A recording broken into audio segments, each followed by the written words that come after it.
After pondering for a moment, an Xian nodded to Lu Shi and Liang Fan and said with firm conviction, "Yes, it is John Paulson." At the mention of John Paulson, hesitation immediately appeared on Liang Fan's face. Noticing his expression, an Xian asked in puzzlement, "What is it? Is there something wrong?" Hearing this, Liang Fan quickly adjusted his expression and somewhat haltingly said, "President, in this John Paulson doesn't have a very good reputation on Wall Street."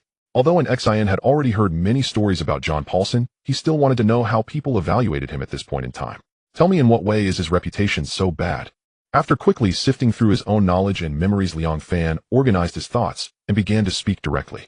"President, and there is nothing particularly remarkable about John Paulson's earlier experience. Men like him are a dime a dozen on Wall Street. It was not until last month that he set up a new hedge fund dedicated to shorting the MBS market, mortgage-backed securities in real estate. He then went around lobbying his old client base, claiming that after his team's research they had found the American housing bubble to be extremely severe, that industry groups and related institutions were concealing major issues in subprime mortgages, and that there existed grave default risks in the subprime market. Therefore, they planned to use leverage to short the MBS market. And surprisingly, he actually raised $147 million. With that $147 million in hand, he went straight to Deutsche Bank. He used the entire $147 million to buy customized CDS. Credit default swaps, essentially a kind of insurance for betting on bond defaults, pouring everything into these credit derivatives and taking the opposite side of the trade against Deutsche Bank. It said the business manager at Deutsche Bank was dumbfounded at the time. He never expected John Paulson would actually dare to buy this kind of thing to bet on the collapse of the U.S. housing market. Later, after this manager repeatedly badmouthed him, John Paulson suddenly became famous, instantly turning into one of Wall Street's hottest talking points. People mockingly called him a fool and kind-hearted John. In any case, it was nothing flattering. "President, and are you really sure it is this man?" "I am." After confirming once, an Xian turned his head to look at the two of them and asked, "Do you think John Paulson's assessment of U.S. subprime risk makes sense?" Liang Fan looked somewhat uneasy and did not answer immediately. Lu Shi, however, appeared deep in thought. Then, as if something had suddenly occurred to him, his eyes lit up, and he looked at an Xian with excitement. "President, and is this the global financial crisis you briefly mentioned before?" An Xian did not answer that question. Instead, he continued to ask, "Let me ask you something. Would you rather trust data obtained from your own research or the data provided by top-tier industry institutions?" "Data obtained from our own research." Lu Shi and Liang Fan replied in unison without hesitation. An Xian shrugged, then smiled with narrowed eyes. "So John Paulson is also choosing to trust the data he obtained through his own research." Understanding began to dawn on Liang Fan. He muttered in disbelief. Even if John Paulson's research is accurate, the size of the American real estate CDO market is still in the trillions of dollars. Would those institutions really dare to play with something like this? Hearing this, Lu Shi shook his head and retorted, "Come on, this is Wall Street we're talking about. A market of several trillion dollars with issuance fees alone bringing in tens of billions every year. Who wouldn't want that money?" An Xian went even further, speaking in a low, distant tone. "Why is it impossible that some of the power behind these institutions sat down together, came to an understanding, and then simply allowed the crisis to unfold, using it as a hunting ground to prey on everyone else?" A shiver ran through both Lu Shi and Liang Fan. They exchanged a glance, and the two of them fell into shared. An Xian did indeed know the ins and outs of the subprime crisis, yet even in his previous life he had never fully believed the official narrative. Instead, he placed far more faith in conspiracy theories. How did the official story summarize it? The real estate market had boomed continually. The Federal Reserve had implemented a low interest rate policy. Regulators had loosened oversight, and banks had lowered mortgage risk controls, which together led to a bubble in the subprime market. But when an Xian reviewed it all, one major question kept troubling him. In a financial crisis that swept across the globe, how did conglomerates like Goldman Sachs and the various Morgans manage to make a killing and harvest everyone else? Most absurd of all, Goldman Sachs even claimed it had been a perfect storm. Of course, these conglomerates also had their talking points, explaining that it was all thanks to their outstanding risk control teams who discovered the crisis ahead of time. Nonsense. Why is it that your conglomerates are always the ones who detect crises in advance? Wherever there is a crisis, there you are harvesting in the shadows. No, more accurately, wherever you appear, a crisis seems to follow. In global capital markets, these conglomerates are like war gods, invincible in battle, conquering all before them. Wait, not quite. The share market might be their only nightmare. Whenever they enter, they still end up leaving in defeat. Lu Shi was the first to recover his composure. He spoke somewhat awkwardly. "Boss, isn't that a bit too extreme?" An Xian did not refute him. He knew his own thoughts were indeed too conspiratorial, too extreme. After thinking for a moment, an Xian immediately began arranging future investment plans. "Liang Fan, once the $9 billion of Far Horizon private equities funds are in place, take $2 billion of our own capital and go to John Paulson. Have him set up a new hedge fund dedicated solely to managing this portion of our capital. With a hint of hesitation, Liang Fan asked, President, and why don't we just do it ourselves? Shaking his head, Xian explained, we will of course also enter the market ourselves. But we cannot run all $9 billion on our own. With CDS being leveraged instruments, if we put the full $9 billion to work with 10 times leverage, that becomes $90 billion. What counterparty could possibly afford to pay if it all goes against them? Besides, such a move would be far too conspicuous. I'm worried that if the market collapses, the counterparties on those CDS contracts would rather go bankrupt than honor the payouts. So assigning $2 billion is essentially our insurance policy. After all, John Paulson and his hedge fund represent American capital and operate through multiple channels. The counterparties will to some extent be wary of him. Of course, since we're entrusting $2 billion, we must handle the confidentiality measures properly. Have a foreign employee front as the client and route the entrusted funds through several layers. We must also have Paulson sign all relevant confidentiality agreements. It has to be foolproof. Sudden understanding dawned on Liang Fan. He nodded and said, no problem, I'll take care of the arrangements. What about the remaining $7 billion? For the remaining $7 billion, set up 10 separate trading teams to operate it. Use offshore structures to enter the U.S. market, then begin aggressively sweeping up CDS issued by major banks. Buy as much as we possibly can. The rest of the capital starting from October will use tenfold leverage to short U.S. stock indices via options and futures. SP 500 Dow Jones Industrial Average Nasdaq 100. Short them all for me. Liang Fan objected. But if we only sweep up CDS issued by major banks, $10 or $20 billion in margin might be about the limit. Rolling his eyes, Xian replied, brother, $10 or $20 billion of CDS margin with leverage turns into $100 to $200 billion. If all of it pays out and we make that $100 to $200 billion, what more could we possibly ask for? Besides, we still have the gains from shorting U.S. stock indices. That's where the real money is. Feeling embarrassed, Liang Fan nodded. President, and I understand. I'll carry out all your instructions to the letter. Not to be left behind, Lu Shi asked. President, and what about our Shinkong capital? What should we do? Xian did not answer immediately. After thinking for a while, he slowly said, let's arrange the $9,575 billion first. Far Horizon Private Equity keeps $1 billion, Far Horizon Financial keeps $957.5 million, and the remaining $5 billion goes entirely to Shinkong Capital. So $5 billion will be left entirely to Shinkong Capital. Shinkong Capital will use that $5 billion with tenfold leverage to go long on gold futures. This will be a long-term position, you'll need patience. Upon hearing this, Lu Shi immediately pledged, President, and no problem, I have plenty of patience. Good. Satisfied, Xian nodded, then fell into thought again, checking for any omissions. After thinking for quite a while, and confirming that nothing was missing, he clapped his hands and said to the two of them, okay, that's all for now. You can go back and make the necessary preparations. Once all the funds are in place, we begin executing at once. Understood, President. Got it, President. After sending Lu Shi and Liang Fan off, Xian glanced at his watch 1536. It was time to invite Lucy Elizabeth Morgan out for a talk. Without hesitation, Xian picked up his phone and dialed Lucy Elizabeth Morgan. Do, came the dial tone. Then a bright voice answered, hello boy, have you arrived in HK? Hearing Lucy Elizabeth Morgan's question, Xian smiled and replied, yes, Lucy, I'm in HK right now. Is it convenient for you to meet up? I'd like to discuss that great project with you. Okay, where are you? I'll come to you. Hearing this, Xian shook his head and replied, no need. You pick a place and I'll come find you. Clearly, Xian did not want Lucy Elizabeth Morgan to learn of the true relationship between Faraway Financial Group and himself. I happen to be a bit hungry. I'll book a private room at the Mandarin Oriental's Man Wa, the Cantonese cuisine there is excellent. I'll send you the name of the room later. No problem, see you later. See you later. After hanging up, Xian tidied his desk, then picked up his wallet and phone and left the chairman's office. He went next door to the secretary's office, called over 2 bodyguards, and headed straight for the Mandarin Oriental Hotel. Upon arriving at the Mandarin Oriental, Xian told the 2 bodyguards to take care of their own meals, then went directly toward the private room Lucy Elizabeth Morgan had reserved. Knock, knock, knock. Come in. At the voice from within, Xian pushed open the door and stepped into the private room.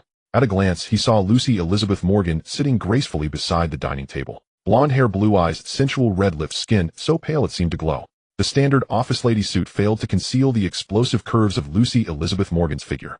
Her proud bust, slender waist, and long, beautiful legs, sheathed in ultra-sheer black stockings, radiated an almost overwhelming allure. Noticing Xian's appraising gaze, Lucy Elizabeth Morgan rolled her eyes in exasperation and remarked, and has no one ever told you that looking a lady up and down like that is very rude? Has no one ever told you that looking at a lady that way is very impolite? Unbothered by her complaint, Xian walked over and sat down opposite her, smiling as he countered, Lucy, this isn't a lecherous gaze. It's a gaze of appreciation. That's different. Lucy Elizabeth Morgan chose not to pursue the topic further and instead went straight to the point. And tell me, what kind of project deserves to be called great? And Xian did not answer directly. Instead, he posed a question of his own. Lucy, how familiar are you with the internet industry? The internet industry. Lucy Elizabeth Morgan fell into thought. Soon as if something had occurred to her, her blue-brown eyes locked onto an Xian as she asked, you want to take Weibo international? And Xian was not surprised that Lucy Elizabeth Morgan knew he owned Weibo. After all, a financing round of $100 million was no trivial sum in the global internet industry. It's not about simply taking Weibo international. That would still entail many constraints. I would rather partner with you to establish a company in M country dedicated to the internet sector, starting with the field of instant social networking. Lucy Elizabeth Morgan nodded slightly at his words. After a brief rapid consideration, she asked directly, what do I need to put in and what do I get in return? Hearing her straightforward double question, and Xian asked curiously, Lucy, why aren't you asking how it should be done or whether it might fail? Lucy Elizabeth Morgan gave a charming smile and replied casually, you're the expert on how it should be done. I just have to follow your arrangements. As for whether it fails, at most we're talking about a project of tens of millions of US dollars. If it fails, then it fails. This foreign heiress truly lived up to her status as a direct descendant of the Morgan family. Tens of millions of dollars seemed to her no more than a few hundred yuan, hardly worth mentioning. Refusing to indulge this attitude, and Xian threw a massive bombshell at her. What if I told you that this company, which hasn't even been formed yet, might one day be worth several hundred billion or even over $1 trillion US dollars? What? Lucy Elizabeth Morgan was utterly stunned. Her large blue-brown eyes stared fixedly at an Xian, clearly unable to comprehend his claim. An Xian smirked, inwardly satisfied with her reaction. He lightly organized his thoughts, then began explaining at length. Lucy, you must not underestimate the current internet industry. Look at Google, for instance. According to their financial reports, their revenue in the first 3 quarters this year exceeded $8 billion US dollars with more than $2 billion in net profit. Its share price currently hovers above $380 US dollars with a total market capitalization exceeding $100 billion. Who dares claim that Google's future valuation will not reach several hundred billion? Lucy, Google is our benchmark, and that benchmark is not as distant as it seems. Lucy, picture it. Imagine yourself as the CEO of an internet company valued at several hundred billion US dollars. What kind of person will you be then? Lucy Elizabeth Morgan's heart was thrown into turmoil. A faint blush colored her cheeks, and her blue-brown eyes grew hazy with heat as she immersed herself in the world an Xian had painted. Seeing this, an Xian smiled lightly, choosing not to interrupt her reverie. After quite some time, Lucy Elizabeth Morgan finally returned to herself. She quickly adjusted her emotions, then looked at an Xian with a charming gaze, and said, okay, for the moment, I'll believe everything you've just described. Now tell me the specific terms of cooperation. An Xian nodded slightly, then laid out the plan he had already prepared. Lucy, this company will be registered in Silicon Valley in M country. Its name will be Pandora Technologies, with initial development capital set at $50 million US dollars. The division of equity and responsibilities will be very clear. I will invest $40 million US dollars, provide the relevant technology licenses, and devise the subsequent development roadmap, holding 80% of the shares. You will invest $10 million US dollars, serve as CEO, oversee ongoing operations, and open up political and business connections around the world, holding 20% of the equity. After Pandora Technologies is established, the first step will be simple: directly acquire a Silicon Valley startup working on instant social networking, Twitter. Then we'll modify Twitter's product and ultimately launch a new Twitter social platform. 20% of Pandora Technologies' equity. Lucy Elizabeth Morgan frowned lightly, then looked at an Xian and said, 20% of Pandora Technologies is too little. I might as well cut you out and do it on my own. Huh. An Xian laughed heartily, then looked at Lucy Elizabeth Morgan and said with absolute confidence, Lucy, without me, Pandora Technologies' equity would be worth nothing at all. No one understood the future trajectory of the internet industry better than an Xian. Lucy Elizabeth Morgan studied him for quite a while before slowly nodding. Fine, 20% it is. A very wise choice. In time, you'll definitely be satisfied with this decision. Pleased with Lucy Elizabeth Morgan's final stance, an Xian offered a casual compliment, then immediately added, Lucy, the price cap for acquiring Twitter is $5 million US dollars. If they're unwilling to sell. Lucy Elizabeth Morgan cut him off mid-sentence. Twitter is a company from M country, right? A bit speechless, an Xian nonetheless nodded. Yes, it's an M country company. Satisfied, Lucy Elizabeth Morgan nodded, then declared with domineering confidence, in M country, there is nothing the Morgan family cannot accomplish. So that was how they intended to play it. An Xian was left almost numb by her bravado. After a long moment, an Xian decided he could not let Lucy Elizabeth Morgan keep showing off. He picked up his wine glass, gestured toward her, and said with a squinting smile, Lucy, here's to a pleasant cooperation. To a pleasant cooperation. After finalizing the cooperation agreement, Anshin happily accompanied Lucy Elizabeth Morgan to enjoy a delicious Cantonese afternoon tea. Around 5 o'clock, the two of them exited the Mandarin Oriental Hotel and promptly took their respective cars directly to Su Yang's Harbor City International law firm. Knock, knock, knock. Come in. Anshin and Lucy Elizabeth Morgan entered together. Miss Morgan, what an honor. Please have a seat. Su Yang, who was working inside, immediately stood up from his office chair and greeted them with a cheerful smile. Hello, Lawyer Su. Unlike Angson's casual demeanor, Lucy Elizabeth Morgan politely greeted him before slowly taking a seat, fully displaying her elegance as a socialite. Lawyer Su, please help us draft a rights distribution agreement with core clauses. The cooperation funding is $50 million. I will contribute $40 million and Lucy will contribute $10 million, with the equity division being 80 for me and 20 for Lucy. The obligations are that I will be responsible for the relevant technology authorization and formulating subsequent development plans, while Lucy will serve as the CEO of the company, overseeing operations and establishing relevant political and business relationships. All right, no problem. Su Yang nodded in agreement, then smiled at the two and asked, do you have anything else to add? Lucy Elizabeth Morgan shook her head to indicate there was nothing more. After thinking for a moment, Anshin continued, Lawyer Su also helped me activate 8 anonymous companies in the Cayman Islands and then draft 8 strong constraint and behavioral constraint agreements. Upon hearing this, Lucy Elizabeth Morgan immediately understood what Anshin was planning and asked directly, oh, you intend to hold 80 of the shares in Pandora Technologies through these 8 anonymous companies and then have me hold them on your behalf to achieve your goal of hiding your identity. A Chinese becoming the largest shareholder of an international giant. Only a fool would do such a thing. How many lives are worth that? Hiding in the shadows and quietly amassing wealth is the right way. Anshin slightly nodded, and then candidly stated, I do not trust various aspects of your America, so it is not convenient for me to appear directly on the shareholder list of Pandora Technologies. Lucy Elizabeth Morgan clearly understood the meaning behind Angson's words and smiled slightly, saying, but if you operate this way, aren't you afraid that Pandora Technologies will become my personal stage? No. Anshin first shook his head and then explained, I do not need that stage, I only need tangible benefits. Therefore, Pandora Technologies was originally your personal show. Lucy Elizabeth Morgan suddenly understood and smiled charmingly, saying, you are truly a realist. But I believe you won't refuse this agreement, right? Why would I refuse? Lucy Elizabeth Morgan did not mind this and added, holding on behalf of someone is a very normal operation. It only requires signing some additional related documents. I am fine with it. Generous. Anshin cheerfully gave her a thumbs up, then turned to Su Yang and asked, Lawyer Su, are these agreements difficult for you? Su Yang smiled and shook his head, saying, and it's a small issue. Please wait a moment, I will draft the relevant agreements for you right now. After saying this, he turned around and returned to his desk to begin working. About 10 minutes later, Su Yang walked over to the two with several freshly printed documents, handed them to each of them, and cheerfully said, here are the rights distribution agreements. You can check if there are any issues. Anshin and Lucy Elizabeth Morgan reached out to take the documents and began to examine them carefully. After about 5 or 6 minutes, Anshin finished checking first, then lifted his head and said directly, no problem, it's a very clear rights distribution agreement. Lucy Elizabeth Morgan also quickly finished checking and agreed, yes, it's very clear and can be signed as long as you two are satisfied.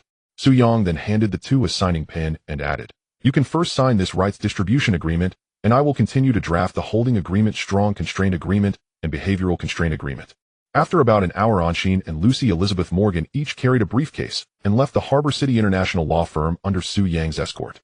After the two arrived downstairs, Lucy Elizabeth Morgan stood in front of Anshin, thought for a moment, then looked at him with her pair of hazel eyes and lightly said, and I have a bottle of Petrus 1990 here. I hope we can celebrate tonight. Looking at Lucy Elizabeth Morgan, whose complexion was rosy and full of allure, Anshin suddenly felt like cursing. Anshin understood exactly what Lucy Elizabeth Morgan meant.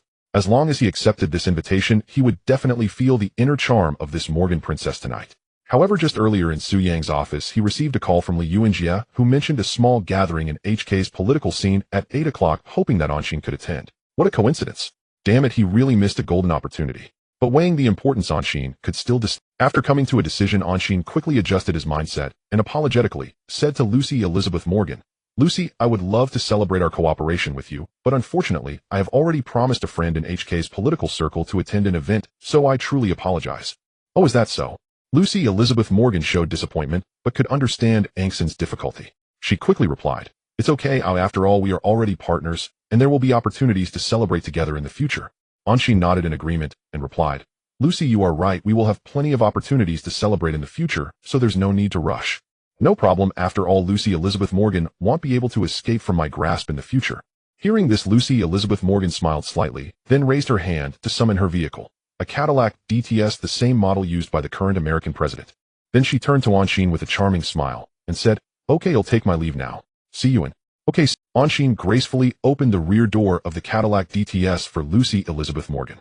After she got in, he closed the door and stood outside, politely waving goodbye to her. Watching the Cadillac DTS gradually disappear, Anshin stepped back into the Rolls-Royce and instructed in a deep voice, "Go directly to the HK Golf Club." On Gangdao, there were 3 elite private clubs famed for being impregnable to mere wealth: the Golf Club, the Jockey Club, and the Gangdao Club. And Zin's appointment was at the Golf Club's clubhouse in Shinchuan. The Rolls-Royce had taken over half an hour to reach its destination, yet it was stopped by the guard at the gate as soon as it arrived. "Sir, the club's system has no record of this vehicle. Please present the relevant proof or an invitation." "Oh, quite strict. One moment, please." An Xian smiled, and taking out his phone dialed Li Yuanjia. The call connected with a few beeps. "Hello, mister. And have you arrived?" "Mr. Liam being held at the clubhouse entrance. They require documentation or an invitation to permit entry." "Ah, my oversight. Hold on, I'm coming over now." After about 4 or 5 minutes, Li Yuanjia arrived driving a small golf buggy and stopped at the clubhouse entrance. Li stepped out, produced a card for the guard, spoke a few words, then hurried back to the Rolls-Royce, opened the door, and sat inside. After instructing the driver about the route, he turned to an Xian and with a hint of embarrassment explained, "Mr. And those are the golf club's rules. Please forgive the inconvenience." An Xian shook his head slightly and with some curiosity asked, "I've long heard of the golf club. Mr. Li, do you know who actually owns the club?" He was genuinely curious. In his previous life, he had visited the golf club's 2 clubhouses numerous times and had long wondered about this venerable, tightly vetted high society institution. At the time, he had questioned several bona fide members about the club's true owners, but every answer differed wildly. The information was clearly unreliable. Perhaps today the mystery might be solved. Unexpectedly, Li merely shook his head and replied, "Mr. And the club doesn't belong to a single person. Oh, it belongs to a group of people. Originally, the club's owners were a group from Britain. Around the time of 97, some of those British investors withdrew their capital. At the same time, a new set of shareholders came in. Exactly who they are, no one knows because the information is completely private. But you should know the current chairman of the club, the scion of the Rome family." "Oh, is that so?" An Xian could not deny what he had heard. He knew the Rome family was not the true owner, but merely a front placed on the stage. He quickly dismissed distracting thoughts, and smiling said, "Surprising that Mr. Li, as deputy secretary for finance, still can't pin down the club's principles. The club's waters run very deep." Li again shook his head and kindly warned, "Mr. And there's no need to probe the club's owners too deeply. That can lead to misunderstandings. When your power grows, you will learn naturally." An Xian nodded subtly in agreement and thanked him. "Thank you for the reminder, Mr. Li. I will be mindful. Gentlemen, we have arrived." An Xian and Li opened their doors and stepped out facing a very typical 3.5-story Western villa. The villa's facade was dominated by white stone. Walls were smooth and solid, a dark tiled roof lending an air of both luxury and refined elegance. A ring of verdant trees surrounded the villa, ensuring absolute quiet. "Mr. Li, after you." Li Yuanjia made a courteous gesture and led an Xian inside. After passing through a luxuriously appointed space, Li brought an Xian to the cigar room door, tapped it, and then without waiting for a reply, pushed it open and walked in. Inside, 5 middle-aged to older men sat on the sofas, each with a lit cigar, leisurely drawing smoke and watching the clouds drift. An Xian cast a quick discerning glance and instantly confirmed the true identities of the 5 men. Li waved away the smoke and began the introductions. "Colleagues, this is Mr. An Xian. The modest profit I made this time was all thanks to Mr. An's exceptional skill and deft handling. Mr. And this is my direct superior, Tang Yingyan. He was the incumbent secretary for finance and the next secretary for administration, as the room knew." An Xian extended his hand in greeting. "Mr. Tang, pleasure to meet you." Tang smiled and returned, "Mr. And good to meet you. I hope we can work together." "I hope so. This is Mr. Su Shuren, secretary for administration." Su was notorious, well known for handling matters if the price was right. He had been probed by the ICAC in 2013. An Xian followed the courtesy, shaking Zu's hand. "Mr. Su, good to meet you." Su laughed heartily. "Mr. And what a talented young man. Come to me whenever you need. If it can be done, I will see it done. This is Mr. Huang Rinlong, secretary for justice." He was relatively young, around 40, and appeared to have held the post for 7 years. An Xian, as before, offered his hand. "Mr. Huang, hello." Huang replied politely, "Mr. And hello. If you encounter any legal issues, you may call on me at any time." "I will. Thank you for your support, Mr. Huang." This is Mr. Li Xiaowang, director of the Security Bureau. He had served in immigration, the ICAC, and the Security Bureau. Experience and solid credentials. An Xian shook his hand. "Mr. Li, good to meet you." Li Xiaowang was slightly stern and spoke little. "Mr. And hello. This is Mr. Li Mingkue, commissioner of police. From a police family. His wife was a senior police officer, and her cousin had once been commissioner as well." An Xian extended his hand and greeted him in the usual fashion. "Mr. Li, good to meet you." Li Mingkue smiled faintly. "Mr. And I look forward to a pleasant cooperation." "It will be pleasant." 3 secretaries, a bureau director, and the police commissioner. Some of Gangdao's most powerful officials were gathered, few in number, but formidable in influence. After the introductions, they resumed their seats. An Xian politely declined Li Yuanji's offer of a cigar. Mr. Li, I don't smoke, not even cigars. Huang Renlong gave him a thumbs up in approval. Good habit, Mr. Un. Habit becomes second nature. An Xian inclined his head, and without preamble said, Gentlemen, time is precious, and I won't waste yours. I trust Mr. Li has already explained the terms of cooperation. Are there any questions you would like me to answer? The 6 men exchanged surprised looks. They had not expected an Xian to go straight to the point. Su cleared his throat and asked Mr. And are there restrictions on the source of the funds? He thought silently that some might be hoping he'd turn a blind eye to illicit money, then replied firmly, as long as the funds come from legitimate channels. I presume we are all law-abiding citizens. Su laughed awkwardly and echoed, of course. Of course we are all law-abiding citizens. Li Xiaowang then raised another point. Mr. And Yuanjia said you can sign an agreement guaranteeing a minimum annual return of 6. Is that true? An Xian nodded yes. For a 3-year period, there is a minimum guaranteed annual return of 6. If returns fall below 6, we make up the difference. If they exceed 6, distribution follows the normal profit-sharing scheme. So signing the cooperation means a minimum 3-year commitment. Not exactly. The guarantee applies only for 3 years. An Xian was confident that in 3 years he would no longer need this network to protect his interests. After answering a series of questions, Tang Yingyan posed the core question, Mr. And for all you will be contributing, what do you hope to gain? All 6 men's eyes turned to an Xian. They clearly awaited his answer with interest. An Xian smiled slightly and replied calmly, Gentlemen, my wish is simple, a fair business environment. Whatever advantages those tycoons enjoy, I want the same environment. During our cooperation, if I clash with any tycoon, I ask that you remain neutral and that the law be applied impartially. That is all. The 6 exchanged glances, then one after another nodded and said, no problem. We agree. I agree as well. An Xian was not surprised by their assent. After all, who would turn away money? He lifted the wine glass on the table toward them in a gesture, smiling. Shall our cooperation be a happy one? To a pleasant cooperation. May Mr. And continue his bold success and help us earn our retirement funds. Looking forward to the final returns. Thus, this significant political force on Gangdao quietly became part of Nzin's network. Beep, beep, beep. Lying on the bed, Anshin reached out to turn off the alarm clock, then sat up directly. After opening her eyes and scanning the room, she suddenly remembered that she was not in a hotel suite, but in Chun Jiai's boudoir. At this moment, various articles of clothing were scattered around the floor of the boudoir. A super short skirt, a sailor suit, an OL outfit. Don't get me wrong, this was just a little surprise that Chun Jiai prepared last night.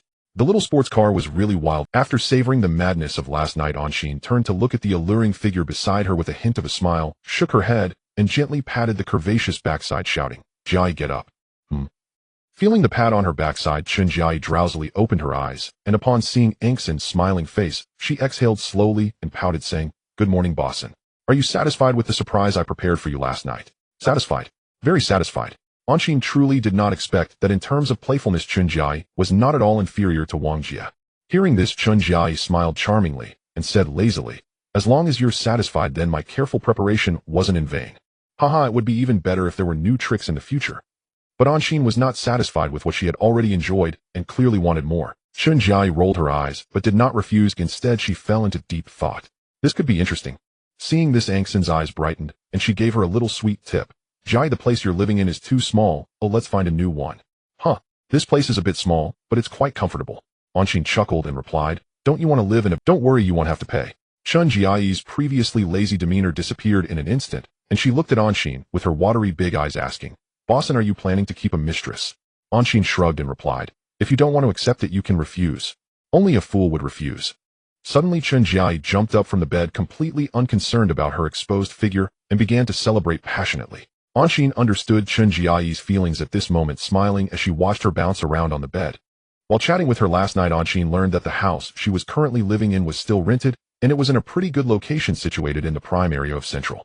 However, the usable area was quite small, only 380 square feet, about 35 square meters, with 1 bedroom, 1 living room, and 1 bathroom fully equipped with appliances. A very standard white-collar furnished apartment. However, the rent was outrageous, nearly 100 Hong Kong dollars per month.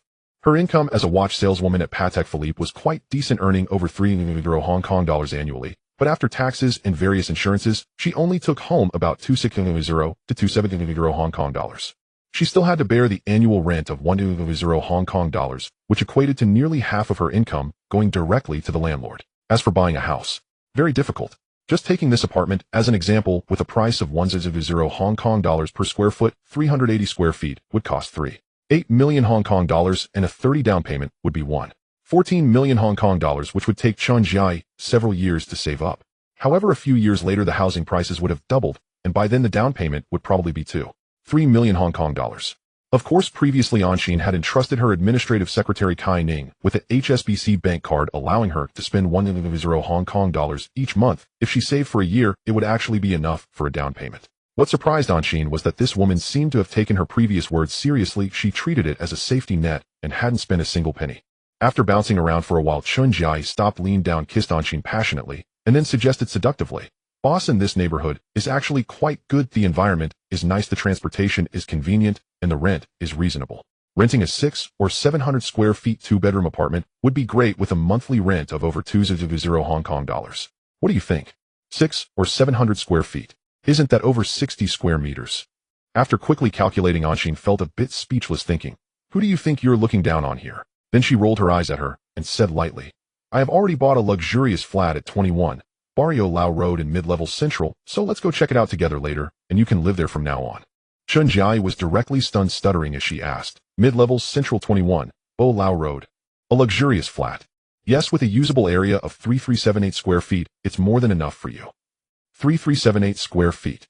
How much is that? Anshin nodded slightly and said calmly, 50 million Hong Kong dollars, about 1.0 per square foot, 50 million Hong Kong dollars. Chen Jiai's brain instantly crashed, falling into a daze. It wasn't really her fault for having such a silly expression. The main reason was that the property prices in the core area of Hong Kong were truly outrageous. Land was extremely valuable, and coupled with the luxury district of 21 Bo Lao Road, a price of 50 million Hong Kong dollars clearly exceeded her imagination. In fact, Anshin didn't just spend 50 million Hong Kong dollars to buy the luxurious flat at 21 Bo Lao Road. She also spent 360 million Hong Kong dollars to acquire a European-style luxury villa located at 60 Peak Road from Zheng Yutong's son-in-law, Du Hukai, who was currently living inside. This luxurious villa had just been newly renovated with a usable area of 8,147 square feet, equipped with all the features that a luxury villa should have, including a private garden and a large luxurious swimming pool.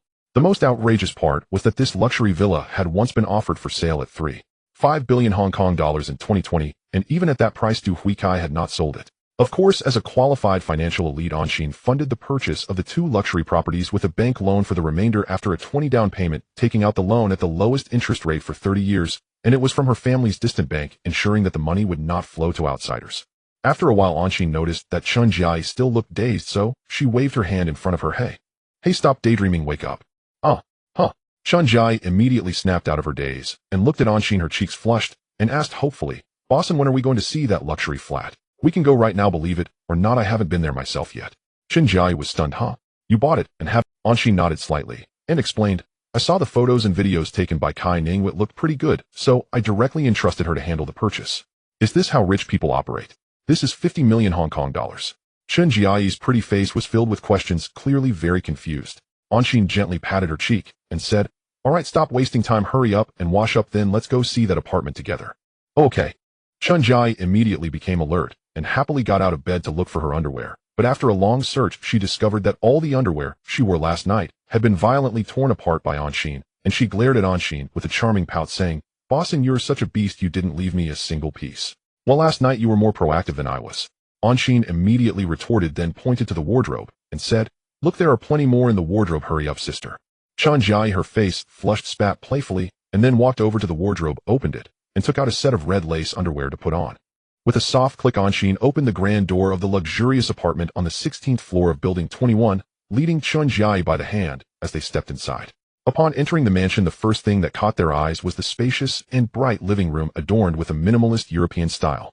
The magnificent chandelier hung like a piece of art from the ceiling, reflecting dazzling rays of light. The set of wooden and fabric furniture was arranged neatly, while exquisite paintings on the walls added an elegant atmosphere to the living room.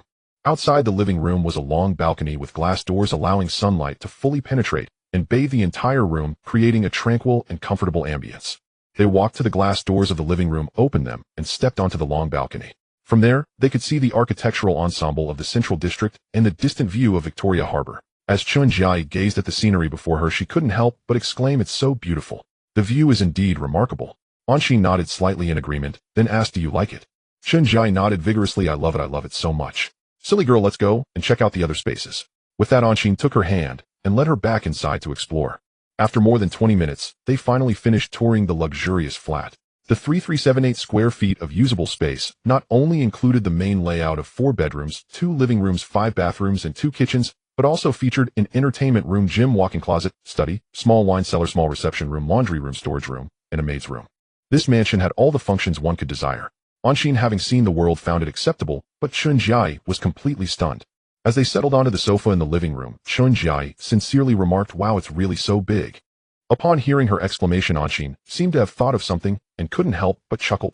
Chunjiai was taken aback by Angsin's sudden laughter and looked at him in confusion, asking, "Boss, and what's wrong?" Anshin stifled his laughter, glanced at Chunjiai, and then said meaningfully, "I've heard you say that exact phrase several times now. It's becoming quite familiar." "Huh? What do you mean?" Chunjiai hadn't grasped the meaning at first, but after a moment of contemplation, she quickly understood, her face immediately flushing with a hint of red. She swiftly reached out her fair hand and playfully slapped Anshin, saying in mild annoyance, "If you have a problem with your thoughts." "Huh?" Seeing Chunjiai's face turn crimson, looking stunningly beautiful, Anshin was filled with delight and asked with a smile, "So what do you think? Are you satisfied with this house?" "Yes." Chunjiai nodded in response, then her gaze lingered on Anshin for a moment before she suddenly leaned in and kissed him, smiling brightly. As she said, "Anshin, without you, I probably would never have the chance to live in such a mansion in my life." Anshin could feel the sincerity in her words. He knew that Chunjiai was quite self-aware, understanding that no matter how beautiful she was, or how great her figure, without a super-rich person willing to accept her, her best option would be to marry a young master with a net worth of millions. Such a fate might lead to a pleasant life, but compared to Anshin, who could casually spend tens of millions of Hong Kong dollars to buy a mansion, the difference was simply too vast. Perhaps this was the reason she took the initiative when she first encountered Anshin, while selling watches, captivated by his youthful charm and wealth. Seeing Anshin lost in thought, Chunjiai asked curiously, "Anshin, why are you suddenly so quiet?" Anshin shook his head, and with a deep gaze slowly said, "Jai, as long as you help me have a son or daughter, this house will be yours, and you won't have to worry for the rest of your life." Chunjiai's first reaction was absurd. She shook her head vigorously like a rattle drum, then glancing timidly at Anshin, she hesitantly explained, "Anshin, I can help you have kids in the future, but I don't want to have them right now. I still want to enjoy a couple of sweet years together. While still a romantic at heart, huh?" But Anshin didn't mind her choice, whether it was a couple of years earlier or later, it made no difference. He smiled and said, "Jai, it's okay, I respect. I don't want to grow up." The ringing of his phone interrupted Angsin's words. He quickly pulled out his phone and saw that it was a call from Wang. There must be something urgent. He gestured to Chunjiai, then quickly walked to the master bedroom, closed the door behind him, and answered, "Hello, Uncle Wang, is there an urgent matter?" Anshin, we've encountered a bit of trouble with the privatization of Inca Insurance. Is someone causing trouble? Anshin frowned slightly and asked, "What's the situation?" "Today we disclosed the share transaction situation to the Hong Kong Stock Exchange as per procedure, and then issued a takeover notice to all shareholders intending to acquire all remaining shares of Inca at a 5 premium. We originally thought it would go as smoothly as the privatization of Chingxing Bank, but unexpectedly a small shareholder suddenly popped up. He was interviewed by TVB half an hour ago and clearly stated that a 5 premium isn't enough and that he would only consider selling his shares after renegotiating the price." "Who?" "It's Su Shixin's son, Su Jinheng." "Su Jinheng? This worthless person." "That's not surprising." Angsin's previously tense state relaxed instantly, and he asked with a grin, "Uncle Wang, how many shares does he hold?" "Not many, 12. 3 million shares, just 3. It would take about 104.6 million to acquire them at a 5 premium. By the way, I did a little digging, and these shares are still under his father's foundation. It's uncertain whether he has the right to—" Anshin laughed, "Ha ha ha, Uncle Wang, isn't this small matter a piece of cake for you?" Actually, it's not a difficult task at all. I have at least 10 ways to resolve it quickly. But Anshin, have you considered one thing? The Yuanfang Financial Group is too low-key in Hong Kong, which makes everyone think they're easy to bully, and that's not acceptable. The fact that I'm calling you means I'm quite clear. I think the Yuanfang Financial Group can take this opportunity to make an example of someone and set a precedent for everyone." Hearing Wang Ming's fierce words, Anshin immediately became interested. The Su family is indeed a suitable target. They are a second-tier financial group in Hong Kong, and they have no successors. There's no need to worry about future unresolved grudges. A perfect target. "I agree. Uncle Wang, tell me, what do you have in mind?" Where are you? Is it convenient for you to come to the headquarters? Let's discuss the specific plan." After pondering for a moment, Anshin replied, "Uncle Wang, you go ahead and meet with Lu Shi, Liang Fan, and the others first. They'll be at the headquarters in about half an hour. All right, let's do that. See you later." "See you later." After hanging up, Anshin stood still for a moment, thinking about Su Jinheng. TSK. He chuckled and shook his head, then returned to the living room, only to find Chunjiai was not on the sofa. Instead, she was gazing at the distant scenery from the balcony. Smart girl, at least she knows how to present herself. Anshin smiled slightly and called out, "Jai, come here."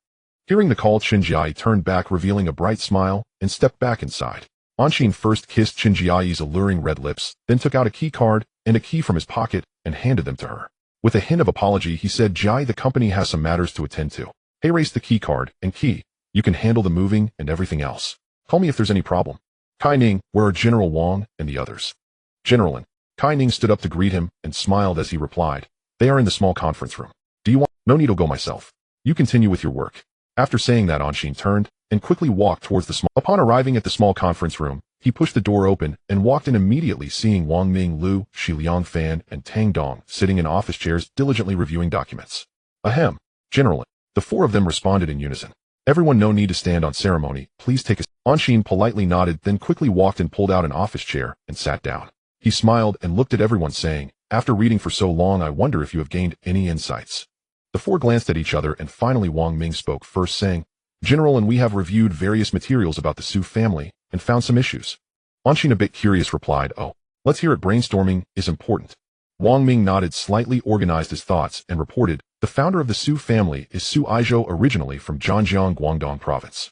In the 1920s, he was a real estate tycoon in the mainland, and in the 1930s, he began acquiring cargo ships, eventually becoming a shipping magnate after more than 10 years. In 1949, he moved his family to Hong Kong and established companies like Shunchong Shipping and Zhongjian Enterprises, with Shunchong focusing on ocean transport and Zhongjian on infrastructure, aviation, real estate development, and investment. In 1960, the two companies merged, retaining the name Zhongjian Enterprises. By the time Su Aizhou passed away in 1966, Zhongjian Enterprises had already become a significant player in Hong Kong's business landscape. What's most alarming is that Su Aizhou understood the difficulty of entrepreneurship and the challenge of maintaining a business. To protect the family wealth, he established a very strict family trust fund in 1963 and placed the assets of Zhongjian Enterprises into a company named Zhouxing Properties, which had only one shareholder, the Su Family Trust Fund. Although the second generation of the Su family did not acquire much wealth, they successfully took over the management of Zhongjian Enterprises and continued to lead its progress. As of 2006, under the leadership of the second generation, head Su Sun, Zhongjian Enterprises' total asset value had reached around 20 billion Hong Kong dollars, with nearly all assets related to real estate and very few from other industries. Thus, the trouble we face is quite clear: how to deal with a family business that is not publicly listed and merely act. After patiently listening to Wang Ming's report, Anshin frowned slightly and asked, did everyone not come up with any plans before? Lu Shi chuckled and said, I did come up with a plan, but everyone didn't quite agree. Oh. Anshin raised an eyebrow in surprise and said, let's hear it. A media war. Pay some Hong Kong media to dig up dirt on the Su family. This is indeed a way. Anshin nodded slightly, then glanced at the other three executives and asked with slight confusion, this plan seems fine. Why does everyone disagree? Wang Ming and the others exchanged glances, and finally Wang Ming answered Angson's question. General, and won't this provoke backlash from the Hong Kong business community? Backlash from the Hong Kong business community? Anshin asked in confusion. Why would there be backlash? Tang Dong smiled wryly and said, General, and the Su family has been rooted in Hong Kong for nearly 60 years, and their network of relationships is complex. Moreover, the second-generation head of the Su family, Su Sun, is not a simple character. Not only did he perfectly bypass the family trust to control the development of Zhongjian Enterprises, but he also successfully integrated into the British investment circle through the Hong Kong Jockey Club, becoming the vice-chairman of HSBC and a minor shareholder of Hang Seng Bank. If we target the Su family this way, will it trigger a full-scale counterattack from them, potentially expanding to the entire Hong Kong business community? Wait, has everyone forgotten our original intention? Anshin felt that everyone's thinking had hit a dead end and cheerfully reminded, we are originally here to set an example. The bigger the scene, the better the effect. The three looked at each other, and indeed it seemed to be the case. Seeing their slightly confused expressions, Anshin almost couldn't hold back a smile, and quickly added, besides, we are not trying to completely take down the Su family. We just need to use this opportunity to demonstrate our strength and attitude, letting everyone understand the consequences of provoking us. Indeed. All right, General, and no problem. The three agreed enthusiastically after realizing. Anshin nodded in satisfaction and said, in addition to digging up dirt and creating public opinion, I thought of a way to tackle the Su family's family trust directly. What? Can this work? How do we target the family trust? Didn't we say we wouldn't completely take down the Su family? Hearing Angson's intention to directly target the Su family's family trust, the four present voiced their concerns. Don't worry, let me explain slowly. Anshin gestured with both hands and began to explain in detail. Let me give you a simple overview of the information penetration. The structure of the Su family's family trust isn't actually complex. Ever since Su Aizhou established the trust, the structure has not changed, right? This indicates that Zhongjian Enterprises is an asset package. Zhouxing Properties is a safety shell registered in Hong Kong, but the actual registration location of the Su family trust must be an offshore framework. Now, how many offshore markets can meet the Su family's needs? Only two: the Cayman Islands and the Virgin Islands. However, we can logically exclude the Cayman Islands as they only issued a tax exemption policy in 1972, while Su Aijo established the family trust in 1963, so the timeline clearly doesn't match. Thus, the actual registration location of the Su family's family trust can only be the Virgin Islands. Now the remaining task becomes simple. Contact McKinsey or Accenture and ask them to help us dig up the actual registered company of the Su family's family trust based on the established information like the trust's establishment time, registration location, and beneficiaries. Once we obtain the key information, we can commission a local law firm in the Virgin Islands to file a lawsuit against the registered company of the Su family's family trust for reasons like untimely updates of related information, requesting the local court to approve the public disclosure of the asset statements and financial flow records of the registered company over the years. After obtaining this public information, we can easily hand over a couple of copies to the Hong Kong media, which would likely trigger some public opinion waves. If the Su family still refuses to back down, don't worry, there are more tricks waiting for them. For example, we can also file lawsuits against them for tax-related issues based on the flow routes of their trust funds, which will surely make the Su family suffer significantly. For example, we can also file lawsuits against them for tax-related issues based on the flow routes of their trust funds, which will surely make the Su family suffer significantly. What do you all think? Wang Ming and the others were left dumbfounded. What the hell is this play? How can there be such? In fact, it's not their fault for not understanding. This trick was something Anshin stumbled upon during his time at Morgan Stanley, and it surprised him back then. This method seemed to have been devised in 2008 by someone for single-layer structured offshore companies, and surprisingly, it works quite well. However, by the time Anshin learned of this method, the Cayman Islands and the Virgin Islands had gradually begun to lose their core competitiveness in tax avoidance and secrecy due to the gradual implementation of the BPS Action Plan and CRS Agreement. But this is 2006, and this trick really works for the Su family's single-layer structured fund. Lu Shi, being a top student, reacted the fastest and excitedly stood up, exclaiming, "General, and you are truly a genius. How did you come up with this method?" Anshin immediately denied, saying, "Don't say that I heard it by chance from someone." Lu Shi immediately made a shushing motion and said cheerfully, "All right, then shall we go for a dual approach?" Anshin nodded slightly and then asked, "Who will be responsible for digging up the dirt and contacting the media?" "He'll do it." Tang Dong raised his hand and explained, "I'm a local. I know a few people from all walks of life. I can handle this matter. I should be able to get something in about a week." "Great, I'll take charge of looking into the trust." Anshin nodded in satisfaction and then asked everyone, "Does anyone have anything to add?" Hearing this, everyone shook their heads to indicate they had nothing. Anshin smiled slightly and said, "All right then, everyone, let's get to work. By the way, Lu Shi and Liang Fan, stay for a moment. I need to discuss something with you." Wang Ming and Tang Dong promptly stood up to say goodbye, and in the blink of an eye, only Anshin and the two others remained in the large office. An Xian took a long draw from the mineral water on the conference table, then smiled at Lu Shi and Liang Fan, and said, "When we mentioned Su Shixuan being vice chairman of Huifeng's board and a minor shareholder of Hengxing Bank, a potentially executable plan occurred to me. Could you give me your thoughts?" Lu Shi and Liang Fan exchanged a glance, and both replied in unison, "No problem." "All right, President." An Xian nodded slightly, and then laid out the plan that had just come to her mind. "Didn't we previously finalize the follow-up funding arrangement for Yuanfang private equity? We originally estimated roughly 2 billion would be deployed into the market to sweep up CDS issued by the major. Given that, I suddenly thought, could we buy more of the CDSs issued by Huifeng, and when the subprime crisis erupts, negotiate with Huifeng to exchange the CDS claims we hold for equity in Hengxing Bank? Do you think that is feasible?" "Oh." The two looked at one another, then bowed their heads to ponder. An Xian observed patiently, not pressing. After some time, Lu Shi lifted his head and said, "Theoretically feasible, but there is a major issue. Would Huifeng accept such a transaction? Keep in mind that Hengxing Bank was obtained by Huifeng through meticulous planning, and over time, it has become Huifeng's protective moat."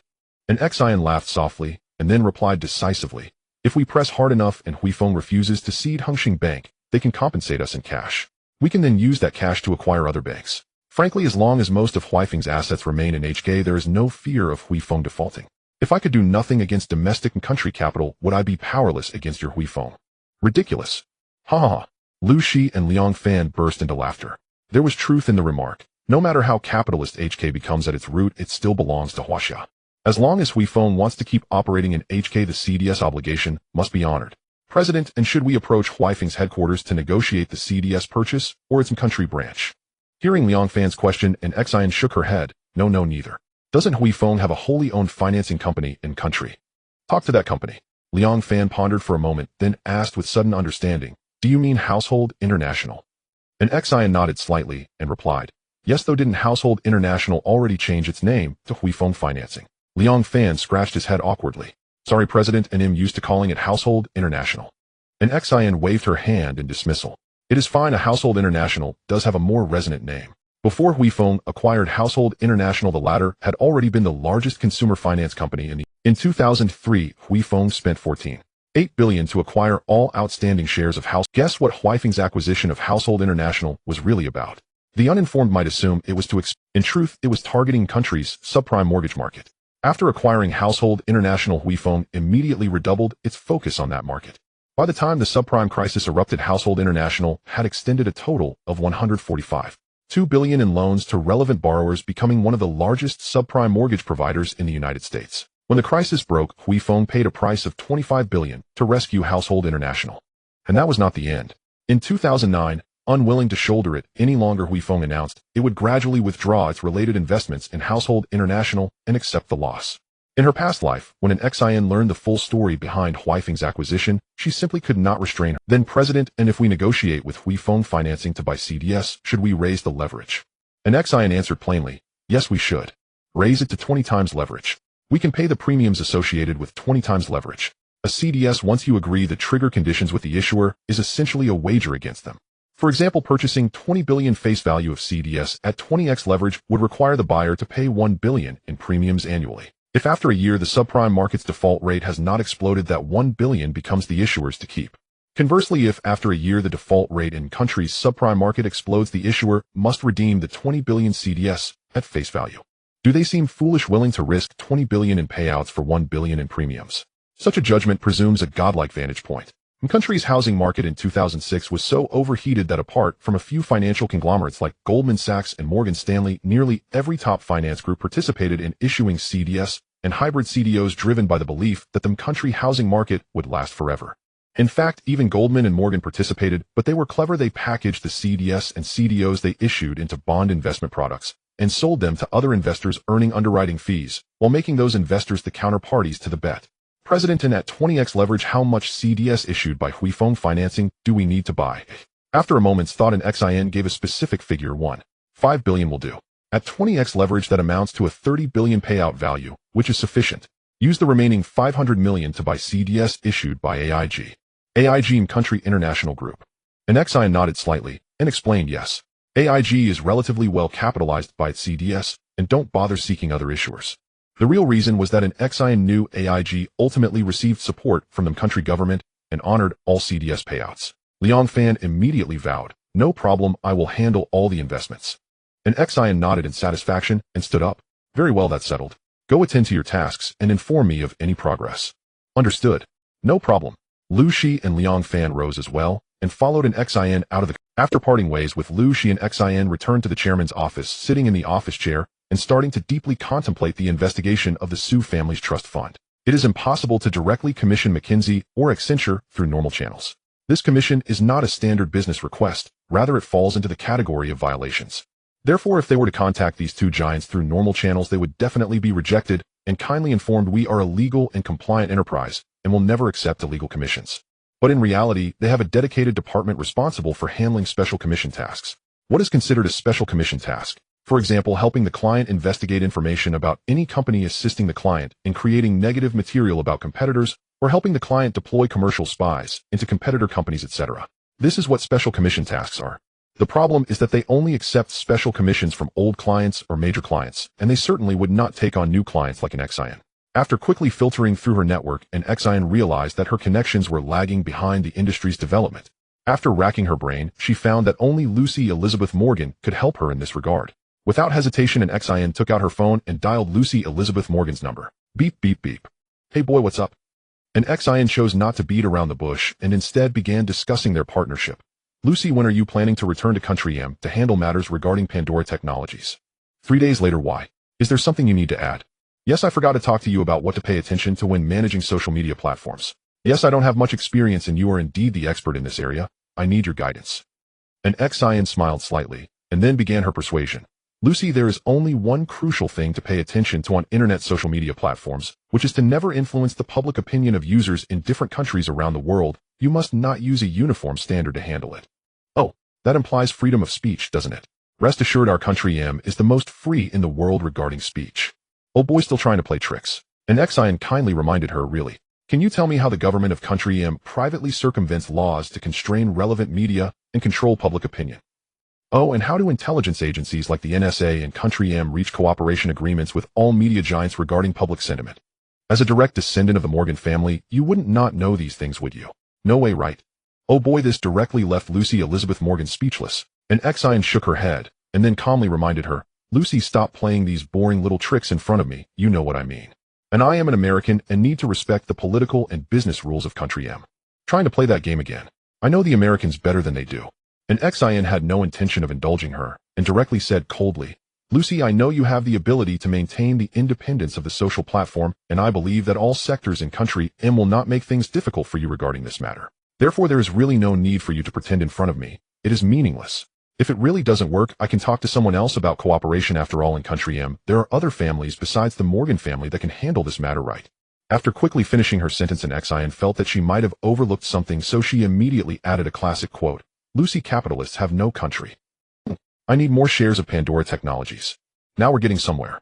And Zin's eyes lit up slightly, but she did not immediately reply. Oh, instead, she began to contemplate the pros and cons of the situation. Is it worth exchanging some shares for a chip that will be very useful in the future? Worth it. After weighing the pros and cons, Xian immediately proposed a specific benefit exchange plan. I can offer 5 of Pandora Technologies shares to establish a reward agreement with strong restrictive clauses. The 5 equity reward will be issued in 5 verification phases, each lasting 3 years. If any verification phase violates the relevant restrictive clauses, you not only have to return the shares you have received, but also need to surrender all shares at the initial price, and then leave Pandora Technologies. How does that sound? Oh, and this agreement's reward of 5 equity can be treated like employee incentive equity, not involving subsequent financing dilution. I feel that you are very cautious about the equity of Pandora Technologies. Could you share why? Because apart from me, no one knows that Pandora Technologies will develop into a super giant enterprise in the future. But Xian couldn't say that directly. After thinking for a moment, she explained, Lucy, my initial valuation of Pandora Technologies at several $100 billion was not a joke, and you will be the one to create the miracle of this company's development. About a minute later, Lucy Elizabeth Morgan's voice finally came through the receiver after careful consideration. I need you to answer one question first. What is it? And Xian, somewhat curious, readily replied, Go ahead. Do you already have a complete financing plan for Pandora Technologies? This girl is quite clever. And Xian smiled and shook her head, then replied, That's right. Unless something unexpected happens, I do not plan to seek external financing until the IPO. Therefore, I will complete all financing for the subsequent development of Pandora Technologies through other channels. In this plan, do I have the right to maintain my equity share? Regarding your question, I can offer you the right to co-invest as long as you are willing to provide financing funds that match. Deal? I accept the benefit exchange plan you proposed. Have lawyer Sue draft the relevant agreement and send it directly to the Morgan Stanley HK branch. I will sign it. Great. A future valuable chip is in hand.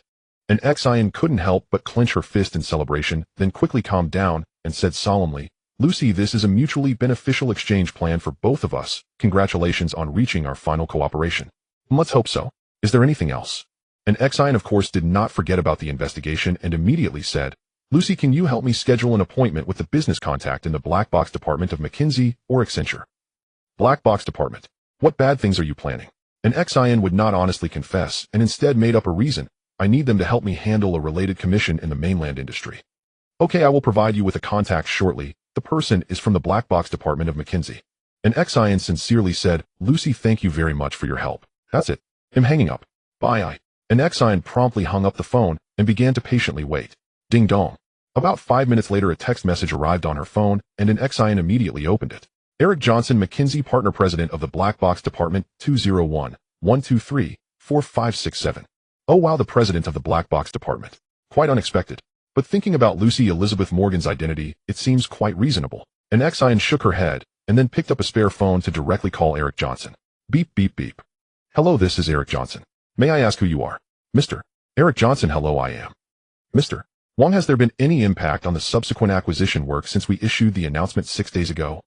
Anqing took a sip of tea and smiled as she asked Wang Ming. It has been 6 days since the last discussion regarding the Su family's matters. The meeting 6 days ago finalized 2 meticulously crafted plans targeting the Su family. Later, during the process of filling in the gaps, Wang Ming was instructed to immediately issue a final notice to all shareholders of Inca Insurance in the name of the FAR Financial Group. The notice clearly informed all shareholders that if a consensus on the acquisition agreement could not be reached within 2 weeks, the delisting mechanism would be forcibly activated. 6 days have passed, and the 5 of them gathered in the chairman's office to commence the second related meeting. Upon hearing the inquiry, Wang Ming remained his usual self with a solemn expression as he reported, Mr. And after the final notice was issued, the shareholders divided into 2 factions. One faction accepted the 5 premium and directly sold their shares to us. The other faction is diehard with Su Jinheng as its representative. He has been interviewed multiple times by the media in recent days, adamantly stating he will not accept this acquisition price and will fight us to the end. However, the effect of the notice has been quite apparent. Over the past few days, we have gradually acquired an additional 24.3 of Inca Insurance's shares, raising our holding ratio to 74.5. Currently, only 25.5 remains unaccounted for. Upon hearing this, Anshin frowned slightly and then asked with some confusion, one thing I don't understand is why hasn't Su Shirshu and Su Jinheng's father intervened to stop this? This does not align with the traditional values of Hong Kong tycoons who prioritize harmony.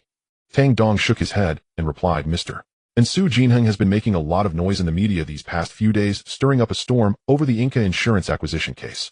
It is impossible for Su Shirshuan to be unaware. The fact that he has not intervened only indicates that he has at least tacitly approved Su Jinheng's actions. Perhaps he or other forces want to use this opportunity to test our foundation. Since the Su family wants to act as pawns, we shall facilitate them. Anshin laughed, feeling very good about it. Now there were truly no psychological burdens regarding the Su family. Hearing Angson's laughter, Lu Shi put down the materials in his hands and remarked with a hint of emotion, It took just 5 days to complete our commission, and McKinsey's capabilities are indeed fast and strong. Sitting next to Lu Shi, Liang Fan added with a smile, I am not surprised by McKinsey's capabilities, but I am a bit impressed by the Su family. I didn't expect them to hide $500 million in cash and around $1 billion in overseas assets. These century-old families are indeed no pushovers. Tang Dong shook his head and said directly, so what? The Su family has gone through quite a few countries' transit channels to hide their assets. I didn't expect them to dare not pay taxes. Once we report them, the tax issues would cause them significant losses. Anshin nodded slightly, and then said coldly, if tax issues are merely a big loss, then the issues regarding the Su family's trust and its financial dealings with certain British institutions are absolutely fatal. Exposure would be enough to plunge the Su family into an abyss. Indeed, McKinsey's investigation into the Su family yielded unexpected findings. According to the investigation report provided by McKinsey, the Su family has financial dealings with certain local British capital and accounts specifically for British intelligence agencies. If the financial transactions with local British capital can be passed off as normal cooperation, it could be somewhat justified. But associations with accounts for British intelligence agencies change the nature of the problem. Most absurdly, the Su family trust has even set up a dedicated fund, and through this fund used a multi-layer offshore structure to register over 10 NGOs in Hong Kong that involve certain unspeakable activities. It is clear what they are trying to do. Because of this unexpected discovery, Eric Johnson, president of McKinsey's Black Box department, specifically contacted Anshin requesting to raise the commission from $800 to $1 million. However, Anshin still agreed. Upon reviewing the materials today, she understood that this money was well worth it. After hearing Angson's words, Wang Ming's previously solemn expression darkened. He immediately looked up at Anshin and with gritted teeth said in a deep voice, do not publish any information regarding the Su family's trust and its ties to the UK for now. I will submit a report to the relevant leadership through special channels, and we will see what the situation is before proceeding. Oh, Anshin was somewhat surprised, and then pointed towards the north and slowly confirmed, Mr. Wang, are you sure you want to poke in that direction? Wang Ming did not speak. He only solemnly nodded to confirm. Anshin nodded in understanding. It was not surprising that Wang Ming had connections that could reach the heavens. After all, he had navigated the financial world in China for over 20 years without incident, and besides his strong capabilities, he must have a powerful network. After carefully pondering for a while, she realized that this was indeed the best way to handle it. Anshin looked around and finally fixed her gaze on Tang Dong, smiling as she asked, Mr. Tang, how is the progress on digging up dirt and contacting the media? Upon hearing this, Tang Dong immediately reported the relevant progress, Mr. And the dirt on the Su family consists mainly of some tabloid gossip about family members and related allegations about their businesses, but there is no damaging dirt that could truly harm them. However, it doesn't matter. If we publish all this dirt at once, it will be enough to throw the Su family into chaos. On the media side, I was worried that someone might leak information, so I didn't contact any television or radio stations, but I have finalized agreements with over 10 mainstream newspapers, including the HK Business Daily Ming Pao and South China Morning Post, which have a very wide readership. This will be enough to stir up a public opinion storm against the Su family. Currently, everything is ready and just waiting for Mr. ANS order to immediately launch the relevant plans. Anshin nodded in satisfaction, then reached out to tap the table to gather everyone's attention, and said solemnly, 6 days ago our ultimate goal was to teach the Su family a lesson through a dual-pronged approach, achieving a deterrent effect. But I am now changing the target. The new target is singular to strike with full force and completely crush the Su family. Understood. Anshin slightly nodded, then looked at Wang Ming and asked, Mr. Wang, when can we expect news from that side? Wang Ming did not hesitate and quickly replied, I will fly directly to the capital soon. If all goes well, it will be tonight, but if not, then tomorrow. Anshin nodded upon hearing this, and then said to Tang Dong, Mr. Tang, initiate the plan. Spend whatever is necessary. Tomorrow morning, I want to see the Su family's dirt spread all over HK. Tang Dong immediately replied, Yes, it will be as you wish. Good, then let's adjourn. Everyone get busy. At 7 o'clock in the evening, while accompanying Li Hong for dinner, Anshin received a call from Wang Ming in the capital. Anshin, the results are out. The Su family must bear the consequences they deserve. A relevant investigation team from the capital will fly directly to HK tomorrow and will form a joint investigation team with the HK Security Bureau. The joint investigation team has only one goal: to thoroughly investigate the Su case. All involved Su family members must be held legally responsible, and any assets related to illegal activities must be confiscated by law. Assets that are not involved in illegal activities will be returned to the uninvolved Su family members. After the investigation concludes, the HK side will publicly auction all the assets seized from this case. The big shots here have approved allowing the FAR Financial Group to obtain auction qualifications and have also specially approved that the FAR Financial Group can pay for the purchased assets at an 80% discount. After listening to Wang Ming's exhausted account, Anshin was very moved. To be honest, if it weren't for Wang Ming's mediation, the FAR Financial Group would not have been able to gain any actual benefits. But Anshin still had a doubt, and she immediately asked, Uncle Wang, thank you very much for your help, but I have one more question. According to current relevant laws, it seems we do not have the authority to deal with HK spies. Don't worry, the joint investigation team will be formed in the name of the HK side, and the identities of the members will be kept confidential. This means that nominally this case will be handled by HK itself. This statement has another layer of meaning. The actual leadership of the joint investigation team will come from the relevant investigation team from the capital. Anshin was not naive as she understood this meaning, and then smiled. Uncle Wang, then there's no problem. By the way, should we continue executing the original plan, or wait for the investigation team to act? We can execute the original plan, but we must not disclose any information related to British institutions. At 8:20 a.m., near the HSBC Tower and newsstand, Li Chun, dressed in a standard black suit, hurried to the stand and called out, Uncle Jiao, get me the latest Forbes magazine. I'm sorting out some materials, just wait for 2 minutes. Li Chun was unconcerned and casually picked up a Ming Bao to read. The headline read, exposing the ugly conduct of the 20 billion asset super rich Su family. 20 billion Hong Kong dollars. The Su family. Ugly conduct. Upon seeing this headline in Ming Bao, Li Chun, who worked in the investment department of HSBC, immediately became interested and began to seriously browse the content. Ah Chun, do you still want your Forbes magazine? Huh. Li Chun looked up in confusion at the owner of. Seeing Li Chun's bewildered expression, Uncle Jiao glanced at the newspaper in his hand and immediately understood what had happened. He then asked with a smile, haha, do you feel like someone is targeting the Su family? Li Chun nodded and replied, yes, but the Su family has been operating for over 50 years, has a good reputation, strong financial power, and wide connections.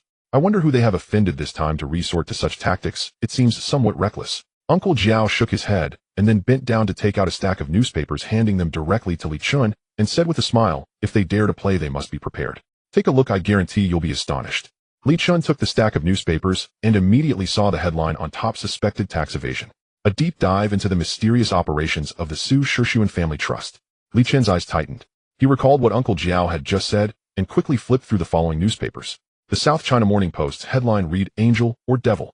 Where is the Su family headed? The Hong Kong Island Weekly's headline reads, Su Jinhee's love history exposed, surprising revelations. After reading all the headlines in his hand, Li Chun was directly shocked. Wow, who did the Su family offend to bring so many newspapers into this? So many papers participating. This is a media blitz. A total of 28 newspapers covering politics, business, finance, people's livelihoods, and entertainment categories, all aggressively headlining. Who do you think has the capability to pull this off? Li Chun thought for a moment, and then shook his head, saying it's hard to say. There are quite a few families with that capability. Uncle Jiao, you've been in the newspaper industry for decades. Have you received any special news? Against big figures, how could an ordinary person like me have any special news? All right. Li Chun was unconcerned by this response that was just idle chatter. He wasn't surprised there was no answer and gestured to Uncle Jiao, asking Uncle Jiao how much for this stack of newspapers plus the latest Forbes. All of it. Li Chun nodded. Yes, it's a rare big event. It would be good to keep a memento. 165 Hong Kong. Hearing this, Li Chun directly took out 200 Hong Kong dollar bills, handed them to Uncle Jiao, and said, "Keep the 200 Hong Kong dollars, don't give me change. Just deduct from my balance for future purchases." "Okay, I remember that." Li Chun nodded slightly, then picked up all the newspapers and walked towards the HSB. At 10, Delang Road, in the Su family's villa meeting room. At this moment, the meeting room had fallen into a state of extreme silence, filled with a tense and serious atmosphere. Su Sun sat in a chair, patiently reading through all the newspapers that reported on the Su family. A thought suddenly emerged: the unseen hand wants to wipe out the Su family. After carefully considering the direct implications of the newspapers, he became even more resolute in this thought. Su Sun narrowed his eyes, transforming his originally kind gaze into a sharp one, revealing the demeanor of a business tycoon. He then looked up at the 6 Su family descendants sitting neatly in front of him, who dared not speak. Aside from his son Su Jinhe, the other 5 were nephews, all directors of Zhongjian enterprises belonging to the 3rd generation of the Su family heirs. While they were called heirs, Su Sun understood that these 6 were not cut out for business. They were only suited to be wealthy idlers enjoying life. Thinking of this, Su Sun shook his head slightly in disappointment, and then asked solemnly, "Jinhe, have you found out who is plotting against us?" Hearing his father's question, Su Jinhe trembled slightly and stammered, Dad, I called some newspapers, but they said it was just normal business cooperation. Since they were paid, they have to do their job and cannot disclose the employer's information according to the rules." Su Sun's expression darkened slightly, and he stared sharply at Su Jinhe, incredulously asking, "Normal business cooperation? Do you really believe that?" Under his father's stern questioning, Su Jinhe's inner fear rapidly spread throughout his body, and he began to Seeing Su Jinhe's timid demeanor, Su Sun could no longer hold back, standing up and pointing at him, scolding, "You're already 44 years old, and you can't even handle a small matter. Look at yourself now. No wonder Chao Qiong looked down on you back then. Truly a waste. Third uncle, that's too much. Third uncle, don't be angry. Third uncle, the second brother, is just a bit kind-hearted. He hasn't done anything too wrong." The 5 third-generation Su family members saw the atmosphere becoming increasingly tense and hurriedly stepped forward to persuade him. Su Sun waved away his nephew's attempts to comfort him, sitting back down. He took a sip of tea to suppress a bit of his anger and fell into deep thought. Who would target the Su family? Why target the Su family? How did the other party know about the family trust's information? What do they want from the Su family? Most importantly, did the other party already know about the Su family's cooperation with the British intelligence agency through the family trust? No, that's not right. The other party couldn't possibly know about the Su family's cooperation with the British intelligence agency, otherwise this situation wouldn't be happening. After dismissing the biggest concern, Su Sun breathed a sigh of relief. As long as it wasn't that issue, the other problems could be solved. Having come to this conclusion, Su Sun no longer hesitated, waved his hand to the 6 younger generations, and said, "You all go out for a bit, I'll call you in when I need you." The 6 looked at each other, but obediently stepped out of the meeting room. After they left, Su Sun picked up the phone on the table and directly dialed a familiar number. "Hello, Su Sheng. I need your help with something. What do you think?" "I was just waiting for your call, Su Sheng. You want to know who's targeting the Su family, right? It seems relying on one's own is more trustworthy." Su Sun finally revealed a smile, cheerfully praising, "Only Yang understands me. Su Sheng, the one who entrusted us with the advertisement, is Tang Dong from Yuanfang Financial Group. He is the vice president of the group, specifically responsible for insurance business. Regarding Inca Insurance, you should tell Jinhe to clarify the situation, or else Yuanfang Financial Group might completely misunderstand." "So it's Yuanfang Financial Group. But Su Sun had another question. Since you received the advertisement business, why didn't you notify me in advance?" "Su Sheng, I only found out about this after seeing the newspaper this morning." "Oh, that makes sense, so I can understand." Su Sun accepted this explanation and then asked, "Do you know the background of Yuanfang Financial Group?" Aside from some publicly known information, all other details, such as shareholders, major bosses, and funding sources, are anonymized through a multi-layered offshore structure, making it very mysterious. However, it seems Yuanfang Financial Group has 2 vulnerabilities. One is that during the acquisition of Chuangxing Bank, the head of the Liao family directly interacted with a shareholder from Yuanfang. The second is that when acquiring Inca Insurance, Li Zikai also seemed to have come into contact with the shareholder. How about you ask those 2? Alright, I won't disturb you any further. I'll go ask those 2 gentlemen. Okay, goodbye, Su. Goodbye. After hanging up, Su Sun did not continue to call other numbers, but instead held the phone and began. He recognized Liao Liuan, the head of the Liao family, but they weren't familiar. If he called directly to inquire about the shareholder matters, given Liao Luan's cunning character, he might not obtain any useful information. As for Li Zikai, he wasn't familiar either, but he had a good relationship with Li Zikai's father Li Jiaqing. This was a point he could leverage. After carefully considering his specific approach, Su Shishuan picked up the phone again and directly dialed Li Zikai. Beep beep beep. "Hello, Su Sheng. Haha, Zikai, long time no see. How have you been lately?" Li Zikai, who was currently in the CEO's office of Inca Group, was somewhat bewildered. He couldn't understand why this fatherly friend who hadn't called in over a decade suddenly contacted him today. Could it be that the Su family needed help due to today's media attack? There's always something behind the unusual. But out of politeness, Li Zikai still replied with a smile, I've been alright Su Sheng, how about you? Haha, I'm good. I've been playing golf with Jiaqing recently. Hearing this, Li Zikai frowned and didn't want to beat around the bush any longer. He directly asked, so Su Sheng, is there something you need from me today? Li Zikai was still young compared to his older brother, who would likely drag on the conversation until the other party could no longer bear it, and explain the situation. Su Sun smiled slightly, and then asked cheerfully, Zikai, I heard you know a shareholder from Yuanfang Financial Group. Is that true? Li Zikai was taken aback, and his mind immediately began to connect all the information after Yuanfang Financial acquired Inca Insurance. They wanted to buy out the remaining shares at a premium to delist, but didn't expect to be tricked by Su Jinha. Now Yuanfang Financial's counterattack had begun, and the Su family was in a hurry. Understanding this, Li Zikai smiled, and said, Su Sheng, I know a shareholder from Yuanfang Financial Group, but isn't this something Jinha did wrong? It caused quite a stir a few days ago. Isn't that just provoking an enemy for the Su family? It's truly unwise. By the way, Su Sheng, I should remind you that Yuanfang Financial is very powerful, and you can't afford to offend them. Oh, it's worth noting that Li Zikai is Li Jiaqing's son, who can command respect in Xianjiang. What kind of background does Yuanfang Financial have to make Li Zikai so cautious? Su Sun's sense of unease grew stronger. Before making this call, he had intended to investigate and counterattack, but now he was only thinking about how to make peace. Quickly adjusting his emotions, Su Sun spoke, yes, this time, it must be Jinny's mistake. So as the head of the family, I have to step in to clean up the mess. I wonder if Sakai would be willing to provide me with the contact information of the Yuanfang Financial shareholders. I want to apologize to him and discuss how to resolve this matter. It's better to resolve a conflict than to escalate it. Su Sheng's intention is good, no problem. By the way, Mr. and is from the mainland and speaks Mandarin. Su Sun's heart jolted. He quickly asked the boss of Yuanfang Financial Group, is actually from the mainland. No, Su Sheng misunderstood. What I meant is that Mr. and who contacted me is from the mainland. I don't know who the specific boss is or where they are from. Li Zikai's explanation was completely unnecessary. If a mainlander is a shareholder, it likely means the boss is also from the mainland. However, Su Sun did not continue on this topic. Instead, he expressed his gratitude. Zikai, thank you for your help. Without you, I wouldn't know how to handle this matter. Su Sheng is too polite. Harmony brings wealth. That's the core of the business world in Xianjiang. Mr. and is very generous. As long as Su Sheng is willing to bear some losses, I believe this matter will be resolved perfectly. They'll send you Mr. A&S contact information right away. Su Sheng should hurry up and get in touch. Alright, I'll listen to Zakai. It's indeed urgent to resolve this matter quickly. After it's over, I'll host a banquet to thank you. Okay, let's leave it at that. Goodbye, Su Sheng. Goodbye. Not long after hanging up, Su Sun received a text message. An XIN 139XXXXXXX. An XIN. Concerning this name, Su Sun recalled, but still had no impression or clue. It seems like a formidable dragon crossing the river. This time, he was indeed careless in his probing. Slightly regretting, Su Sun dialed Zin's number. Beep, beep, beep. After waiting 5 or 6 seconds, a steady voice came from the receiver. Hello, who is this? Su Sun regained his focus and smiled, saying, hello, mister. And I am Su Sun. Oh, the Su family has come knocking, huh? An XIN pointed at the phone with a smile and said, hello, mister. Su, I wonder what you have to discuss. Mister, and I am calling you this time mainly to resolve the trouble that Jin Hung has caused. I hope, mister, and will be magnanimous and forgive Jin Hung's mistakes. An XIN found it amusing. How can a futures trader who is dead say that it starts and ends as he pleases? Suppressing his laughter, an XIN casually remarked, I don't quite understand what you mean. What trouble did Jin Hung cause? What does being magnanimous mean? Oh, mister, and doesn't know? Know what? It's like this. Regarding the privatization of Inca Insurance by Yuanfang Financial Group, my son Su Jin Hung may have said something that caused Mr. Tang Dong, your group's vice president, to misunderstand, leading Mr. Tang to target the entire Su family. An XIN pretended to be puzzled and asked, oh, then why don't you go find Mr. Tang? Why are you looking for Mr. and is a major shareholder of Yuanfang Financial Group?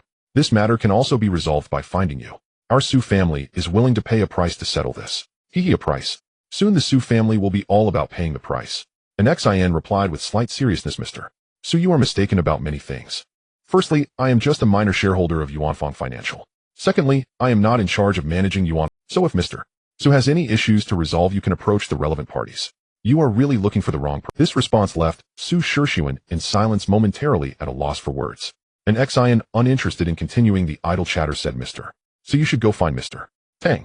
This matter, Mr. and Hong Kong is not the mainland. It's better to leave some room in dealings.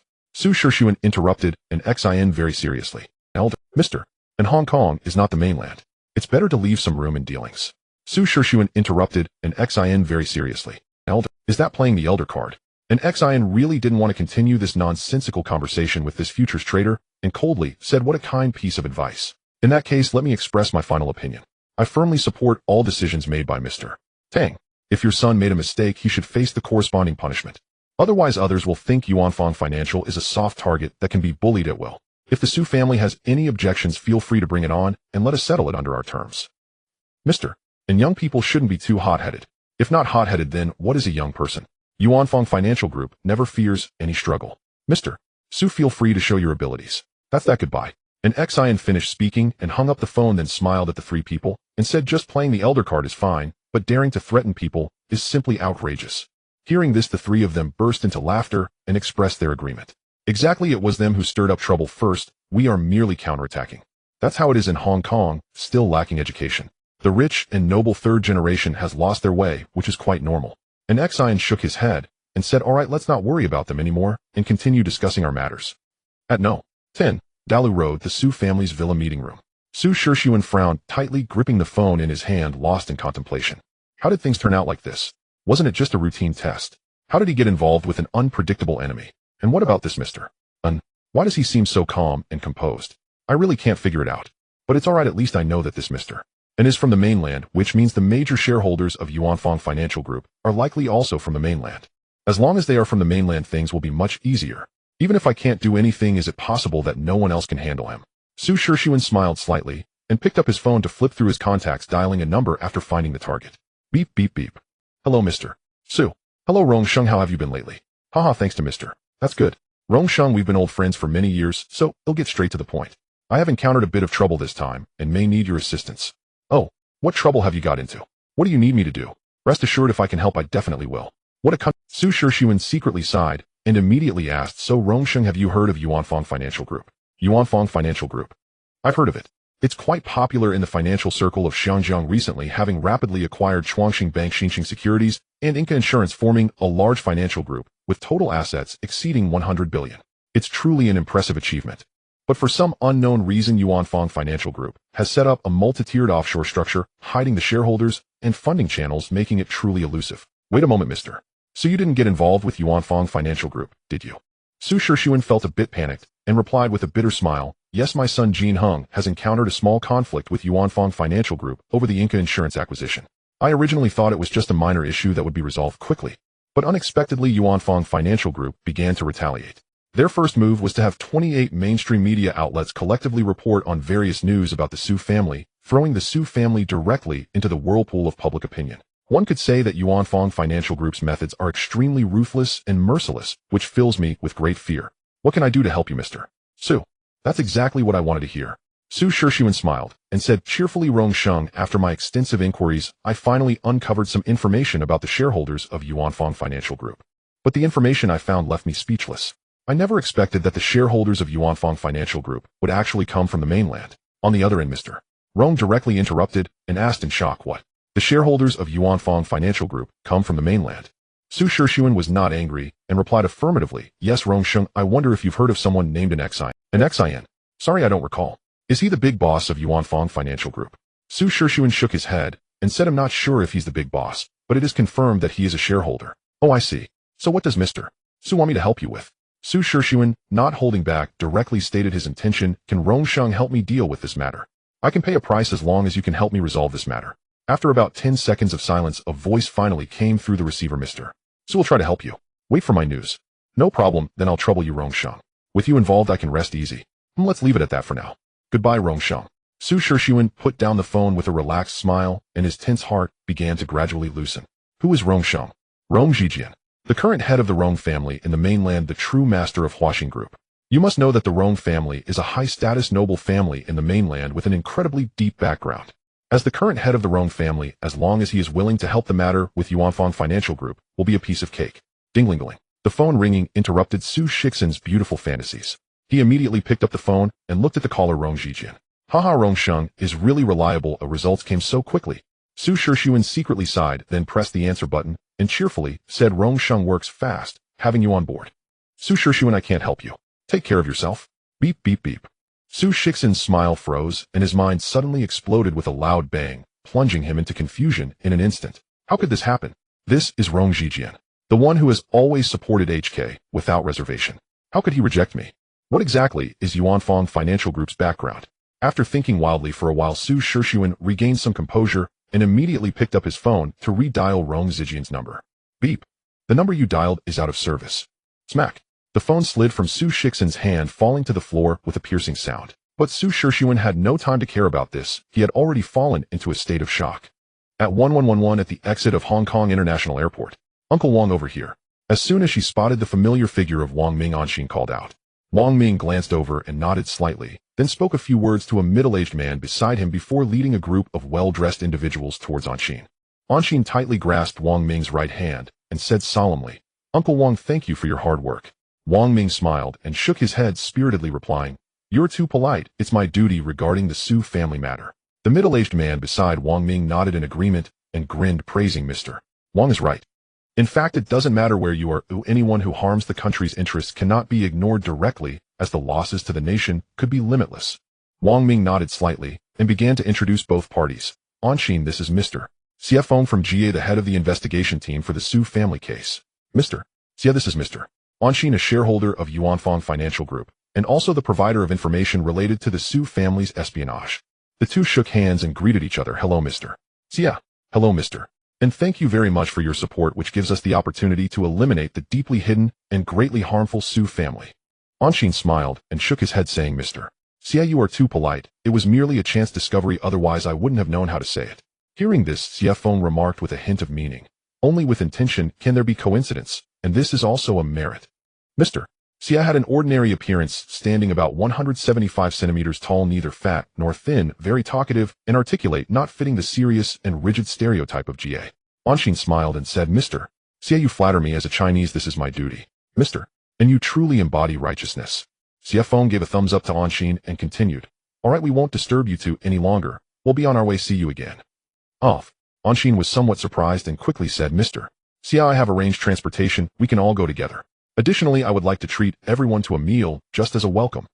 Xie Feng shook his head, indicating it wasn't necessary explaining. There are colleagues from the Hong Kong Security Bureau waiting outside, and we are on a tight schedule, so we won't trouble you, Mr. Anshin understood their busy work and did not press. All right then, I wish you all success in your work, and may your wishes come true. Xie Feng smiled and nodded, then took out a business card and handed it to Anshin. This is my business card. If you encounter similar matters regarding the Su family in the future, feel free to call me anytime, 24 hours a day. Anshin quickly accepted the business card and took out his own to give to Xie Feng. No problem, this is my card. If Mr. Xie needs any assistance, you can also call me. Xie Feng took the card, glanced at it carefully, then shook hands to bid farewell to the two before leading a dozen well-dressed subordinates out of the airport. Watching them leave, Anshin turned to Wang Ming with a smile and said, Uncle Wang, let's go, time for dinner. Wang Ming shook his head and said hoarsely, I didn't sleep well last night and really need to catch up. Please take me to the group headquarters. I will take a nap in the office. Anshin carefully observed Wang Ming and noticed his face looked a bit pale, with prominent dark circles and drooping eye bags, appearing exhausted. A warm feeling surged in her heart. Uncle Wang had been too tired these past few days.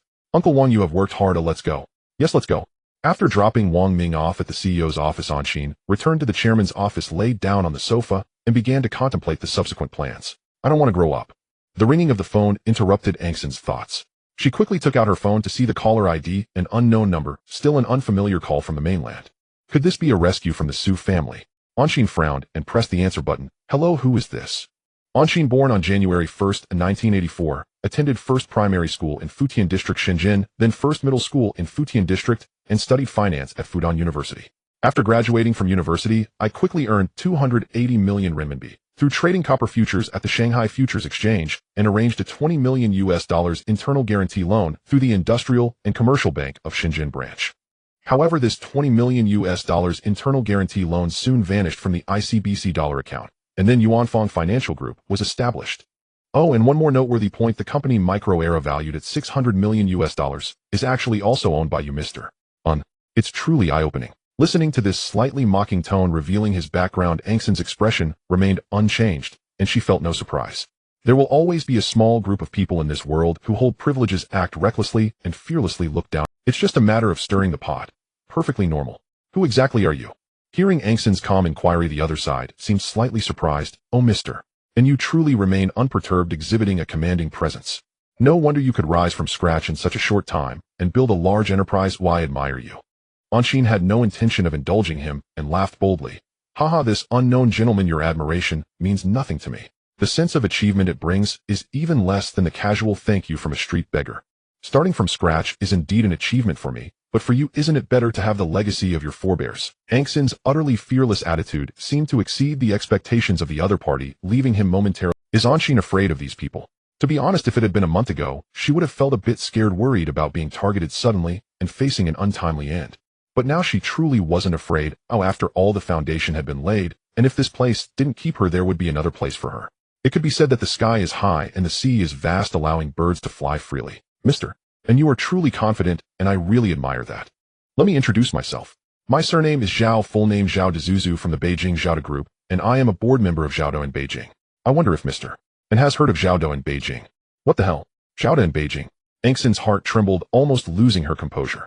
In 2006, Jingxing Zhaoda was just over a year old, still relatively unknown in the business world. However, Jingxing Zhaoda soon entered a rapid expansion phase, with real estate, finance, energy, tourism, and infrastructure industries quickly becoming its hunting grounds.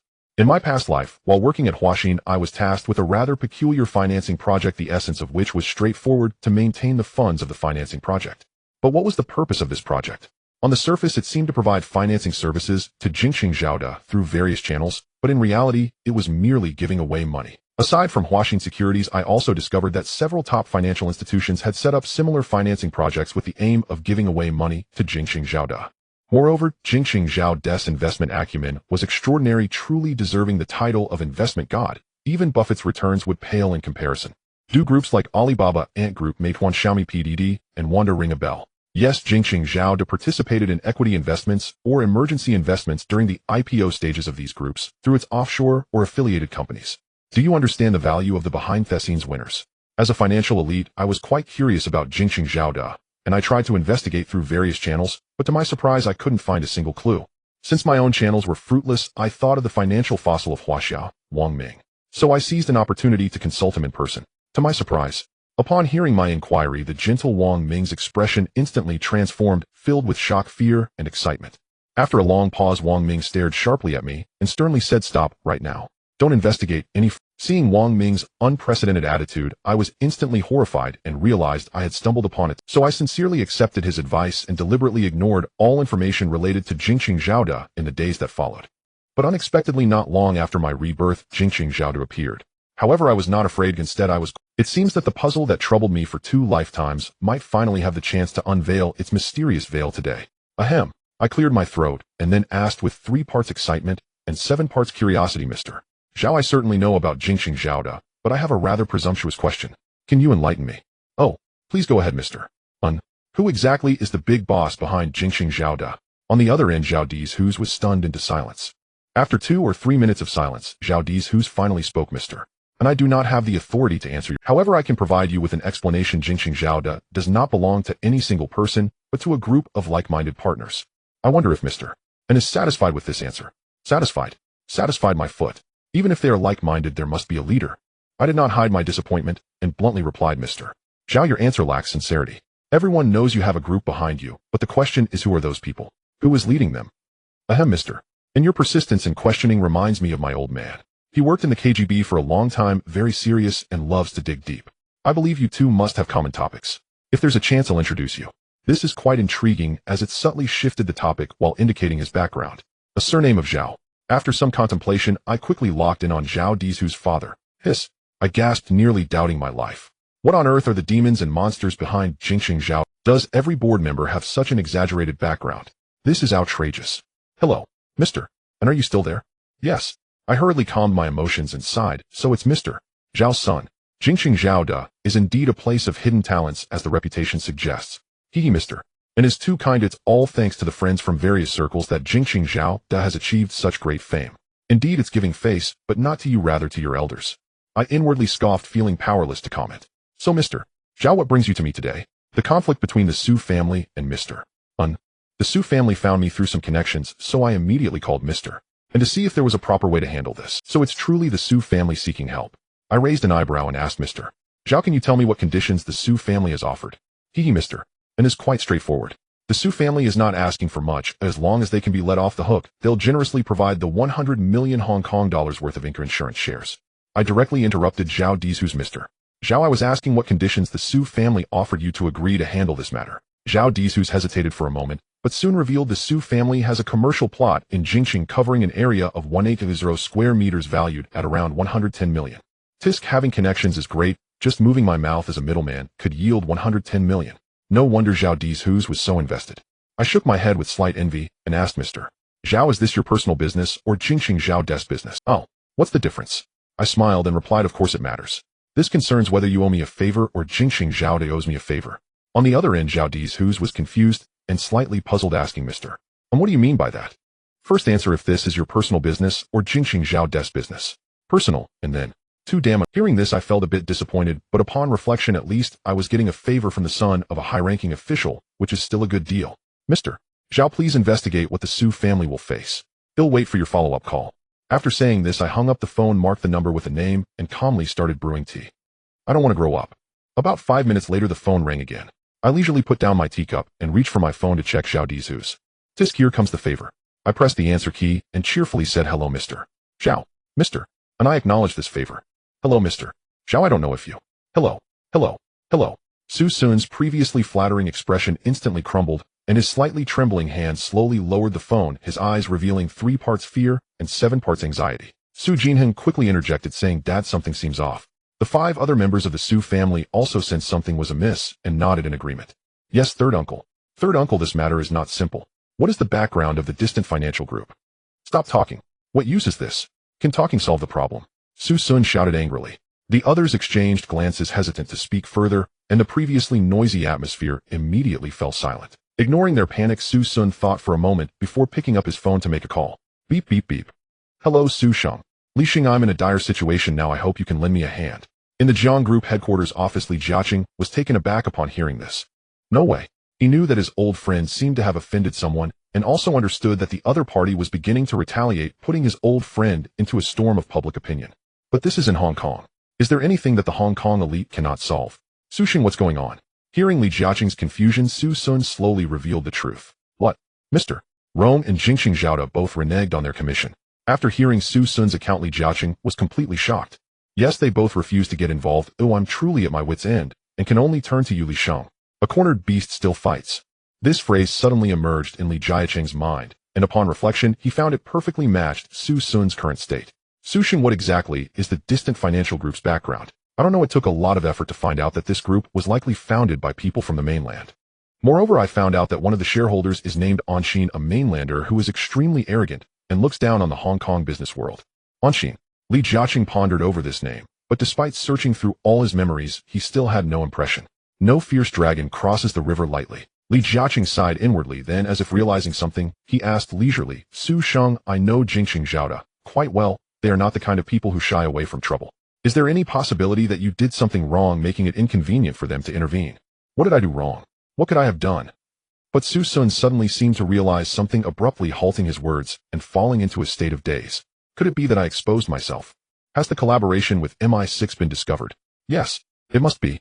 Only in this way would those big shots refuse to show up. Hello. Hello, hello. Su Sheng, are you still there? Yes, yes, yes. Su Sun suddenly snapped back to reality and quickly said, Li Sheng, it's possible that I did not handle some things well, which is why it turned out this way. I plan to come up with a remedial plan and then reach out to them again to see if I can perfectly resolve this matter. Right, go ahead and take care of it. Let me know if anything comes up. All right, thank you for your guidance, Li Sheng. Goodbye. After finishing, Su Sun directly hung up the call and fell into contemplation while holding his phone. After a long while, Su Sun looked up at the few younger members present, his expression devoid of emotion, as he said, you all can leave for now. Oh, Jin Hung, stay behind. The younger members of the Su family did not hesitate and turned to leave the conference room. Soon only Su Sun and his son were left in the vast conference room. Su Sun carefully scrutinized his somewhat flustered son, momentarily unsure of how to begin. He feared he might not escape calamity, but his son was unaware and must be protected. The Su family may decline, but they absolutely cannot go extinct.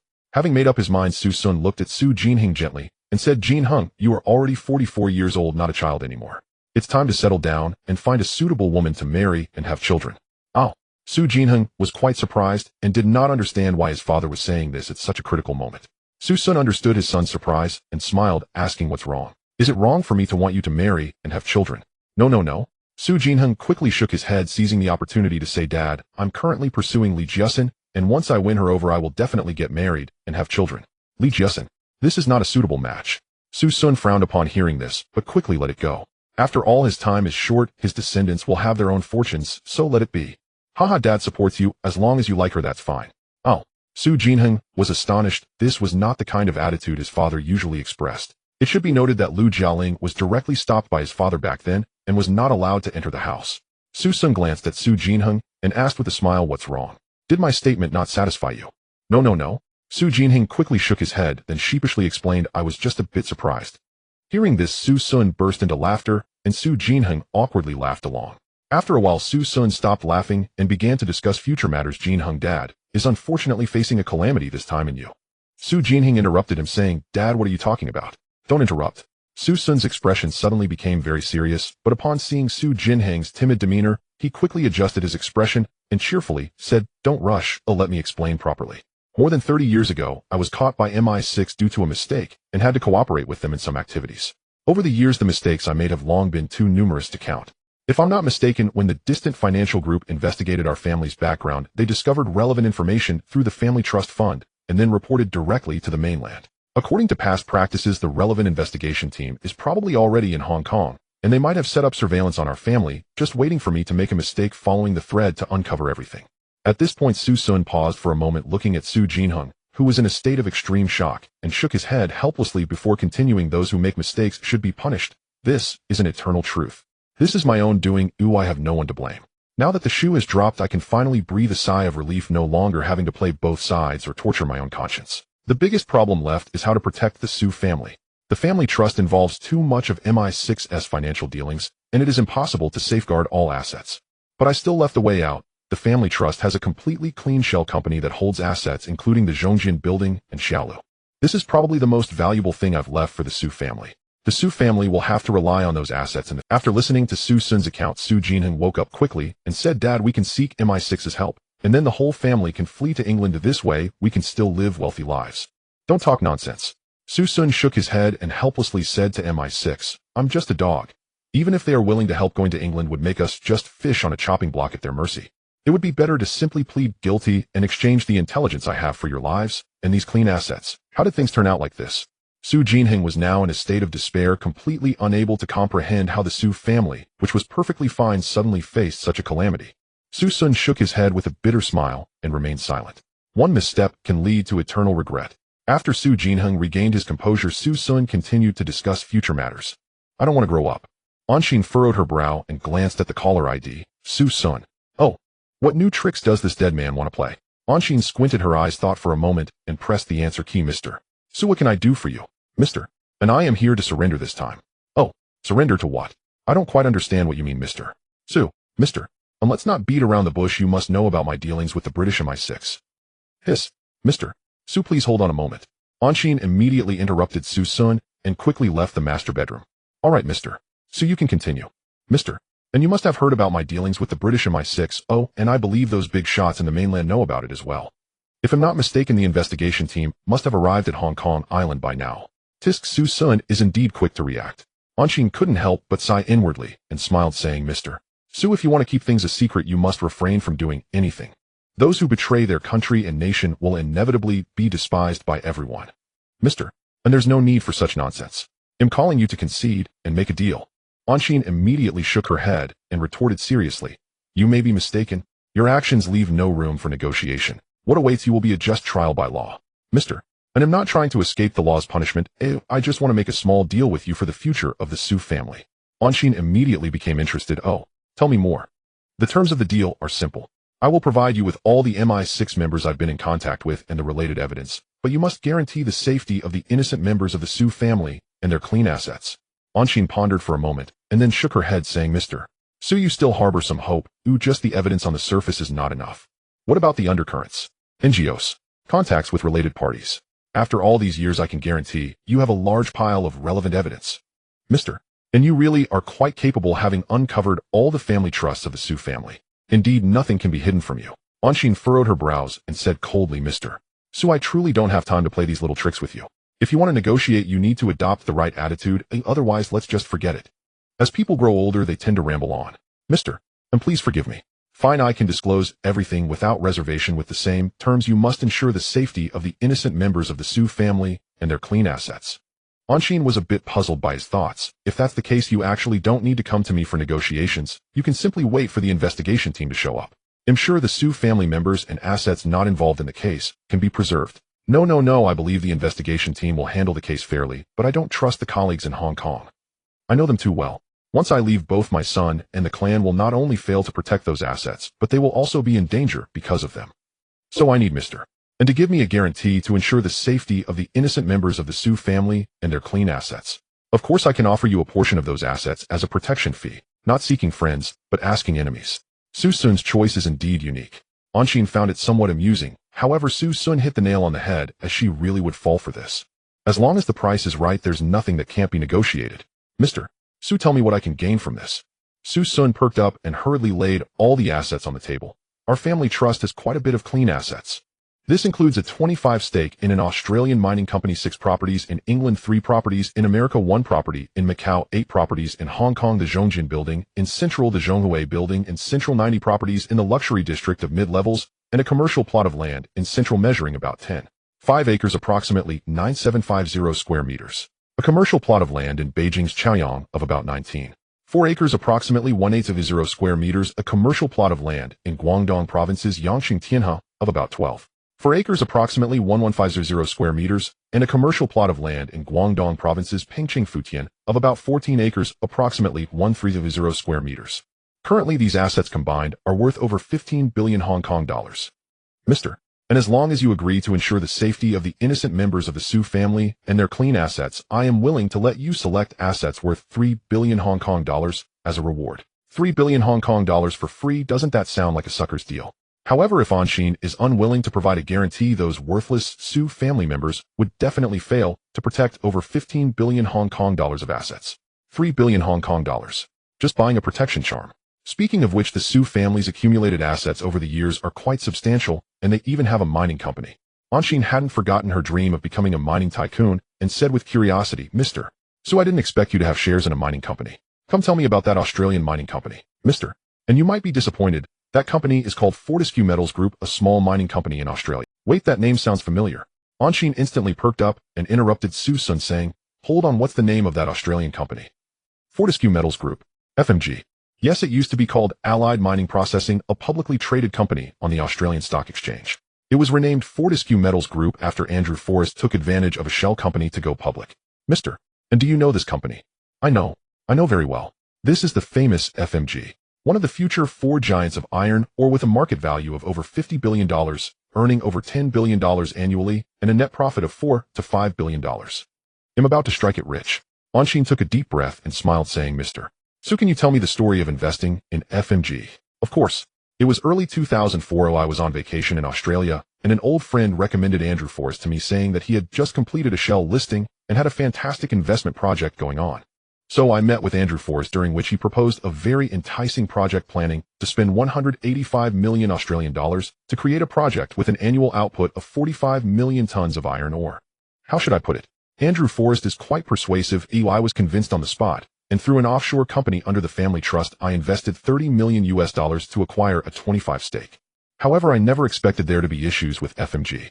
They promised the moon before the financing, but after the financing it turned out FMG was no different from a shell company. FMG's Cloudbreak mine in the Pilbara region of Western Australia was still in the exploration and undeveloped, but there was no way around it. I had already invested, so I could only grit my teeth and carry on. After a year of dragging my feet, I invested another $20 million, and finally FMG managed to piece together enough resources to officially start construction at the Cloudbreak mine this February. However, just a few days ago, Andrew Forrest called me again, saying that due to a lack of project funding for the mine development, FMG needed to seek additional financing or issue guaranteed bonds, asking me how I wanted to proceed. He opened with a funding gap of 1.5 billion Australian dollars. Oh, what could I choose? I really couldn't afford to play this game. To be honest, if it weren't for the investigation, I was also planning to sell my FMG shares. At least the 25% stake in FMG is now worth about 160 million Australian dollars, which is around $120 million, making over 100% profit in over a year. That's not too bad. Not losing now, but losing in the future. The future value of a 25% stake in FMG is over $10 billion. But this is also good. It just gives me the chance to strike it rich. After patiently listening to Su Sun's story about investing in FMG, and Xin felt a surge of excitement. At this moment, investing in FMG not only meant seizing a great opportunity, but also allowed him to step into the mining industry and gradually develop a layout for it. An Exian quickly composed himself and slowly said, Mr. Su, let's discuss a price for 25 of FMG. Oh, Mr. And I've already said that as long as you can provide a guarantee, you can take 3 billion Hong Kong dollars worth of assets as compensation, which definitely includes FMG shares. But I do not recommend that you choose FMG shares. First, their value is too low, and second, FMG is a bottomless pit. Honestly, if you choose FMG, I will be really worried. An Exian chuckled at this. If you were willing to give, I wouldn't. Having enjoyed the moment, an Exian shook his head with a smile and expressed his thoughts directly. I will not accept any assets from the Su family for free. It goes against my principles. Mr. And if you do not accept my transaction proposal, then we can only part ways. I regret to inform you that you will end up with nothing. Naive, too naive. I won't indulge him, Mr. Su, stop threatening me. It's meaningless. If you had other options, you wouldn't be calling me. Su Sun fell silent. He knew there were only two paths before him. 1. Contact MI6, which would lead to the downfall of his entire family. 2. Surrender completely, provide all evidence, and offer certain benefits to seek a guarantee. However, both paths were fraught with difficulties. It was too late to contact MI6 now. Aside from allowing the MI6 branch in Hong Kong to escape, it would bring no benefit to the Su family, but would instead drag them down completely. He originally intended to take the second path, but that too was rejected by an Exian. Was heaven determined to destroy the Su family? Su Sun felt truly perplexed, unable to see a future path. Mr. Su, are you still there? Actually, I can offer you a transaction proposal. How does that sound? And Zin's calm voice interrupted Su Sun's confusion, restoring a glimmer of anger in him, and he hurriedly replied, yes, yes. Please go ahead, Mr. Hearing Su Sun's somewhat anxious tone, an Exian smiled slightly, sensing the turmoil in the other party's heart at that moment. He then presented his cunning proposal, Mr. Su, my transaction proposal is simple. It has 3 requirements. 1. You must provide all information related to MI6. This includes a list of all past and present operatives' missions, executed ongoing tasks, and future planned missions. 2. The assets involved with the Su family will be nationalized. As for the assets not involved, since you believe that the younger generation cannot be protected and may even face life-threatening dangers, I offer you a solution: compile a list of clean assets, and I will establish a shell company to purchase this list at a 30% discount in cash for a quick transaction. 3. You and all other implicated Su family members must accept legal sanctions. As for those Su family members not involved, they must leave Hong Kong with the cash from the asset sales. Where they go is not my concern, but they may never enter Chinese territory again. Well, those are my 3 requirements. If you can fulfill them, the safety of the innocent members of the Su family can be resolved, and the Su family can also rely on a substantial cash flow to thrive for another generation or 2. This proposal was hastily concocted by an Exian. Since he couldn't get it for free, why not buy it? Su Sun fell into a long silence after hearing it. Clearly, he began to seriously contemplate the pros and cons. An Exian was not anxious, patiently waiting for Su Sun's final decision. After about 3 to 4 minutes, Su Sun's low and hoarse voice came through the receiver, Mr. And can you really come up with a large sum of cash in a short time? An Exian smiled, then pretended to be nonchalant, Mr. Su, there are only a few people in all of Hong Kong who can gather 18 billion in cash within a few days, but I happen to be one of them, so you need not worry about the payment. Deal. As soon as the asset transaction is completed, I will provide the MI6 related information. An Exian frowned at this, finding it a bit tricky, and then explained, Mr. Su, that's unrealistic. Whether the assets are involved or not still needs. Su Sun directly interrupted and Zin's explanation, Mr. And I am more aware than anyone else about which assets are involved and which are not. Because I had a premonition that this outcome might happen, I had already prepared for internal asset segregation concerning the family trust.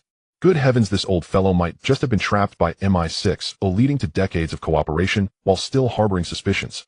Of course, it could also be that this old fellow is adept at risk management, hence the asset firewall was set up in advance. Regardless of the reason, an Exian was truly impressed. Such methods are not something ordinary people can achieve. Mr. Su, I cannot provide you with a specific answer regarding the asset division. I need to consult relevant parties before I can inform you of the final result. No problem. Su Sun understood the implication of this and immediately replied, I will patiently await Mr. A&S result. Good, I will contact you again soon. After saying this, an Exian hung up the call, quickly searched for the contact number of the investigation team leader CFO, and called right away. Beep, beep, beep. Hello, Mr. An Exian immediately greeted cheerfully, hello, Mr. See, I apologize for disturbing you so late. I have some urgent matters to report to you. What do you think? Oh, about the Su family. Yes, Su Sun just contacted me wanting to make a deal with us. CFO immediately became interested. Oh, tell me more. What are you pretending for? I don't believe you haven't been monitoring Su Sun's calls. An Exian rolled his eyes, but he understood that procedures are procedures and attitudes are attitudes. So he quickly organized his thoughts and thoroughly reported all the details of his conversations with Su Sun. You guys are quite interesting. However, if the Su family can provide detailed evidence of assets not being involved, then how you trade and at what price theoretically has nothing to do with us. Mr. See how we need a review standard. Mr.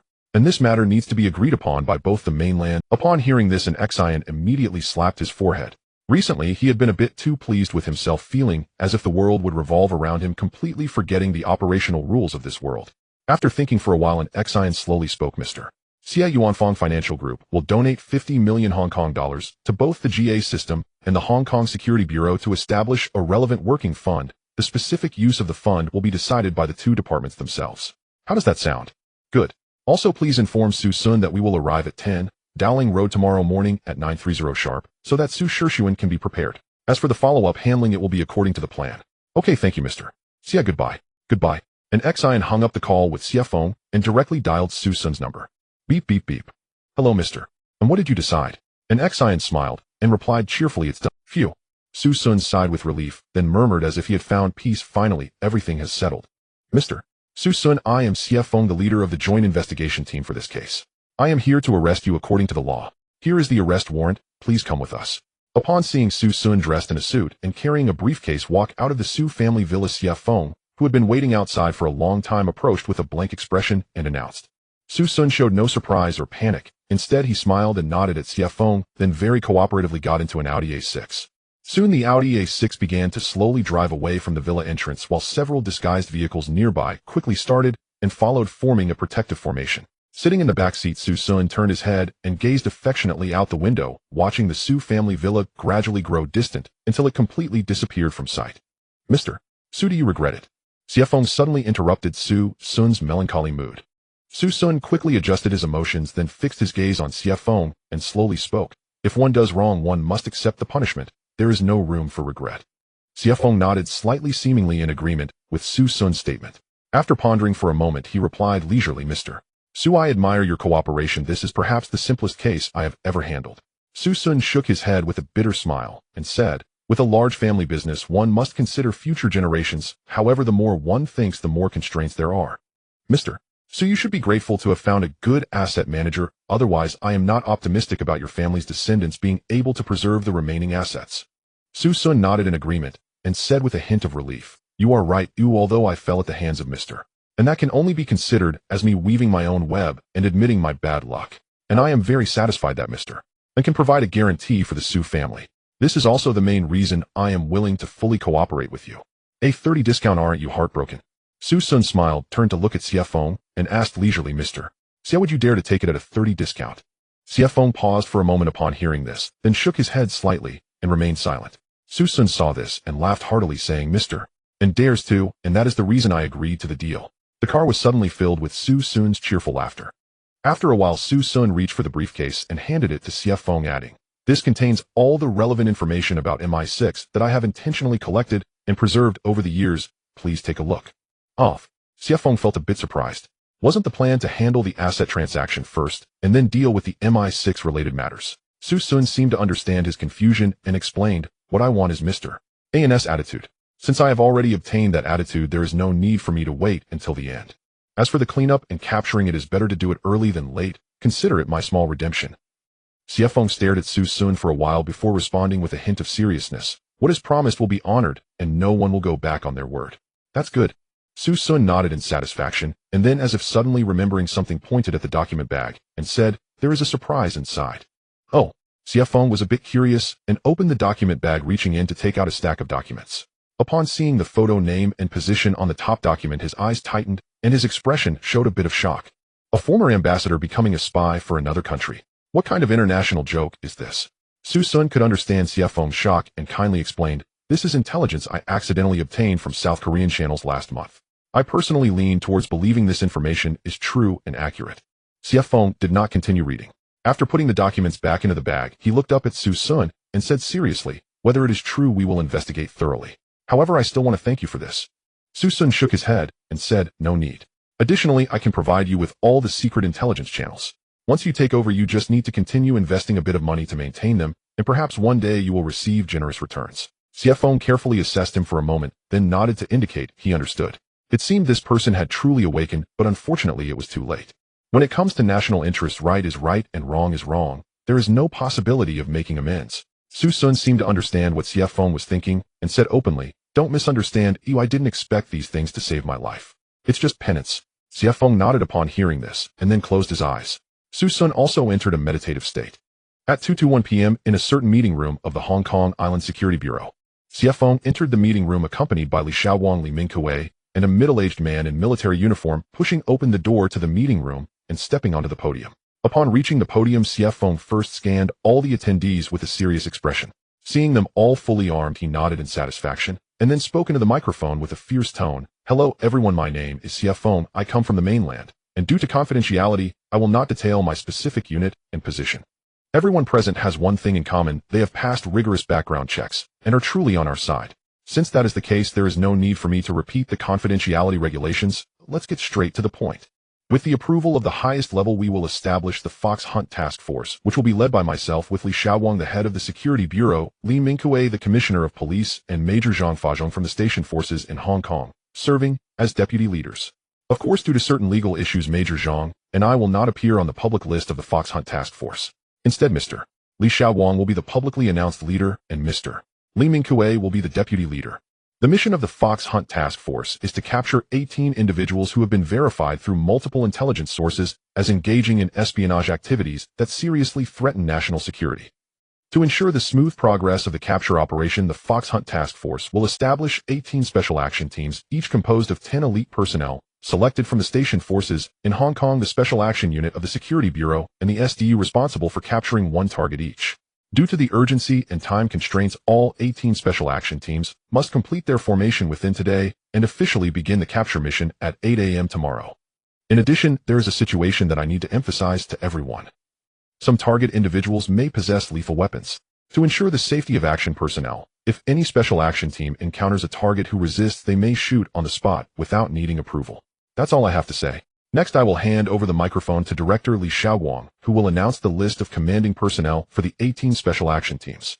Time flew swiftly, and it had been a full 15 days since the official launch of the Fox Hunt operation. In the past 15 days, the operation team successfully captured 18 spies identified by Su Shixuan on the first day. Then, through interrogation techniques, the operation team followed the clues from these 18 spies and obtained a list of others. Finally, through a unified operation, they captured all 118 spies infiltrated by MI6 in various industries, completely dismantling the spy network that MI6 had painstakingly built for many years. Among the 118 spies uncovered, 6 were shot dead on the spot due to armed resistance, while the remaining 112 were successfully captured. After completing all the capture tasks and repeatedly confirming that there were no oversights, the Fox Hunt operation team officially submitted the final report to the highest authorities yesterday. Along with the final report, a request was also submitted. The request detailed the opinions arising from the large number of arrests which were gradually forming into public pressure. They hoped that the highest authorities would approve the disclosure of relevant information, including details about the arrested individuals, to guide public opinion. The highest authorities were very satisfied with this report, and after internal coordination of relevant emergency response mechanisms, they readily approved the request to disclose information to guide public opinion. Once approved, there was no delay. At midnight today, they directly published information regarding the Fox Hunt operation on the official website. This was a super big news event rarely seen in 100 years. Once the information was released, it immediately ignited public opinion. Explosive spy case. Su Shixuan and 112 others were detained, and 6 were shot dead on the spot.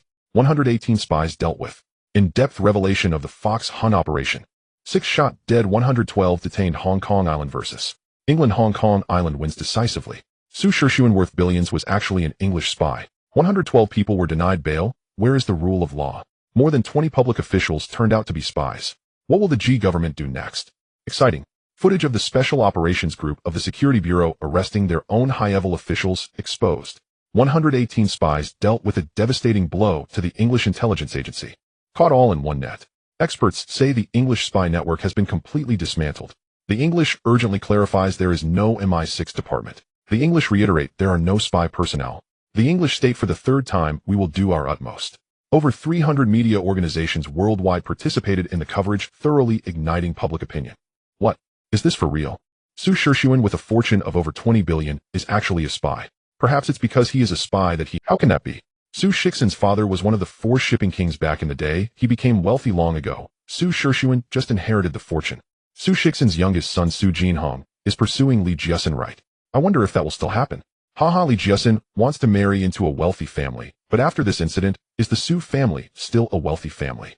Haha, indeed the Su family is completely finished this time. I never expected Counselor Chen to be a spy. Oh, what a— Don't even mention counselors. Even the deputy leader of the Special Operations Group of the Security Bureau, which specializes in counterespionage, is an MI6 spy. Oh, it's simply a joke.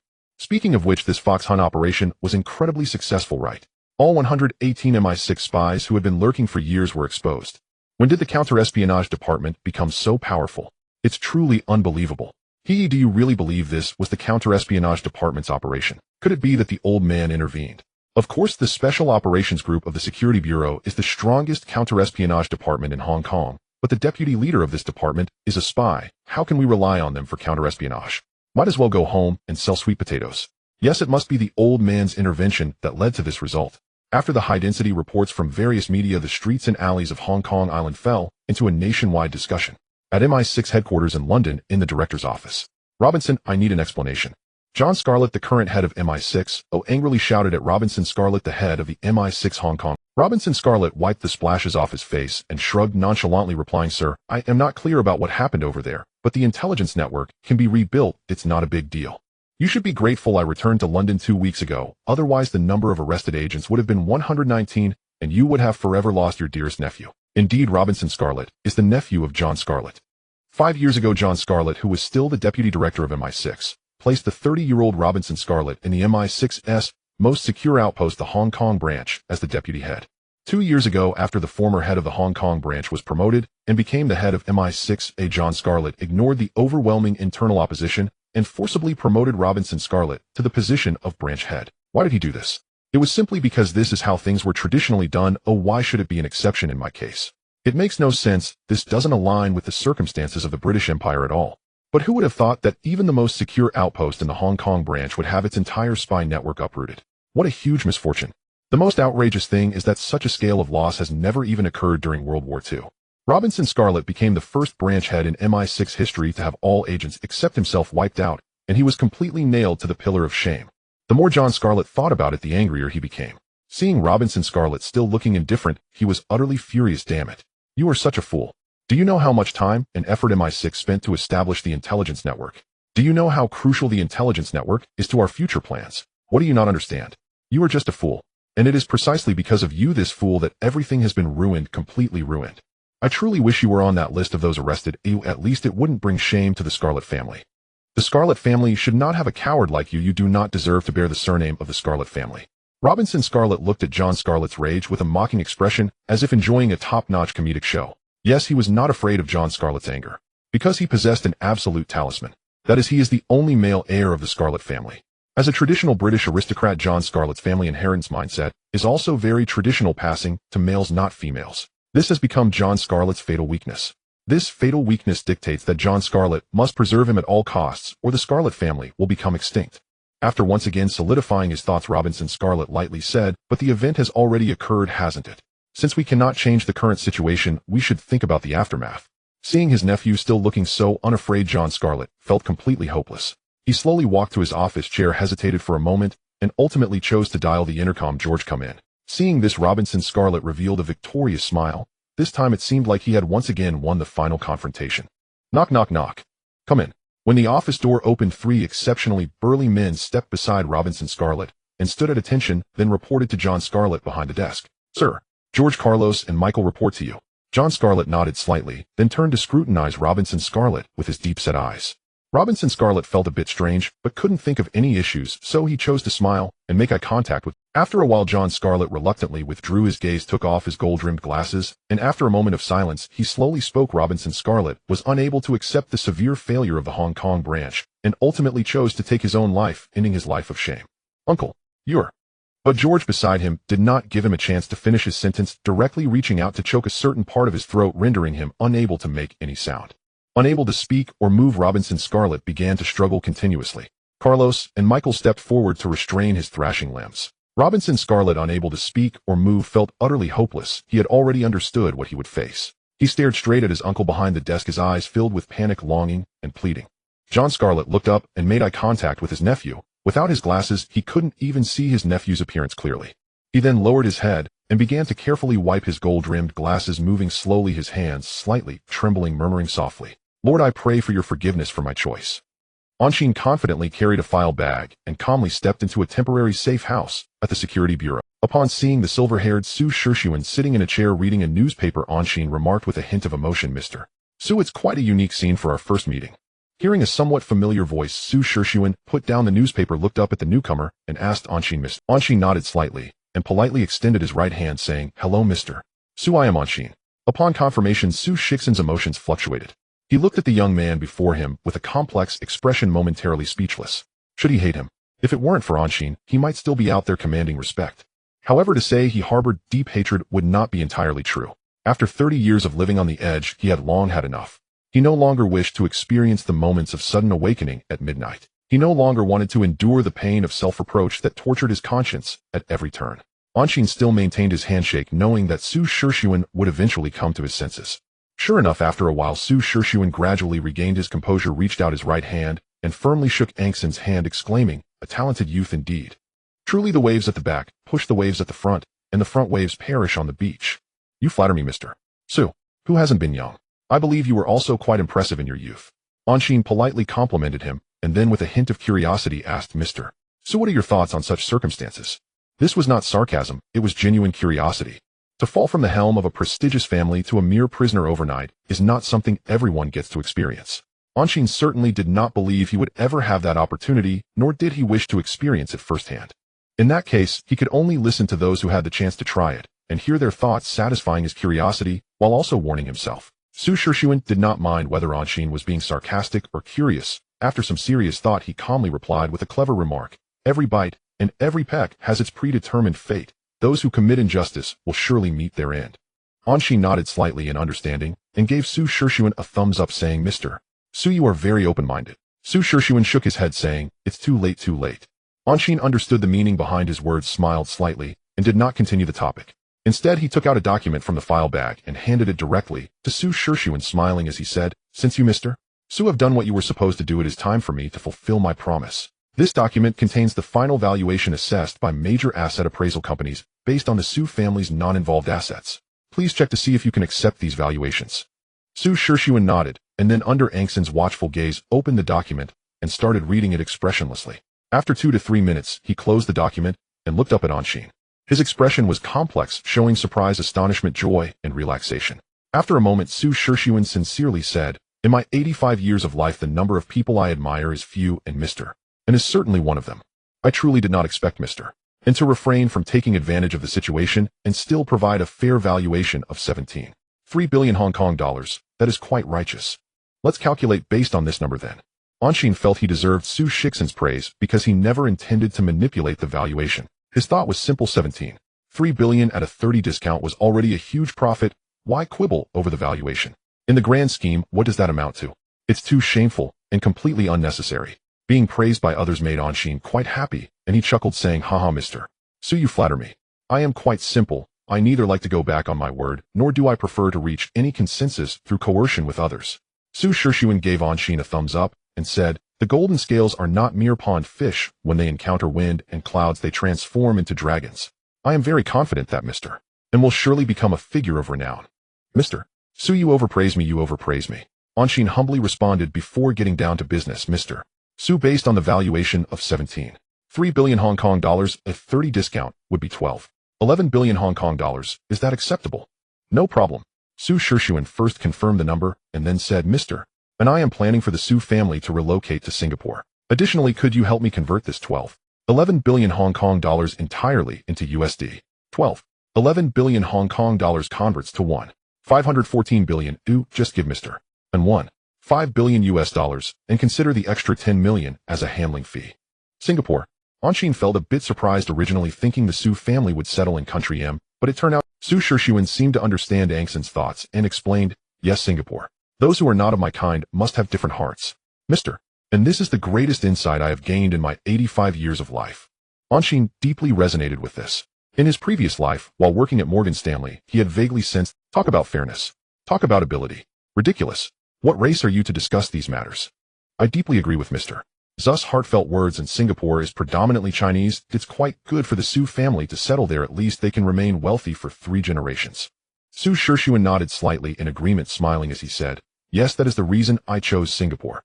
No problem. Once we sign the transaction contract, the $1.5 billion can be paid at any time. Anshin had no objections. In HK, this financial hub, whether in HKD or USD currency exchange, could be done freely at any time. He had already prepared the funds needed for the transaction. 2 weeks ago, after receiving the Su family's tradable asset list, he had Lu Shi, the CEO of Shinkong Capital Family Office, draft a purchase plan based on the asset list, then directly submitted a loan application to Yuanfang Bank. A small syndicate model, 13 billion Hong Kong dollars, 10-year term, 5 annual interest. A normal application, legal and compliant. Yuanfang Bank unexpectedly approved the application. The funds had already been credited to Shinkong Capital's account and could be utilized at any time. No problem. Did you bring the contract? If you brought it, I can sign it right now. Anshin was a bit confused as this process was not right. I did bring the contract, but these assets belong to the Su family trust, and Mr. Su alone cannot sign for it. Su Shishuan smiled slightly, then took a document from the table and handed it to Anshin, saying, Mr. And this is the authorization document for the final beneficiary and the trustee of the Su family trust. You can take a look. Anshin reached out to take the document and began to read it carefully. It was indeed an authorization document granting Su Shishuan the authority to manage the family trust assets. Anshin suddenly had a question, looking up at Su Shishuan and asking, Mr. Su, I don't quite understand. Since you clearly have the power to reset the family trust, why not change the trust into a multi-layered structure? Su Shishuan shook his head, explaining with a bitter smile, 2 reasons. First, my father locked the trust structure back in the day, and changing the structure is very complicated. Second, I never expected to ultimately expose the trust, so I only isolated part of the trust assets for safety in advance. What a coincidence. How fortuitous. Anshin felt quite a bit of reflection at that moment. After a while, Anshin took out a few contracts from the file bag and handed them to Su Shishuan, saying, Mr. Su, these are the transaction contracts. Please check if there are any issues. If there are modifications needed, your lawyer can come over to handle it together. Su Shishuan nodded slightly, reached out to take the contracts, and began to read them carefully. After about 10 minutes, Su Shishuan looked up at Anshin and asked, the contract is fine, a very standard template. Do you have a pen? Upon hearing this, Anshin nodded, and then took out a steel pen from the file bag and handed it to Su Shishuan. Su Shishuan took the pen and swiftly signed his name on several contracts. After signing, Su Shishuan returned the contracts and the pen to Anshin, feeling relieved, and said, finally, the dust has settled. Anshin placed the contracts and the pen back into the file bag, stood up, extended his right hand to Su Shishuan, and smiled, saying, Mr. Su, it was a pleasure working together. A pleasure working together. $1.5 billion. The Su family's clean assets are secure. Knock, knock, knock. Come in. Lu Shi pushed open the door to the chairman's office, stepped forward to stand by the desk, and asked with a puzzled expression, Boss, what can I do for you? Anshin gestured to the chair across from him, smiling as he said, It's nothing serious. I just wanted to ask how the handling of the Su family's assets is going. Lu Shi promptly sat down, beaming as he replied, Boss, it's going very smoothly. Ever since we made the payment 2 weeks ago, the Su family members and the trustee have been very cooperative with our receiving process. Currently, the Asset Management Department of Shinkong Capital has completed the reception of all transaction assets and is processing the sale of related properties as per your instructions. Very good.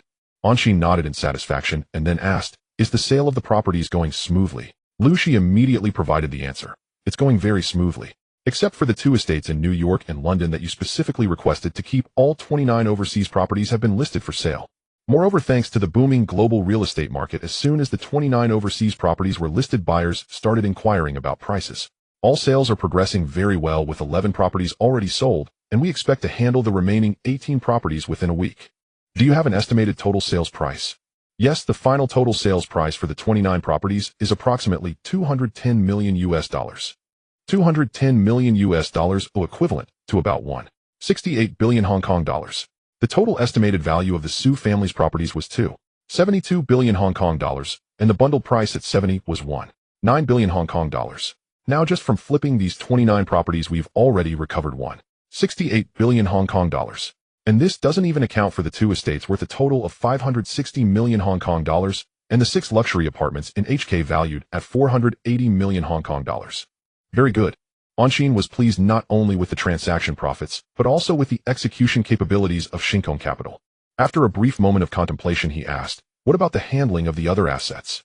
Lu Shi organized his thoughts and reported on the handling of the other assets. According to your previous instructions, we have included the China Construction Tower valued at 4.3 billion Hong Kong dollars, the Zhonghui Tower valued at 3 1 billion Hong Kong dollars, 90 sets of Kowloon mansions valued at 3.7 billion Hong Kong dollars, a commercial land in Beijing's Y district worth 200 million Hong Kong dollars, and a commercial land in Jixi's Tian H district valued at 115 million Hong Kong dollars into the Asset Management Department of Shinkong Capital for daily management.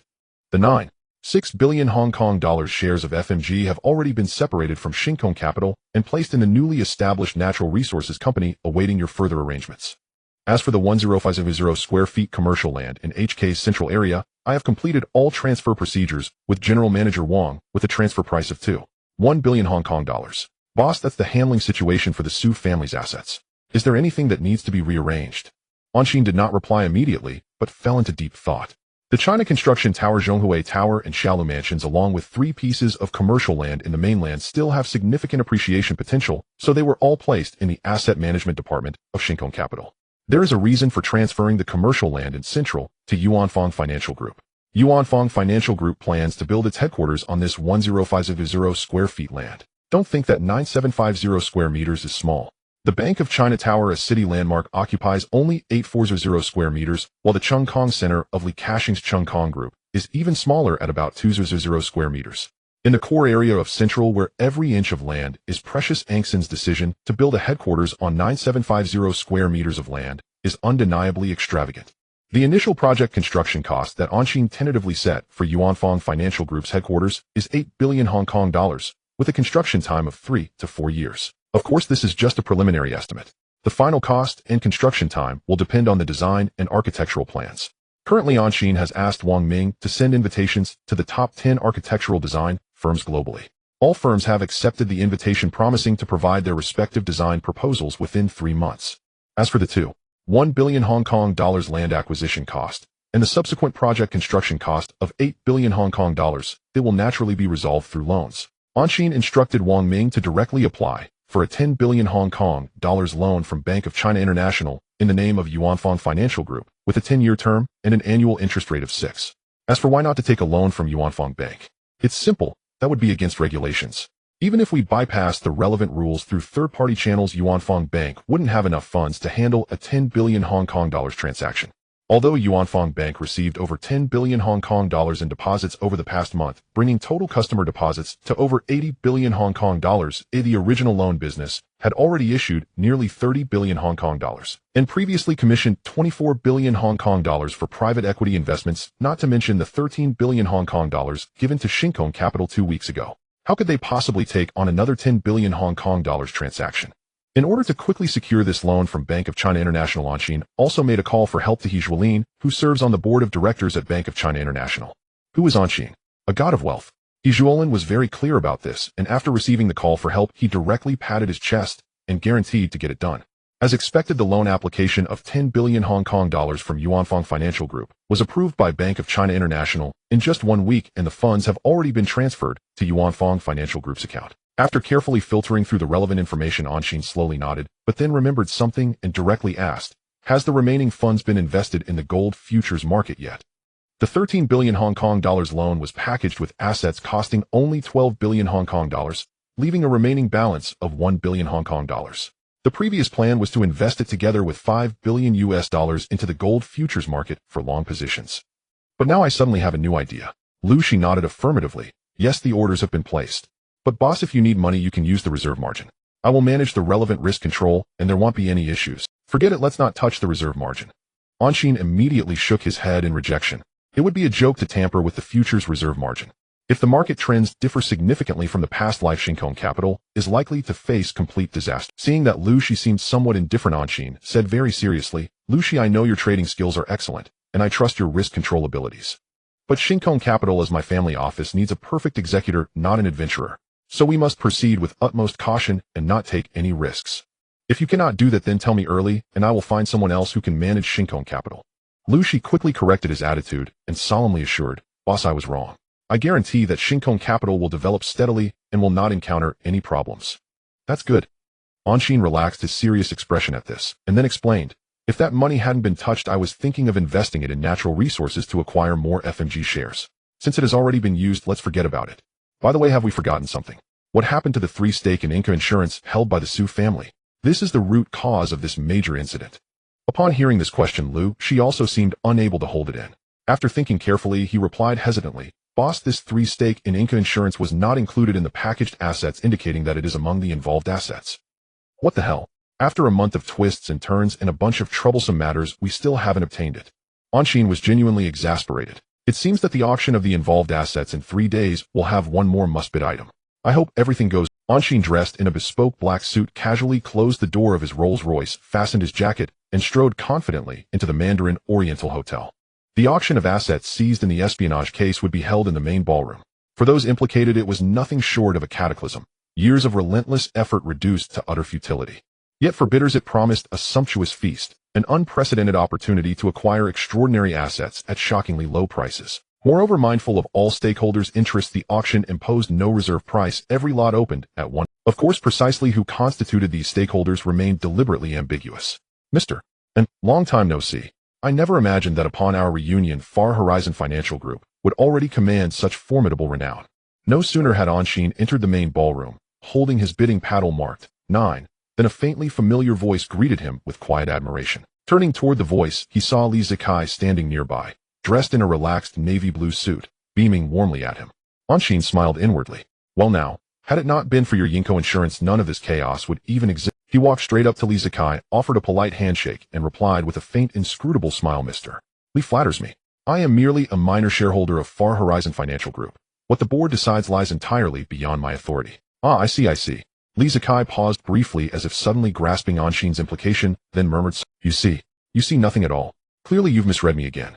Anshin silently scoffed, but this misapprehension suited him perfectly. Borrowing prestige, even if illusory, served his interests well. Composing himself, he adopted an air of unfathomable profundity and said, smiling gently, "Mr. Li understands. Understanding transcends all words. Understanding transcends all words. Understanding trans." A deep, resonant voice cut Li Zikai off. "The auction begins in 10 minutes. Please take your seats promptly. Thank you for your cooperation. After you, Mr. After you, Mr.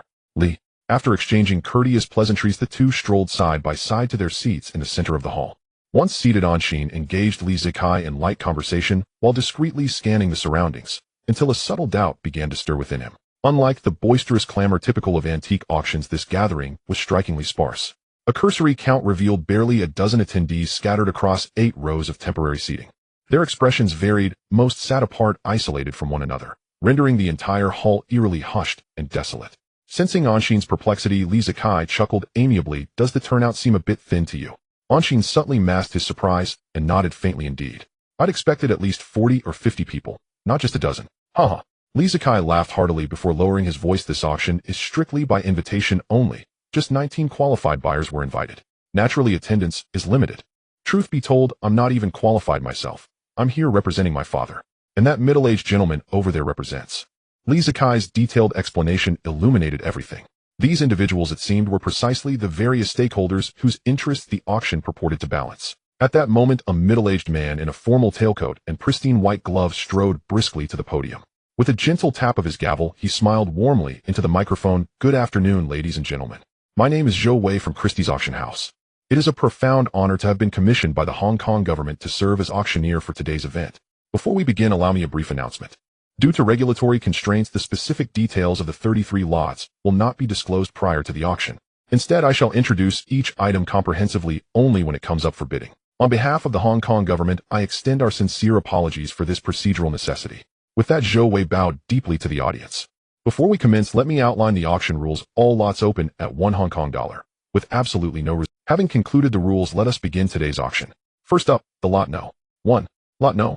1 comprises 12.3 million shares of Yinko Insurance Company. Yinko Insurance is currently listed on the Hong Kong Stock Exchange with its latest share price at $8 HK. 5, making this stake worth $104 HK.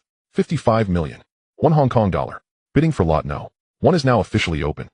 Zhou Wei delivered the introduction with characteristic verve, only to be met with absolute silence. The hall remained unervingly still, devoid of even a murmur. Why should anyone be surprised? Every attendee knew full well what precipitated this auction, and it centered entirely on those 12.3 million shares of Yinko Insurance. To bid rashly now might well invite one's own imminent auction. Li Zikai turned to Anshin with a cheerful grin. "Mr. And this is yours for the taking. Raise your paddle." Anshin shook his head slightly. "Mr. Li, no need to rush. Indeed, he felt no urgency whatsoever. The fire set by the Su family had yet to burn fiercely enough. Now was the perfect moment to fan the flames, to ignite them higher hotter, so that the blaze would utterly awe and subdue every onlooker. Shares worth 100 million Hong Kong dollars. Yours for just 1 Hong Kong dollar. What are you waiting for? 1 Hong Kong dollar grants you the chance to claim shares worth 100 million Hong Kong dollars. Surely worth a cent. Zhou Wei, who had presided over more than 100 auctions without a single unsold lot, earning the auctioneering profession's highest honor, the white glove, stood utterly bewildered. A lot valued at 100 million Hong Kong dollars, opening at 1 Hong Kong dollar, and not a single bid. He had never witnessed such a scene, not in all his years. He half joked to himself that he might just raise a paddle himself. Mr. Zhou, stay focused. Proceed per standard protocol. A voice crackled through his earpiece, jolting him back to composure. Regaining his poise, he declared with renewed vigor, Lot No. 1. Opening at 1 Hong Kong dollar. Any bids? This time Zhou Wei did not falter. He raised his voice. Final countdown, 3 seconds. If no further bids are received, Lot No. 1 will be withdrawn. 3, 2, 1. Lot No. 1. 38 Hong Kong dollars. 88 million. Sensing the moment was ripe, Anshin calmly raised his paddle marked 9. Hearing Anshin's bid, Zhou Wei nearly choked with relief. His flawless record preserved at last. He announced, voice trembling with excitement, 38 Hong Kong dollars. 88 million. Bid placed by paddle No. 9. Any higher bids? No one responded to Zhou Wei's fervent call. Instead, nearly every gaze in the room pivoted instantly toward Anshin, the sole bidder. Unfazed, Anshin returned their scrutiny with serene composure and a tranquil smile. Mr. Zhou, if no further bids, please bring down the hammer. The instruction whispered through his earpiece clarified everything. Paddle No. 9 was unquestionably the principal buyer. 3 final calls. If no higher bids, Lot No. 1 is sold. 38 Hong Kong dollars. 88 million once. 38 Hong Kong dollars. 88 million twice. 38 Hong Kong dollars. 88 million 3 times. Sold for 38 Hong Kong dollars. 88 million. Clack. Zhou Wei brought the gavel down with decisive force and proclaimed elated congratulations to paddle No. 9, acquiring Lot No. 1 for 38 Hong Kong dollars. 88 million. Clap, clap, clap.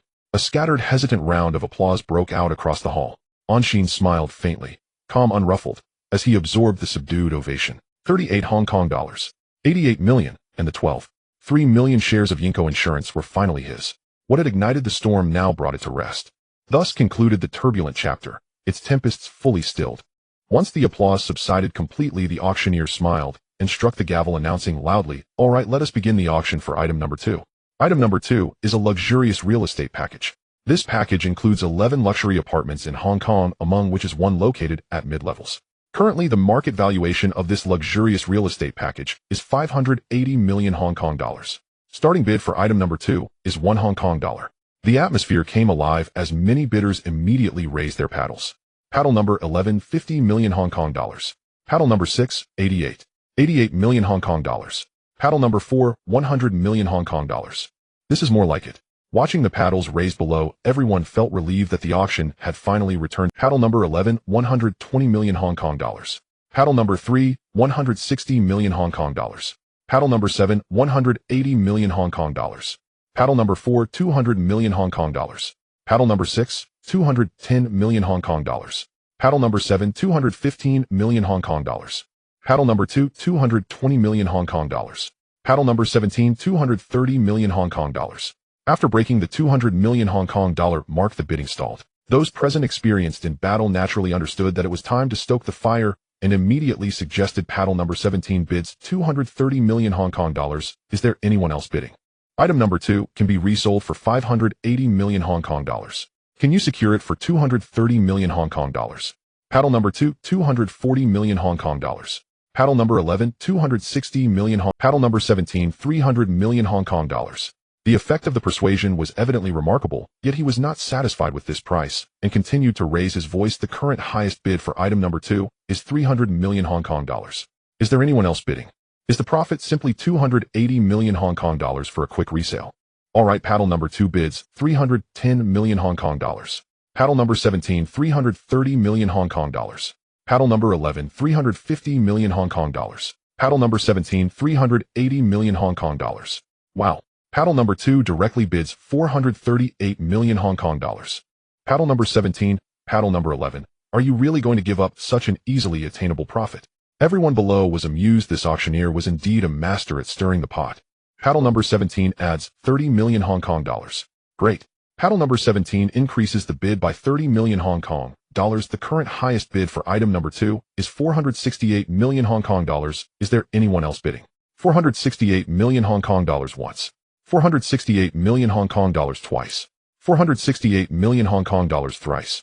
468 million Hong Kong dollars sold. 500 million Hong Kong dollars. Just as everyone was about to drop the gavel, paddle number 2 made another bid, and the auctioneer immediately shouted loudly, 500 million Hong Kong dollars. Paddle number 2 bids, 500 million Hong Kong dollars. Paddle number 2 bids, 500 million Hong Kong dollars. Is there anyone else bidding? Seeing this situation, everyone understood that this was the limit, and without hesitation, they began the countdown, 500 million Hong Kong dollars once. 500 million Hong Kong dollars twice. 500 million Hong Kong dollars thrice. 500 million Hong Kong dollars sold. Bang! The sound of the gavel striking echoed. Congratulations to paddle number 2 for successfully bidding for item number 2 at 500 million Hong Kong dollars. Clap, clap, clap. The audience erupted in scattered applause once again. Anshin also clapped along, but inwardly he was secretly mocking. If this price was not flipped immediately, he would have to bear a minimum loss of 30 over the next 2 years. Of course, if he stubbornly held on for the long term, turning a profit several times would not be a problem. Let us begin the auction for item number 3. Item number 3 is still a luxurious real estate package. However, unlike item number 2, the luxurious apartments in item number 3 are not limited to Hong Kong. Anshin felt a bit bored and somewhat disappointed, because in the past half hour from item number 2 to the current item number 9, all of them were real estate packages located around the world. Others might not know what is about to happen in the global financial market, but Anshin was well aware. Entering the real estate market now is akin to suicide. The subprime mortgage crisis has led to bloodshed in the global real estate market. The Hong Kong real estate market is relatively better, having dropped about 3,040 over 2 years, and will quickly regain vitality. But the European and American real estate markets are different. While halving is considered benevolent, and some properties have even dropped by 70-80. What surprised Anshin the most was that paddle number 5's owner Lee Zakai had repeatedly bid on the real estate packages. In the end, he consecutively acquired items number 6 and 7 for a total price of 1.43 billion Hong Kong dollars. It is worth noting that items 6 and 7 are pure European and American real estate packages, despite the fact that these two real estate packages are now valued at around 1.65 billion Hong Kong dollars. Anshin roughly estimated that after the subprime mortgage crisis erupted, recovering 400 million Hong Kong dollars from the 1.43 billion would be a substantial gain. If Lee Zakai had purchased a Hong Kong real estate package, holding it long-term would not only allow for a return on investment, but he could even see several times the profit. But Lee Zakai bought European and American real estate packages, not to mention doubling. He might not even recoup his investment by 2023. Paddle number 5, 620 million Hong Kong dollars. While Lee Zakai made another move. Still pure European and American real estate packages. He holds over 20 properties. Anshin nearly burst out laughing, suppressing his amusement as he turned to give Lee Zakai a deep glance. Noticing Angson's strange gaze, Lee Zakai felt puzzled and curiously asked, "Mr. And is there something wrong?" No. Anshin quickly shook his head, adjusting his expression and hypocritically praising Mr. Lee. "Your strength is truly formidable. In the blink of an eye, you've thrown out over 10 billion Hong Kong dollars. Paddle number 5, 680 million Hong Kong dollars. Lee Zakai first raised his bid, then turned to smile at Anshin, saying, "Oh, I just happen to have some spare cash. Buying some properties is just an investment. By the way, Mr. And why haven't you made a move on the properties? Honestly, I strongly recommend that you invest in some property, especially in European and American real estate. There has been a minimum increase of 10 for 10 consecutive years. This rate of return is truly rare." Hearing Lee Zakai's suggestion, Anshin nearly lost his composure again after just adjusting his expression. Anshin quickly pretended to cough several times to mask his almost uncontrollable emotions, and after a while he finally explained, "Mr. Lee, I would love to buy, but I find myself lacking the means." Lee Zakai shook his head in regret, stating, "Oh, is that so? That is such a pity, Mr. And you have perfectly missed out on an investment with an excellent return rate. Yes, let's see who will regret it in the future." 680 million Hong Kong dollars sold. Bang! Congratulations to paddle number 5 for successfully bidding on item number 9 at 680 million Hong Kong dollars. Goodness, another bid of 680 million Hong Kong dollars. Next up is item number 10. Item number 10 is a comprehensive commercial land asset package. This asset package consists of 4 parcels of commercial land scattered across various districts of the capital, covering a total area of 304.0 square feet, approximately equivalent to 280 square meters. One parcel is located in the Chaoyang district, covering an area of 10550 square feet, about 9800 square meters. Another parcel is in the Dongqing district, covering an area of 6670 square feet, approximately 620 square meters. Another parcel is located in the Xiqing district covering 59300 square feet, roughly 5500 square meters. And one parcel is in the Haidian district covering an area of 73300 square feet, about 6800 square meters. The latest market valuation of item number 10 is 3.2 billion Hong Kong dollars. With the details presented, item number 10 is officially open for bidding. Paddle number 3, starting bid at 100 million Hong Kong dollars. Paddle number 7, 300 million Hong Kong dollars. Paddle number 12, 500 million Hong Kong dollars. Upon hearing the details of item number 10, Awanshin immediately sat up straight, beginning to earnestly browse the auction screen displaying the item information.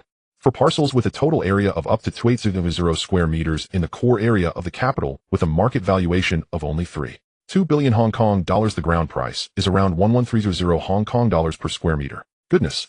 As long as I bid and hold it for 10 years, making a profit of 7 to 8 times will be a breeze. No wonder Li Jiaqing likes to hoard land without developing it. The profits are just too outrageous. Who can resist? Paddle number 5 billion Hong Kong dollars. Seeing Li Zikai raise his paddle again beside him, Anshin was a bit stunned. Am I the one running a bank, or are you running a bank? Mr. Li, are you looking to participate? Li Zikai did not hold back. No, I just want to see if I can find a bargain. Anshin nodded in realization, but didn't think he would succeed. Because even if I don't take action, there are still more than 10 people in this venue waiting to find a bargain. If everyone wants to find a bargain, then there essentially isn't any bargain to find. Paddle number 4 bids 2 billion Hong Kong dollars. Is there a higher bid? Too slow. Anshin shook his head, then directly raised his paddle number 9 and said firmly 3 billion Hong Kong dollars. This is meant to settle it in one strike. The effect was remarkable. With the bid of 3 billion Hong Kong dollars, the venue suddenly fell into silence. Paddle number 9 bids 3 billion Hong Kong dollars. Is there anyone else bidding? Paddle number 4, are you not continuing with a counter bid? No one paid attention to the constant provocation around. Clearly, everyone had their own thoughts. Whether out of respect or fear, no one continued to raise their paddles. It was truly perplexing. What was the background of paddle number 9? Why does it seem that whenever he raises his paddle, it is destined to settle the matter? 3 counts down. If no one raises the bid, it will be sold. 3 billion Hong Kong dollars 1 time. 3 billion Hong Kong dollars 2 times. 3 billion Hong Kong dollars 3 times. 3 billion Hong Kong dollars sold. The surrounding gavel was struck for the sale. Congratulations to paddle number 9 for securing item number 10 at a price of 3 billion Hong Kong dollars. No applause, only silence. However, Li Zikai smiled and congratulated Mr. And you found a bargain. Congratulations. Anshin immediately shook his head and said it's not much different from the market price. It can't be considered a bargain. 2 billion Hong Kong dollars is still a bargain. Li Zikai secretly complained in his heart, but still wore a smile. Meanwhile, the auctioneer on stage didn't take a break and directly started the next item. Next up is item number 11 is an ultra-large comprehensive commercial land parcel located in Lujiazui, Shanghai, covering a total area of 2.6 million square feet, roughly equivalent to 241,500 square meters. The latest market valuation of item number 11 is 3.1 billion Hong Kong dollars. 1 Hong Kong dollar. Item number 11 is officially open for bidding. 3 billion Hong Kong dollars. As soon as the bidding was announced, Anshin immediately raised his paddle to the maximum. Though he was a bit puzzled as to why this land of 241,500 square meters had become an auction item. But Anshin still did not want to miss this ultra-large commercial land parcel located in Lujiazui. With a valuation of only 3.1 billion Hong Kong dollars for 241,500 square meters, the ground price is only 12800 Hong Kong dollars per square meter. A bit more expensive than the capital, but that's normal. The capital has scattered parcels while Lujiazui is a whole block. Honestly, for such a parcel, not to mention 3.1 billion Hong Kong dollars, even if it were 6.2 billion Hong Kong dollars, it would be worth biting the bullet to acquire. No other reason, just because Lujiazui currently only has parcels of a few thousand square meters for sale, and there are rarely any parcels exceeding 100 square meters. If I bid and hold it for 10 years, that would once again yield a profit of 7 to 8 times. Furthermore, if I plan to develop a commercial real estate project, the profits would be even more outrageous. Paddle number 9 bids 3 billion Hong Kong dollars. Is there a counter bid? The surroundings were completely in awe. He felt that as long as paddle number 9 raised his paddle, it would definitely be the hammer price without exception.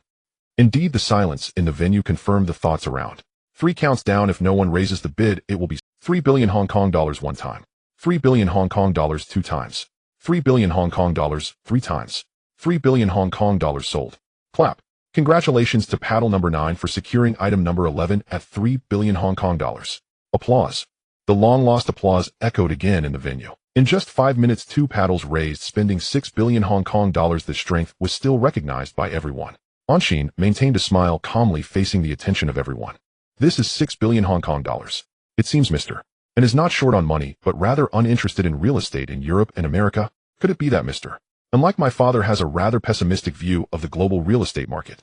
Even Li Zikai, no matter how foolish, understood Angxin's true thoughts at this moment. Li Jiaqing. Anshin suddenly became interested and directly asked, does Mr.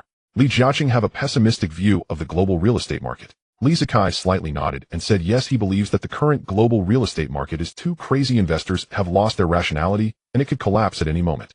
This insight is simply impressive. No wonder in his past life Li Jiaqing not only avoided the financial crisis, but also took the opportunity to buy at the bottom, once again establishing the reputation of Superman Li. If that's the case, then why does Mr. Li still bid on so many properties in Europe and America? Li Zikai sneered proudly, saying Mr. And he is already old. His investment thinking has become conservative, clearly unable to understand the current way of playing. I am different from him. I truly understand the current way of playing in the capital market. According to the judgment of our team's investment model, the current global real estate market has not yet reached its peak. It can maintain a rapid growth rate of 10 for at least another 5 years. 10 annualized. This kind of low-risk value investment opportunity is absolutely not to be missed. Anshin listened amused, but chose not to argue. It's really unnecessary to argue. Instead, after a quick thought, he directly gave Li Zikai a thumbs up. Young man, you're doing great. Keep pushing hard. The next item, number 12, is a comprehensive commercial land asset package. However, item number 12 is somewhat special as it includes a massive commercial land asset package comprising 6 plots in G City and S City of Guangnan Province. The total area of these 6 large commercial plots is 13.52 million square feet, approximately 1.26 million square meters. Among them, G City has 3 plots located in Haizi District, Tian H District, and Huangpi District. The commercial land in Haizi District occupies an area of 1.4 million square feet, about 13000 square meters. The commercial land area in Tian H District is 2.37 million square feet, roughly 2,200 square meters. The commercial land area in Huangpi District is 2.16 million square feet, around 2,200 square meters. Meanwhile, S City also has 3 plots located in Nan S District, Luo H District, and Futi District. The commercial land in Nan S District covers an area of 3.77 million square feet, approximately 3,500 square meters. The commercial land in Luo H District spans 1.62 million square feet, roughly 1,500 square meters. The commercial land in Futi District occupies 2 million square feet, about 2,000 square meters. As of now, the latest valuation for item number 12 is 11 billion Hong Kong dollars. With the situation explained, item number 12 is officially up for bidding. No one raised their paddles, no one made any bids. The venue fell into a hushed silence. Everyone was completely stunned by the information regarding the plots in item number 12. Even Anshin was up. Who were they trying to fool? The previous item number 11 was already a bit off. With this item number 12, it became completely absurd. This absolutely cannot be an involved asset. Anshin found it hard to comprehend, but it didn't matter. As long as he dared to bid, he would raise his paddle. These are 6 massive plots located in the core area of Guangnan Province. Moreover, the total area is a staggering 1.26 million square meters. What does this even mean? Let's put it this way, whether in 2006 or 2023, even if we go back another 10 years to 1996, Guangnan Province has never held an auction of this scale for core plots.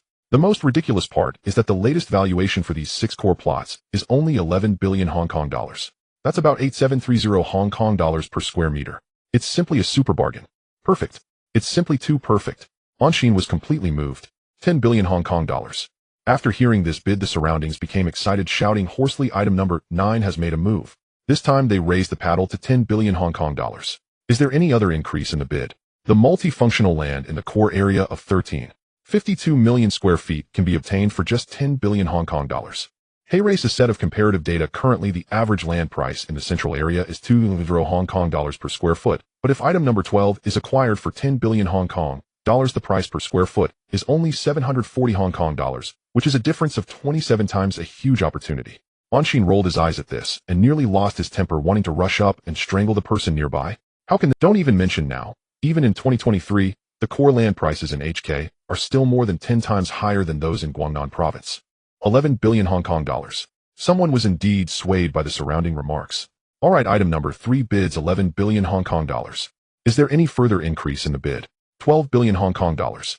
Anshin raised his paddle without any hesitation, bringing it up to the latest market valuation for these 6 plots. Since there is an 80 discount as a reward from higher-ups, what is there to be afraid of? 11 billion Hong Kong dollars.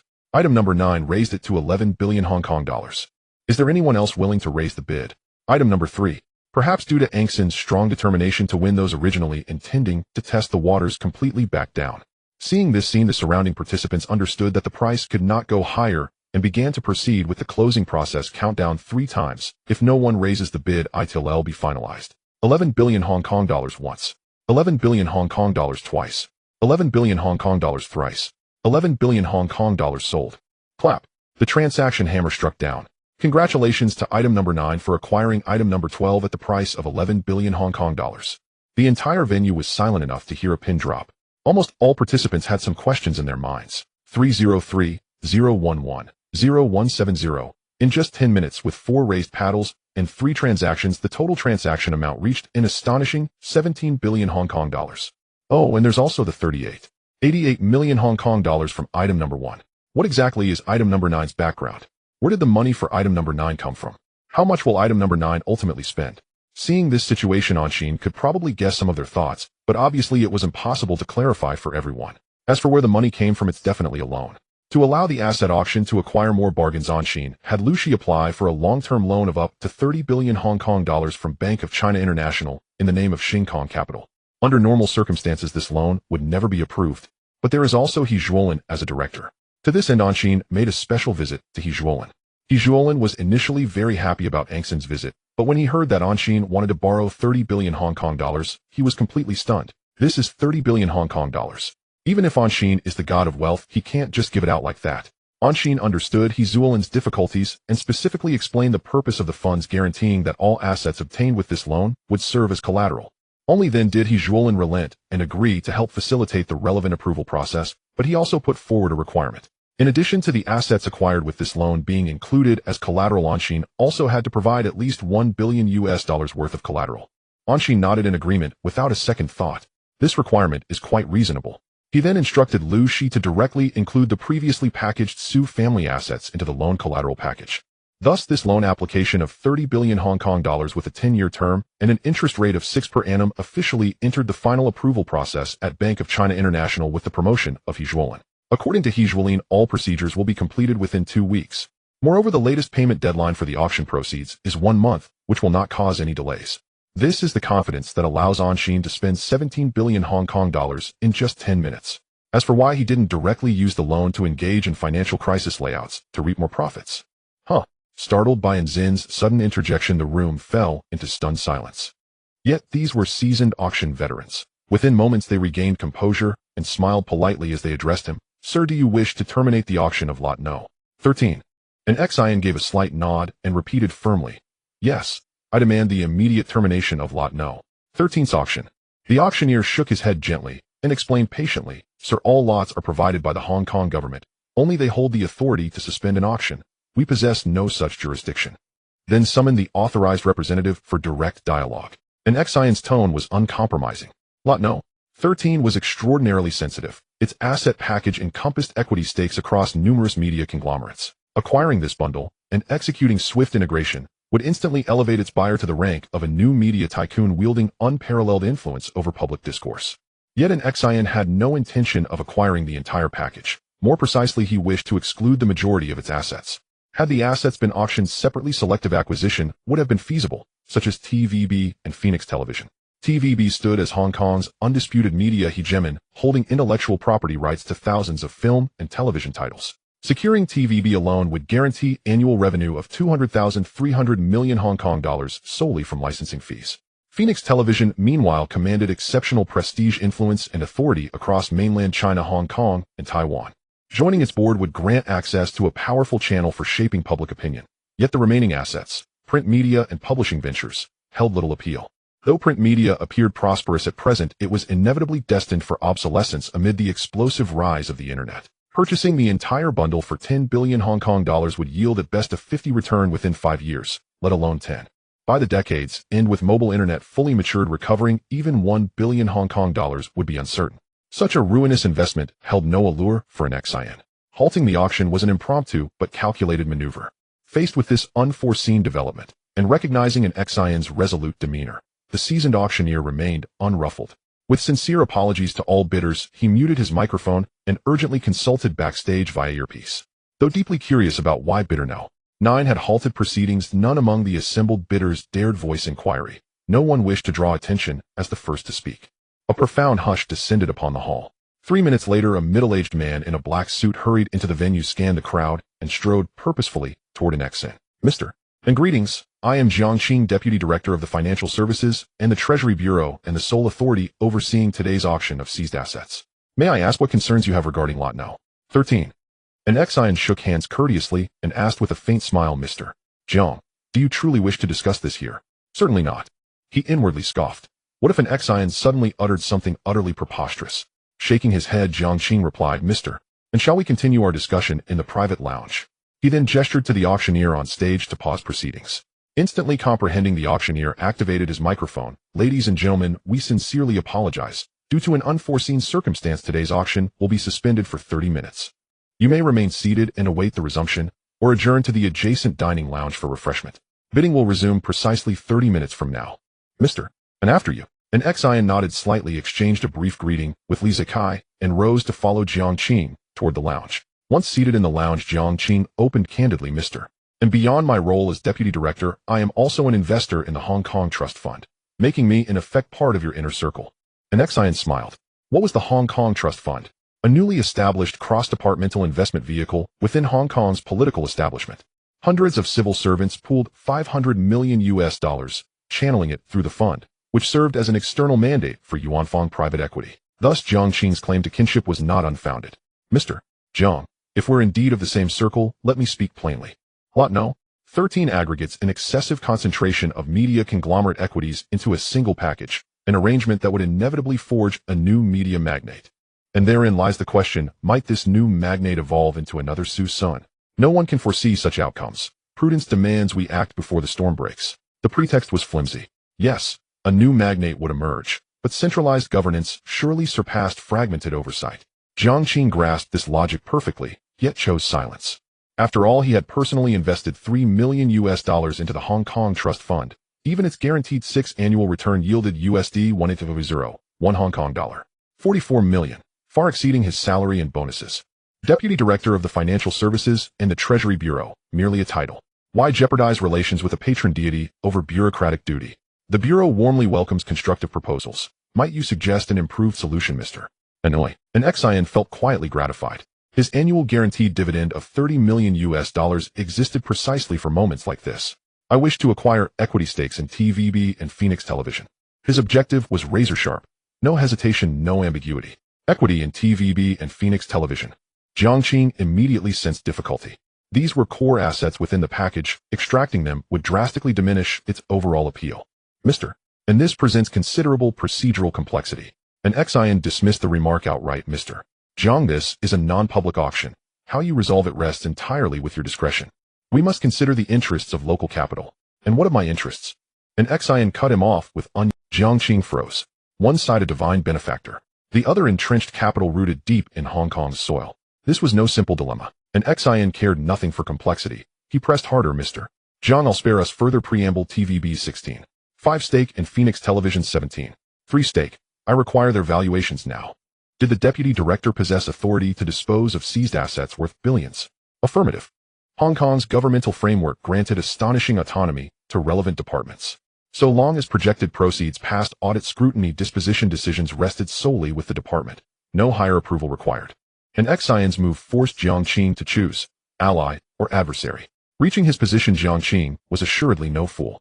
He sat rigid, torn between irreconcilable imperatives, until after a long pause his expression softened, and he met an Exine's gaze calmly. TVB 16.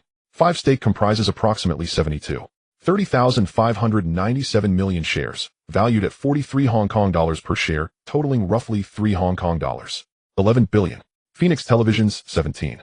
3 stake amounts to roughly 863.9 million shares, valued at 1 Hong Kong dollar. 1 per share, yielding approximately 950 million Hong Kong dollars. Mr. And the combined value stands at 4 Hong Kong dollars. 06 billion. We waived 60 million Hong Kong dollars, settling at 4 billion Hong Kong dollars, for both stakes removal from auction. An Xin raised no objection, agreed. 4 billion Hong Kong dollars is acceptable. Unlike others present, Mr. And I understand you approached this auction not seeking bargains, but with strategic intent. Jiang Qing nodded in affirmation. I believe you. Your prior commitment of 17 billion Hong Kong dollars speaks volumes. Your conduct exudes rare magnanimity. distinct from conventional players. That distinction forms the very basis of my choice. Flattered and Xian replied, Mr. Jiang, your decision will yield abundant returns. Jiang Qing, ever pragmatic, retrieved a document from his briefcase and handed it over with a warm smile, Mr. And this contains full details of all auction lots. Please indicate any others you wish withdrawn. Now this was exemplary governance. And Xian silently commended him, accepted the file, and began reviewing it attentively, though his initial impression was merely adequate.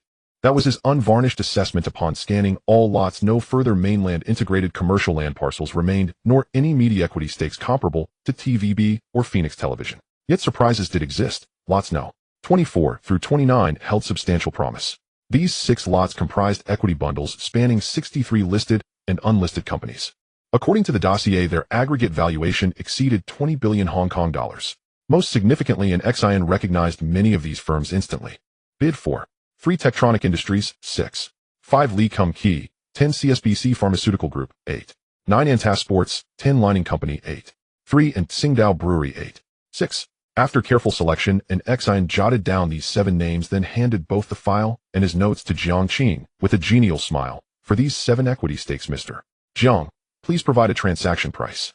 Jiang Qing reviewed the list and began calculating BYD's 4.3 stake represents roughly 1.25 billion shares, valued at 5 Hong Kong dollars. 5 per share totaling 687 million Hong Kong dollars. Tektronic's 6.5 stake equals approximately 192 billion shares, valued at 11 Hong Kong dollars per share, amounting to 1 Hong Kong dollar. 311 billion. CSBC's 8.9 stake comprises roughly 1.054 billion shares, valued at 0 Hong Kong dollars. 45 per share, yielding 474 million Hong Kong dollars. Lining's 8.3 stake totals approximately 218 million shares, valued at 8 Hong Kong dollars. 1 per share, equaling 1 Hong Kong dollar. 767 billion. Tsingtao's 8.6 stake amounts to roughly 117 million shares, valued at 10 Hong Kong dollars. 5 per share, summing to 1 Hong Kong dollar. 232 billion. Lee Kum Kee and Antas Sports remain unlisted. Thus approximate valuations apply. Lee Kum Kee's 10 stake is valued at 2 billion Hong Kong dollars, Antas 10 stake at 800 million Hong Kong dollars. The total valuation for these 7 stakes stands at 8 Hong Kong dollars. 271 billion. Waiving 71 million Hong Kong dollars, we propose 8 Hong Kong dollars. 2 billion as the final transaction price. Mr. And is this agreeable? Agreed. 8 Hong Kong dollars. 2 billion is acceptable. And Xian accepted without hesitation. This was no mere bargain. It was a windfall. Holding any single stake until its peak market valuation would yield over 20-fold appreciation. For BYD, the multiplier would exceed 50-fold. Most astonishing was Lee Kum Kee, a specialty condiment manufacturer whose 2006 revenue reached 5 billion Hong Kong dollars, with net profit surpassing 1 billion Hong Kong dollars. By 2019, those figures had surged to over 60 billion Hong Kong dollars in revenue and more than 15 billion Hong Kong dollars in net profit, with a market capitalization exceeding 500 billion Hong Kong dollars. Owning 10 of Lee Kum Kee promised not only substantial annual dividends, but also exponential gains from soaring enterprise valuation. Yet an Xian harbored reservations regarding Lee Kum Kee's 10 stake.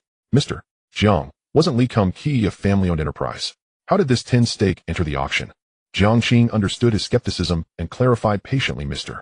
And 50 years ago, financial strain compelled Lee Kum Kee to divest 30 of its equity. Though the Lee family has since repurchased 2010, remains outstanding.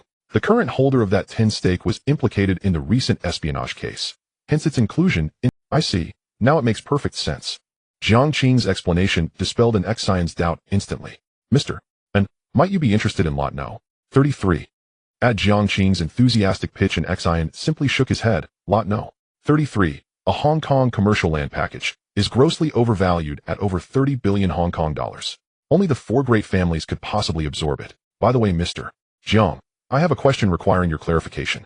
Jiang Qing responded readily, of course, Mr. And ask away. Lot No. 33 clearly extends beyond seized assets. Did you discreetly include additional land parcels? Jiang Qing answered without evasion. Indeed, we inserted 5 commercial plots into Lot No. 33 to strengthen its asset composition. Beyond Lot No. 33, Lots No. 10, 11, 0, and 12 were jointly contributed by regional governments and select corporations. Select corporations? Namely entities akin to Beijing Zhaoda. And Xian smiled inwardly, offering no comment. They dared to offer, he dared to buy. Aside from Lot No. 33, Mr. And do any other lots interest? And Xian shook his head decisively. The remainder, Antiques, luxury automobiles, yachts, private jets hold no appeal for me. Antiques were treacherous waters, too perilous to navigate. As for luxury vehicles, yachts, and jets, they would become irresistible bargains following the subprime crisis. Purchasing them now was unnecessary. Very well. Finding no further interest, Jiangqing proceeded directly to settlement calculations. Mr. And allow me to tally your total payable amount. Lot no. 1.3 Hong Kong dollars. 888 million. A lot no. 10.3 billion Hong Kong dollars. A lot no. 11.3 billion Hong Kong dollars. A lot no. 11 billion Hong Kong dollars. TVB and Phoenix Television stakes. 4 billion Hong Kong dollars. The 7-company equity bundle, 8 Hong Kong dollars. 2 billion. Your total obligation thus amounts to 29 Hong Kong dollars. 23,888 billion. Per high-level directive, you qualify for a 20 discount, reducing your liability to 23 Hong Kong dollars. 3,911 billion. I hereby waive an additional 91 Hong Kong dollars. 1 million. Your final payment stands at 23 Hong Kong dollars. 3 billion. Having listened attentively, and Xian replied, without hesitation, 23 Hong Kong dollars. 3 billion, agreed. Is there a 1-month window for payment? Jiangqing confirmed with a nod, then added cheerfully, I'll extend it 2 months, giving you 3 months total to complete settlement. And Xian declined, no need. I appreciate the gesture, but it's unnecessary. Even 6 months would avail nothing. China Bank International's 30 billion Hong Kong dollars loan carries strict usage restrictions. It may fund acquisitions exclusively, nothing else. He possessed countless methods to circumvent CBI's oversight and divert funds toward high-risk ventures, but doing so would irreparably alienate both CBI and Hejuolin, rendering the cost prohibitive. I'd rather not. Glancing at his phone's incoming call display, Xia phone, he answered promptly, Mr. Xia, greetings. Mr. You mentioned earlier you'd contact me once I completed my work. I'm now free. Do you have time? Yes, I do. Where are you, Mr. Xia? I'll come to you. Room 1604, Mandarin Oriental Hotel. How fortuitous. I'm already at the Mandarin Oriental. Please wait. I'll arrive within 10 minutes. I know. You're attending the distribution ceremony. And Xian fell silent, powerless to refute. Understood. I'll join you upstairs shortly. He ended the call, rose, and bid farewell to Jiangqing. Mr. Jiang, I must depart. I'll delegate settlement matters to Liu Shi, CEO of Starlight Capital. Certainly. Do attend to your affairs, Mr. We'll reconvene soon. Leaving the lounge, and Xian did not proceed directly to meet Xia Feng. Instead, he returned to his vehicle, retrieved a thick dossier, and then made his way to room 1604. His conversation with Xia Feng would shape his future industrial strategy. Nothing less than absolute precision. What would you like to drink? Mineral water. Cola. Orange juice. Sitting on the sofa, Anshin shook her head and politely declined, saying, thank you, but no. After unscrewing the bottle cap and taking a sip, Xia Feng jokingly asked, so what brings you here? Could it be that Mr. And has some spy leads again? Come on. Do you think spies are as plentiful as A-class leaks? Anshin rolled her eyes dramatically and got straight to the point, saying, Mr. Xia, I'm here to discuss a collaboration. Oh. Xia Feng instantly became interested.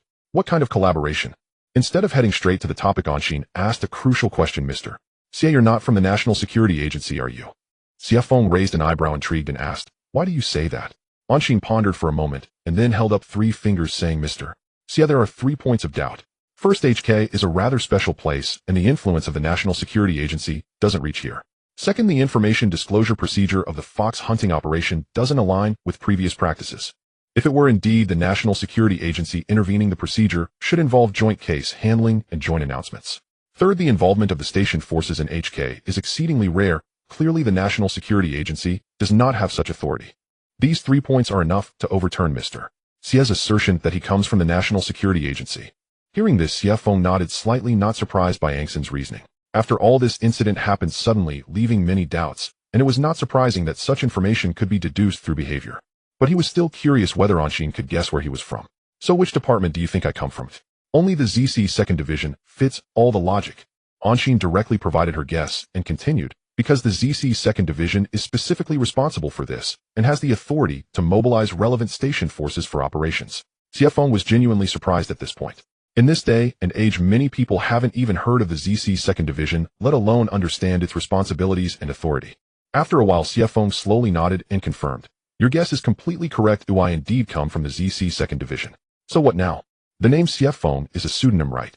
Upon hearing this, Xia Feng burst into laughter and said, names are just code names, they aren't important. Anshin didn't mind this, as long as she confirmed that Xia Feng was from the ZC 2nd Division, that was enough. She then took out the meticulously prepared document and handed it to Xia Feng, smiling. Mr. Xia, please take a look at this document first. We can discuss other matters later. After receiving the document, Xie Feng jokingly remarked, "Whoa, this is quite thick." "It's a bit thick because the content is too rich," Anshin replied. Xie Feng smiled, but didn't speak. He simply reached out to open the document. Summary of the disastrous failures of Chinese enterprises going overseas, and several suggestions. Seeing such an exaggerated and shocking title, Xie Feng looked up at Anshin, his expression somewhat skeptical. Anshin didn't explain, and simply gestured for him to continue. Seeing this, Xie Feng resumed reading. Soon the skepticism on his face completely vanished, replaced by a serious expression. It was no wonder Xie Feng looked so serious. The content of the document was too detailed and too chilling. Anshin aimed to test the reactions of the relevant departments through this document. Anshin had racked her brains and used every means possible to finalize this document. She even paid McKinsey a research fee of $2 million for this. This document meticulously compiled the outcomes of all Chinese enterprises that ventured overseas since 1980. The statistics were shocking, with over 90 of Chinese enterprises failing to survive the first 3 years. Anshin provided a detailed list of reasons for the failures of these enterprises in the document. For those enterprises that were still barely surviving overseas, Anshin conducted in-depth analyses and made detailed comparisons with their Western counterparts. The comparison results were devastating. It would not be an exaggeration to say they were completely outperformed by their Western peers. Angson's intention was very clear. She was not optimistic about the current plans. She believed that the current plans not only put Chinese enterprises at extreme risk, but also made them gradually lose their competitiveness, miss the best development opportunities, and ultimately become useless entities. Of course, merely voicing criticisms was not enough. Anshin also thoughtfully proposed several suggestions. Although she called them several suggestions, the core was actually just one: completely loosen the reins and adopt jungle rules to solve competitive issues. In simpler terms, it meant that whatever method the Westerners used, we would directly copy it without any constraints. To be honest, back in 2006, many people at all levels in China had similar thoughts, but very few dared to publicly propose related suggestions. The reason was simple: the mainstream social concepts at that time were simply too counterintuitive. It can be summed up in one word: enduring humiliation and bearing heavy burdens. Those who have not experienced this era find it hard to understand how such concepts took shape. In any case, under such mainstream ideas, no one wanted to be the one to stick their neck out. However, as someone who had been reborn, if Anshin just went with the flow, wouldn't that make her rebirth meaningless? Besides, the purpose of this document was quite simple: to take this opportunity to test the reactions of the relevant departments. If the relevant departments reacted strongly, she could take the opportunity to solidify some collaborations and quickly complete her plans. If the relevant departments reacted coolly, it wouldn't matter. She could find alternative paths to complete her arrangement. After more than half an hour, Xie Feng set down the document in his hands, then suddenly stood up and saluted Anshin, speaking with a serious expression. "Let me introduce myself again. I am Wang Jing, the Deputy Minister of the ZC 2nd Division." What the hell? A deputy minister? This Xie Feng. No, this Wang Jing looked to be in his early 40s, yet he was already a deputy minister. Anshin was genuinely surprised, and after a while finally said softly, "Mr. Wang, I really didn't expect you to be a deputy minister." Regardless of the position, ultimately it's all about serving the people. Wang Jing shook his head, and then said decisively, "Mr. And I actually agree with some of your viewpoints, so how do you wish to collaborate?" "This could work." Anshin smiled, and then laid out her collaboration idea. The two parties will establish a PMC company to undertake the security business for Chinese enterprises going overseas. I will handle the finances, daily management, and business acquisition, while you will be responsible for personnel, weapon supplies, and intelligence support, with both sides holding 50 equity. Wang Jing shook his head with a wry smile, and said, "This collaboration is impossible to succeed, because the military cannot engage in business. This is a hard rule."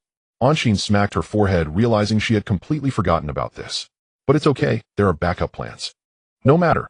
I still have a contingency plan.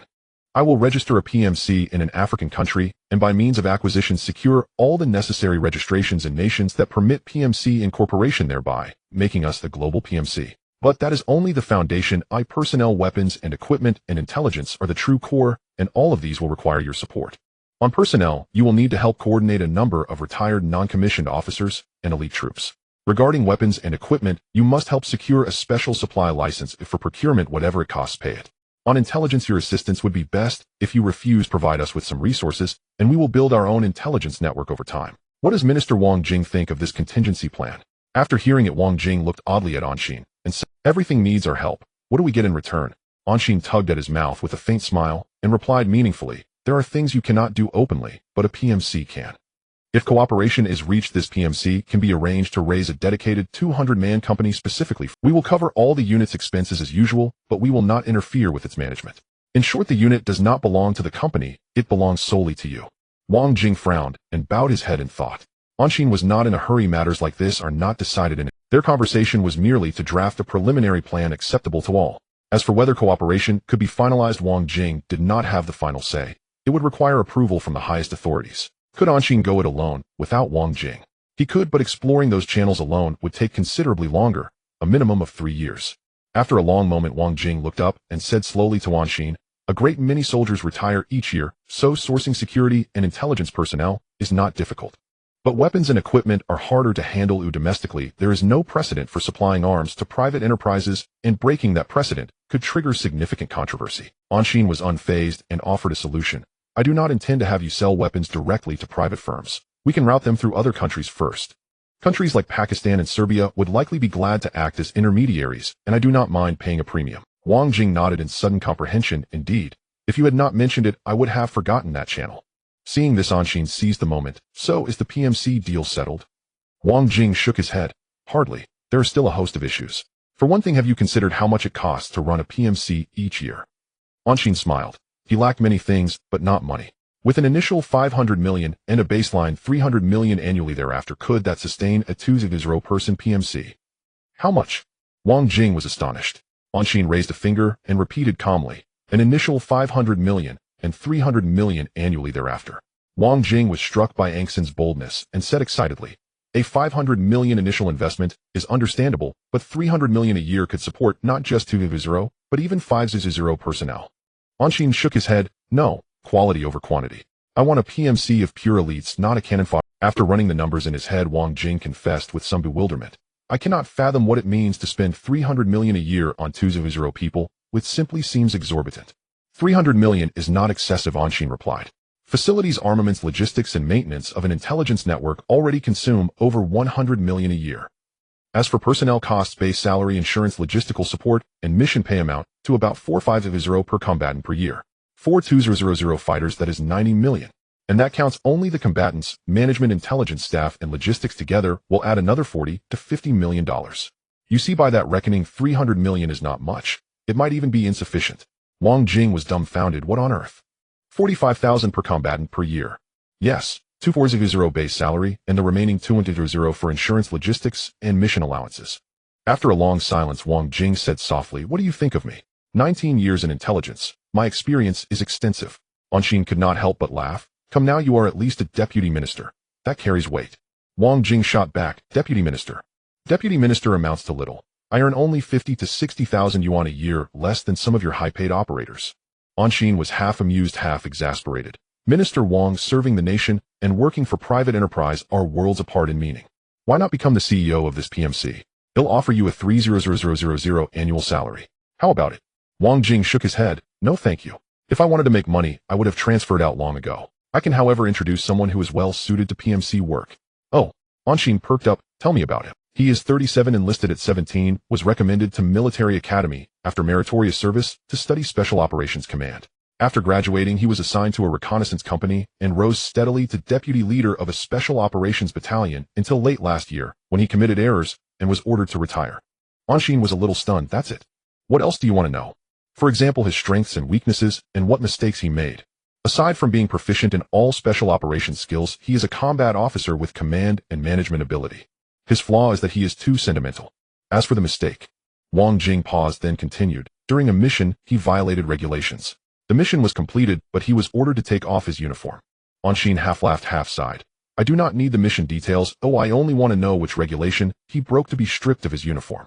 Wang Jing hesitated for a long moment, then finally spoke 2 words, "Killed prisoners." "Killed prisoners?" Anshin was taken aback. Wang Jing nodded yes. 2 of his subordinates were ambushed and killed on one mission, and when he took over the follow-up operation, he ordered the execution of 14 enemies who had raised white flags to surrender. "I see. That proves his loyalty and sense of justice," Anshin said. Wang Jing shook his head. "The state has laws, and the military has rules. A mistake is a mistake. Being forced out of uniform is already lenient." Anshin dismissed it. "The PMC world has far fewer rules." Wang Jing agreed. "Exactly, which is why I think he is fit for PMC work." "Indeed." Anshin nodded and then assured him, "Minister Wang Jing, if we can reach cooperation, we can invite him to try whether he is capable of being CEO. You would not act without seeing results." Anshin laughed. "Isn't that obvious? If the PMC cannot be created, his coming over is meaningless." Wang Jing looked at Anshin with a half smile and said, Without us you would not set up the PMC, would you? Damn, the sly old fox had seen through him. Ahem. Anshin coughed to hide his embarrassment, then said cheerfully, with you involved this PMC will be all the better. Wang Jing shook his head with a smile, then as if remembering something asked Anshin, have you prepared the PMC's operational plan? Of course. Anshin produced a file from his folder and handed it to Wang Jing. Wang Jing glanced at the title and looked up Red Shield. Yes, the Chinese name is Hongsa Dunpai, abbreviated Hong Dun. The English name is Red Shield. About 10 minutes later, Wang Jing put down the PMC company proposal in his hand and looked up at Anshin with praise, saying, it seems Mr. and is indeed well prepared. This proposal for the Red Shield company is excellently done.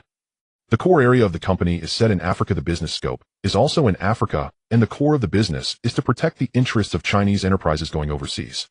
This is very good. I really like it. Moreover, the ratio of 2:0 combat personnel to 1:0 intelligence and logistics personnel is quite standard, sufficient to support the initial operations of the Red Shield. However, I still have some questions. I wonder if Mr. and could provide some answers. Oh, is the test coming? Anshin immediately heightened his attention and replied readily. Minister Wang, I will speak candidly. Very well. Wang Jing was very satisfied with Angshan's attitude. After quickly organizing his thoughts, he raised 3 fingers towards Anshin and said 3 questions. First, is the Chinese characteristic of the Red Shield too prominent? Second, how will the Red Shield handle the political and business relations of the countries it operates in? Third, will the Red Shield change color in the future? These are all core issues, each one critical. But I believe that as long as Anshin passes Wang Jing's test, the Red Shield will not remain on paper, but will soon enter the implementation stage. Thus Anshin was very cautious and did not respond immediately, instead lowering his head and falling into deep thought. Wang Jing was not anxious, patiently waiting for Angshan's answer. After a good while, Anshin raised his head to look at Wang Jing and slowly spoke. The first question is quite easy to understand. Those who are not of our kind will have different hearts. Under this recognition, if the Red Shield recruits foreign employees to protect the overseas interests of the Chinese, will the Chinese feel secure? Impossible. But if employees of the same skin color, language, and cultural background protect the interests of the Chinese, it will be much easier for the Chinese to accept. After all, this aligns with the logic of the interests of the Chinese and will make them believe that the Red Shield can bring them a sense of security.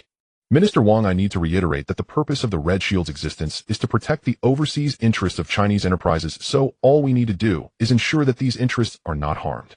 As for how outsiders perceive it, that is none of our business. They can think whatever they like. Well said. Wang Jing clapped his hands, visibly excited, and praised him loudly. Seeing this, Anshin nodded, slightly understanding that he had passed the first question.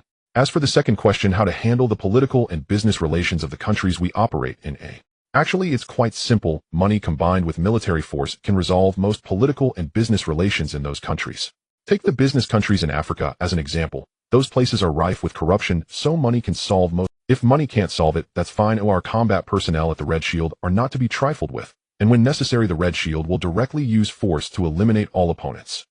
There's no reason why Western PMC companies can do all sorts of things while we must be bound and unable to act. To be honest, our moral bottom line as Chinese people is still too high, and we care too much about our reputation. Wang Jing nodded repeatedly, clearly in agreement with Angshan's statement. As for the last question, will the Red Shield change color in the future? To be honest, even if I give any guarantee now, you wouldn't believe it, would you? Wang Jing looked at Anshin with a hint of meaning, then smiled, and said whether the higher-ups believe it is their business, but I personally still want to hear Mr. A&'s assurance. Once this was said, Anshin felt he had a grasp of the situation. This was clearly asking for words that could persuade Wang Jing, which meant he would do his best to help persuade the higher-ups. Alright then, let me say this. Actually, just one guarantee is enough. I will never change my nationality, nor will I secretly hold the nationality or green card of any other country. I believe checking my nationality changes should not be difficult for you. By the way, let me add one more point. If I grow old, my successor will still maintain the same nationality. You can say that as long as your support remains uninterrupted, the Red Shield will never change color. Minister Wang, how does this guarantee sound? Wang Jing pondered for a moment before slowly nodding and saying, I am personally very satisfied with all your answers and will report them truthfully to the highest level. That's great. Anshin sighed a huge breath of relief upon hearing this. The Red Shield now had hope of implementation. Minister Wang, I will need your help with the subsequent processes. Wang Jing pointed at Anshin and smiled, saying, your line of thought is very good, and I completely agree. As for how the higher-ups will decide, that is beyond my influence. However, personally, I feel there shouldn't be much of a problem. The final result should come in about 2 to 3 weeks. Is there really not much of a problem? 2 to 3 weeks. Upon hearing Wang Jing's reply, Anshin finally felt a sense of relief in his heart. The Red Shield is about to set sail, and my mining energy layout can also set sail along with it. At this moment Anshin was truly a bit excited, for no one understood better than him the importance of mining energy in the future. In the future, as long as one has mines and oil, not only can they gain massive financial returns, but they will also significantly enhance their discourse power and status. Winning big is what it means. After quickly adjusting his mindset, Anshin cheerfully said, "I look forward to Minister Wang's good news." Wang Jing nodded, slightly pondering for a moment before saying, "All right, let's leave it at that for now. These 2 documents, keep them. I'll need them when I fly back to the capital tonight to report." "Ah, you're leaving tonight?" Wang Jing looked up at Anshin half smiling and said, "Aren't you in a hurry? Should I stay a few more days and deal with this matter slowly?" Anshin immediately shook his head vigorously like a rattled drum. No, this matter is of course better done quickly. I was just thinking that if it wasn't urgent I would like to entertain Minister Wang." Wang Jing's expression immediately turned serious, gazing deeply at Anshin for a long while before saying very seriously, "Anshin, I am different from others. I am a soldier with my own bottom line and pride. I find many current rules and phenomena very distasteful, but I am powerless to change them. I can only wait for the right time. As for how you treat others, I have no say, but do not apply that set of things on me. Lastly, let me leave you with a saying: the right path in the world is fraught with hardships." Anshin stood in solemn respect. It seems that not all crows in this world are equally black. This Wang Jing might just be one of the future winners. Minister Wang, I accept this saying. Furthermore, I express my agreement and admiration for your personal views. Wang Jing, upon hearing this, put away his serious expression and smiled, saying, "All right, enough with the flattery. Go get busy. I will notify you when there is news. Then I will wait for Minister Wang's good news." Anshin immediately stood up, shook hands with Wang Jing to bid farewell, and stepped out of room 1604. Wang Jing did not stand up to see him off, sitting steadily on the sofa, watching Anshin leave, his expression appear. Knock, knock, knock. "Come in." Lu Shi pushed open the door and walked in, approaching the desk to hand the documents to an XIN with a smile, saying, "Boss, here are the operational and shareholder information for TVB and Phoenix TV." An XIN reached out to take the documents, pointed to the chair, and said, "Have a seat. Let me look at the materials first." "Sure, boss." An XIN then seriously began to read the documents. After spending about 10 minutes reviewing the operational and shareholder information for TVB and Phoenix TV, an XIN felt a mix of joy and worry. Let's talk about TVB first. Initially, an XIN thought TVB was an independent kingdom ruled by Xiao Fu, and to acquire TVB, one only needed to approach him. However, the information before an XIN revealed a fact: he was still too young. Xiao Fu held 26. Yonghing Bank held 16. 2. Morgan Stanley's HK division held 6. 46. Fang Yihua held 8. 23. Chen Guoqiang held 5. 36. The Minor Shareholders Alliance held 5. 12. Just these 6 forces collectively held 67. 37 of TVB's shares. Among them, Xiao Fu and Fang Yihua were acting in concert, holding a combined 34. 23 of the shares gaining a veto power and becoming the actual controllers of TVB. The remaining 4 forces, although unable to gain control, had their own schemes and surprisingly placed their people in the board of directors and management. It was a chaotic mess. After careful consideration, an XIN realized that only the 46 of shares held by Morgan Stanley's HK division could be reliably acquired. Lu Shi, besides the 46 held by Morgan Stanley, do we have any news about the other shareholders wanting to sell their shares? Lu Shi shook his head in response, smiling wryly as he said, "Boss, they not only have no news about selling shares, but they are also slowly accumulating more shares through the secondary market. Especially Chen Guoqiang, who has already accumulated nearly one of the shares in the past month. It seems he has a particular interest in TVB." Chen Guoqiang. That name sounds familiar. Quickly filtering through his memory, an XIN immediately remembered who he was: the next owner of TVB. In his previous life, in 2011, Chen Guoqiang teamed up with Baodao Capital to acquire 26 of the shares from Xiao Fu for 6.2 billion Hong Kong dollars, officially crowning him as the new generation head of TVB.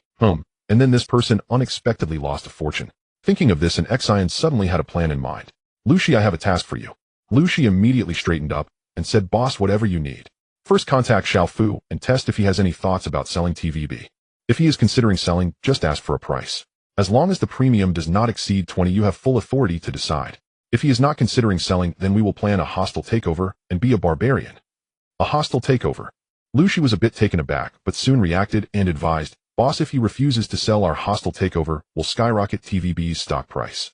An XIN smiled and said, "That's perfect then." Lu Shi looked dumbfounded, staring at an XIN in disbelief, as if trying to figure out whether his boss had lost his mind. Seeing Lu Zai's puzzled expression, an XIN did not continue to tease him, but directly explained, "Lu Shi, I mentioned before that TVB's most valuable asset is its film and television copyright, and our acquisition of TVB is aimed at that copyright. But if acquiring TVB proves difficult, could we not shift our thinking?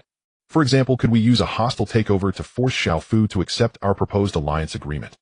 Our demands are not high, we just want him to agree to give us 10 of the stock repurchase profit and allow us to acquire all internet copyrights for TVB's films and dramas. After patiently listening to Enzin's plan, Lu Shi fell into deep thought, but soon his eyes lit up.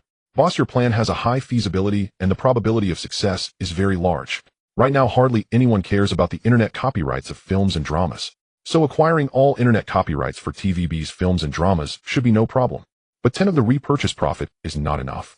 If handled properly, we could completely offload most of the shares through the secondary market, and the profit would be much more than 10. And Xian nodded in satisfaction and said, how to operate this is up to you. I only care about the result. Lu Shi stood up in a slightly silly manner and saluted an Xian cheerfully, saying, Boss, I guarantee I will complete the task. Seeing his goofy appearance, an Xian couldn't help but chuckle and waved his hand, saying, all right, stop being silly. Sit down, and let's continue discussing Phoenix TV. Sure, boss. Compared to the chaotic share structure of TVB, Phoenix TV's share structure is much simpler. The largest shareholder of Phoenix TV is Lu, who holds 37.54% of the shares through Today Asia and is the founder and actual controller of Phoenix TV. The second largest shareholder of Phoenix TV was originally Shinkong Media, which also held 37.54% of the shares. However, in June, Huaxiao Mobile acquired 19.9% of the shares from Shinkong Media for 1 billion Hong Kong dollars, directly becoming the second largest shareholder. The remaining 17.64% of Phoenix TV shares from Shinkong Media were sold off that month for 900 million Hong Kong dollars to a hapless character involved in a spy case. After acquiring 17.64% of Phoenix TV shares, this hapless character sold off 0.34% in the secondary market, leaving the remaining 17.3% of the shares ultimately came at a bargain for an Xian. Hence, an Xian himself is the third largest shareholder of Phoenix TV. Additionally, there is a familiar face in the list of major shareholders, Jingxing Zhaoda. Jingxing Zhaoda holds 8.36% of Phoenix TV shares through Hong Kong Island Zhaoda, and is the fourth largest shareholder of Phoenix TV. While this makes forcibly acquiring Phoenix TV much simpler, all that is needed is to take down the 19.9% held by Huaxiao Mobile and the 8.36% held by Jingxing Zhaoda plus the 17.3% already held, which would total 45.56%, successfully surpassing Lu and becoming the largest shareholder of Phoenix TV. Then we can sweep up another 5% of the shares from the secondary market and apply for forced privatization and delisting. As for how to acquire the shares held by Huaxiao Mobile and Jingxing Zhaoda, that's not hard.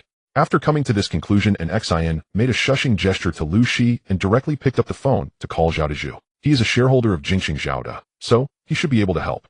Hello, boss, and is there something you need? An Xian got straight to the point without beating around the bush, saying, I need your help with something regarding the shares of Phoenix TV held by Jingxing Zhaoda and Huaxiao Mobile. Just name a price. Oh, an Xian was a bit curious. What does normal cooperation entail? And what do you mean by consuming? Normal cooperation means that boss and pays a 20 premium and I help you secure the shares of Phoenix TV held by Jingxing Zhaoda and Huaxiao Mobile. As for how much I can profit from it, that's my own business and has nothing to do with you, bossin. As for consuming a favor, I owe bossin a favor, right? If bossin is willing to waive that, then not only the shares held by Jingxing Zhaoda and Huaxiao Mobile can be arranged for you, but even those held by Lu could be seamlessly handled without any premium. What the heck? This can be done too. Wait, you guys are being too extravagant, right? An Xian was stunned. At the same time, his curiosity about Jingxing Zhaoda reached its peak. This power is just too enormous. Hey, boss, and why the silence? Give me a clear answer. Which one do you? An Xian quickly snapped back to reality and replied, Boss Xiao, let's not consume the favor for now. I'm willing to pay a 20 premium. You just need to help me secure the shares held by Huaxiao Mobile and Jingxing Zhaoda. Oh, is that so? That works too. We'll guarantee to help you wrap it up within a week. Goodness, this statement was filled with a sense of regret, regretting that an Xian did not consume that favor. An Xian was certainly not foolish. How could a favor be wasted here? Alright, I will wait for good news from Boss Xiao. Okay, let's leave it at that. I will notify boss, and once it's done. Goodbye. An Xian hung up the phone, raised his head, and instructed Lu Shi handle TVB, according to the plan we just discussed.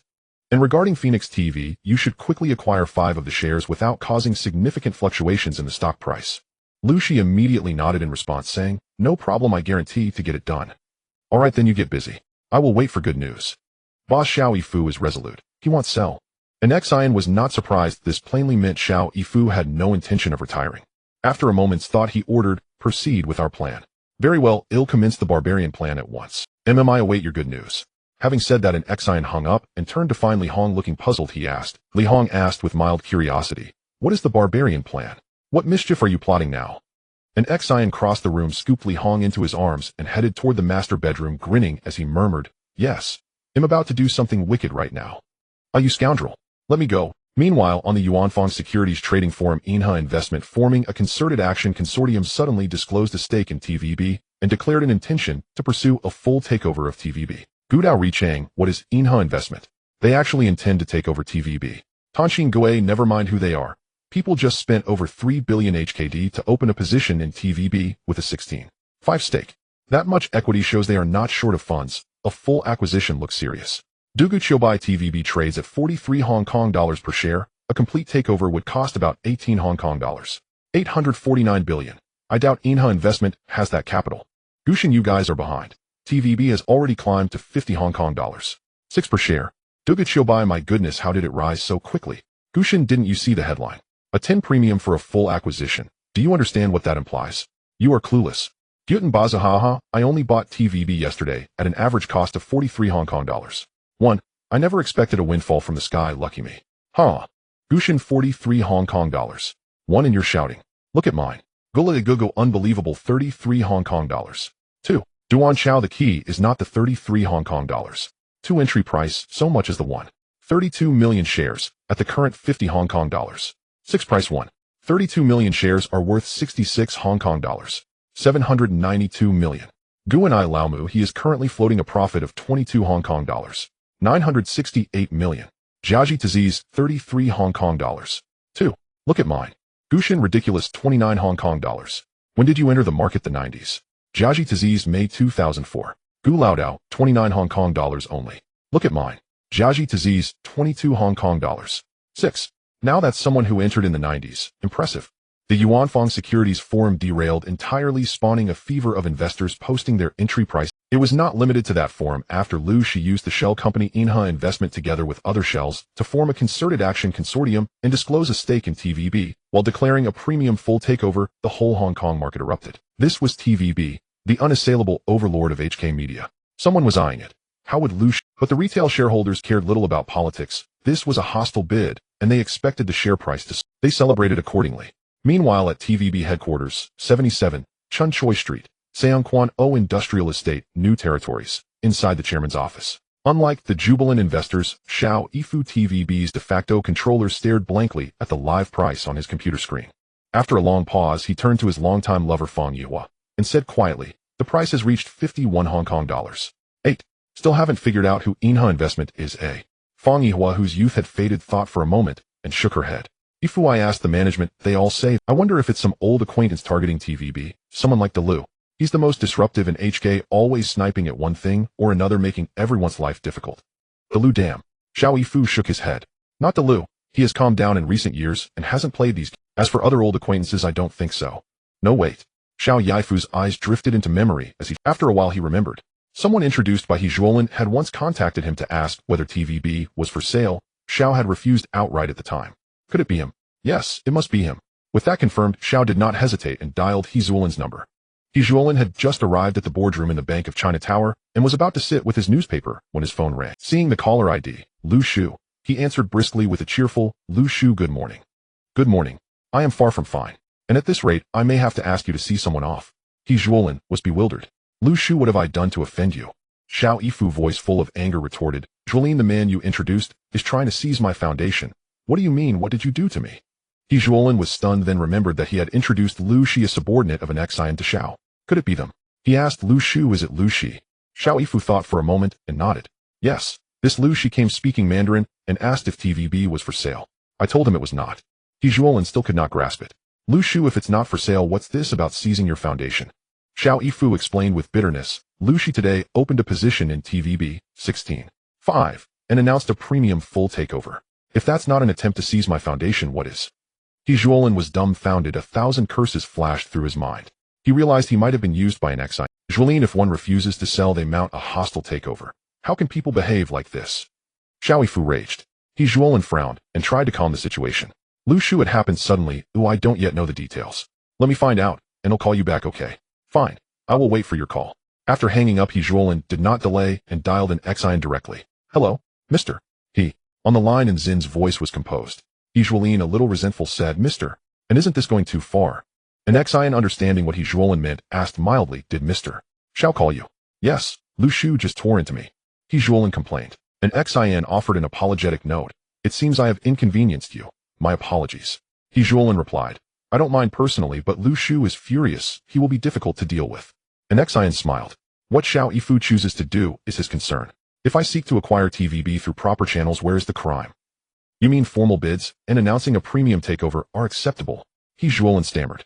An Xian cut in. Is there a law that TVB belongs to Xiao Yifu's private kingdom? Who touches it commits a crime. He Zhuolin fell silent for a long moment, and then said quietly, Lu Shu's connections are deep. You might. An Xian was unconcerned. If we fail, then Xiao will have to repurchase the shares I hold, won't he? Would he be comfortable with me on TVB's board otherwise? He Zhuolin began to perceive in Zin's angle. Mister, and you must have another motive. An Xian did not hide his plan. I originally intended to acquire TVB outright, but its equity structure proved complicated. Taking control would cost far more than anticipated. So I downgraded my ambition and sought other compensations. After all, one does not act like this for nothing. He Zhuolin was incredulous. Mister, and you could have told me you wanted TVB, and I would have tried to mediate with Lu Shu. There was no need to make such a spectacle. Mediate? An Xian laughed softly and posed the crux, Mister. You know Xiao Yifu's nature better than I do. Under ordinary circumstances, would he even entertain negotiations with me? He Zhuolin fell silent. An Xian was right. Xiao Yifu was miserly, cold-hearted, mercilessly pragmatic. He would not concede an inch when it came to TVB's core interests. So adamant was Xiao that even his own children had severed ties with him rather than accept his terms. They had chosen to renounce hundreds of millions rather than remain connected to him. There was more to come when Xiao Yifu eventually passed. His children would likely absent themselves from his funeral and publicly renounce any relation or inheritance. Such was the depth of his failures as a person. He Zhuolin could only nod. Mister, and I do not relish this method either, but Xiao Yifu is unbearable, and you left me no alternative. He opened his mouth to object further, but finally conceded, perhaps you are right. But Mister, and this matter must be resolved. Is it not already being resolved, eh? An Xian replied. Once Xiao cannot withstand it, the issue will be settled. But such a settlement is heavy-handed. It will affect your personal reputation. What does that have to do with me? An Xian answered. Aren't these actions being carried out by Lu Shi? He Zhuolin was stunned by An Zin's shamelessness. An Xian chuckled and said, Mister, he's just a joke. He Zhuolin murmured inwardly that it did not feel like a joke. After a pause he asked, Mister, and frankly, what exactly do you want from TVB? An Xian contemplated, and then laid out his ultimate aim, the copyrights. I intend to buy the exclusive internet rights to all TVB productions. To purchase the exclusive internet rights to all TVB dramas and shows. He Zhuolin was astonished. Is that worth such a commotion? An Xian smiled ruefully. He understood He Zhuolin's reaction. TVB's 2006 era internet copyrights had been staggeringly cheap, licensing at only around 400,500 Hong Kong dollars per episode per year, a veritable bargain. Yet the future appreciation of such rights was terrifying. A bulk purchase of TVB's 2006 era internet rights could be secured for mere tens of millions HKD. By 2008, that figure rose to roughly 100 million Hong Kong dollars. By 2010, it became 200 million Hong Kong dollars. By 2012, it swelled to 400 million Hong Kong dollars. By 2014, about 700 million Hong Kong dollars. By 2016, roughly 1 Hong Kong dollar. 2 billion, and by 2022, it had fallen back to around 700 million Hong Kong dollars. Why the 2022 dip? Since 2018, TVB's productions required mainland approvals for entry, which constrained pricing. But that was not a problem for me. I am confident I can secure exemptions and restore growth in copyright revenues. If one acquired all of TVB's internet rights, one could monopolize a revenue stream liable to rise 100-fold. Such income would dwarf even real estate profits in the mainland. Moreover, it is a slow, sustained revenue engine. With copyrights in hand, one could harvest returns for decades, perhaps 50 years and more. After a pause, An Xian spoke firmly, Mister. Copyrights are central to my future layout. I will not only buy TVB's internet rights outright, I will move to acquire internet rights across other HK productions as well. Whether rights holders are willing to sell is their choice. If they sell, we become partners. If not, I will consider other means to obtain them. For this, I have both the capital and the patience. Tens of billions in guaranteed annual cash flow is a prize only a fool would pass up. He Zhuolin felt he had opened his eyes to a new world of eccentric plans. After thinking for a long while, he proposed a solution, Mister. And let me offer a resolution. I can persuade Lu Shu to package and sell TVB's internet rights to you, provided that once you obtain those rights, you immediately cease the hostile takeover, and that you sell all TVB shares you hold back to Lu Shu. Then both sides can reconcile. How does that sound? He Zhuolin's proposal essentially matched An Zin's ultimate aim, but An Xian added conditions. An Xian replied, I accept the framework, but the specific terms must be delineated. Set the buyout price for TVB television dramas and variety shows at HKD 500 per episode, and for films at HKD 500 per title. As for repurchasing the TVB shares we hold, that is acceptable, provided Xiao Yifu first cooperates with a stock operation plan that allows us to offload the majority of our holding on the secondary market, and only then we sell the remainder back to him. He Zhuolin was numb. And Xian laughed openly. Mr. He. Everything within the rules is permissible. Very well. Then let's confirm this solution. I will go persuade Lu Shu now and report back to you once there is progress. All right. I look forward to your good news, Mr. He. Are you saying that the other party's acquisition this time is solely for the internet rights of TVB films? After rushing to the office of the TVB chairman, He Zhuolin explained the situation in detail, and Xiao Fu, looking a bit bewildered, asked. He Zhuolin smiled wryly and nodded, saying, yes, the other party unexpectedly acquired this 16.5 equity in TVB, and while browsing the relevant asset information, they became interested in the internet rights of TVB films. Xiao Fu found this approach very puzzling. If the other party wants the internet rights for TVB films, they could have simply come to talk to me directly. Why go through such a big fuss? Don't you know who you are? He Zhuolin silently cursed inwardly, then cleared his throat, and replied rather ambiguously. I'm not sure what the other party is thinking. Fang Yihua directly posed a crucial question. Zhuolin, who is the other party? Hearing this, Xiao Fu also turned to look at He Zhuolin, curiosity filling his murky gaze. He Zhuolin felt a bit troubled. Anshin had repeatedly mentioned the need for discretion, hoping that friends would refrain from revealing any personal information about him. Xiao Fu, being seasoned, could tell that this question was making He Zhuolin uncomfortable, so after thinking for a moment he said, Zhuolin, I won't ask you to disclose the identity of the other party, just tell me what might happen if we refuse to sell the internet rights for TVB films. He Zhuolin's mind raced, and he threw an atomic bomb to the two of them. The Su family is in trouble precisely because they offended the other party. Yuanfang Financial Group. Su family. Xiao Fu and Fang Yihua exclaimed in unison. Haha, are you surprised? He Zhuolin secretly felt pleased, but his expression remained serious as he confirmed, yes, it's the Yuanfang Financial Group. Not long ago, the Su family offended Yuanfang Financial Group over a stock issue with Inca Insurance Company, and unexpectedly Yuanfang Financial Group is not to be trifled with. They traced back through the Su family and uncovered a large number of MI6 spies, directly creating the most sensational news in Hong Kong this year. After He Zhuolin's confirmation, Xiao Fu and Fang Yihua exchanged glances, both their eyes reflecting. It's worth noting that their stance back then was not as stable as it is now, leaning more towards the British side. Moreover, he had cooperated with British capital for some promotions in private. Although in recent years they have received understanding from the mainland due to generous donations, if Yuanfang Financial Group intentionally dug up old grievances, it would likely stir up a wave of turmoil. Most importantly, both of them were not young anymore. Who knows when they might kick the bucket? If they were to leave this world with a legacy of disgrace, they truly wouldn't face their ancestors with any pride. He Zhuolin observed the constantly changing expressions of the two and immediately realized that his guidance was effective. In Hong Kong, who doesn't know each other's weak spots? Xiao Fu, having weathered many storms, quickly made a choice, looking at He Zhuolin with calmness and asking, Zhuolin, apart from the copyright, does Yuanfang Financial Group have any other demands? Yes. He Zhuolin nodded and continued, Yuanfang Financial Group hopes you can cooperate with their TVB stock trading plan. They plan to hype up TVB's stock and sell a portion of the shares in the secondary market, while the remaining shares can be transferred to Lu Shu at an agreed price. Xiao Fu slowly nodded and lowered his head in thought. After a while, he raised his head and asked in a deep voice, what is the buyout price for the copyright? It can't be bought for 400 or 500 Hong Kong dollars, right? How could it be so low? He Zhuolin shook his head in denial, then revealed the buyout price. Their offer is quite reasonable. The buyout price for each episode of a drama or variety show is 300 Hong Kong dollars, and for each movie, it's 500 Hong Kong dollars. Hearing this buyout price, Xiao Fu let out a long sigh of relief. Zhuolin, this price is indeed quite reasonable. It seems that Yuanfang Financial Group is not the kind of greedy vampire after all. Upon hearing Xiao Fu's words, He Zhuolin felt a sense of absurdity. What is the basic salary of a TVB? 800 Hong Kong dollars. How much does a casual part-time job at a tea restaurant pay per month? 1000 Hong Kong dollars. Being a TVB actor is worse than working at a tea restaurant. To be honest, when it comes to exploitation, oppression, and vampirism, no one in Hong Kong is more outrageous. Xiao Fu, being seasoned, could tell that He Zhuolin's fluctuating expression revealed what he was thinking, so he explained, Zhuolin, it's tough for me too. Maintaining the operation of such a large entity like TVB is very challenging, so we have to save money where we can. Aren't you ashamed? Last year's net profit of TVB was over 1 billion Hong Kong dollars. He Zhuolin was stunned by Xiao Fu's shamelessness. He opened his mouth to say something, but ultimately just awkwardly replied, yes, everyone has it tough.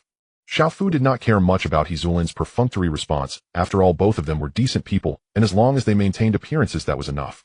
By the way, Julian, what price is Yuanfang Financial Group aiming for before they start selling shares? Around 65 to 70 Hong Kong dollars. After pondering for a moment, Xiao Fu slowly nodded and said, all right, this price is quite good. By the way, does Yuanfang Financial Group want more internet rights for Hong Kong films? Oh, He Zhuolin did not expect a pleasant surprise and instantly became interested. Lu Shu, do you have a way? Xiao Fu waved his hand and replied domineeringly, as long as Yuanfang Financial Group can offer the same buyout price as TVB, I can help secure the film rights for other film and television companies in Hong Kong. He Zhuolin actually believed Xiao Fu's words. After all, having been the dominant force in the Hong Kong media industry for decades, it wasn't surprising that he had this capability. Lu Shu, there must be conditions, right? Xiao Fu did not respond immediately. He was contemplating what conditions he should propose. After a long while, he smiled and looked at He Zhuolin, saying, I require participation in Yuanfang Financial Group's TVB stock trading plan. Moreover, the target price of 60 to 70 Hong Kong dollars is too low. Let's aim for 100 Hong Kong dollars. No, actually 150 Hong Kong dollars isn't out of the question. He Zhuolin fell silent. Nowadays people are getting more and more outrageous. He felt like he was somewhat out of touch with the times. Lu Shu, if we calculate at 150 Hong Kong dollars, TVB's market value exceeds 65 billion Hong Kong dollars. Is that realistic? Xiao Fu laughed. Zhuolin, if all the major shareholders cooperate, why wouldn't it be realistic? All major shareholders. Xiao Fu nodded slightly, then explained with slight excitement. Yes, all major shareholders. I and Yihua hold 34. 23, Yuanfang Financial Group holds 16. 5, Yonghing Bank holds 16. 2, JP Morgan Chase holds 6. 46, and Chen Guiqiang holds 5. 36. Just these add up to 78. 75. As long as we major shareholders work together, isn't it up to us how to control the market? He Zhuolin pondered for a moment before asking a critical question. How do we handle regulatory issues? Xiao Fu burst into laughter, shrugged his shoulders nonchalantly, and said, regulation. What regulation? Oh, you mean the Hong Kong Securities and Futures Commission. It's very simple. Would a dog bite its owner? Zhuolin, the He family is still a prestigious family. Why is your thinking so rigid? He Zhuolin was completely dumbfounded. What? Xiao Yifu wants to participate in the TVB stock manipulation plan. Good tea. He Zhuolin leisurely savored a cup of tea before nodding in confirmation yes. Anshin spread his hands toward He Zhuolin, feeling quite speechless, and asked, on what basis? He Zhuolin smiled slightly and revealed Xiao Yifu's trading plan. As long as you agree to let him play, he can help you secure the internet copyrights for dramas from other film and television companies in HK at the same buyout price as TVB. Oh. Upon hearing this trading plan, Anshin fell into thought. What were the golden years of HK's film and television industry? From 1980 to 2006. During these 27 years, the entire HK film and television industry produced an average of 1500 episodes of dramas and 300 films each year. In total, the HK film and television industry produced 4100 episodes of dramas and 8000 films. Among them, TVB held the copyrights for about 3000 episodes of dramas and around 1000 films. Meanwhile, hundreds of film and television companies, big and small, such as Golden Harvest, ATV Uniden, and others, held the remaining copyrights for approximately 1100 episodes of dramas and around 700 films. 15 million Hong Kong dollars for a package buyout of 500 episodes of variety show internet copyrights. 123 million Hong Kong dollars for a package buyout of 4100 episodes of drama internet copyrights. 400 million Hong Kong dollars for a package buyout of 800 film internet copyrights. 538 million Hong Kong dollars, oh, let's round it to 600 million Hong Kong dollars. With just 600 million Hong Kong dollars, oh, all the outputs from the golden era of the HK film and television industry can be bought out. This deal is incredibly valuable. Don't be fooled by the current low worth of these dramas. Every year, they can only bring in 50 to 60 million Hong Kong dollars in internet copyright revenue. But starting from 2008, it will enter an explosive growth phase with no problem reaching 300 to 400 million Hong Kong dollars in internet copyright revenue each year. When the mobile internet era arrives, these dramas will generate at least 3 billion Hong Kong dollars in revenue through internet copyright distribution each year. Good heavens, what an incredible return rate. Anshin felt delighted just thinking about it. Mister, no problem, I agree to the trading plan proposed by Xiao Yifu. He Zhuolin waved his hand and said, don't rush. In fact, Uncle Lu has one more condition. What trick is Xiao Yifu trying to pull this time? Anshin frowned slightly and then said in a deep voice, let's hear it. Uncle Lu hopes to raise the upper limit of the stock price for the TVB stock manipulation plan, and for this, he is willing to persuade other major shareholders to participate, allowing you to have more maneuvering space. Anshin smiled, realizing that this way he could earn even more. No problem, what price does he want to raise it to? Starting at 100 Hong Kong dollars, a 150 Hong Kong dollars is also good. 200 Hong Kong dollars would be even better. How much? Anshin was shocked. He Juolin smiled wryly and repeated, starting at 100 Hong Kong dollars, 150 Hong Kong dollars is reasonable. 200 Hong Kong dollars is better. Is he crazy? Anshin truly did not understand Xiao Yifei's thinking. Raising the TVB stock price is easy, but bubbles will eventually burst. By that time Anshin would have already walked away. But Xiao Yifu is different. He is the head of TVB and cannot escape even if he wanted to. Then he must face a chaotic TVB and the furious shareholders suffering heavy losses. Thinking of that terrifying public opinion environment, Anshin couldn't help but shudder. He isn't crazy, he just wants to take this opportunity to make a big profit while gaining more control over TVB shares.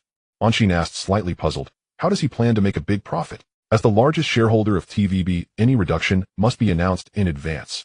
He Juolin shook his head and explained, TVB has been listed for so many years, Uncle Lou has long resolved the issue of share structure through shell companies.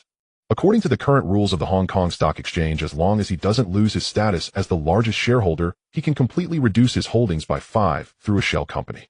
Considering a cash-out price of 150 Hong Kong dollars, 5 is worth over 3 billion Hong Kong dollars, isn't that a big profit? Alright, it's still 2006, the reduction rules of the Hong Kong Stock Exchange have not yet been fully refined. But Anshin still had a doubt. Cash out is fine, but after cashing out he still has to announce it, and everyone will know about his cash-out behavior. Wouldn't this ruin his reputation? He Juolin did not answer, but instead stared at Anshin with an odd expression, making Anshin feel puzzled, and ask, what's wrong? Am I wrong? He Juolin withdrew his gaze, and said indifferently, what reputation does Uncle Lou have left in HK? Ha ha ha. After coming to his senses, Anshin couldn't hold back and burst into laughter.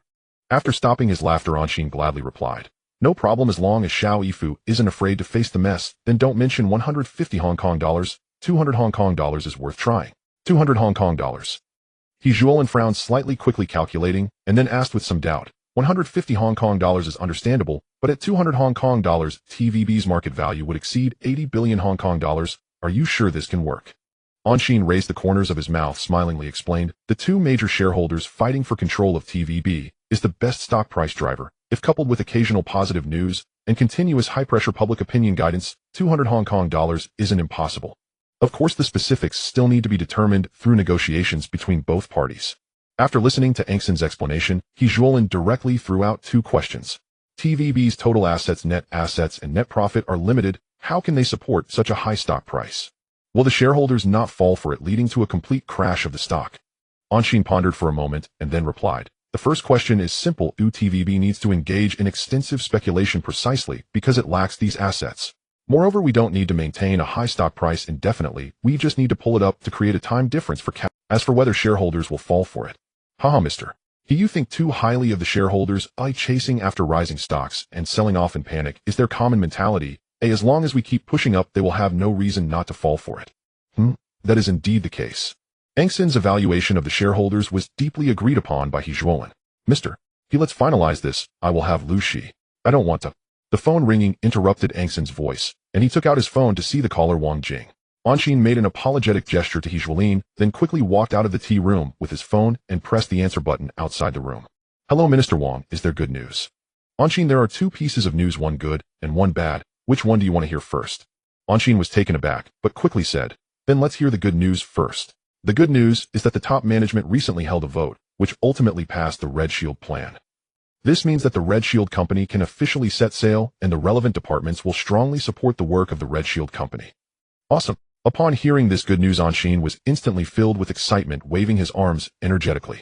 The matter of the Red Shield Company is settled. Don't celebrate yet, there's still bad news. Anshin slightly controlled his excited emotions and cheerfully said, Minister Wang, with this good news as a foundation, the bad news doesn't matter anymore. Oh, is that so? What if I tell you that your Weibo platform might need to be shut down indefinitely? Angson's smile instantly froze on his face. Is the subsidiary industry of the Red Shield more important, or the internet industry? To be frank, one is the industry for survival, while the other is the industry with promising prospects. It's quite a difficult choice. However, for Anshin, both industries cannot be missed, nor can they be abandoned. After thoroughly contemplating, Anshin wiped the cold sweat that had just emerged on his forehead and forced a smile, saying, Old Wang, are you joking with me? Weibo needs to be indefinitely shut down. No, it doesn't need to be shut down indefinitely right now, but it might need to be shut down indefinitely. That might not be acceptable. Anshin quickly asked, what exactly did Weibo step on? Did you hear some rumors? On the other end of the line, Wang Jing did not respond immediately, seemingly hesitating about something. Not receiving a reply from Wang Jing, Anshin felt that something was indeed off. He then said in a deep voice, "This news is so vague, I really can't figure out what's going on. Please give me a hint." Weibo is the foundational project of my internet plan. Its importance is self-evident, and there must be no mistakes. At a certain meeting, someone criticized your management of Weibo as being very rough, saying that you often randomly ban user accounts and even ban business leaders without permission, emphasizing that your actions have seriously violated the core spirit of internet freedom and openness. What the heck? Anshin was stunned. What was going on here? Banning business leaders without permission? Isn't that TM Lu Chuanji? And this was a ban that was done on his own. He didn't expect this old dog to strike first. A sharp glint passed through Angson's eyes, but soon he returned to normal. After thinking carefully for a moment, he cautiously said, "Isn't it normal for internet platforms to ban prohibited users according to user agreements? What does the other party mean by this?" "I don't know what it means, I am just repeating what they said." They? Anshin immediately keenly caught the key point. While judging by this situation, Wang Jing and the person who criticized Weibo are on different paths. Following this line of thought, he immediately thought of a crucial point. To verify whether his assumption was correct, Anshin directly asked, "Did this criticism occur before or after the voting for the Red Shield plan?" "Tisk, don't say you are indeed quick-witted. This criticism happened before the voting for the Red Shield plan." Got it. Someone took the opportunity to thoroughly mess up the Red Shield plan. But judging by the voting results, this person's idea did not succeed. The Red Shield plan still received majority support and was ultimately approved. What a false alarm. Anshin instantly clarified all his thoughts, and the anxious heart he had finally relaxed. He immediately began to complain, "Old Wang, just get to the point next time. I was almost scared to death this time." "Ha, you usually act like an old man lacking any youthful vigor. How can that be? Finally, I caught a glimpse of your lively side this time. What a reveal, what a reveal. Huh, big brother, I almost wanted to run away directly, and you give me this." Anshin rolled his eyes, uttered, "Anshin, most people actually recognize you very much, and quite a few even rebuffed those statements on the spot." Among them, Zhang Changjiang's statement was particularly strong, directly criticizing those comments as unfounded, creating trouble out of nothing and seriously subjective. "So you just need to maintain your original intention and continue doing your own job well, and in the future, any votes targeting you will not pass." Zhang Changjiang. This is a veritable big shot. But the problem is I don't know him. Why would he speak up for me? To be honest, Anshin was really a bit confused, but it didn't matter if he was confused, there was still Wang Jing, right? "Old Wang, I don't know, Mr. Zhang. Why would he speak for Weibo? You just praised you for being smart, how come you're muddled now? What? Isn't Weibo a company from Guangdong province? Isn't it normal for him to support enterprises from Guangdong province? You should not overthink everything. To be honest, if everyone had selfish motives, then the Red Shield plan wouldn't have passed. After all, based on your reasoning, you and those who support the Red Shield plan don't know each other and have no vested interests. If that's the case, why would those people support the Red Shield plan?" Anshin, sometimes things are really not that complicated.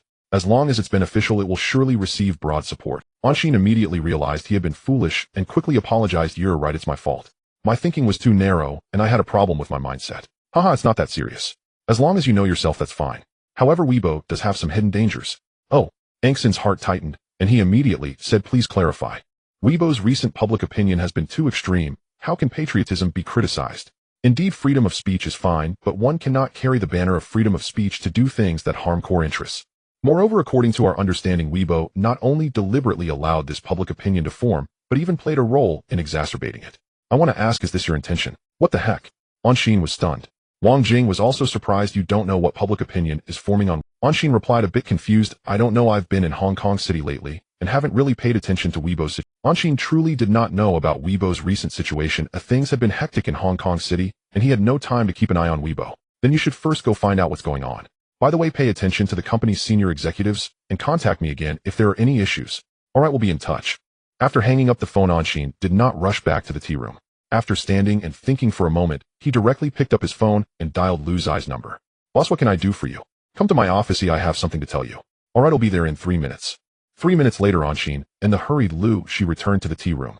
Half an hour later, after arranging matters related to TVB, Anshin walked out of the tea room and headed downstairs. 2 bodyguards were waiting downstairs in a Rolls-Royce. After Anshin got into the Rolls-Royce, he immediately ordered directly return to Pengcheng. Yes, Anshin needs to rush back to Pengcheng to see who exactly is causing trouble among the Weibo executives. Around 12 o'clock noon, Anshin returned to the headquarters of the Micro Era company. After sitting down in the CEO's office, Anshin immediately opened the computer to check the public opinion situation on Weibo. With a loud bang, unable to contain herself, Anshin grabbed the computer screen and smashed it onto the table. "Damn it, it's no wonder Wang Jing used this against me. The main issue was that the direction of public opinion on Weibo was simply too outrageous and absurd. It was criticizing the country, criticizing the party, and attacking all patriotic sentiments. Some even targeted users who expressed patriotic views. It was utter chaos, lawless and unrestrained. The most ridiculous part was that many of the big influencers supported by Weibo were also involved in guiding the related public opinion. Goodness, no wonder Wang Jing said to keep an eye on the company's executives. It seems they weren't wrong. If the executives weren't involved, how could such public opinion form? A heavy-handed approach is needed. We must take decisive action. After venting for a moment, Anshin quickly calmed down and picked up the phone on the table to call Hefang. Hello, General Manager, and are you back at the company? Anshin coldly ordered notify He Weidong, Zhao Rui, and Huang Lei to come to my office together within 5 minutes. After hanging up, Anshin directly ended the call. Knock, knock, knock. Come in. Zhao Rui pushed the door open and walked in, immediately shocked by the mess on the desk, realizing something was wrong. Changing his usual carefree demeanor, he cautiously approached the desk and asked softly, General Manager, and Anshin expressionless glanced at Zhao Rui and pointed towards the sofa area, saying in a low voice, sit down first, and we'll talk when everyone is here. Hearing this, Zhao Rui immediately nodded and lightly stepped over to the sofa area to patiently wait. Soon Hefang and the other three entered the office, similarly seeing the chaotic desk and Angxin's expressionless face, knowing that something serious had happened. Seeing everyone gathered, Anshin stood up from the office chair and walked to the sofa area. After scanning the four with an impassive look, she slowly began, can someone explain to me what's going on with the recent public opinion on Weibo? As soon as these words were uttered, the other three let out a sigh of relief, but Hefang's expression changed, becoming Hefang's change in demeanor did not escape Angxin's observation, and she coldly addressed Hefang. Hefang immediately stood up and hesitated for a moment before saying, General Manager, and this is my responsibility. I did not manage the information review department well, which led to the issues on Weibo. Don't give me this nonsense. Anshin interrupted her coldly, saying, without emotion, Hefang, if you're really going to take this responsibility, I won't hesitate to treat you as the main culprit. The term main culprit. Not just Hefang, even the three beside her were dumbfounded. Anshin disregarded their thoughts and dropped another bombshell. I received a call from the highest level warning me that if the responsible parties are not dealt with immediately and corrective measures are not taken, they will consider shutting down the Weibo platform directly. Do you understand what that means? Of course, Anshin was just trying to scare them, using this opportunity to warn them and make them understand what should and shouldn't be done in the future. In any case, Hefang was clearly intimidated and like a spilled bean revealed the whole situation. General Manager, and this was proposed by the director of the Information Review Department, Wang Xiqing. He told me that Weibo as a social platform should not interfere with users' freedom of speech. Interfering would greatly affect users' experience and be detrimental to Weibo's future development. I have no experience in the internet industry, and after hearing this I thought it was worth a try, so I agreed to Wang Xiqing's proposal and let him try it out. That's how it all happened, General Manager, and I was misled. I truly didn't expect things to get so serious. Looking at Hefang, who was already unable to hold back her emotions and started to cry, Angxin's mind was filled with a single thought. It was the scheming and foolishness of individuals that led to this outcome. Anshin slowly exhaled a breath of anger, and after regaining her composure, coldly asked, Hefang, what is your relationship with Wang Xiqing? Hefang immediately shook her head and replied, I have no relationship with him. I hired him as the director of the Information Review Department because he had previously been the deputy director of the Information Review Department at Sohu Portal, making him the most qualified candidate among all the applicants. Anshin, somewhat surprised, asked, so? Hefang immediately nodded in confirmation, yes, Sohu. Then it's easy. Anshin directly took out her phone and dialed the number of Sohu's boss, Zhang Cheyang. Hello. Who is this? Hey, don't move. Can't you see him on the phone? Don't mess around. What kind of behavior is this? Damn, Zhang Cheyang is really too flamboyant, and it's still the middle of the day. Anshin was completely taken aback. Ahem, hello, Mr. Zhang, this is Anshin from the Micro Era Company. Anshin from the Micro Era Company. Not recognized. Wait, the General Manager and from Weibo? Anshin chuckled and teased, yes, I'm that person from... Oh, General Manager, and I've been receiving so many harassment calls since I made it onto the Forbes list, it's really been overwhelming, so I didn't react in time. Please forgive me. Tisk, one word can perfectly describe Zhang Cheyang at this moment, full of himself. Anshin did not continue to tease Zhang Cheyang and got straight to the point, Mr. Zhang, the reason I'm calling you today is to ask for your help in checking on a person. This person is a former employee of Sohu, and I don't know if it's convenient for you over there. No problem. Who does General Manager and want to check? The former deputy director of the Information Review Department at Sohu, Wang Xiqing. Wang Xiqing, let me ask. No need to ask. I still remember that guy. He's really not a good person. When he was responsible for information review at Sohu Portal, he let through a lot of dangerous information, which resulted in severe criticism from the capital's supervisory department. After I returned, I fired him and haven't heard from him in 2 years. What's going on? This guy ended up at General Manager An's place. Hearing Zhang Cheyang's words, Angxin's anger surged. Damn it, Wang Xiqing indeed has a past record. Quickly suppressing her anger, Anshin said in a deep voice, yes, he came to Weibo and directly messed up the public opinion. They're leading me to receive a warning call from the highest level and getting yelled at. Hissed the highest level. General manager, and can you give me some background on yourself? What's your status? Just talk. Anshin certainly wouldn't reveal her identity, responding cleverly, what status? Just an orphan, that's all. I won't disturb Mr. Zhang while you're busy. After you're done, he'll definitely host a banquet in Beijing to thank you. Alright, see you in Beijing. See you in Beijing. After hanging up the phone, the smile on Angson's face immediately vanished. She turned her cold gaze towards the pale-faced Hefong and slowly said, Hefong, you are not going anywhere today. You will stay in this office and wait for me. After I deal with Wang Xiqing, I will address your situation based on what happens with him. But even in the best-case scenario, you will have to leave the micro-era. Hefong responded with vacant eyes, General Manager, and I can accept any outcome. Anshin took a moment to calm her expression. After thinking for a moment, she directly dialed the phone number of the Deputy Director of the Shenzhen Public Security Bureau in Shan. She had no intention of being like Zhang Qiuyang, a good-natured person who simply fired someone and called it a day. If she didn't make this fool pay dearly, she wouldn't be called in. Is everything all right? The voice of Anshan came through the receiver, filled with confusion. An Xian politely greeted him, and then recounted the events that had unfolded at Weisher Era Company in detail. I see what has happened in your company. How do you plan to handle it? I don't have an answer for that yet. An Xian replied, instead diverting the conversation. Uncle Sean, I have been warned over this matter. To be honest, I can't swallow this insult. Please advise me on the best course of action. Warned. Yes, a big shot criticized the public opinion issue on Weibo. Thankfully, Mr. Zhang helped to mitigate the situation, otherwise I might have lost Weibo altogether.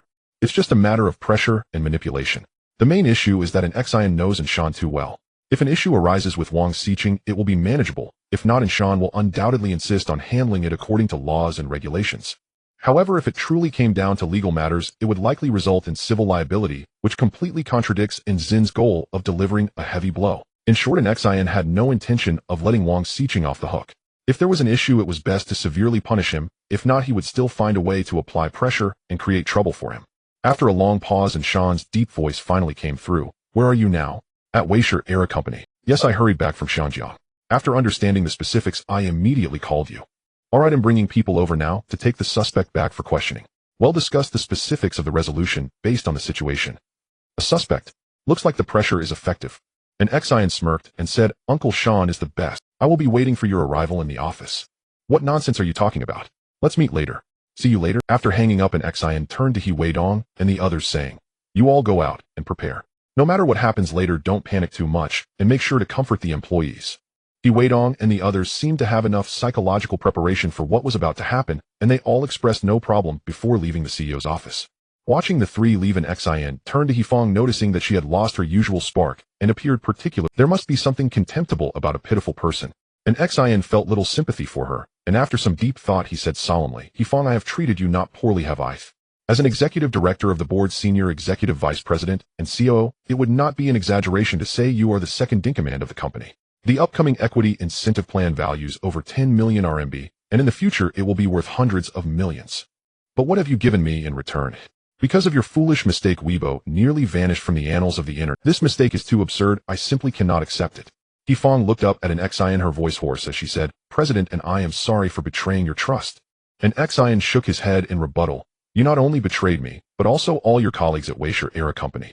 You better pray that you have no ties with Wang Xiqing, otherwise your life will be completely ruined. Hefong clearly understood what an Xian meant and immediately replied, President, and I truly have no relationship with Wang Xiqing. I can withstand any investigation on this matter. An Xian reserved his opinion on this and casually replied, let's hope so, before turning and leaving the CEO's office. He needed to wait at the company entrance for Anshan's arrival. Director, and I really appreciate your help this time. Upon seeing Anshan dressed in police uniform and accompanied by a dozen officers exiting the elevator, an Xian, who had been chatting with a receptionist, quickly walked over to greet him. Anshan was very pleased with Nzin's perceptive address. After shaking hands with him, he smiled and said, no more small talk, let's get to the task. Where's the suspect? Alright, everyone follow me. After saying that, an Xian led Anshan and the others directly to the office of the Information Review Department, where bodyguard Yang Fan was already keeping an eye on Wang Xiqing. As they walked, their imposing demeanor clearly startled the employees working at Weisher Era Company. Upon seeing this, everyone immediately understood that something big was about to happen. The more timid colleagues stood still, continuing with their tasks. In contrast, the bolder ones followed them toward the Information Review Department. An Xian did not stop this. In fact, he welcomed it as a perfect opportunity to thoroughly intimidate all his colleagues. President, and the target is in his office and has not left at all. Upon reaching their destination, the responsible Yang Fan immediately stepped forward to report.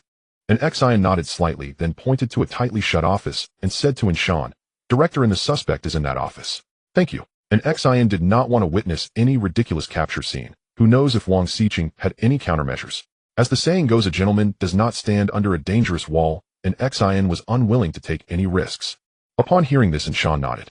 After giving a few hushed instructions, he pulled out a police revolver from his waistband, leading 4 strong officers to push open the door to Wang Xiqing's office.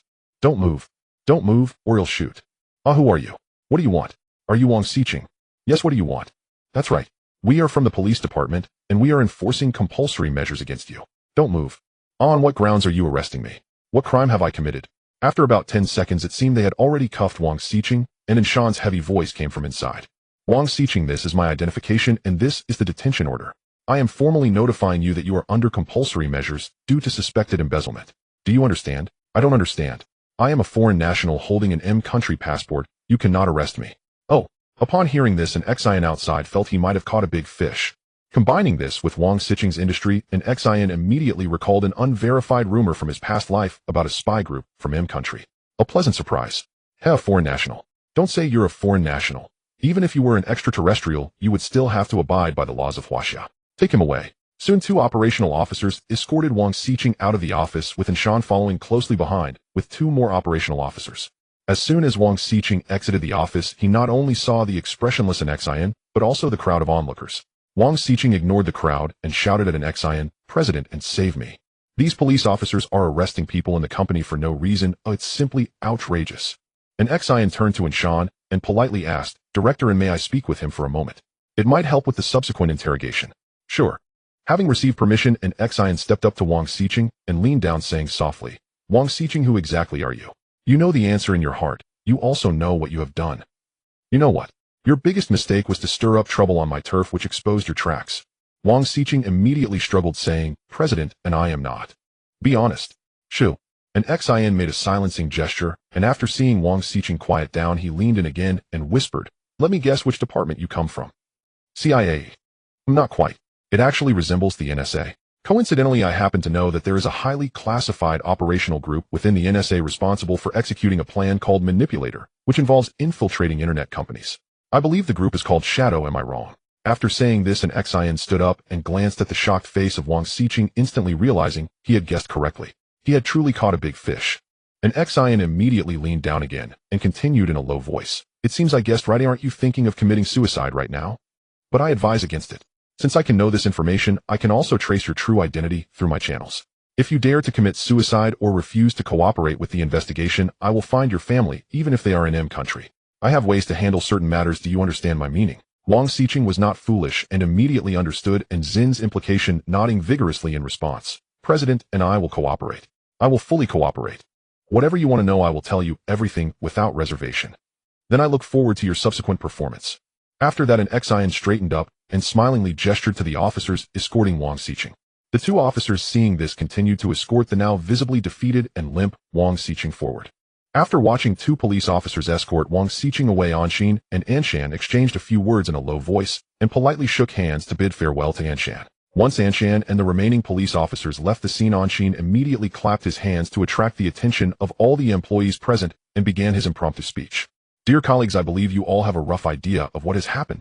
Indeed, our company's head of the Information Review Department, Wang Xiqing, has been taken away by the Shenzhen Public Security Bureau for investigation on charges of espionage and embezzlement. As for whether he can return, I will give you a clear answer right here. He cannot. His criminal evidence is irrefutable.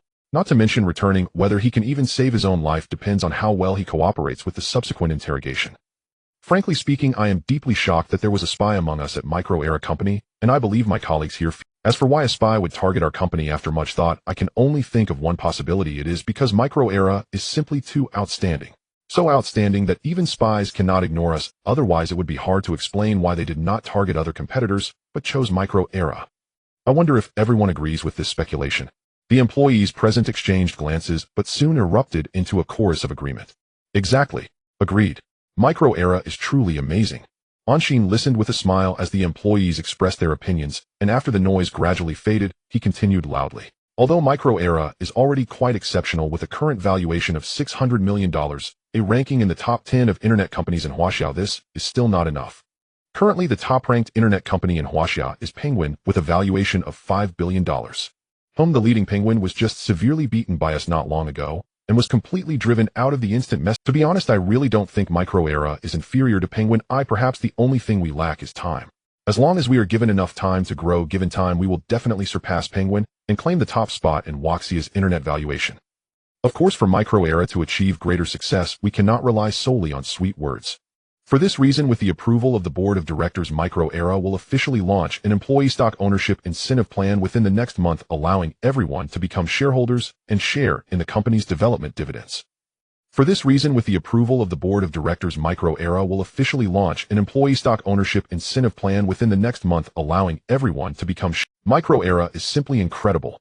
Once the cheers gradually subsided, Anshin, having achieved his goal, did not linger, but shared a few encouraging words before ending his impromptu speech and walking back to his office. Upon opening the door and seeing Hifeng looking listless on the sofa, Anshin waved at her directly, saying, "Come on, let's take a trip to the Shenzhen Public Security Bureau." Hifeng said nothing and obediently got up to leave the company with Anshin.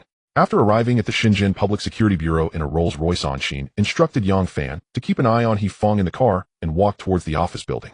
"Uncle Sean, is there any latest news?" After entering Anshan's office, Anshin asked impatiently. After inviting Anshin to take a seat, Anshan smilingly replied, "Yes. I don't know what you talked about with him, but it resulted in him cooperating unusually well in the interrogation room, answering everything during the entire interrogation process very smoothly. You guessed correctly, he is indeed a spy, and not just any spy. Wang Xiqing is his alias. His real name is Zhang Heping, born in 1974 in Los Angeles, country. In 1992, he was admitted to Carnegie Mellon University to study information systems management. In 1995, due to his excellent academic performance, he was specially recruited into the NSA's Special Operations Department. After a year of special training at the NSA, he was dispatched to the NSA office in Silicon Valley, responsible for monitoring information of country's internet companies. After staying in Silicon Valley for 4 years, he caught the attention of NSA senior officials and participated in the NSA's manipulator program, serving as the deputy director of the Shadow Group for Huaxia. In 2002, he officially entered China under the name Wang Xiqing, joining Sohu through recruitment and directly serving as the deputy director of the Information Review Department at Sohu. He stayed there for 2 years, but was eventually fired for causing numerous problems. In the following 2 years, he muddled through various internet companies under a false identity and forged credentials, and 3 months ago, he was hired at Microera as the director of the Information Review Department until he was exposed by you and arrested today. After patiently listening to Anshan's account, Anshin carefully pondered Zhang Heping's life experience. Regarding the manipulator program and the Shadow Group, Anshin was not surprised, though. After all, he had heard similar rumors in his past life, and Zhang Heping had confirmed it at the scene of the arrest. However, when he heard that Zhang Heping graduated from CMU with a degree in Information Systems Management, Anshin nearly lost his composure. The Information Systems Management program at CMU is among the very best in the world. Graduating in '96 and entering Wall Street with an annual salary of $50,000 to $60,000 was like child's play. It was already 2006. If he had steadily stayed on Wall Street until now, he would easily have an annual salary of $200,000 to $300,000. Yet Zhang Heping threw away such a great future to become a spy. His mind must be a bit off. The most absurd part is that Zhang Heping worked very openly in Huaxia's internet companies, clearly attempting to guide the online public opinion in Huaxia, seemingly unafraid of raising any suspicions. This is a bit strange. Anshin did not understand, but was greatly shocked. After pondering for a moment, Anshin shook his head, dismissing the question, and casually asked about Hifeng. "Uncle Sean, does Hifeng have any involvement in the case?" No, according to Zhang Heping's confession, in the entire Microera company, he only targeted Hifeng's lack of understanding of internet management, and after persuading her for 10 days, he ultimately succeeded in getting her to agree to try. But Anshin, no matter what, Hifeng cannot stay at Microera anymore. She has had a smooth life without encountering any setbacks and has gradually lost her alertness. Of course, Anshin understood this principle and immediately assured Uncle Sean, "I understand. Hifeng has to pack up and leave Microera no matter what." Anshan nodded in satisfaction and smiled. "That's right, it should be handled this way. We cannot be soft-hearted." Anshin smiled back, but suddenly seemed to think of something and immediately asked, "Uncle Sean, how do you plan to handle the case of Zhang Heping?" Anshan squinted and scrutinized Anshin for a while before speaking with slight seriousness. "What? Do you have a gun?" Anshin did not directly answer Anshan's question, but lightly tossed a bombshell at him. "Uncle Sean, don't you want to try sitting in the director's position and see if it's comfortable?" Anshan widened his eyes and stared blankly at Anshin, his gaze filled with suspicion, desire, excitement, joy, and various emotions. Clearly, Anshan's words had stirred Anshan's heart. After a while, Anshan rubbed his face and said calmly, And Xi and I appreciate your kind intentions, but I am already 52 years old. Even if I were to be promoted, I wouldn't have many years left to serve, so it's really not worth your effort to waste on me. And Xian clearly disagreed with this statement. Uncle Sean, you can't say that. Even if you retire at 60, that's still 8 years, isn't it? Let's first aim for the deputy department head position, and then gradually find opportunities to push for the main department head position. Who knows, you might even retire with a deputy level treatment. And Sean was amused by this beautiful vision, shaking his head with a sigh. And Xian, I believe you have the connections to help me get promoted a level using Zhang Heping's case, but pushing further up is almost an impossible task. Don't forget this is Guangdong province, and my upper limit is essentially fixed. And Xian knew that Sean was not being alarmist. Some barriers were indeed real. But times change. Oh, anyway, let's seize the opportunity to get promoted a level first. If it doesn't work out, we can still look for external adjustments to resolve the rank issue, and then find a chance to return to Guangdong province to address retirement benefits. After pondering this, and Xian gently advised, I still have some confidence in this, so let's go with my plan. First we tackle the rank issue, and then we can slowly strategize for the main department head position. And Sean stared deeply at an Xian for a long moment before slowly nodding and saying, all right, I'll listen to you this time.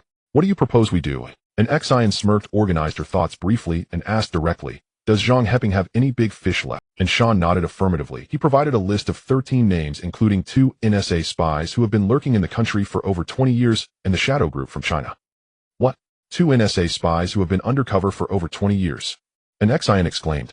And Sean found Zin's intense reaction quite strange. Yes, but what's so surprising about that? Back in 1986, I personally apprehended a spy in his 60s who had been undercover his entire life. And Xian shook her head slightly, then smiled at Sean and said, Uncle Sean, if you can't secure the main department head position in the future, that would definitely be my oversight.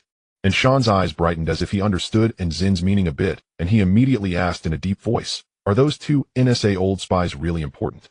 And Xian nodded in agreement. Yes, very important. I just have one question. You haven't notified the higher-ups about Zhang Heping yet, have you? And Sean laughed heartily. I'm not stupid. The matter has just begun. Why rush to notify? And Xian gave a thumbs up to praise Sean. Then hold on a moment. I need to make a call. With that, Xian pulled out her phone and dialed Wang Jing's number. And Xian, have you finished handling the Weibo matter? Just in time, And Xian directly interrupted Wang Jing. What can 2 NSA spies who have been undercover for over 20 years and 1 top-secret NSA spy group be exchanged for? Indeed, Xian wanted to use the NSA spy case to reach a benefit exchange with Wang Jing. Hoo.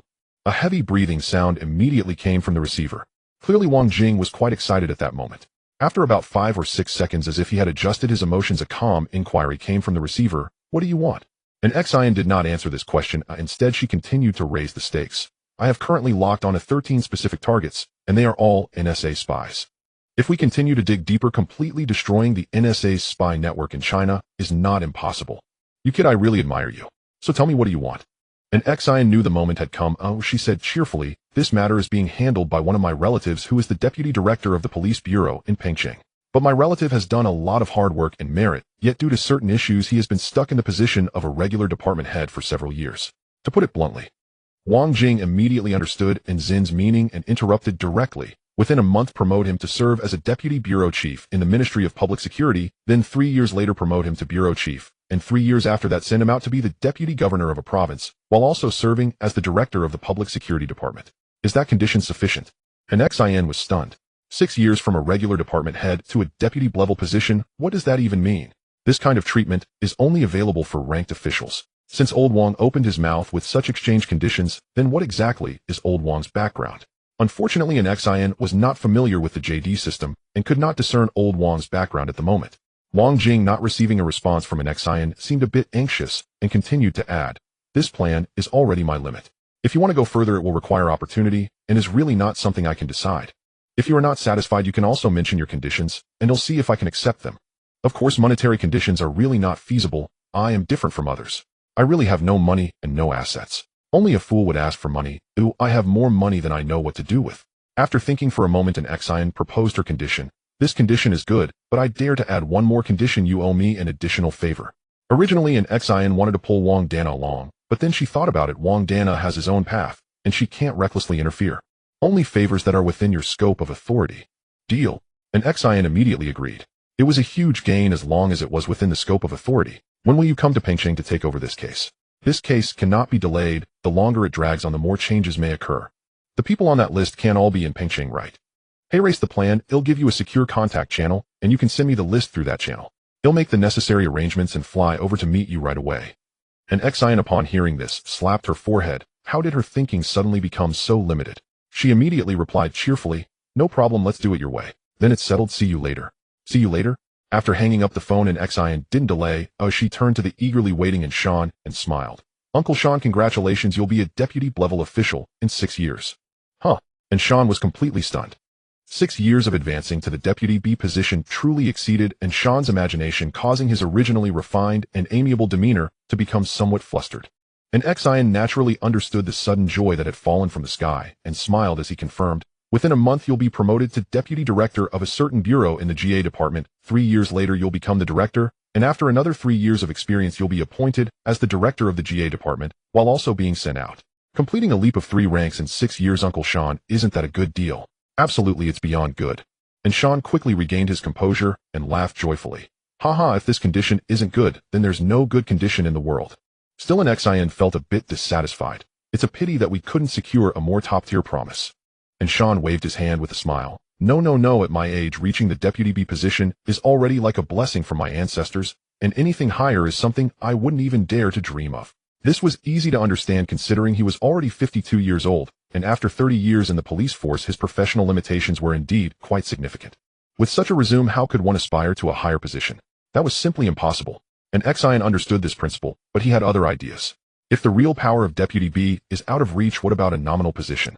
For instance, serving in a legal group at the People's Congress would also be quite good. However, Xian did not rush to plan this matter right away. After all, that was something that would happen in 7 or 8 years, leaving plenty of time to gradually seek opportunities. Soon his phone received a secure contact from Wang Jing, and Xian directly passed the contact information to Sean, letting him handle the matter. After discussing the subsequent arrangements for a while, Xian stood up to take his leave, stepping out of Sean's office. As the Rolls-Royce slowly started, Xian turned and looked at Yifeng, speaking in a low voice. Yifeng, it seems you are just foolish, not bad. Yifeng looked up at Xian filled with apologies and said, General, and I'm sorry. And Xian shook his head and sighed. You are a dedicated talent in administrative management. I shouldn't have placed you in an internet company and given you such extensive authority. That was indeed a miscalculation. But since the matter has occurred, there's no use in saying more. You must leave Wei Era. Yifeng's eyes dimmed. A bright future was destroyed in an instant. There could be nothing worse than this. And Xian glanced at the disheartened Yifeng, and after a moment of thought slowly spoke. Yifeng, I also bear some responsibility for this matter. Therefore, I can choose not to publicly disclose the true reason for your departure, just saying that you resigned due to health reasons. In this case, you can still find a position in a traditional industry and continue your career. After understanding the situation, Xian did not intend to completely sever Yifeng's career. Mistakes can be remedied. If one chooses to completely sever a worker's career or even life path due to a mistake that can be corrected, that would be too cruel. This does not align with Nzin's style of dealing with matters. Yifeng naturally understood the meaning of Nzin's words and expressed gratitude, saying, General, and thank you. And Xian shook his head and said, After all, we were colleagues, so let's leave it at that. By the way, I can give you an opportunity to say goodbye to everyone at the executive meeting later. Yifeng pondered for a moment, but ultimately shook her head in refusal, saying, General, and I will just go after I finish collecting my things at the company. As for farewells, let's skip that. I truly can't face my colleagues. As you wish. This was Yifeng's choice, and Xian had no objections. After returning to the Wei Era headquarters, Xian and Yifeng parted ways. Yifeng went to pack her things while Xian walked towards the conference room. Standing on the stage and slowly scanning the executives of Wei Era, Xian took out a piece of paper with names written on it and began to read into the microphone. Deputy Director Chun Sheng of the Information Review Department, Deputy Director Zheng Jia of the Information Review Department, Director Chen Zheng of the Weibo VIP Affairs Department, Deputy Director Zhang, he of the Weibo VIP Affairs Department, please stand up when your name is called. Soon the 4 executives whose names were called by Xian stood up one by one, their expressions varying. Xian nodded slightly at the sight and then directly announced, Very well, you may leave the conference room. Someone will contact you later to handle your resignation procedures. Why, General, and on what basis? General, and what did I do wrong? General, and I refuse. The reactions of these 4 executives were extremely intense, questioning loudly on the spot. The other middle and upper management present at the meeting were evidently also bewildered by Nzin's actions, beginning to whisper among themselves to figure out what exactly had happened. Seeing the chaotic scene below, Xian frowned and said sternly, Quiet. Maintain order in the meeting. As soon as he finished speaking, the venue immediately fell silent. Xian nodded with satisfaction, then shot a sharp glance at the 4 individuals before firmly stating, Chun Sheng Jingjie, you are from the Information Review Department. Is there anything that happened in the information review department that requires me to repeat it? As for Qinzheng and Zhang, what did your VIP affairs department do in collaboration with Wang Xiqing? Do I need to list it one by one? I truly cannot understand how you still have the face to ask why and on what basis. Do you think you are in a position to immediately get out of the conference room? Otherwise what awaits you will be more than just resignation.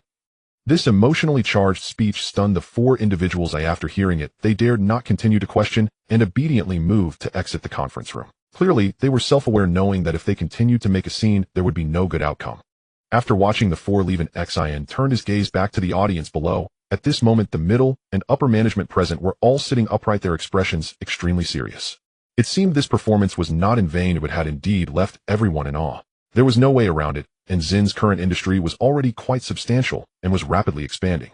With this in mind, there would certainly not be much time in the future to stay at Wei Era and engage in detailed management or slowly establish his authority. Thus, to quickly establish his authority, he seized this opportunity to make an example out of them, embedding a nail in the hearts of this group of management personnel so they would remember that he was not easily trifled with. Ahem. And Xin cleared his throat and then solemnly said, "Colleagues, making mistakes is acceptable, though after all no one is a sage who can be without faults. However, the premise must depend on what kind of mistakes are made. If it's a mistake that would lead the company down an irreversible path, then don't blame me for being heartless. For example, the recent changes in public opinion on Weibo are actually a scheme orchestrated by Wang Xiqing. It's no exaggeration to say that Wang Xiqing almost pushed Wei Era into an endless abyss. Fortunately, we managed to uncover Wang Xiqing's scheme and prevented the situation from worsening, otherwise all of you present would have lost your jobs. Learning from mistakes, I believe everyone now knows what can and cannot be done, and I hope everyone upholds professional ethics and never repeats Wang Xiqing's mistakes. Regarding the public opinion issue, the company will soon introduce information review regulations. In the future, the information review department can only handle matters based on these regulations and will no longer have the authority to make independent judgments. Lastly, I regret to announce that the board member, senior executive vice president, and CEO Ms. Hefang has submitted her resignation due to health reasons. After careful consideration, I believe her health should not be sacrificed for work, so I agreed to her resignation. As for the vacant COO position, I need to discuss with the investors. In the meantime, to ensure the normal operation of work, Wei Dong will temporarily serve as COO until a new COO is in place for the handover. By the way, immediately clean up those chaotic posts on Weibo after the meeting. All accounts involved in this public opinion frenzy, whether they are media accounts, VIP accounts, or personal accounts, will be permanently banned without the possibility of reinstatement. Wei Dong, you will lead the information review department to execute this task. If you encounter colleagues with differing opinions, there is no need to waste words, just fire them. Alright, let's conclude the meeting here. Dismissed. After his lengthy speech, Xin paid no attention to the employees below, who had fallen into a state of shock, and directly stepped out of the conference room. Buzzing. The vibrating phone on the bedside table woke the soundly sleeping Anshin. After a moment of adjusting to the light, he gently released Wang Jie, who was curled up in his arms, turned over, and grabbed the phone to check the caller ID. Wang Jing. It must be urgent. Angxin's sleepiness vanished instantly as he quietly got out of bed, stepping lightly out of the master bedroom. In the hallway, Anshin immediately answered the call. Mr. Wang, is there an emergency? I'm here. Where are Anshin almost cursed, but recalling the identity of the person on the other end of the line, he managed to hold back. Taking a deep breath to adjust his emotions, Anshin complained, Brother, it's not even 5 o'clock yet. I've only slept for a little over 3 hours. This was true. After finishing a company meeting yesterday, Anshin went straight to his mentor Li Hang's house to chat. During that time, Anshin suggested that Li Hang move to Villa 18 in Yuan, but the unambitious Li Hang flatly refused, stating simply teaching is his lifelong pursuit, and leaving the campus would render his life meaningless. What could Anshin do? Nothing. He could only wait until the charity fund approval was completed and donate a teaching building to his alma mater, hoping for more attention from the school's leadership. After leaving Li Hang's house, Anshin rushed to Anson's place to discuss the future arrangements and plans in depth. By the time Anshin returned to Villa 18, it was already past 11 at night. After hastily arranging accommodations for Yang Fan and the others, he returned to the master bedroom to join Wang Jie, who was doing yoga for some partner yoga. Sorry to wake you, but there's been a development in the case. I need to urgently interrogate Zhang Heping and verify some information. Angxin's spirits lifted, but then he seemed to remember something, his expression dropping as he said unhappily, Brother, why do you need me for the urgent interrogation of Zhang Heping? Silence fell on the line, and an awkward atmosphere quickly spread. After a while, Wang Jing's voice returned, Ahem, don't you want to see how we interrogate spies? Let me tell you, we have many interrogation methods that will definitely broaden your horizons. It's worth your visit. Who would want to see such things? It would be better to go back to bed and sleep soundly with Wang Jie. Anshin rolled his eyes and casually replied, I'm not fortunate enough for that, I'm actually. But then Anshin suddenly recalled what Wang Jing had said about a development in the case, quickly changing his tone. However, I am indeed a little interested in this. Mr. Wang, where are you? I'll come right over. Ha, you're quite interesting. I'm at the entrance of the Public Security Bureau. Just come directly. By the way, please inform Comrade Anson to come as well. If he's not here, I'll have to go through the normal procedures, which will take too long. We don't have time. No problem, I'll be there in about half an hour. After hanging up with Wang Jing, Anshin immediately called Anson, explaining the situation to the slightly confused Anson. After sorting everything out, Anshin went to the cloakroom to quickly change into a clean set of clothes, then headed to the villa's security room to call Yang Fan, who was on duty, before driving straight to the Municipal Public Security Bureau. 35 minutes later, Anshin, Anson, and Wang Jing arrived at a monitoring room in the city bureau, peering through the one-way transparent glass to see two fully armed police officers escorting a bewildered Zhang Heping into the interrogation room. 1 minute later, Zhang Heping was firmly bound to the interrogation chair and unable to move. Wang Jing turned to Anshin and Anson, asking, "Do you want to enter the interrogation room?" Anson's eyes lit up. "Mr. Wang, is that possible? It won't violate any regulations, will it?" "Absolutely no problem." Wang Jing waved his hand assertively and looked at Anshin. "What about you?" Anshin shook his head and declined, saying, "I'll stay here. I can still watch from here." "All right then." Wang Jing didn't mind and directly beckoned Anson to leave the monitoring room and head to the adjacent interrogation room. Once seated in the interrogation room, Wang Jing swiftly began the interrogation process. "Zhang Heping, this temporary interrogation is being conducted by me and Director N. You know Director N, so I won't repeat the introduction. My name is CF Feng from Division 2 of ZC. You know what this department does, right?"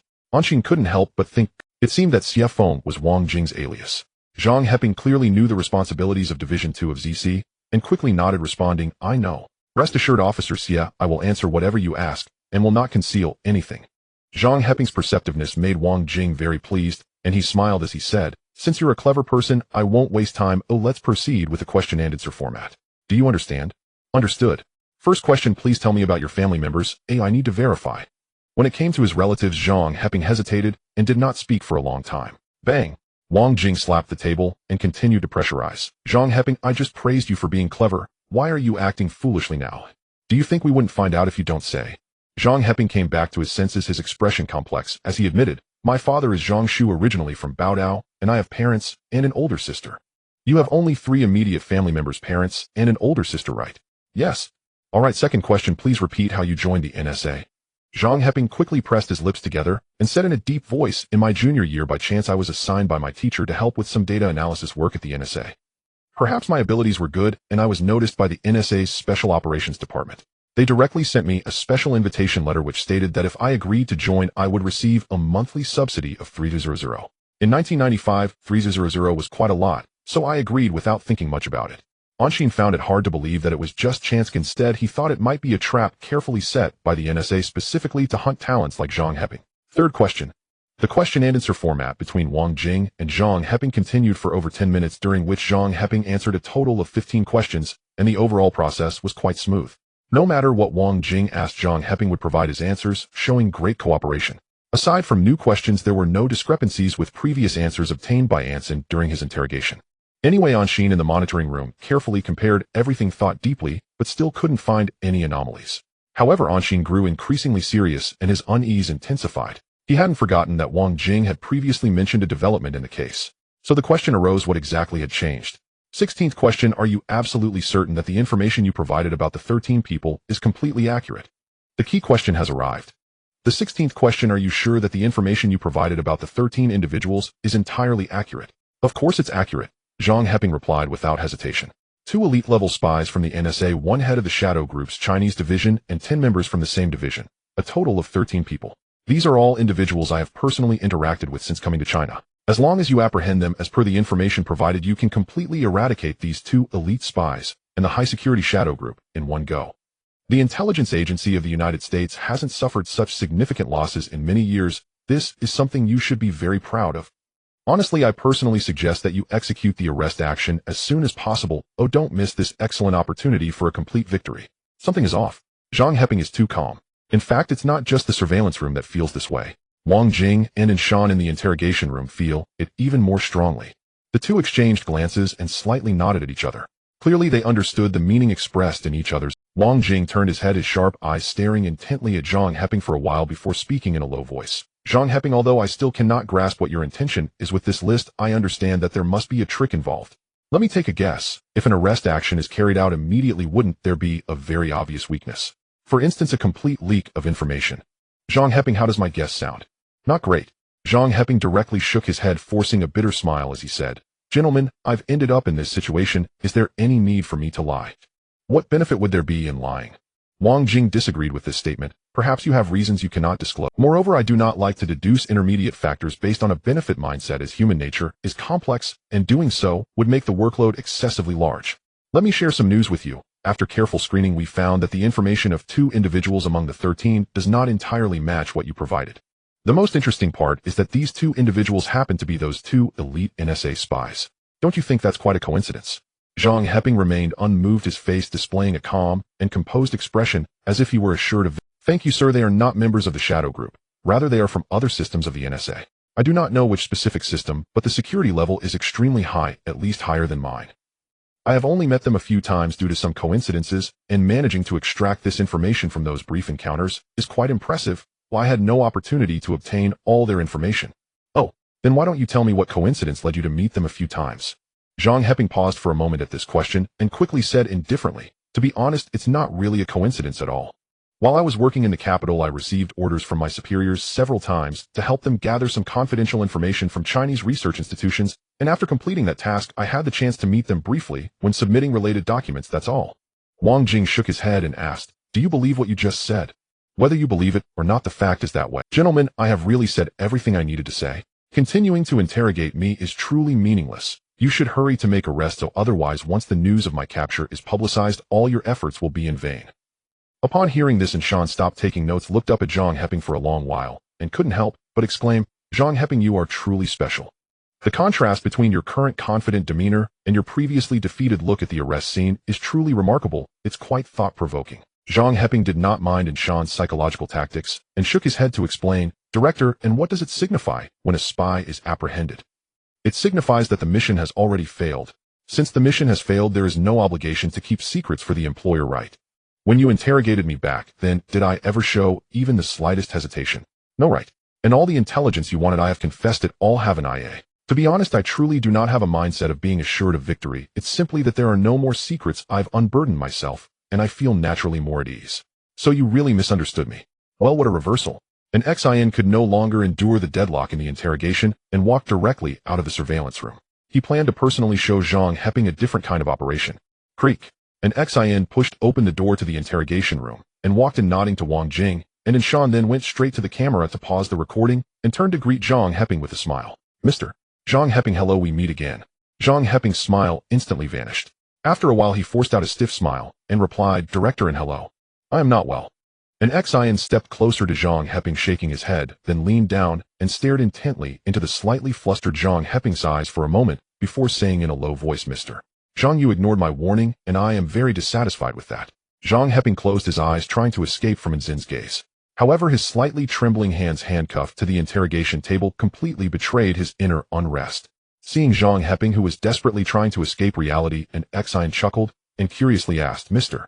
Zhang, are you very afraid of me?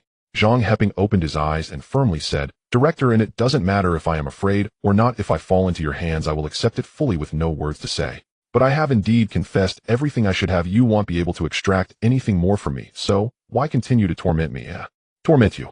An XIN immediately shook his head to deny it, then said in a chilling tone, Right now this cannot be considered torment for you, because the real torment has yet to begin. Zhang Heping's heart sank as he looked up at an XIN whose face was as cold as ice and slowly said, What? Are you planning to start torturing me? To be honest, even if you beat me to death, it's useless. After all, I only know this much intelligence information. If you want more, I truly cannot provide it. You won't shed tears until you see the coffin. An XIN took out his phone, opened the contact list, and began searching. After finding the target, he placed the phone in front of Zhang Heping and smiled. Just spell and read the name in this contact list. Zhang Heping squinted at the phone screen and read out, Lucy Elizabeth Morgan. That's Lucy Elizabeth Morgan. Wait a second. Lucy Elizabeth Morgan. Zhang Heping's eyes widened in shock. Seeing Zhang Heping's reaction, an XIN immediately felt more assured. It seems that intimidation is indeed the most practical method. It seems Mr. Zhang knows this name. Are you willing to take a gamble with me? Zhang Heping stammered, Gamble? Gamble what? An Xian smiled and directly threw out the gambling rules. Very simple, we first confirm whether the person on the other end is indeed Lucy Elizabeth Morgan, and then see if I can use this phone call to have Lucy Elizabeth Morgan help me dig out all of Mr. Zhang's information. The stakes are simple. If I win, the Zhang family will suffer misfortune. If I lose, then we will consider it our misfortune. Mr. Zhang, what do you think? No, I won't gamble. Zhang Heping was very clear about who Lucy Elizabeth Morgan was. In the NSA headquarters secret room, there is a brochure that cannot be taken out, but must be reviewed by middle to high-level personnel, which specifically records people in the United States that must not be offended. Lucy Elizabeth Morgan's brief information is listed on the Morgan family information page, ranking in the top 10 for importance within the Morgan family. Looking at an Xian's confident demeanor in front of him, Zhang Heping felt that an Xian might actually know Lucy Elizabeth Morgan. Therefore, Zhang Heping neither wanted to gamble nor dared to gamble. Losing the bet would mean disaster for his family. Winning the bet? No, there was no possibility of winning. It was merely a question of how much he would lose. What Zhang Heping thought was unknown to an Xian, but an Xian had only one thought at that moment. Zhang Heping couldn't hold out much longer, but just by adding some pressure it was possible to frighten him into a state of psychological collapse. After sorting through his thoughts, an Xian smiled broadly at Zhang Heping and said ominously, Mr. Zhang, it's late. As I said earlier, the real torment has yet to begin. In this gamble, if Mr. Zhang wants to bet, then come to the table. If you don't want to bet, you must still obediently come to the table. No. Upon hearing Angxin's ominous words, Zhang Heping suddenly felt a chill run through his body, and he panicked, blurting out, no, Mr. And I like it. No, I don't like gambling. Gambling is beneficial. No, gambling is harmful to health. Mr. And you really can't gamble. I can't afford it. Ignoring the already flustered Zhang Heping, Anshin turned to the stunned Wang Jing and signaled wildly, Mr. Xia, please help me shut Zhang's mouth. I need to call Lucy Elizabeth Morgan to finalize the bet with Mr. Zhang. Wang Jing, waking from his stupor, quickly shouted, no problem, I guarantee I'll get it done. Wang Jing immediately reached into the drawer of the desk, rummaging around until he quickly produced a roll of tape, then stood up and walked toward Zhang Heping with the tape in hand. If Zhang Heping had any doubts about Anshin before, he was now completely convinced. Seeing Wang Jing approach him, Zhang Heping became frantic, instinctively twisting his body in an attempt to escape. After failing, he yelled at Anshin, his face flushed on, Mr. And no, I confess. I'm not Zhang Heping. I'm Huangjiang, the Deputy Director of Group A of the NSA Special Operations Division, specifically responsible for. What the hell, what a talented person with an identity so stacked it could grant him buffs. Stop. Anshin interrupted Zhang Heping. No, it should be Huangjiang. Cutting off Huangjiang's self-destruct speech. Huangjiang immediately halted his self-destruct speech, looking pitifully at Anshin, his eyes filled with desperation. You're already a spy, and yet you're still begging for mercy. This Mr. Zhang. No, this Mr. Huangjiang, I really can't understand how many names you have, and I genuinely, to be honest, unlike Mr. See, I'm not interested in whether I can uncover other spies from you. From beginning to end, my proposed solution has only one: to directly eliminate your entire family, which would serve as a warning to other spies attempting to approach Huaxia. So how can I eliminate your entire family? It's simple. Oh, I just need to make a small deal with Lucy Elizabeth Morgan. You see, in the end, it turns out that the top family of M country was responsible for the massacre of members of M country's intelligence agency. Wow, just thinking about it is thrilling. The more Anshin spoke, the more excited she became, a flush appearing on her face, and she was completely exhilarated.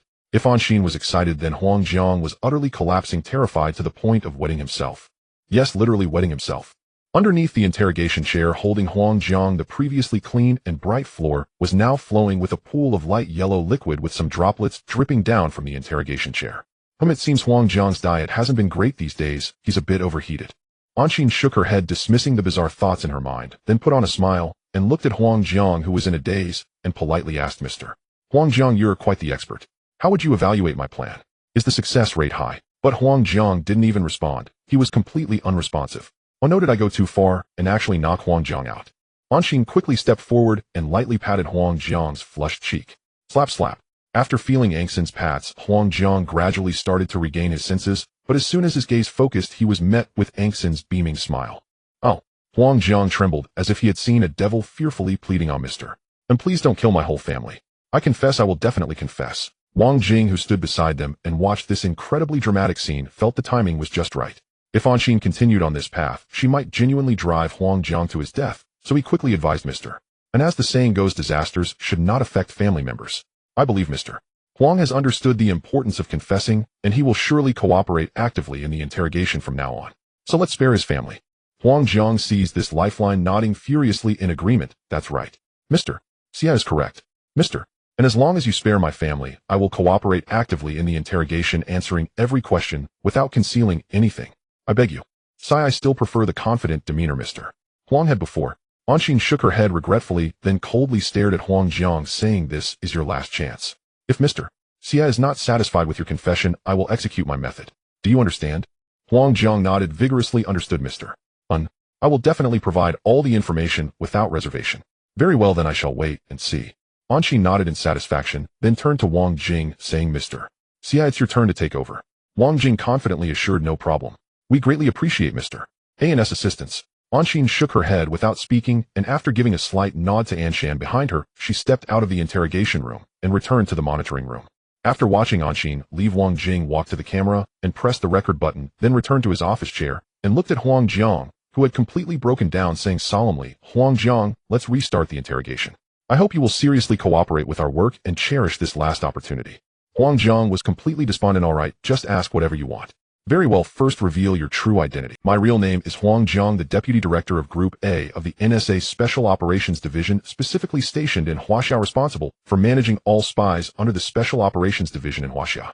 The title of Deputy Minister of the Huaxia branch of the Shadow Group is actually a protective layer and early warning system set up by the NSA.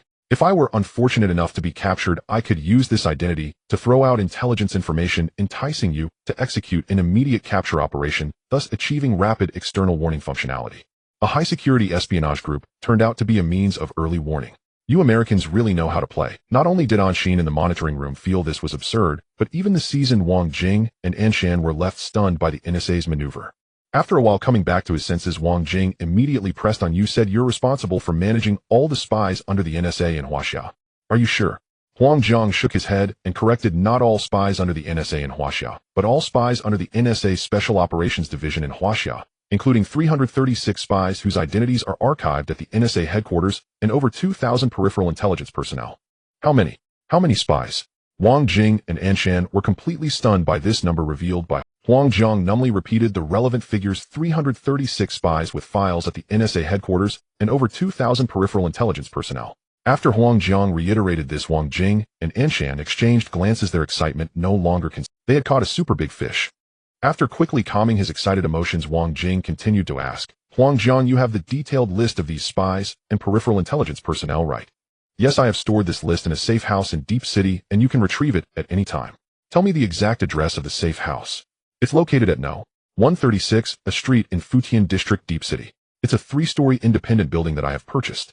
The list is in the safe on the second floor study, and the safe's password is 197,319. After noting the address and the safe's password, Wang Jing looked up and smiled at Huang Jiang, saying, there won't be any tricks in this, right? If there is, I will have to hand you over to Mr. No. Huang Jiang shook his head in fear. It's purely a safe house, absolutely no problem. Wang Jing did not respond, pondering for a moment before pulling out his phone to send an operational command message. After sorting this out, Wang Jing continued the interrogation. Let's not talk about this list for now. Let's discuss a very critical question. Besides the NSA Special Operations Division spy network in Huaxia, do you know about other NSA department spy networks in Huaxia? Upon hearing this question, Huang Jiang did not answer immediately, showing a hint of hesitation on his face. Wang Jing smiled and squinted, saying, what's wrong? Is my question that difficult to answer? Should I have Mr. and come in to ask? No. Huang Jiang shook his head frantically to refuse, quickly adding, I do know some information about other NSA department spy networks in Huaxia, but I need time to think carefully. Goodness, it seems Huang Jiang is genuinely terrified of an XIN who has become his greatest fear. Wang Jing shook his head slightly, secretly lamenting. Meanwhile, an XIN in the monitoring room was clearly very satisfied with his masterpiece. Speaking of which, he hadn't even called Lucy Elizabeth Morgan yet. If he did, it would surely scare Huang Jiang to death. As for whether Lucy Elizabeth Morgan would help, it's a matter of mutual benefit. There's nothing that can't be discussed, just a matter of cost. About 3 minutes later, Huang Jiang finally spoke up. In the Internal Authority Division of the NSA, the Special Operations Division Group A is specifically responsible for Huaxia's intelligence operations. However, to my knowledge, besides Group A, there are 2 other departments in the NSA that also conduct intelligence operations in Huaxia. Wang Jing immediately became interested. Please elaborate. Huang Jiang did not continue to hide. The Information Security Division and the Special Intelligence Division. The Information Security Division established a special operations team in 1998, codenamed Pancher. This Pancher team is quite similar to the Shadow team under Special Operations Division Group A, both focusing on intelligence work related to Huaxia's internet. However, the Special Intelligence Division is more mysterious. I only know that they established a spy team targeting Huaxia over 20 years ago. As for what this team is called, who is in charge, and what aspects of intelligence work they are responsible for, I have no idea. Wang Jing exclaimed, over 20 years ago. Yes, but their secrecy measures are extremely effective, so I genuinely do not know any information about this intelligence team. Wang Jing stared at Huang Jiang for a while, before slowly nodding and saying, alright, let's not bother with the Special Intelligence Division's intelligence team for now. Let's talk about the information team of the Information Security Division's Pancher. From your words, it seems you are quite familiar with this Pancher team. Huang Jiang nodded and replied, yes, the deputy director of this Pancher team is a woman of poor soul who needs to be stationed in Huaxia for work. Her real name is Zhong Jiasen, and she uses the alias Ku Shui in Huaxia. She is currently the deputy manager in the instant messaging department of Penguin Company. Another big fish caught. Wang Jing was very excited inside, and smiled broadly asking, what is Zhong Jiasen to you? You seem very familiar with her. Huang Jiang replied with a bitter expression, Zhong Jiasen is my senior from university. We met during school, but after she graduated, I lost track of her. Until the second year after I came to Huaxia, I reunited with her at an internet conference. After frequent contact, I learned she was also working for the NSA, and we have met multiple times in private violating NSA regulations. Were you lovers? Huang Jiang shook his head at this. Not lovers, she has a husband. We're just two poor souls huddling together for warmth. What a poor soul.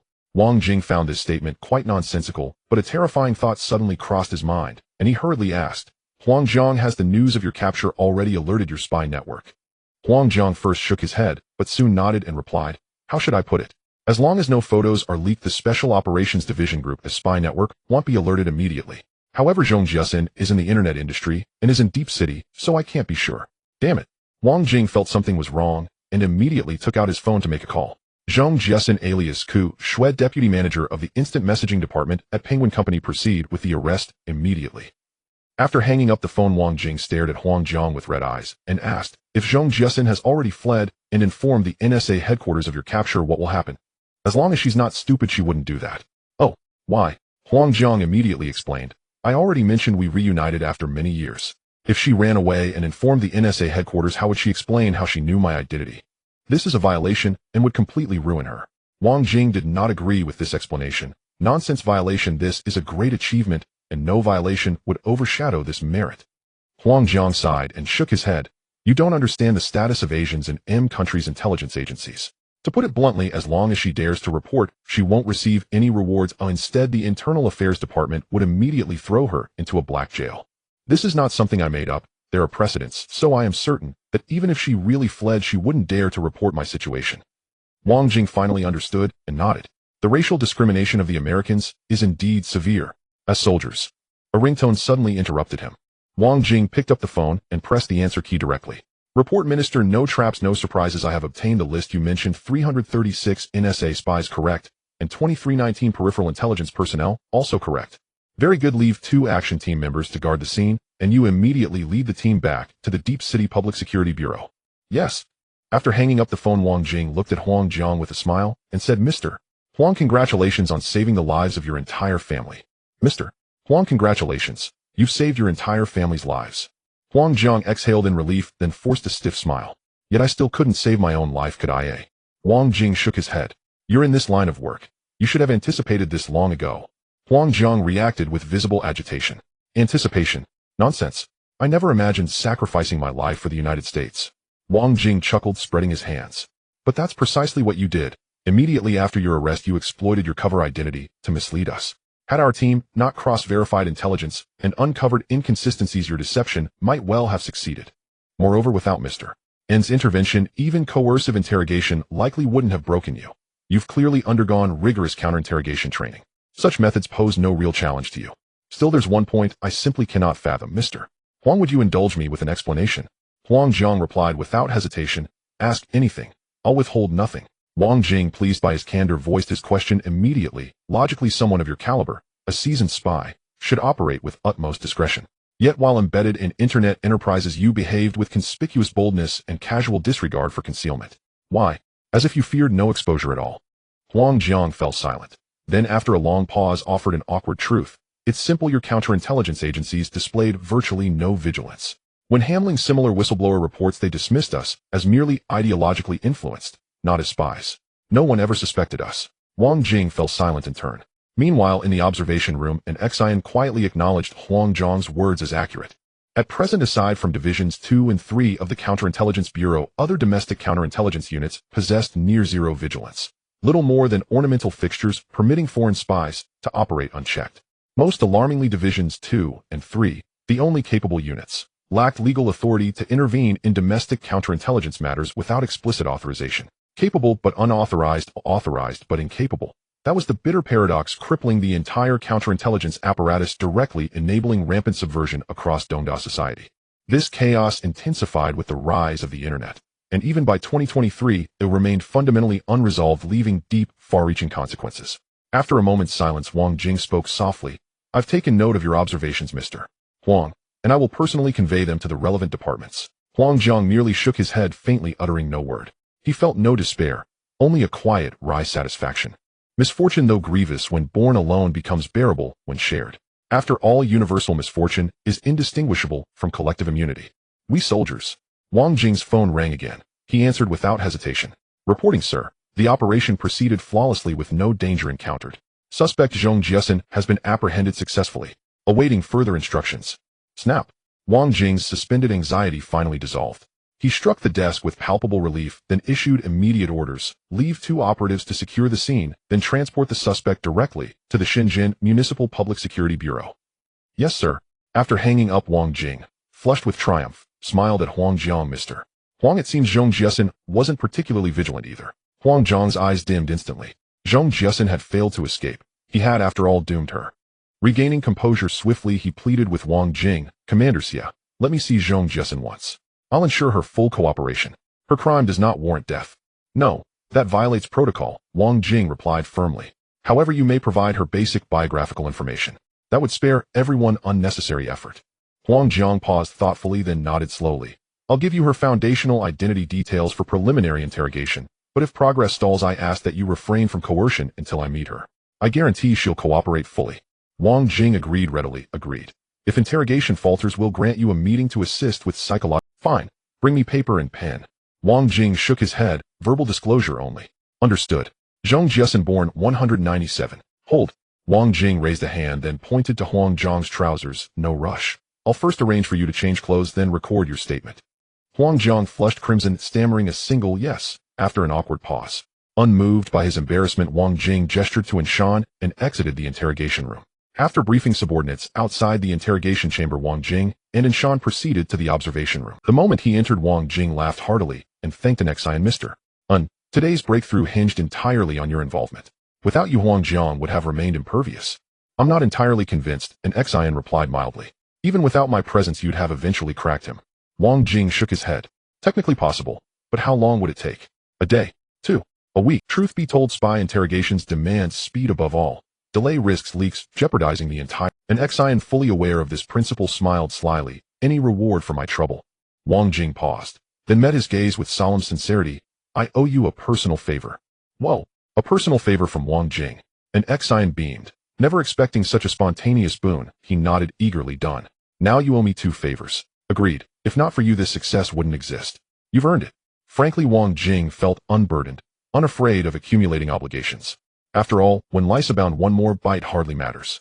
And an Xian was no man to make unreasonable— Besides, solving this case would allow him to shorten his seniority requirement by 3 years, paving the way to promotion within 5, a staggering professional windfall. At the thought of wearing 2 golden stars on his shoulders before 50, even a veteran like Wang Jing momentarily lost himself in reverie.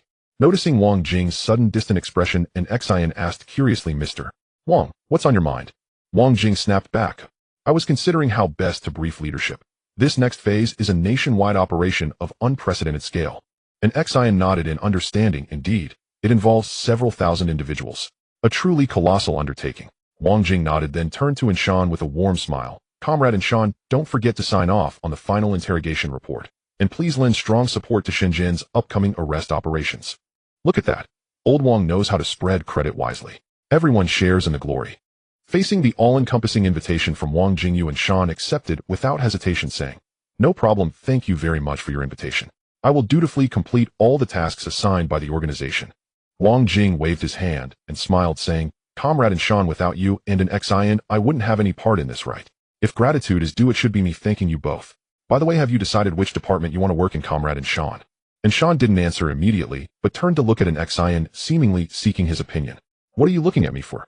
An Xian said a little helplessly, I don't even know what departments are in the GA department. It wouldn't be useful for you to look at me. You should just choose yourself and tell Minister Wang directly. And Sean awkwardly withdrew his gaze and began to contemplate. In fact, after chatting with an Xian last night, and Sean had considered choosing a leisurely department to quietly accumulate 6 years of qualifications before being promoted to the position of deputy minister. This was a very perfect promotion path. However, and Sean quickly overturned this choice for a simple reason. If he chose a leisurely department, he would not only be unable to help an Xian, but also fail to demonstrate his value as a police officer. In such circumstances, he couldn't go to a leisurely department, and the number of practical departments he could choose from was actually quite limited. Comrade and Sean, I actually have a new place to recommend. The seniority system there isn't very strict. Instead, they value achievements greatly, making it particularly suitable for you to showcase your skills. Most importantly, if you perform well, there is hope for a position as a full authority director. Wang Jing interrupted in Sean's thoughts with a smile. Oh, what new place? And Sean and an Xian looked at Wang Jing with great curiosity. Wang Jing didn't hesitate, directly revealing the answer, national security. National security. And Sean exclaimed. An Xian seemed to be pondering. Wang Jing nodded in confirmation, saying, yes, it's national security. Comrade and Sean, once this operation is completed, you will have an impressive counterintelligence resume, more than enough to work at national security. And Sean had some doubts about this, but I am not particularly familiar with counterintelligence work. Can I really manage it? Wang Jing shook his head and explained, what's the problem with that? Just earlier in the interrogation room, you heard Huang Jiang's evaluation of national security, right? To be honest, I think his evaluation is quite accurate. In fact, national security today not only has poor alertness, but also lags behind in counterintelligence technology, and it severely lacks professional talent and equipment. Comrade and Sean, I have studied your resume. You have been in the police force for 30 years, served in various departments, and solved numerous major cases. You are exactly the kind of talent national security needs. If you are willing to go to national security, you could easily be promoted to the head of a certain bureau at the ministerial level, overseeing the department's daily operations. Promoted outside the norm, bureau chief, ministerial level. Just those 3 descriptors alone are enough to attract anyone in the world of officials who doesn't want to advance. And Sean was no exception. However, after 30 years in the police force, he had never actually engaged in counterintelligence work. Previously, he had only captured a few spies by chance. Now it was different. He needed to step out of his comfort zone and work in a somewhat unfamiliar field which still required a decision. An Xian could sense in Sean's concerns, but had a different perspective. Uncle Sean, actually national security is quite good. And Sean turned to look at an Xian, saying, oh, what do you mean? After organizing his thoughts a bit, an Xian replied, Uncle Sean, what's the difference between public security and national security? One captures criminals, the other captures spies. And Sean responded, is there a difference? Yes, but that difference is really not significant. It's a difficulty that can be completely overcome. In that case, whether or not to go to national security really just requires considering one question: is capturing spies difficult? And Sean replied, personally, I don't think it's difficult. Currently, there are rampant irregularities across various industries in the country, with chaos everywhere, which just indicates that there are a lot of spies mixing in and stirring the pot. In my view, these spies are just ridiculous. They are so lazy that they don't even bother to disguise themselves, choosing to act openly. They are simply complete fools. This isn't just me talking nonsense. The best example is Huang Jiang. And Sean added, if a spy of his NSA elite level is this lax, then spies of other levels will be even more relaxed. This situation is a disgrace for national security, but it's a magnificent opportunity for you. And Xian encouraged, as long as you put in some effort in this area at national security, how could you not gain achievements? What a joke, he continued. Uncle Sean, think about it. As long as you work hard at national security for 5 or 6 years, by then your achievements will be substantial, and a position with full authority will truly not be an unreachable dream. After hearing Zin's explanation, and Sean was moved. In his view, capturing criminals and capturing spies truly wasn't much different. Since that was the case, he could completely go to national security and strive for a bright future. Having thought it through thoroughly, and Sean didn't hesitate any longer and decisively said, all right, then he'll go to national security. Wang Jing gave Sean a thumbs up, saying, Comrade and Sean, this is definitely the right choice. And Sean smiled slightly and said, I hope so, but I still have one question. Which department should I go to? Wang Jing immediately offered a suggestion. Go to the Counterintelligence Investigation Bureau. Counterintelligence Investigation Bureau. Yes.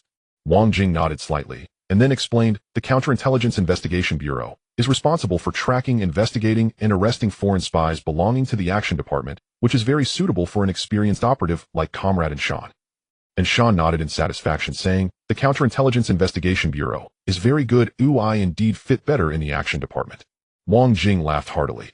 Using people to their full potential is vital. As for us soldiers. Wang Jing smiled apologetically at Anshan, then took out his phone and made a call. Is it confirmed? What's going on? As he listened, Wang Jing suddenly stood up, his expression darkening like water. And Xin exchanged worried glances with Anshan, both of their eyes revealing concern. I hope this spy case doesn't turn into a mess. Just handle it according to the normal procedure, and let's leave it at that. After saying this, Wang Jing's face was grim as he hung up the phone and turned to Xin, saying, half an hour ago, Su Sun hanged himself. What? Xin was shocked and quickly responded, how could he commit suicide? That doesn't seem logical. There is no death penalty in Hong Kong. Even if Su Sun went to court, he would at most receive a life sentence, so there was no need for him to commit suicide. Wang Jing understood, and Zin's meaning shook his head and explained, the preliminary conclusion of the forensic doctor is suicide, and a suicide note was left behind which specifically mentioned you. Mention me. Xin was stunned. Yes, but not to blame you, rather he thanked you for your magnanimity in sparing the innocent members of the Su family. That's absurd. Xin chuckled helplessly, saying, if he called them innocent, how could I still shout for blood? Wang Jing shook his head and said, I don't know what he was thinking. In any case, that's how his suicide note was written. By the way, there's another piece of news. Mr. Hua passed away 10 minutes ago due to illness. What the heck? Anshan asked uncertainly, is it the renowned Mr. Hua? Wang Jing nodded solemnly yes. Upon receiving confirmation, Anshan's expression became quite complicated. This is a bit too sudden. Xin vaguely remembered that the other party indeed passed away this year, but could not recall the exact month or day. Hearing the news of the death so suddenly made her feel very melancholic. In the entire business community of the island, Xin only admired two people, Mr. Hua and Mr. Zhuang. There is no other reason. Both of them share a very prominent characteristic. Patriotism. Although it sounds a bit amusing for capitalists to be patriotic, the actions of these two gentlemen can indeed be described as red capitalists. Setting aside the very complex background of Mr. Zhuang, let's talk about Mr. Hua. His full support during wartime, his continuous charitable donations, and his utmost efforts to help secure the Olympic bid. Mr. Hua's heartfelt patriotism can withstand the test of history and deserves all the praise. Thinking of this, Xin couldn't help but exclaim, Mr. Hua is truly a model in the business world. Wang Jing deeply agreed, yes, Mr. Hua made outstanding contributions to the country, to the nation, and to the people. It's a pity that with his departure we have lost another comrade. Xin understood the meaning behind Wang Jing's words, and after some thought she asked, has the funeral date been set? I want to send him off for the last time. Wang Jing shook his head and said, it's not that quick, but I estimate it will be within 10 days. That's true, but in any case I don't want to. Xin frowned, took out her phone, and glanced at the caller ID Wang Ming. Seeing that the caller was Wang Ming, Xin had a rough idea of what it was about. Hello, Uncle Wang. Xin, Mr. Hua has passed away. I already know about this, Uncle Wang. Please send a condolence on behalf of the Yuanfang Financial Group. I will join you for Mr. Hua's funeral later. Okay, I got it. Alright, that's it. Goodbye. After hanging up, Xin said to Wang Jing, the news has... Wang Jing was not surprised by this. It's not surprising, news spreads quickly over there. For us soldiers. Wang Jing immediately picked up his phone and made a call. Alright, I will head over now. Wang Jing asked the two. Zhong Jiesin has been brought back.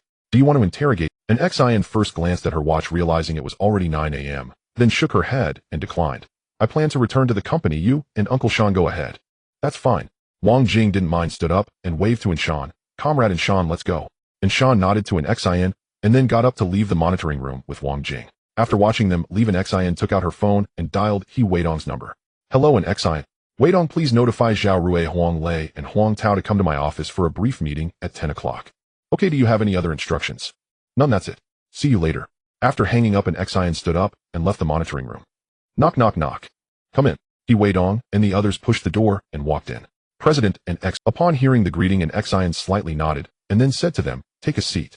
After the four generals took their seats, Xin directly got to the point, saying, the main reason for calling you here today is to understand the recent situation of the company. He Weidong start by talking about the various data from Weibo. Sure. He Weidong adjusted his glasses, quickly organized his thoughts, and began the report.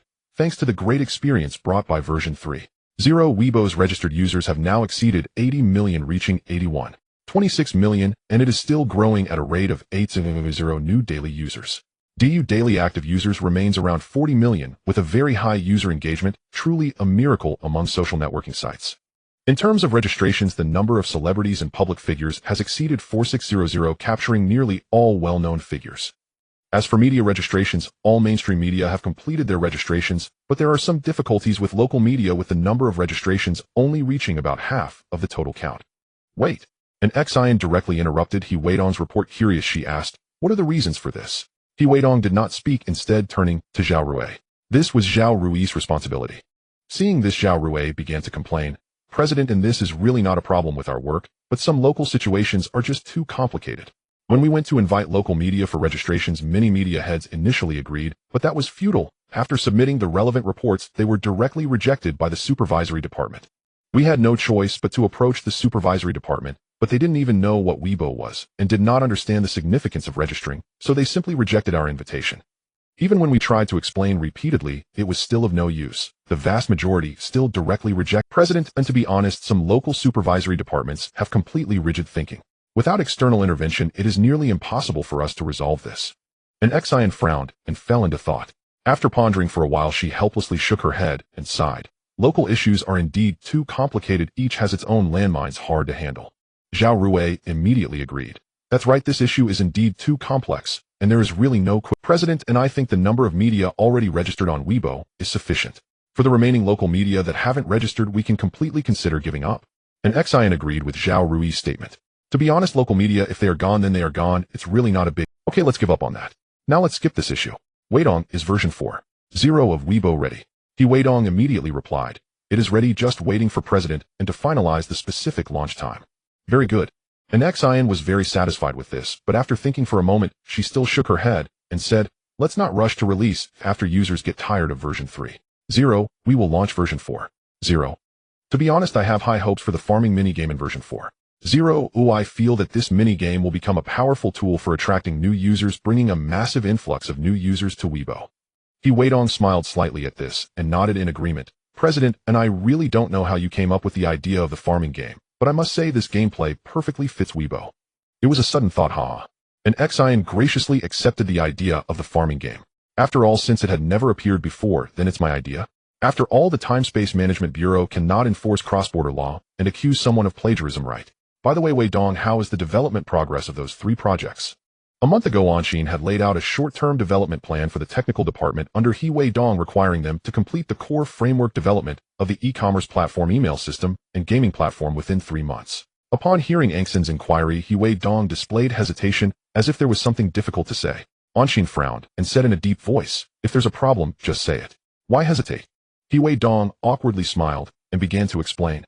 Director, and currently among the 3 projects, only the email system development is progressing smoothly, and it is expected to be completed in about a week, followed by internal testing. However, the development of the gaming platform and e-commerce platform is not particularly smooth. We have encountered numerous challenges these past few days. For instance, if the gaming platform were similar to Tencent games from a technical perspective, the development difficulty would not be high, and the technical department could definitely complete all the development within 3 months. But what you want is not a gaming platform like Tencent games, but one akin to Steam, and you have proposed a slew of new features that have hardly ever been seen before. Our technical department lacks the necessary technical reserves and can only explore and test slowly, which means that 3 months is genuinely insufficient. A minimum of 6 months is required. If the gaming platform only has technical reserve difficulties that can be resolved with time, then the e-commerce platform not only has technical reserve challenges, but also suffers from a severe lack of specialized technical talent. The most outrageous part is that even if we want to solve the talent shortage through recruitment, it's quite difficult to find suitable technical talent in the short term, as these talents have almost been snatched up by companies like Alibaba, Tencent, eBay, and JD. Unless we directly poach from competitors, the only candidates available would be fresh graduates who need a lot of time to train, and what we lack the most right now is precisely time. Director, and that's the situation with the 3 projects. How do you propose we handle it next? After patiently listening to He Weidong's report, Anshin fell silent. Among these 3 projects, the email system is manageable, as it is merely a supplementary business project. However, the gaming platform and e-commerce platform are different. These are core projects of the micro-era's future industrial plan and absolutely cannot afford any mistakes. How great is the development potential of the gaming industry? In 2023, the global gaming market's total revenue exceeded $200 billion. This is just the direct revenue of the gaming market without counting the income from derived channels. If we include derived channels, breaking through $500 billion is not a challenge at all. As an internet company who would want to miss out on this piece of cake? Anshin certainly doesn't want to. Therefore, creating a comprehensive gaming distribution platform similar to Steam is his first step plan. However, unexpectedly, the first step plan got stuck right at the start. Fortunately, the relevant technical difficulties can be resolved, albeit with more time needed. Anshin still has enough patience for this. Moreover, the prospects for the e-commerce industry are even broader than those of the gaming industry. In 2023, global e-commerce sales exceeded $8 trillion and are growing rapidly at a rate of 20 per year. This super big cake Anshin not only does not want to miss it, but also wants to grab the largest piece. But this is just the beginning. He directly encounters the talent shortage issue, which has only two solutions: either directly spend money to poach talent from competitors or slowly cultivate their own talent. Both methods have their pros and cons. Poaching talent from competitors has obvious drawbacks. It will surely offend people and lead to criticism, which may affect the company's reputation. However, the benefits are even more apparent. The talents brought in can be utilized immediately, significantly shortening the development time and allowing the desired platform to be created sooner. Choosing to slowly cultivate their own talent is also feasible, but this would take a long time. It would take at least 1 or 2 years to cultivate urgently needed core talent, which is far too slow.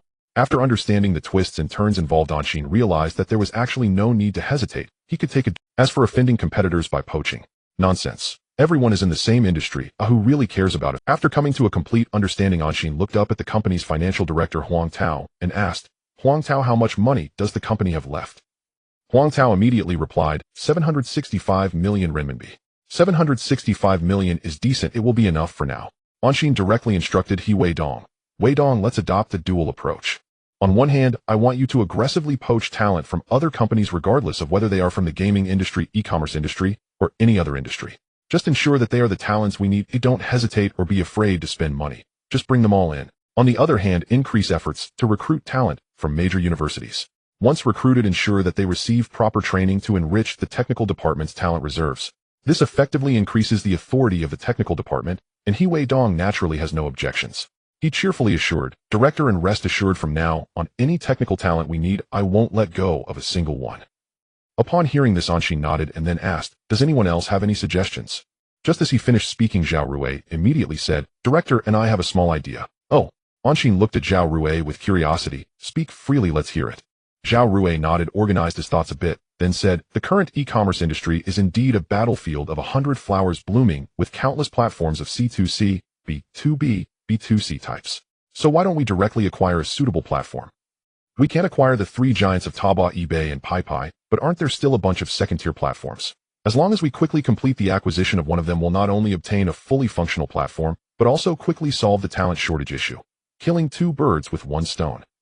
Anshin immediately became interested. "Looks like you have a specific target." "Yes." "Which one?" "Jingdong." Anshin immediately began to recall the current development situation of Jingdong. In 2006, Jingdong was merely a platform specialized in 3C products without any expansion into a full category channel or the establishment of its logistics system, so it couldn't be considered a genuine B2C platform. Based on the market valuation in 2006, Jingdong was worth at most a few tens of millions of RMB. If they could be acquired, it would indeed be quite suitable. The question is, would Donggu be willing to sell? Anshin shook his head slightly, feeling it was quite uncertain. However, it was worth a try. If the acquisition were successful, not only could they secure a foundational platform, but they could also gain dozens of key technical talents. Most importantly, they could attempt to invite Lu Qiandong to join Weishur Company to jointly pursue the great internet enterprise. He Weidong still needed time to grow, while Lu Qiandong was already fully mature at the perfect stage of being poised for a breakthrough, making him an ideal CEO candidate. After coming to this conclusion, Anshin turned to Zhao Rui and asked, "Why choose Jingdong?" Familiarity. Zhao Rui provided his reasoning. 7 or 8 years ago, I met Jingdong's boss Lu Qiandong through a childhood friend. Over the years, I've kept in touch with him occasionally. If President and wants to talk, I can help set up a meeting. Oh, Angson's heart stirred, and he smiled as he said, "What a coincidence." Zhao Rui, fully aware of the implied meaning in Angson's words, quickly explained, "President and my childhood friend is named Gong Xiaojing. She was Lu Qiandong's ex-girlfriend. I met Lu Qiandong through her. Although in 2003, Xiaojing's family disapproved of their relationship, and they were forcibly separated, my connection with Lu Qiandong did not end there. We still consider each other friends and exchange greetings during holidays."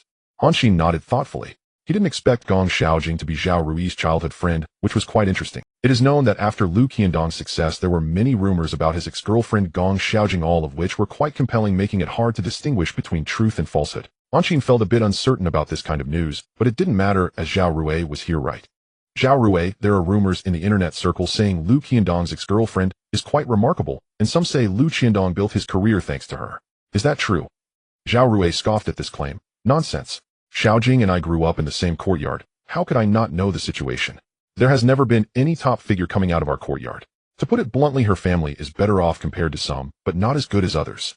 What a perfect analogy of being better off compared to some, but not as good as others. Anshin nearly couldn't continue. However, Anshin understood what Zhao Rui was trying to convey. Ultimately, it was a matter of social circles indicating that Zhao Rui's circle was not among the top tier, so saying they were better off compared to some was not wrong. If their family is better off compared to some, what about yours? Zhao Rui replied with a wry smile. President and my family is even worse off. Although my grandfather had some influence back in the day, he died early, missing out on a good era. My father is already retired, and before retirement, he was merely the deputy director of a promotional department at the deputy bureau level. My older brother has some capability, currently 36 years old, working as a small section chief in the organization department. If all goes well in the future, he might have a shot at becoming a full bureau chief, but beyond that there's no hope. Angston's heart stirred, and he immediately thought of Wang Dana, who was working in the organization department. After pondering for a moment, he asked, "Oh, what is your brother's name? Which bureau does he work in?" Zhao Rui's eyes lit up at the question. President An's inquiry was definitely not simple and could potentially be of great help to his brother. President and my brother is named Zhao Xian, currently serving as the director of the second section in a bureau. Anshin was delighted. How incredibly coincidental. Wang Dana is the executive deputy director of the first bureau, while the bureau chief is appointed by a deputy minister who basically does not handle affairs, so the daily management of the bureau is handled by Wang Dana. Most importantly, after multiple communications with Wang Dana, Anshin already knew who valued Wang Dana. Considering that Wang Dana was only in his early 40s, one could only say the future is promising. After a moment of quiet reflection, Anshin turned to Zhao Rui, who was eagerly looking at him, seemingly expecting something. Anshin smiled and said, "Whenever I get to the capital, I can invite your brother out for a meal to chat." Zhao Rui immediately replied cheerfully, "No problem, we are always waiting for President An's summons." Now back to Jingdong. I agree with the suggestion to acquire Jingdong, but the question is Lu Qiandong willing to? Zhao Rui shook his head and said, "President and Lu Qiandong is currently not doing well. Jingdong is in a severe crisis and could go bankrupt at any moment." Oh. Anshin was very surprised, as it seemed he hadn't heard of this in his past life. He quickly asked what happened. Lu Qiandong reached a preliminary investment agreement with a listed company more than half a year ago. The agreement stipulated that the other party would invest 5 million renminbi in Jingdong and additionally provide a 2 million renminbi bridge loan, acquiring 40 of Jingdong's shares. After signing the preliminary investment agreement, the other party first transferred 2 million renminbi in bridge funds to Jingdong, but unexpectedly, before the remaining investment funds were sent, the other party's stock price collapsed. Not only did they withdraw their investment in Jingdong, but they also demanded Jingdong repay the 2 million renminbi bridge loan quickly. However, this 2 million renminbi bridge loan had long been spent, and there was no money to repay at the moment, so Lu Qiandong had been desperately searching for funds recently, and it was said he had approached several venture capital firms. Opportunity. After Zhao Rui's explanation, Anshin immediately realized that now was the best time to acquire Jingdong. He recalled Jingdong's somewhat tortuous development history, knowing that if they did not take action by December, Jingdong would receive a staggering $10 million in venture capital, officially starting its journey as a B2C leader. Since it is the best opportunity, we might as well give it a try. After sorting out her thoughts, Anshin, without further hesitation, directly said to Zhao Rui, "Okay, let's test the waters with JD. Do you have any other ideas?" Zhao Rui did not answer immediately. Instead, he lowered his head and fell into deep thought. Anshin, seeing this, did not urge him, but patiently waited. After about 2 or 3 minutes, Zhao Rui lifted his head and said, "Miss. And actually, the equity of JD is not complicated. Lu Qiandong himself holds 90 of the shares, while the remaining 10 is held by employees. So if we want to acquire it, we only need to negotiate with Lu Qiandong. If we talk to Lu Qiandong, based on my understanding of him, as long as we offer a high price, he will definitely consider selling." Anshin hesitated a bit, saying considering is one thing, but JD is Lu Qiandong's hard work. "Are you?" Upon hearing this, Zhao Rui shook his head directly. After a moment of hesitation, he said, "Seriously, miss. And I feel that your way of thinking is somewhat different from ours. You tend to complicate matters excessively. It was the same with Tencent before, and now with JD. That's right, JD is indeed Lu Qiandong's labor of love, but so what?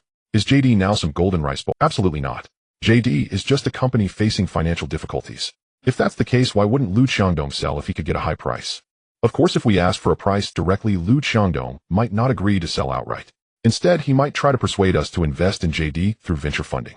But we can completely refuse the financing proposal and then give him a final acquisition offer. If he agrees to the offer, we proceed with the acquisition. If he doesn't, then it's fine, we won't lose anything, right?" After Zhao Rui's explanation, Anshin realized that her thinking had indeed fallen into a major misconception. She had been treating the current JD as the future e-commerce giant. This way of thinking had already occurred once before when facing off against Tencent. In reality, JD is currently facing financial difficulties, and Lu Qiandong is so anxious that he might collapse at any moment. And Tencent now is not the future giant worth hundreds of billions, but merely a small giant with a valuation of 5 billion in the instant messaging sector. This is the side effect of a profits perspective. And this side effect has both good and bad aspects. The good part is that when both sides face competition, Anshin will pay extreme attention to the opponent striving to corner them with various strategies.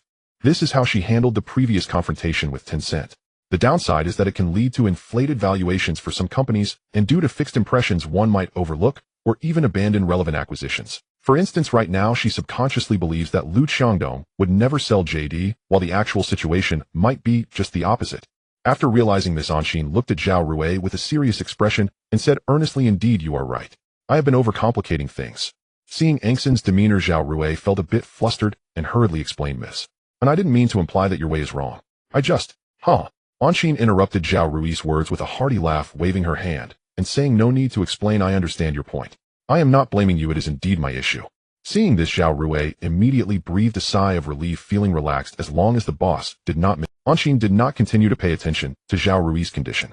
After scanning the room, she directly asked, "Does anyone have an expected valuation for JD?" Huang Tao frowned and said, "Miss. And GMV, gross merchandise volume, is the best way to measure the valuation of an e-commerce platform, but we don't even know JD's GMV, so we can't provide a valuation." Zhao Rui immediately responded, "I know this.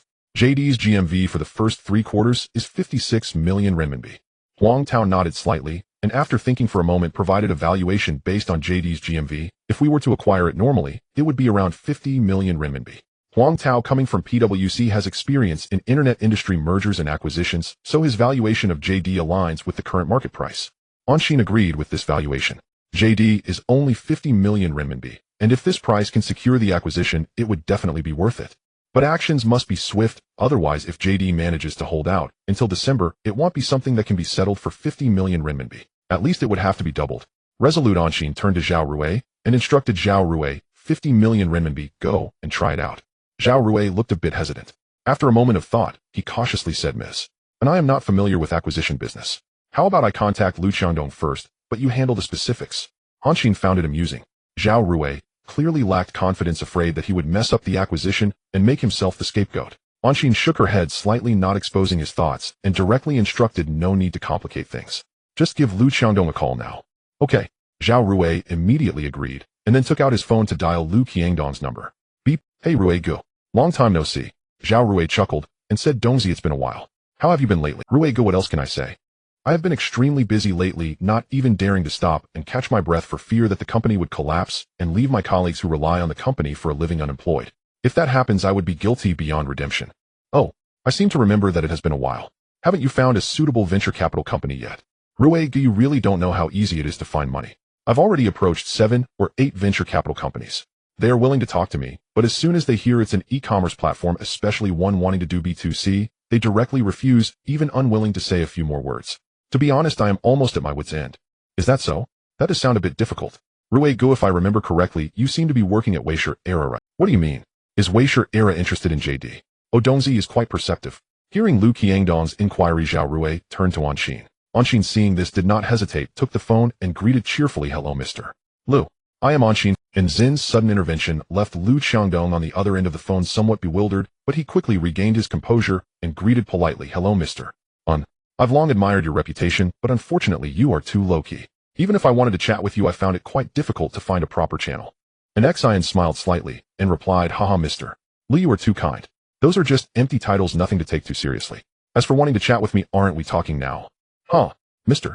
And I really want to talk to you, but I didn't expect it to be under such circumstances." And Xian raised the corners of his mouth slightly. "Oh, it seems Mr. Lu knows what I'm about to say. Let's not beat around the bush, Mr. Un. You want to take advantage of the situation, right?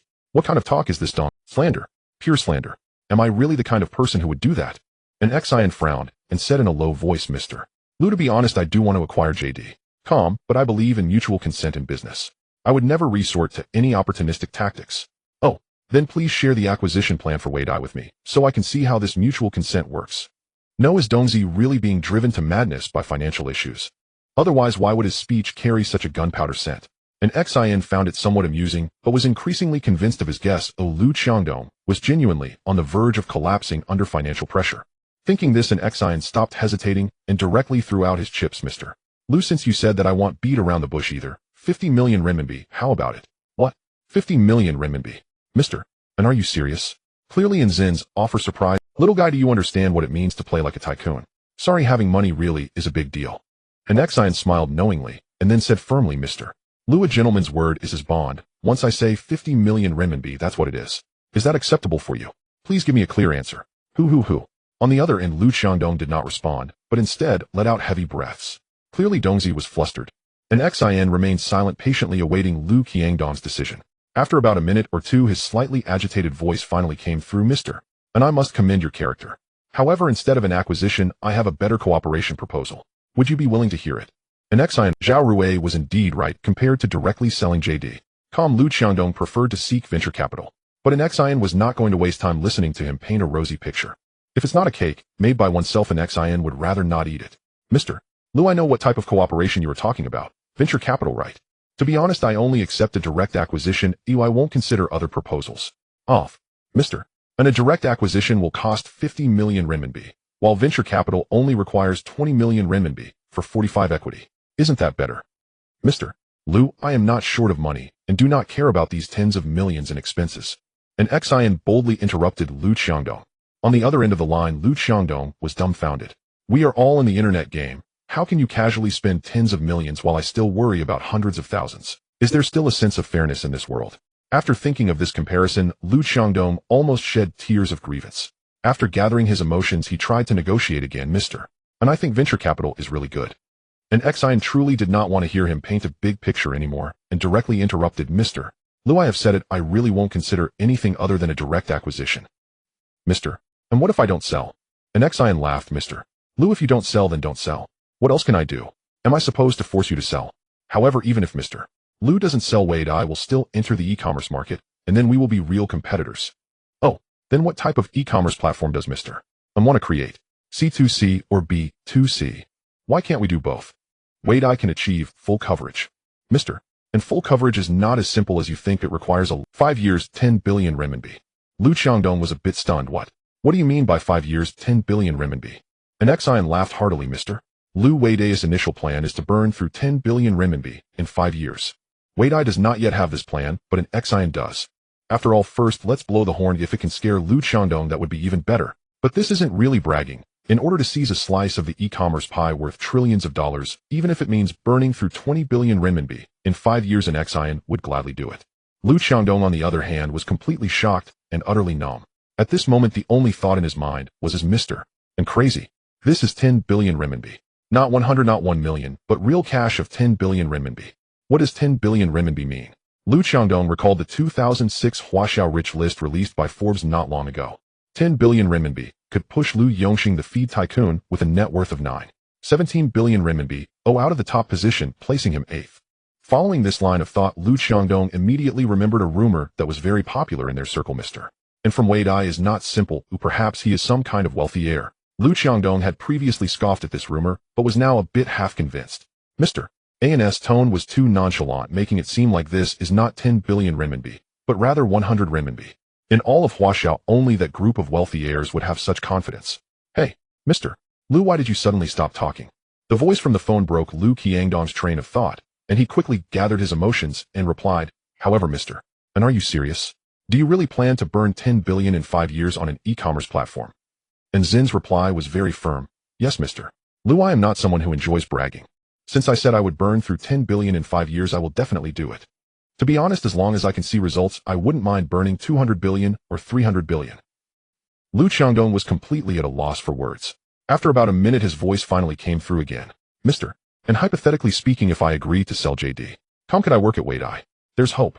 And Zin's spirits lifted, and he immediately gave his answer. Of course. Wei Dai welcomes Mr. Lu. The wind in Jingqing bites sharply, feeling the cold gusts sweep over him, and Xin tightened his coat and muttered a complaint. Zhao Rui laughed and said, President, and this is Jingqing on the verge of winter, cold and windy. And Xin merely shook his head slightly. Even after living 2 lives, he still found Jingqing's cold, dry winter difficult to adapt to. This trip was too rushed, and no cars were arranged in advance. Let's go find some taxis to the Jingdong office.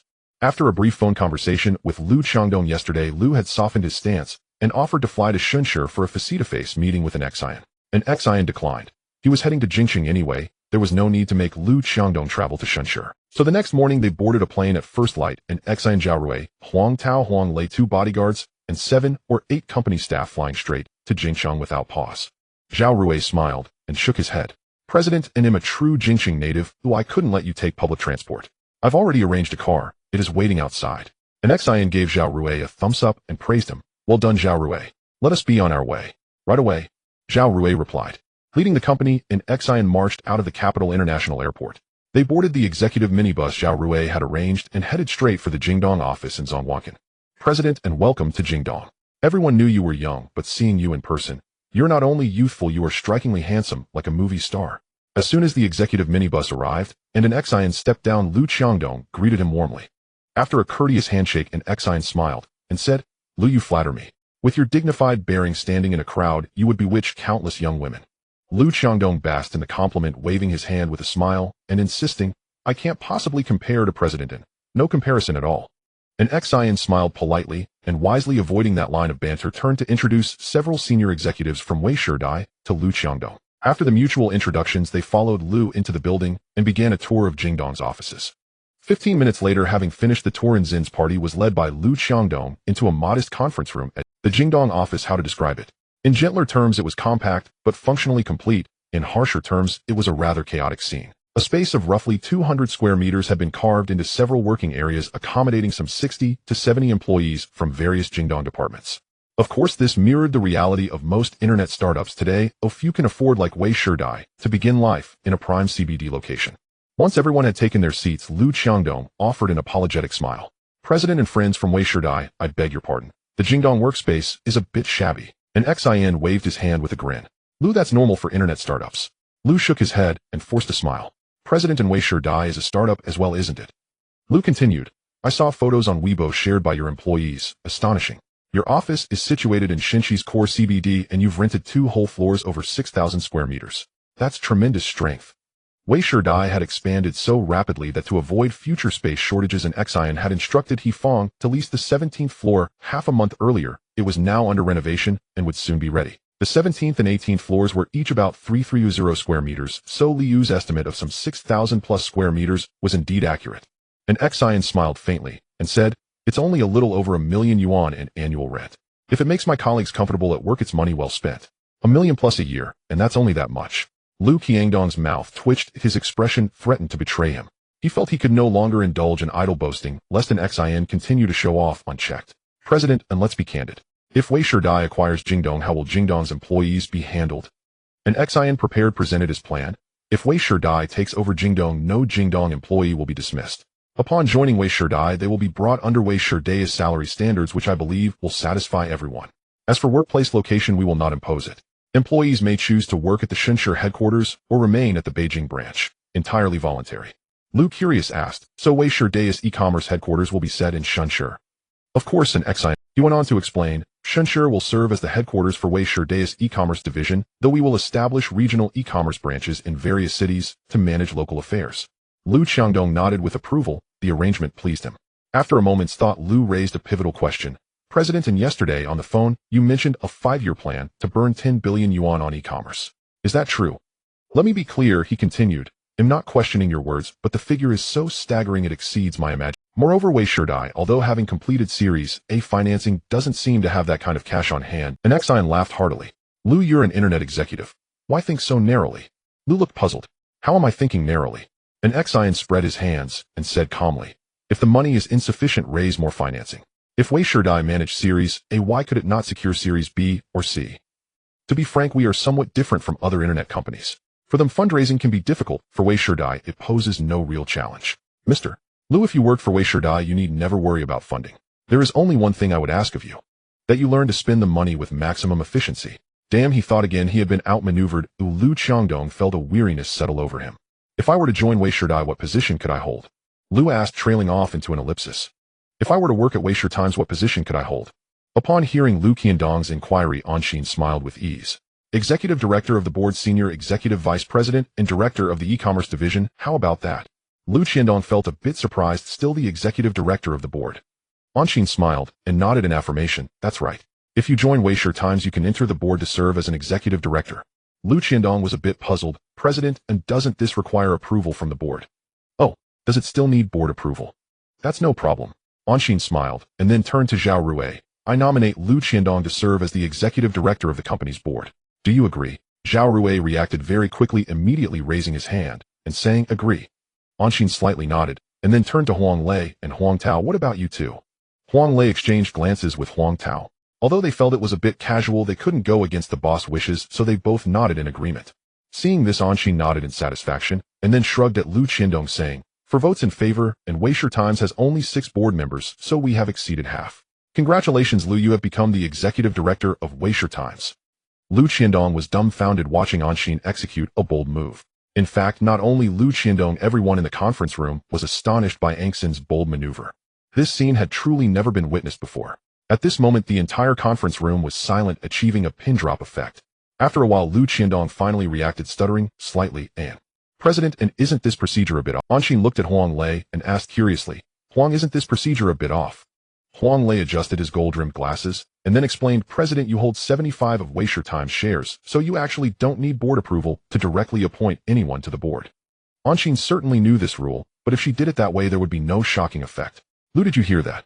Regarding this issue, do you have any questions? No. Lu Qiandong shook his head with a complex expression. I just think President N's way of doing things is really too strange. What does too strange even mean? Dongzi, can you not articulate? This is truly unacceptable. Angshan's mouth twitched slightly, clearing her throat. She said, ahem, does President Lu have any other questions regarding Weisher Times' acquisition of JD? Yes.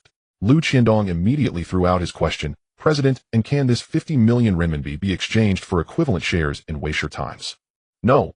Anshin directly rejected this proposal. What a joke. After Weisher Times completed its Series A financing, the post-investment valuation was only $600 million, which is about 4.8 billion renminbi. If they agreed to the equivalent exchange, 50 million renminbi could only be exchanged for about 1,042 of the shares. How much is Weisher Times stock incentive pool? 5. To swap 1 for Lu Qiandong. Impossible. If this were to happen, then the previous plan to give He Weidong 0.5 and other executive directors 0.2 would become inappropriate. After being decisively rejected by Anshin, Lu Qiandong's expression became slightly disappointed. In fact, his idea was quite simple. He was simply optimistic about the future of Weisher Times, believing that once it goes public, its market value would start at least from $10 billion. Hence, it would be a great pity not to seize the opportunity to acquire some shares now. Noticing Lu Qiandong's slightly disappointed expression, Anshin smiled gently and said, Lu, although the exchange proposal won't work, I can privately offer you some shares of Weisher Times, but the specific valuation and amount need to be renegotiated. Oh, Lu Qiandong's eyes lit up and he cheerfully said, that works too, President, and please share the specific. Anshin slightly nodded and directly revealed the plan she had thought out the night before, calculating Weisher Times at a $1 billion valuation. If you invest $5 million or 40 million renminbi, I can privately offer you 0.5 of the shares, $5 million for 0.5 of the shares. After pondering for a moment, Lu Qiandong nodded in satisfaction, but suddenly seemed to think of something and immediately with a distressed expression said, President, and I am willing to accept this plan, but if I do that, I won't have enough money. Anshin asked with some confusion, aren't you holding 90 of JD's shares? That would be 45 million renminbi. How is that not enough? Lu Qiandong spread his hands and said, that's correct, but after deducting 25 income tax, only 75 million remains. Moreover, I also want to give 70 JD employees a bonus of 200 RMB each, so that leaves me with only 35 million, which is completely insufficient. Anshin was stunned. Wait, who pays income tax after selling a company these days? And who gives bonuses to employees after selling a company? Hey, I never expected to actually meet an honest person today. In her past life, Anshin had no dealings with Lu Qiandong, but she had heard the business community's evaluations of him as honest, kind-hearted, and nostalgic. Now it seemed quite accurate. After pondering for a moment, Anshin looked warmly at Lu Qiandong and said, Lu, how about this? You donate your 90 shares of JD to the charity foundation I established, the Li Hang Charity Foundation, and serve as a director of the foundation. Then I will sell you 0.5 of Weisher Times shares for 1 renminbi, and additionally give you 3 million renminbi to handle the employee bonuses. What do you think? Since Lu Qiandong is an honest, kind-hearted, and nostalgic person, Anshin is willing to show him enough respect. Just spending a bit more money, it's no big deal. Lu Qiandong also noticed Angshan's sudden change in attitude and vaguely understood why she was doing this. However, Lu Qiandong felt he was in the right, so he said very calmly, President, and let's go with your plan. Anshin nodded in satisfaction and then turned to Huang Lei. Huang, you will take care of the related contracts and also handle the background checks for JD employees. Huang Lei immediately agreed. No problem, I guarantee to complete all the processes within 3 days, and both President N and President Liu can just wait to sign the contract. Anshin then turned to Huang Tao, instructing, Director Huang, after I complete the share transaction process with President Liu, the company will need to spend 40 million renminbi to repurchase 90 of JD's shares from the Li Heng Charity Foundation, so please prepare the funds in advance. The funds are ready and can be mobilized at any time. Anshin nodded in satisfaction and then stood up, saying to Liu Qindong, President Liu, let's go to your office to discuss the upcoming e-commerce plan. Okay. After taking a sip from the cup, Liu Qiangdong handed over Anshin, set it down with ease, and smiled, saying, Now there are only the two of us, so can I call you Qiangdong? Liu Qiangdong chuckled unexpectedly, Of course, but I will still call you Mr. And you should understand the reason. Anshin smiled knowingly. There really isn't a more affectionate way to address myself. Mr. President Little Xin, or just Anshin directly. I certainly can't be called Little Anan or Little Shinshin, right? Dojme, after counting the title of President, and is indeed the most fitting. President, and it is. Actually, in 10 years calling me old and wouldn't be bad either, haha. Liu Qiangdong couldn't help but chuckle, but then he said with a hint of nostalgia, President, and in 10 years you'll only be 32, the prime of your life, with ample time to enjoy. As for me, it will be different. By then I'll be 42. What was that saying again? 40 is the age of no confusion. Oh, I've already passed the halfway mark in life. Honestly, I really wish I could traverse time and space to see how I will fare 10 years from now. Anshin, isn't it a coincidence? I actually know how you will fare then. In 9 years you will marry a well-known little wife from the internet, then swiftly have a son and ride the wave of mobile internet to become a billionaire tycoon. Unfortunately, in 2018, you will stumble due to a scandal. And this scandal will provide the online community with enduring memes like Edong and Super Saiyan. Of course, that was during your past life. In this life, Liu Qiangdong has even sold Jingdong, clearly lacking the chance to walk the same path as before. Anshin raised the corners of his mouth and smiled, saying, Qiangdong, don't lament the passage of time. We should focus on the present step by step only, then will we not regret wasting time 10 years from now. Exactly. Liu Qiangdong nodded in agreement. Then President, and you can tell me about the e-commerce plan for the micro era. After organizing his thoughts, Anshin said, Qiangdong, let me ask you a question first. Regardless of whether it's a C2C model or a B2C model, what is the most important thing if you just want to build a great e-commerce platform? Liu Qiangdong immediately replied without hesitation, users and supply chain. Anshin first nodded slightly, but then shook his head. Qiangdong, what you said about users and the supply chain is not wrong, but it's still not enough. After pondering for a while, I came up with a summary of the 4 core elements of an e-commerce platform, which I call the 4 elements of e-commerce. Liu Qiangdong looked puzzled. For elements of e-commerce. Exactly. Anshin nodded. Users, operations, payments, and supply chain. These are the 4 core elements. Liu Qiangdong muttered. Users, operations, payments, supply chain. That's right. Next, let me explain slowly. I'll listen closely, and let me know if you have any questions. First, talking about users, it basically comes down to user service. The platform needs to create relevant user models based on users' habits and needs, and continuously optimize the service process to maximize user retention and loyalty. As for operations, there are many tasks to tackle: market analysis, customer analysis, platform operations, planning events, marketing, promotions, and formulating development strategies. All of these fall within the scope of operations. But I think as long as we put in serious effort into marketing, promotions, and platform operations, that will be sufficient. Marketing promotions are for attracting new customers, while platform operations are for retaining existing customers. These two aspects complement each other. If we excel at both, then the platform's operation will be half successful. As for payments, well, this is incredibly important. Don't think I'm making a big deal out of this. To put it bluntly, most e-commerce platforms today lack any long-term vision, and the payment channels they are using are simply garbage. Offline bank transfers, point card payments, Qcoins payments. Seriously, what era are we in? They are still using such outdated payment channels. Honestly, if such platforms aren't eliminated in the future, it would be simply unjust. Of course, while there are many fools in the industry, there are also quite a few smart people. I've noticed that many clever platforms have already recognized the benefits of convenient payments, so they have either integrated online banking channels or started to build their own payment systems. For example, Alibaba, the Alipay under them, is actually a unique payment system. As for the benefits of building one's own payment system, I'll mention 3: optimizing user payment experience, massive transaction, fund accumulation, and the potential for future financial business expansion. These 3 benefits alone are enough for us in the micro era to build our own payment system, and we must start the relevant work immediately, without delay. As for the final element, the supply chain, this is even more complex. We need to first distinguish between C2C platforms and B2C platforms, as different platform models lead to different focuses in the supply chain. Let's take Jingdong, which previously chose the B2C model, as an example. First, we need to clarify what the B2C model is. Simply put, it's business to consumer, meaning that the end merchants sell goods or services directly to consumers. In this case, Jingdong only has two paths to pursue the B2C model: either connect with end merchants and invite them to set up shop, or build a supply chain for self-operated malls. In reality, Jingdong lacks the attraction and resources to connect with end merchants, so the only path available is to create a self-operated mall supply chain. If I remember correctly, Jingdong's supply sources are packaged and procured from various electronic markets in the capital and then categorized and sold on Jingdong at a markup, right? Lu Qiangdong paused from taking notes and replied, yes, all the 3C products sold by Jingdong are procured from major electronic markets in Beijing. Don't be fooled by the fact that we sold over 50 million worth of goods in the first 3 quarters. After deducting costs for goods storage, logistics, promotional discounts, and other operational expenses, we still lost over 1 million. To be honest, if you had come a month or 2 later, Jingdong might not have been able to hold on and would have gone bankrupt. Anqin was not surprised by this. For B2C e-commerce platforms, one way or another, there is simply no possibility of short-term profitability. Amazon is impressive, right? The world's largest B2C e-commerce giant. Can you guess how many years it took for them to start turning a profit? A full 20 years. Amazon's profitability is largely thanks to the high profits from its cloud computing business, while the e-commerce segment continues to incur losses. Qiangdong, the B2C model, is essentially a capital-intensive model, so JD.com's losses are hardly surprising.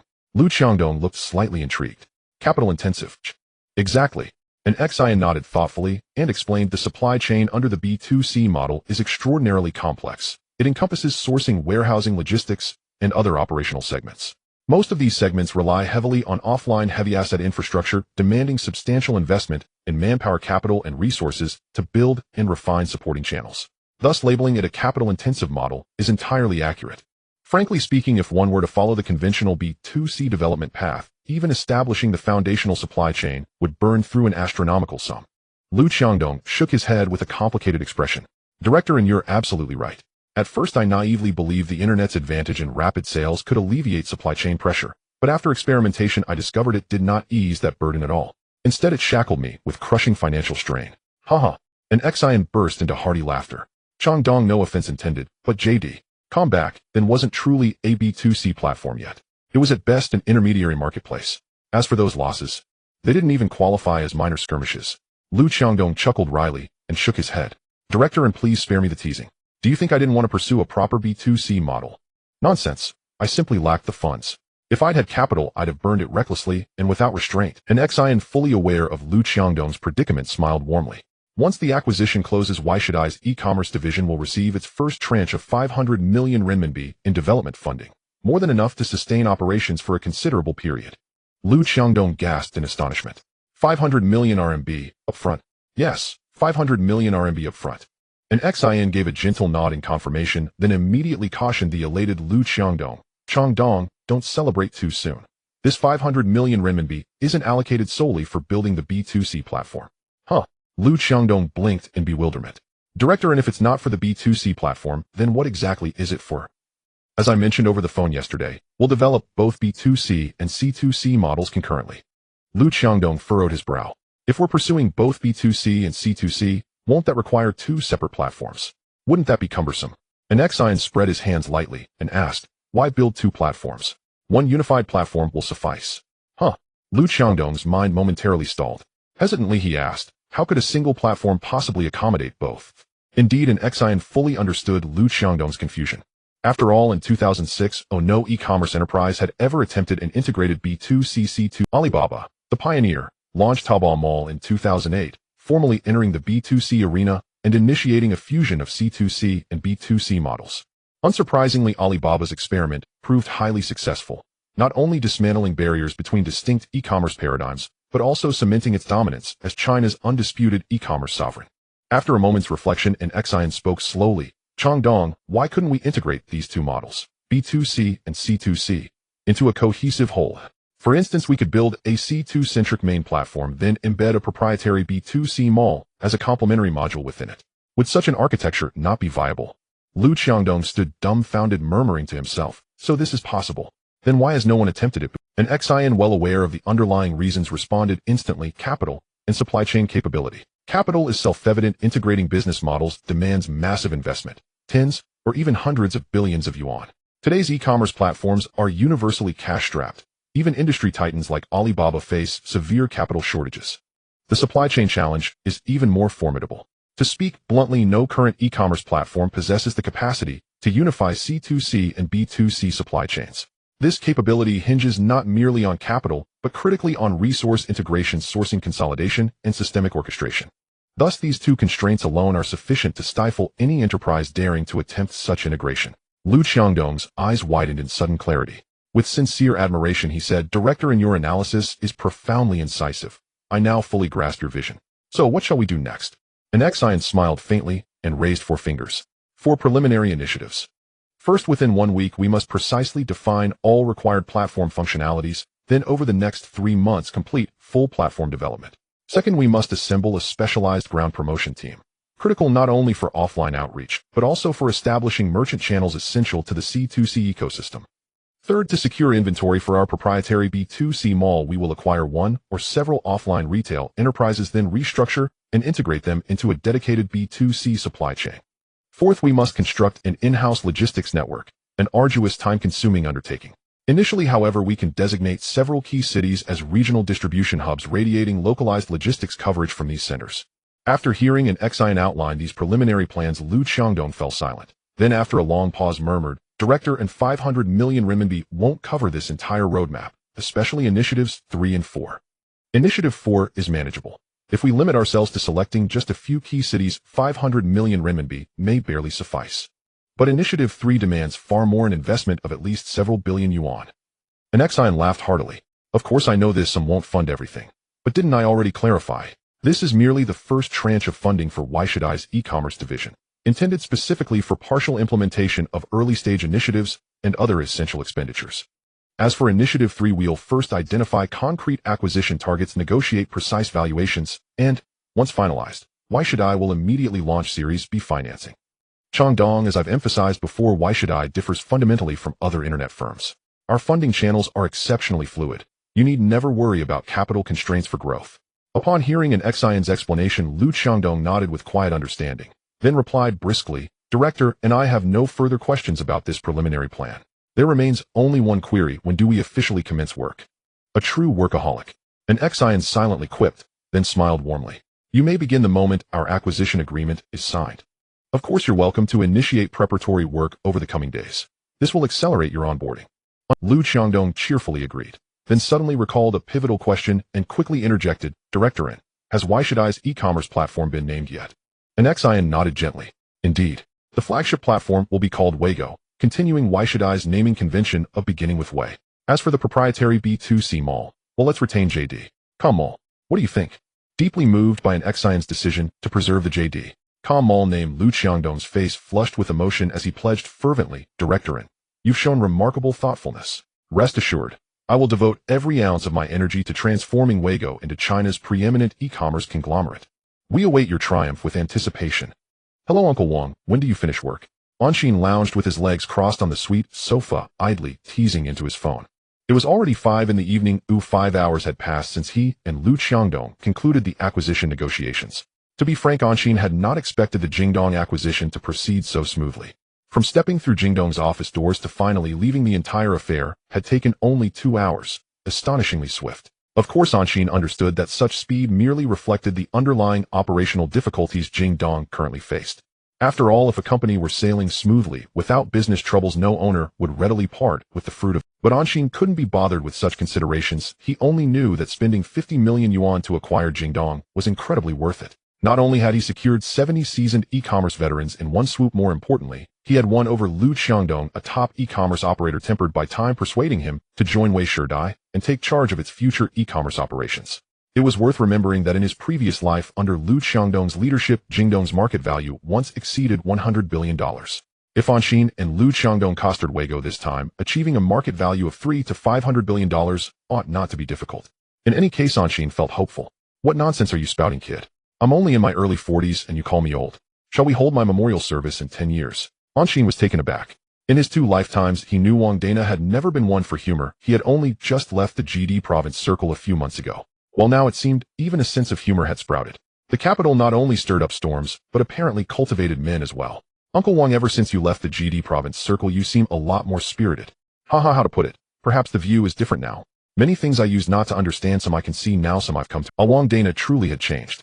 Anshin welcomed it. It meant Wang was gradually finding his place in life. Uncle Wang, to broaden one's horizon you really do need a change of environment and position. Indeed. Had I stayed in GD province I might never have had the chance to change in this lifetime. He was right. In the previous life Wang Dana had stagnated in the mire of GD province and become a casualty. Alright, enough of that. Why did you call all of a sudden? Have you come to the capital? Anshin chuckled. Yes, I'm in the capital now. Are you off work? I'm off. I was about to leave the office when your call came. Where are you? I'll come find you. The Wangfu Peninsula Hotel. Okay, I'll be there within an hour.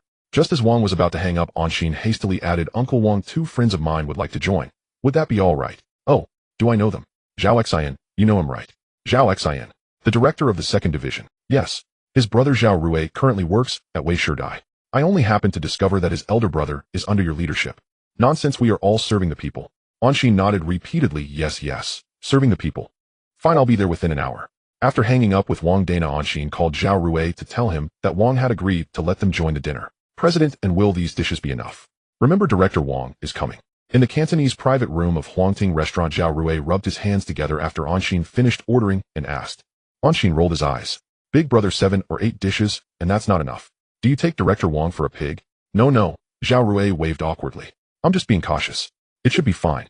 Director Wang doesn't eat much at departmental dinners. He prefers chatting with everyone and is fairly mild-mannered. The speaker was Zhao Rui's elder brother, Zhao Xian. He wore black-rimmed glasses and a black suit. His features were a touch more composed than his brother's, but perhaps because of his time in the system his expression carried a slight sternness. He was not as outwardly cheerful as Zhao Rui.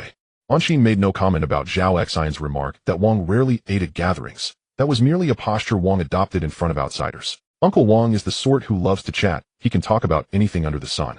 Yes, Director Wang, The door swung open and Wang Dana stepped in, catching the tail end of Zhao Xian's sentence. Smiling, he said, Director Wang, in everyday life. What about it? The 3 rose to greet him in unison.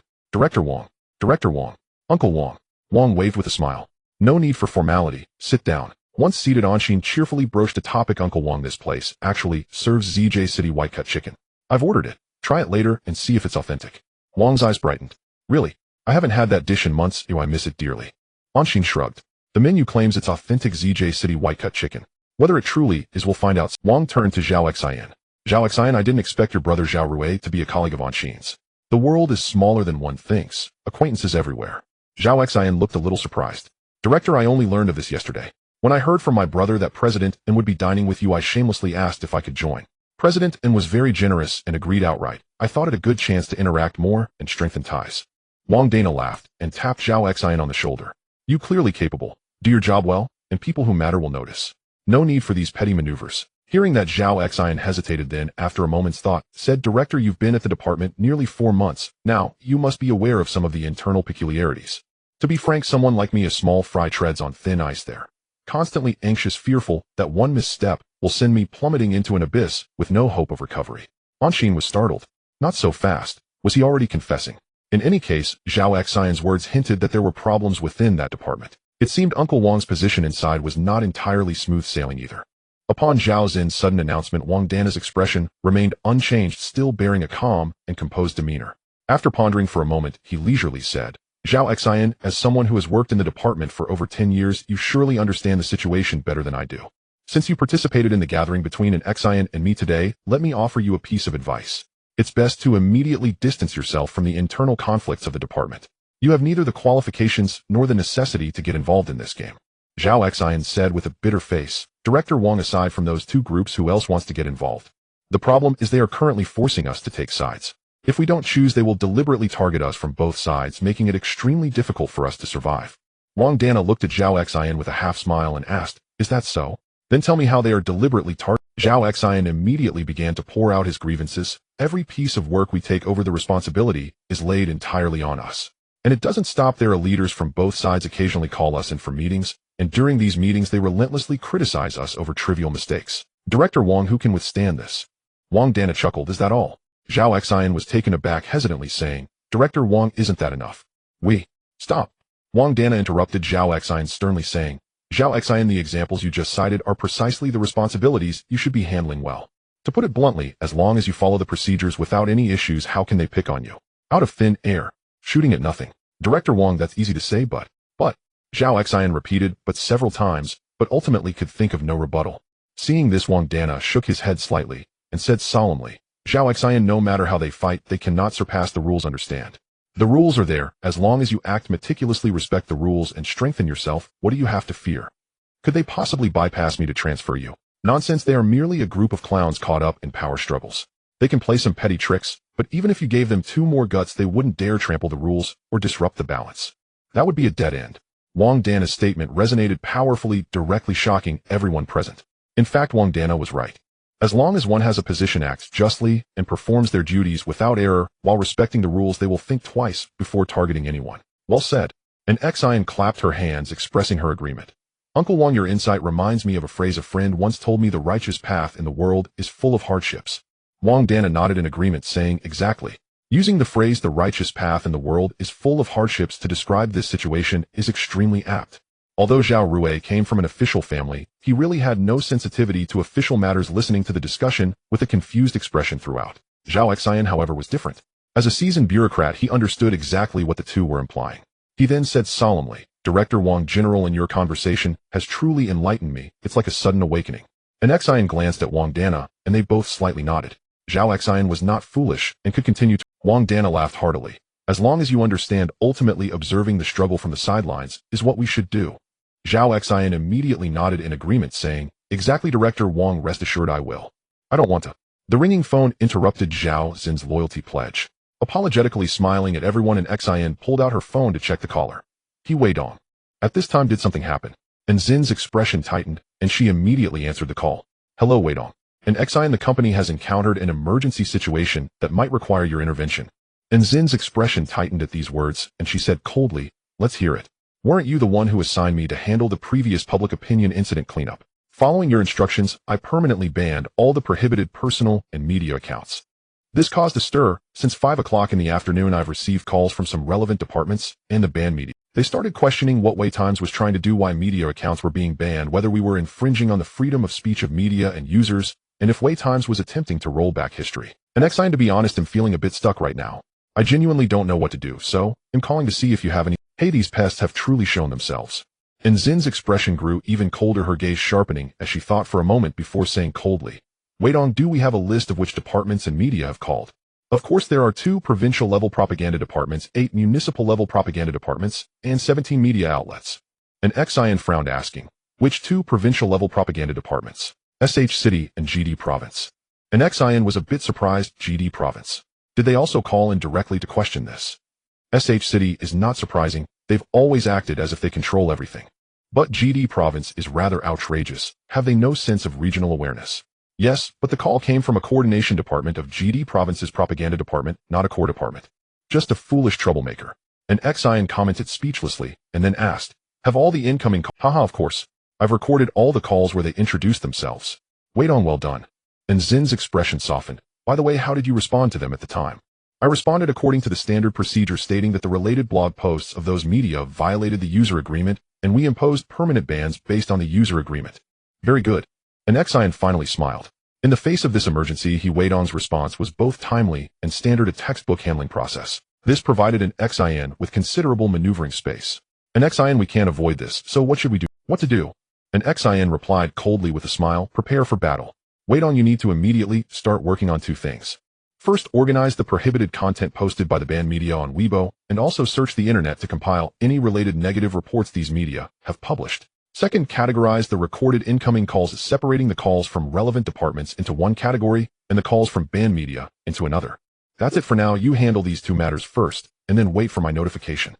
Alright, I will go deal with these 2. Good. Director, and has something happened to the company? Zhao Rui asked, slightly anxious upon seeing an Xian nodded impassively, yes. Didn't I assign Wei Dong to wrap up the Weibo public opinion incident? Unexpectedly, after Wei Dong permanently banned a batch of media accounts under platform usage rules, he stirred up a hornet's nest. Starting at 5 p.m., several government departments and the banned media outlets directly called Microera's headquarters, demanding in no uncertain terms what exactly Microera thought it was doing.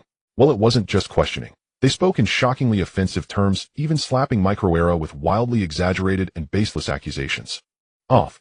Not only Zhao Rui, but even Wang Dana and Zhao Xian were momentarily stunned and speechless upon hearing the news. Wang Dana reacted most swiftly. Who called you? Truthfully, calls came from multiple regions. I never expected my own hometown to ring in as well. Wang Dana sounded surprised. How did Guangdong province get involved? And Xian shrugged helplessly and remarked wryly, they must be out of their minds. But the caller was from a coordination department, which means some people cleverly stayed out of sight, while others blundered straight into the spotlight. Even a coordination department can't behave like this. Don't they retain any sense of regional propriety? Wang Dana retorted, his face tightening with indignation. No, I must call Ling Xiong immediately. With that, Wang Dana pulled out his phone and began searching for the number. And Xian quickly interjected, no, Uncle Wang. This minor matter absolutely doesn't warrant disturbing Mr. Ling.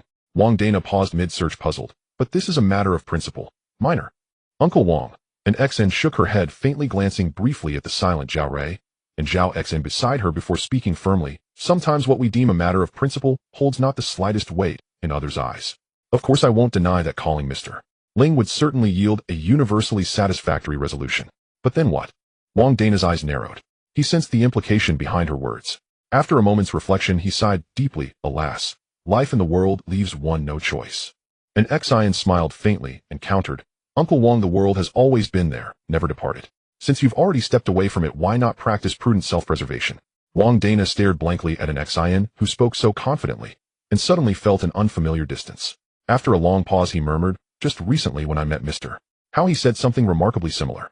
Mr. How? And Xian blinked, momentarily caught off guard. Wang Dana gave a slight nod. Yes, Mr. How Donglot. And Xian froze, utterly stunned. Ahem. After quickly steadying her turbulent emotions, and Xian shifted topics with deliberate stiffness. Uncle Wang, let's discuss how to handle Microera's emergency situation. After careful deliberation, and Xian yielded to pragmatism. Wang Dana offered no objection. Fine, but judging by your calm demeanor, you must have had a contingency plan all along, right? Older generations truly do possess unmatched wisdom. And Xian raised a thumb toward Wang Dana, then grinned. I intend to confront every single banned media outlet, Hedon. In short, launch an in-depth investigation into these outlets, compile the findings into a dedicated report, and publish it publicly on Weibo.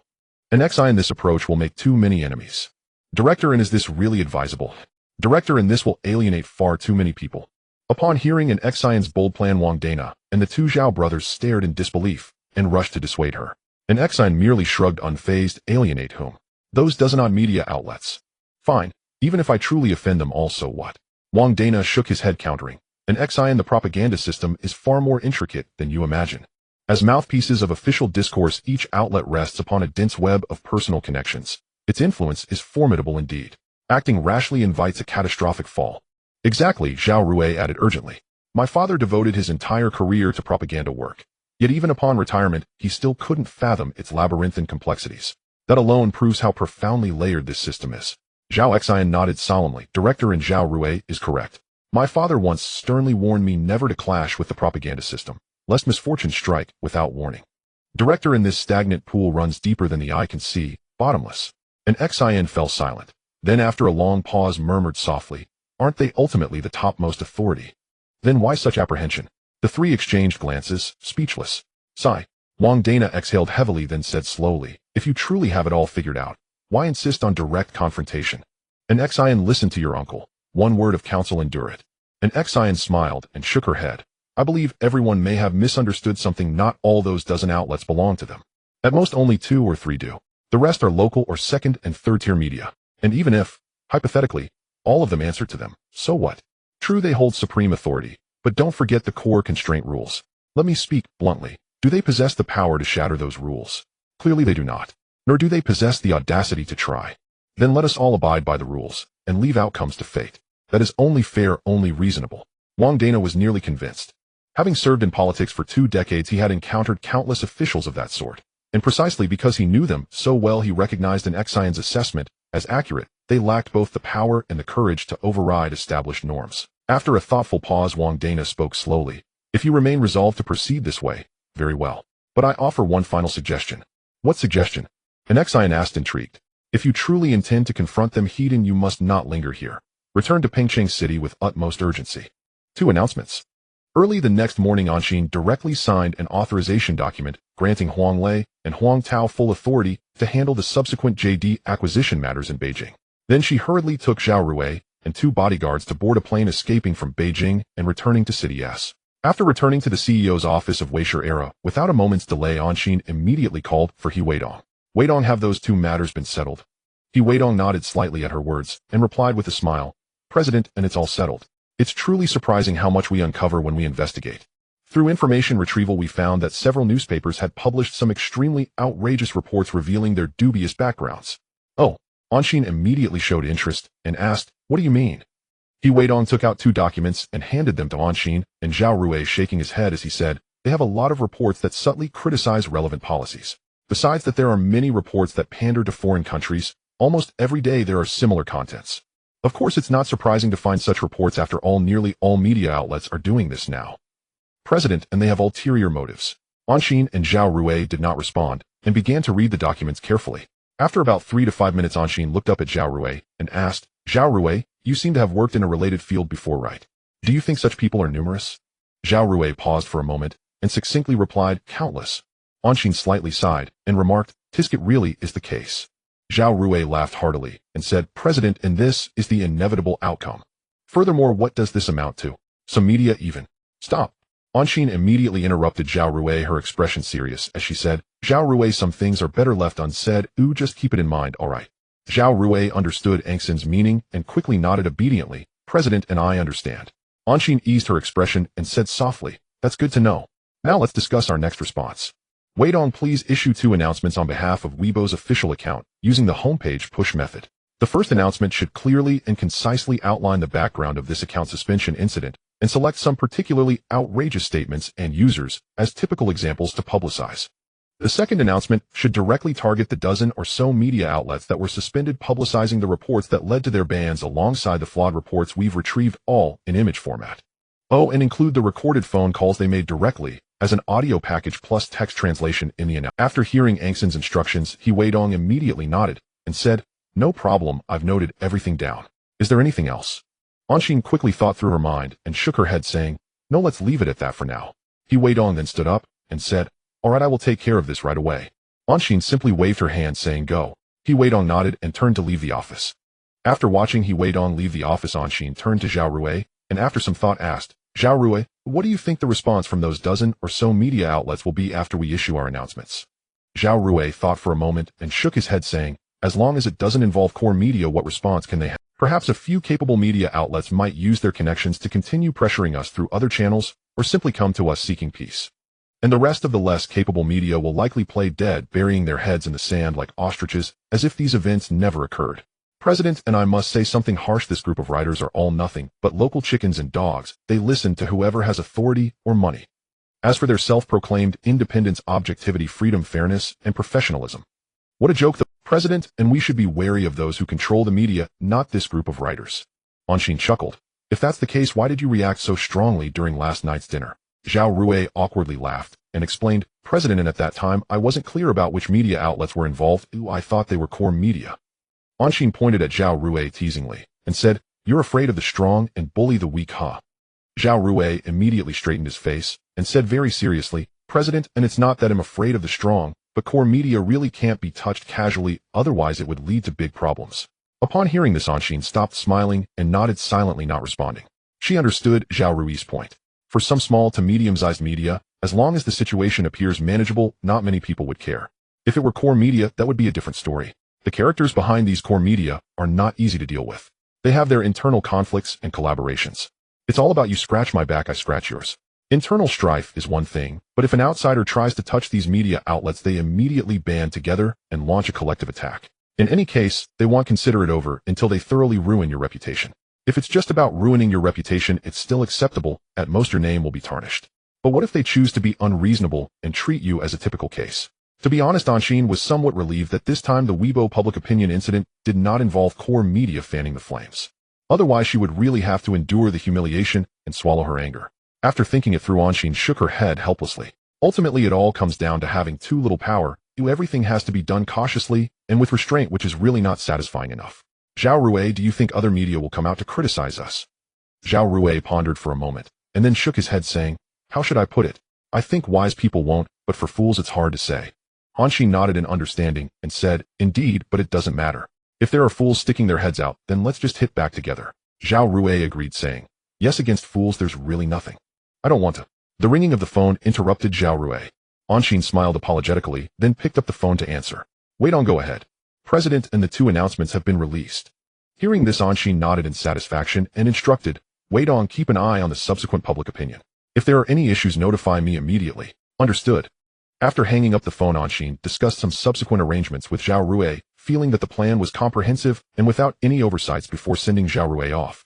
After watching Zhao Rui leave the office, Anshin opened the computer on her desk and began to review the 2 announcements posted on Weibo. After quickly scanning through the 2 announcements, Anshin nodded in satisfaction.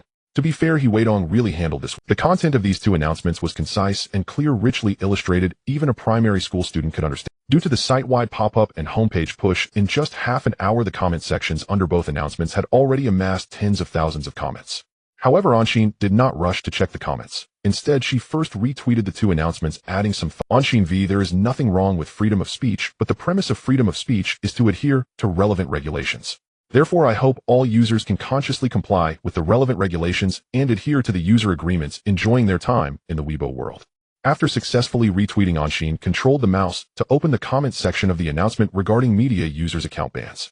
Wow, it's really lively, and quite a few familiar faces have popped up. Ma Yunyun V. This is a bit Ma wait V TSK tisk. Anshin really knows how to stir things up. Let's see the show. Lianhong V. I dare not say much. Lei Jun V. Hard to say.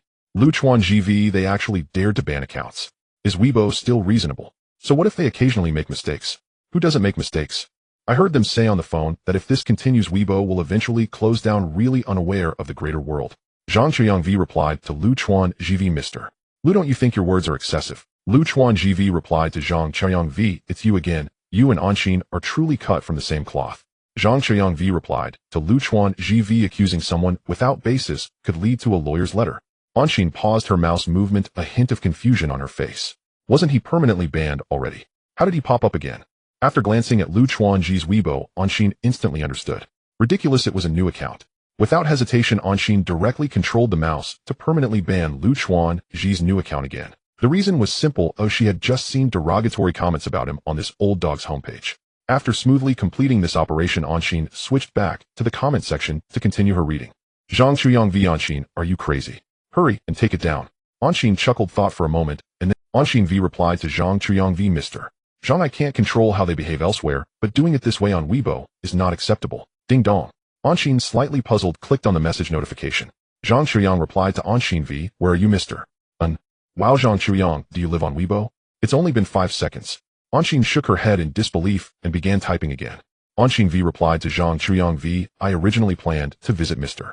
Zhang today and share a drink. However, due to this incident, I have no choice but to return to Shenzhen to handle it. After replying, Anshin continued browsing the comment section. Ding dong. A dozen seconds later, the speaker emitted another message notification sound. Without a doubt, it was Zhang Chuyang. Anshin directly controlled the mouse to open the message notification.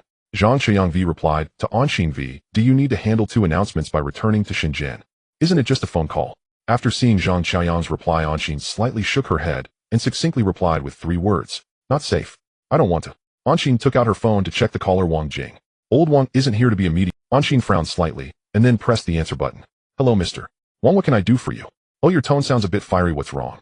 Hearing Wang Jing's teasing, Anshin slightly rolled her eyes and said, just get to the point. Why did you get into a conflict? This is not a wise move. What do you mean I'm in a conflict with the media? The content they published violates Weibo's user agreement, isn't being banned, deserved.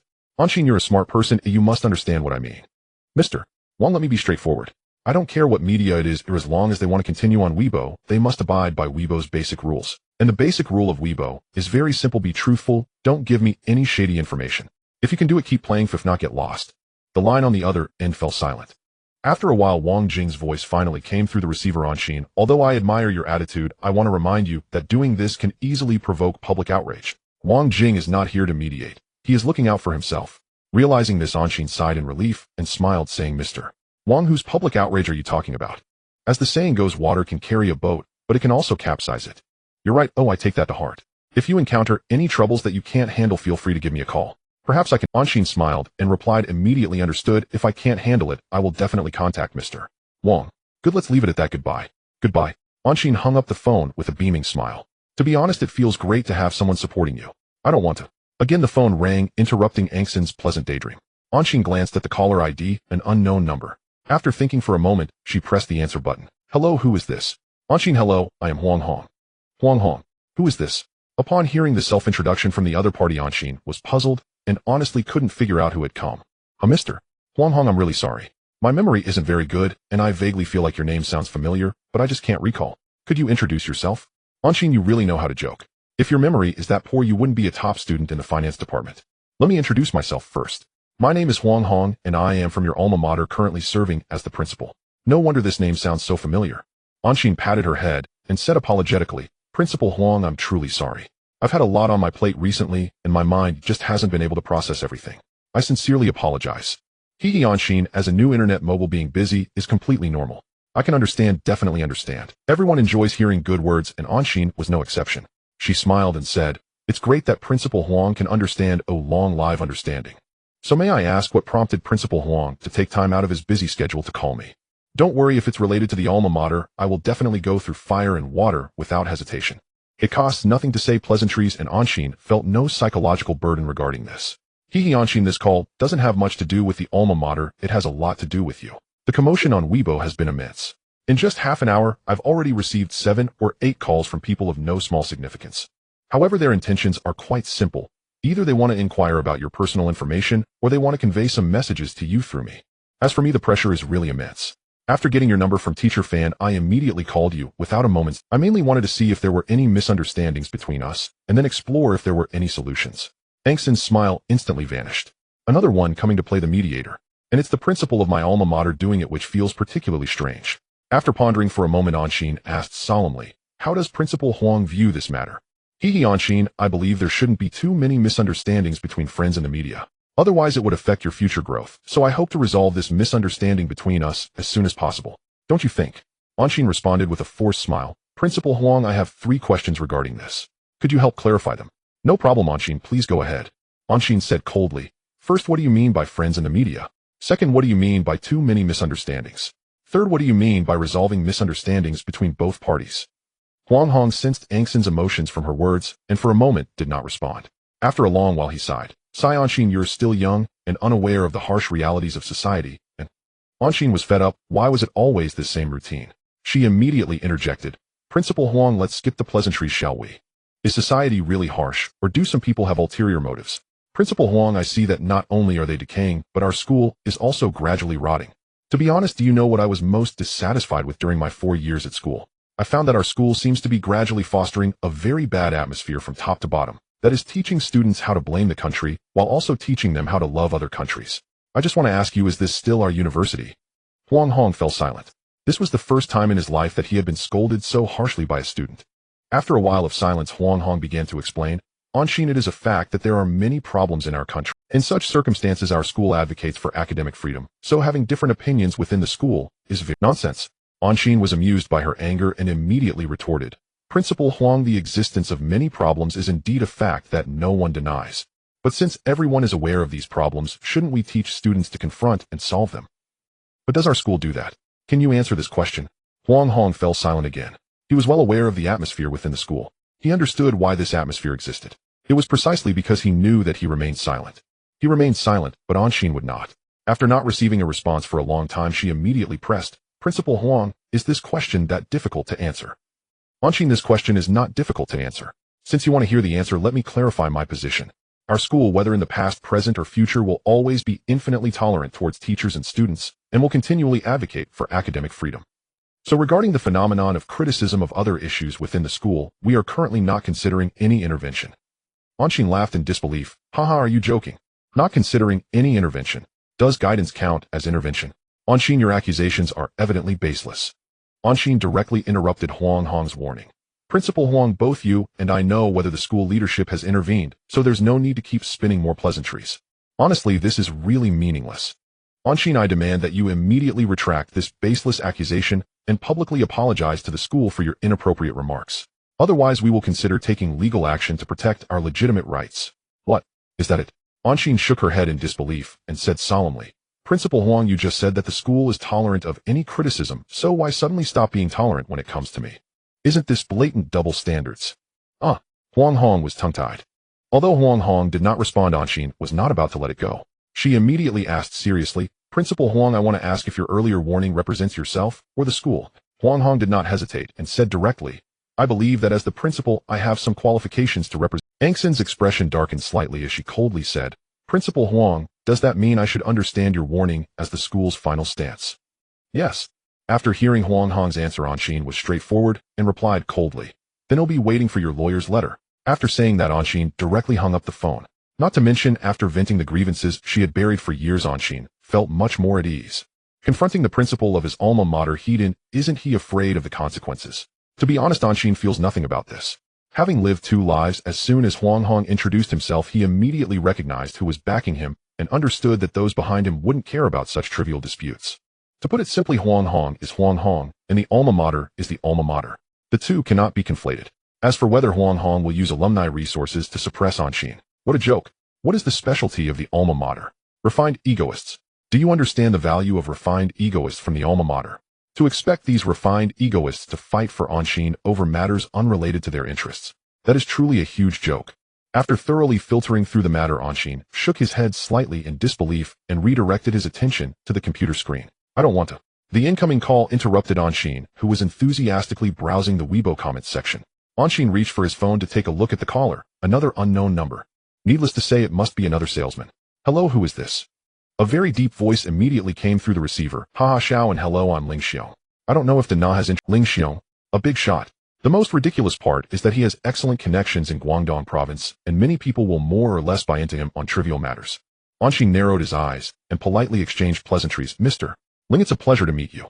Uncle Wang has praised you many times in front of me as the #1 penman in Guangdong province, and has repeatedly urged me to read your published articles carefully, which has left a deep impression on me. In reality, Uncle Wang never said this, so Anshin heard it from elsewhere. However, Anshin has indeed read some articles published by Ling Xiong. How should I put it? He may not qualify as the #1 penman, but his level is certainly quite solid. Haha, Dana has truly overpraised me, the #1 penman. That's just an empty title completely unworthy of mention. Anshin raised the corners of his mouth and said, Mr. Ling, I truly recognize Uncle Wang's praise.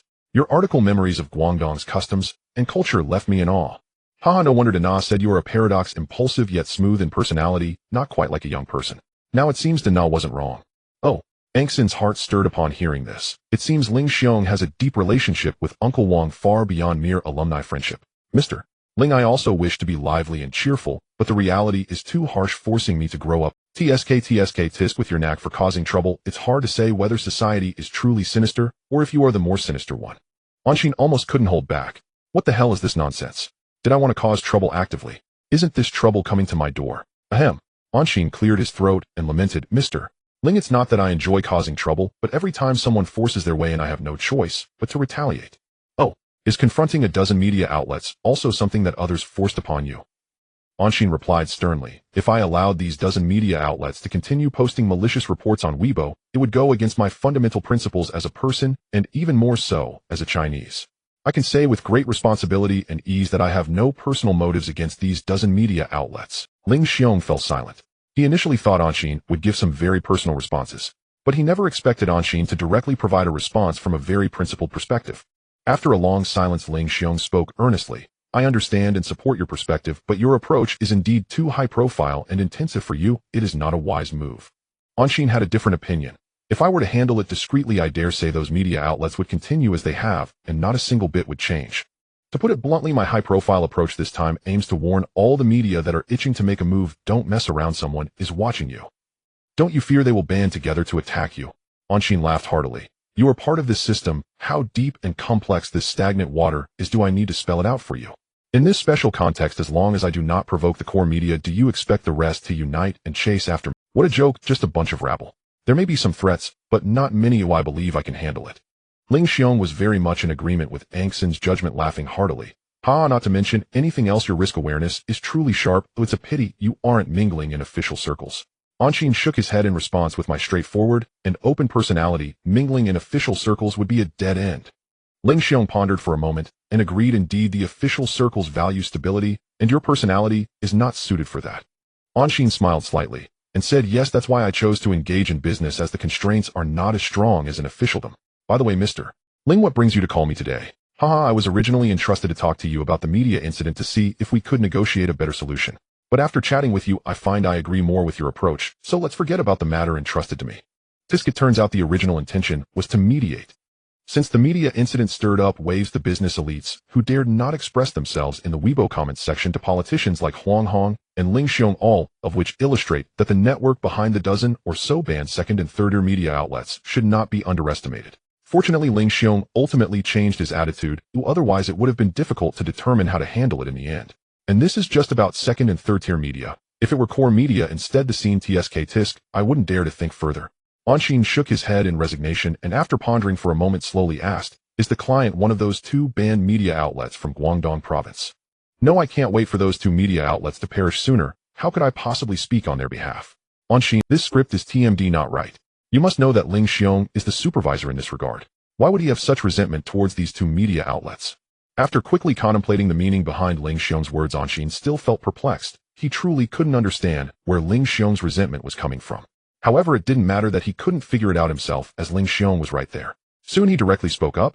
Uncle Ling, your words have left me a bit confused. You don't understand why I said that about those two media outlets, do you? Anshin immediately replied. Yes, considering you are their superior, it shouldn't be the case, right? Nonsense about being a superior, that's just a title. Do you understand they listen to no one? Anyway, I can't command them anymore, as for who can only heaven knows. Huh. Upon hearing this from Ling Xiong, Anshin immediately understood, almost bursting into laughter. Unsurprisingly, it was simply them and the other side opening a new battlefield once again. This time the focus for both sides was the media circle. This was the renowned Southern faction. Together with the other three factions, they were known as the Four Heavenly Kings, monopolizing the vast majority of the discourse power. Of course, since the Southern faction could rise to prominence, there was certainly something extraordinary behind it. The Yi family. After all, only they had enough connections and resources to elevate the Southern faction to its peak. Moreover, besides the Yi family, some overseas capital also got involved, as old rival Zhongda had missed the chance to participate in the establishment of the relevant media due to historical reasons. Now, after regrouping and coming back, they were clearly unwilling to give up this influential media stronghold. After 20 years of planning and infiltration, they naturally achieved some success, embedding quite a few spies internally, thus managing to establish a foothold. Since they had established a foothold, it was only natural to think about taking further control. Ling Xiong was a symbol of their attempt to gain that control. However, from Ling Xiong's recent reaction, it was clear that their step had not been successful yet. In fact, not just for now, but even in the future they would not succeed. The Yi family was even more ridiculous, ultimately losing control over the Southern faction altogether. However, it was a natural trend. After quickly filtering through the relevant information, Anshin smiled and said, Uncle Ling, for years it has been you performing while the other side takes the stage. There's really no need to rush. Anshin, everyone understands the big principles, but time waits for no man. Angson's heart stirred, and he immediately thought of Ling Xiong's age of only 47 this year, quickly realizing what he meant by time not waiting. However, the path Ling Xiong was on was a dead end. It was impassable. Anshin hesitated for a moment before gently reminding him, Uncle Ling, wouldn't it be better to try a different place? Oh, what do you mean? Anshin subtly advised, a stagnant pond cannot nurture a potential dragon. Since Uncle Wang has already stepped out of the circle, why not give it a try? In truth, Angson's intention was quite simple. He just wanted to forge a good relationship through this opportunity. Zhongda may have indeed declined in the future, but compared to a complete takeover, Zhongda at least had a chance to start over. It wouldn't just vanish. As a core executive, even if Ling Xiong retired, he would still hold significant discourse power. Hearing Angson's reminder, Ling Xiong fell into silence. In fact, regarding his friend Wang Dana's ability to step out of the Guangdong circle, he felt both happy and envious. But he and Wang Dana were ultimately different. After decades, his imprint was too deep. He was already beyond his control. Truly echoing the old saying, success belongs to Zhongda and failure also belongs to Zhongda. The more Ling Xiong thought about it, the more bitter he felt, and in the end, he helplessly shook his head. Quickly gathering his emotions, Ling Xiong solemnly said, I understand your meaning, but my situation is different from Dana's. Let's not discuss this any further. Regarding Ling Xiong's refusal, Anshin felt no particular emotion. If he could be persuaded, then fine. If not, so be it, as he had nothing to lose. Anshin slightly shook his head and said, all right, I understand. By the way, Uncle Ling, since those two media outlets can't be considered your own, then for you, it's an opportunity that cannot be missed. Yes. But to be honest, I do have to thank you for this. That gives us the chance to thoroughly clean up those old foxes who listen to no one. What a ridiculous joke. Who the hell would dare take credit for this? Anshin immediately replied tactfully, it's just a coincidence. You don't need to thank me. The Ling Xiong on the other end of the phone clearly understood Angson's concerns and laughed heartily. Anshin, there's no need to be so afraid. The old Yi family shouldn't be so petty as to target just you, a junior. Besides, even if they really tear faces and target you, what's there to fear? Aren't we here? However, despite saying this, whether it was them or the other side, I really didn't want to get involved at all. Anshin shook his head in exasperation and then spoke somewhat seriously. Uncle Ling, I appreciate your goodwill, but I'm just a businessman. Getting involved in the issues between you two families is an extremely irrational act for me, so I hope you can understand. Thank you. Ling Xiong on the other end of the phone laughed. Haha, Anshin, your father and mother, as well as Dana, all graduated from Zhongda. Do you think you can wash away that imprint? We may not care, but how do you think they will view you? Don't you have an idea? Hearing this, Anshin furrowed his brows and after a moment of thought said solemnly, Uncle Ling, my parents indeed graduated from Zhongda, but they are of a humble nature and have not participated in any affairs. As for Uncle Wang, just because I have a good relationship with him, does that mean I'm aligned with you? That's absurd. Then I also graduated from Fudan. Does that make me a Fudan person? Ling Xiong on the other end of the phone chuckled. Haha, Anshin, I completely agree with your point, but the problem is they might not think so. Anshin shrugged nonchalantly. Then let them be. If they are really foolish enough to target me, they shouldn't blame me for retaliating. Ling Xiong, intrigued by what he heard, asked, Oh, you would retaliate? What kind of retaliation are we talking about? Anshin replied calmly. In the eyes of others, they belong to that lofty, untouchable category of people. But here I do not care about any aristocratic families. If they truly want to tear faces and target me, I still have the courage to go down with them. Hangxin's strong stance left Ling Xiong in silence. After a while he slowly spoke. Anshin, there's no need to be so extreme. We've been rivals for decades and I believe they won't be that foolish. Anshin shook his head upon hearing this and said solemnly, I won't try to assess the intelligence of a person or a group of people. My attitude is clear. Whether they are willing to listen is their business. It has nothing to do with me. Alright, I understand. I have a meeting later, so let's end our conversation here for today. If you encounter any difficulties in Guangdong, feel free to call me anytime. And then I won't disturb you any longer, Uncle Ling. Goodbye. Goodbye. After hanging up with Ling Xiong, Anshin sat in his office chair lost in thought. I don't want to. A phone call abruptly awakened Anshin, who was lost in thought. Coming back to her senses, she rubbed her face and picked up her phone to check the caller ID. Another unfamiliar call. No need to say it must be some unknown salesperson. Anshin shook her head in disbelief and after pressing the answer button said irritably, Hello, which salesperson is it this time?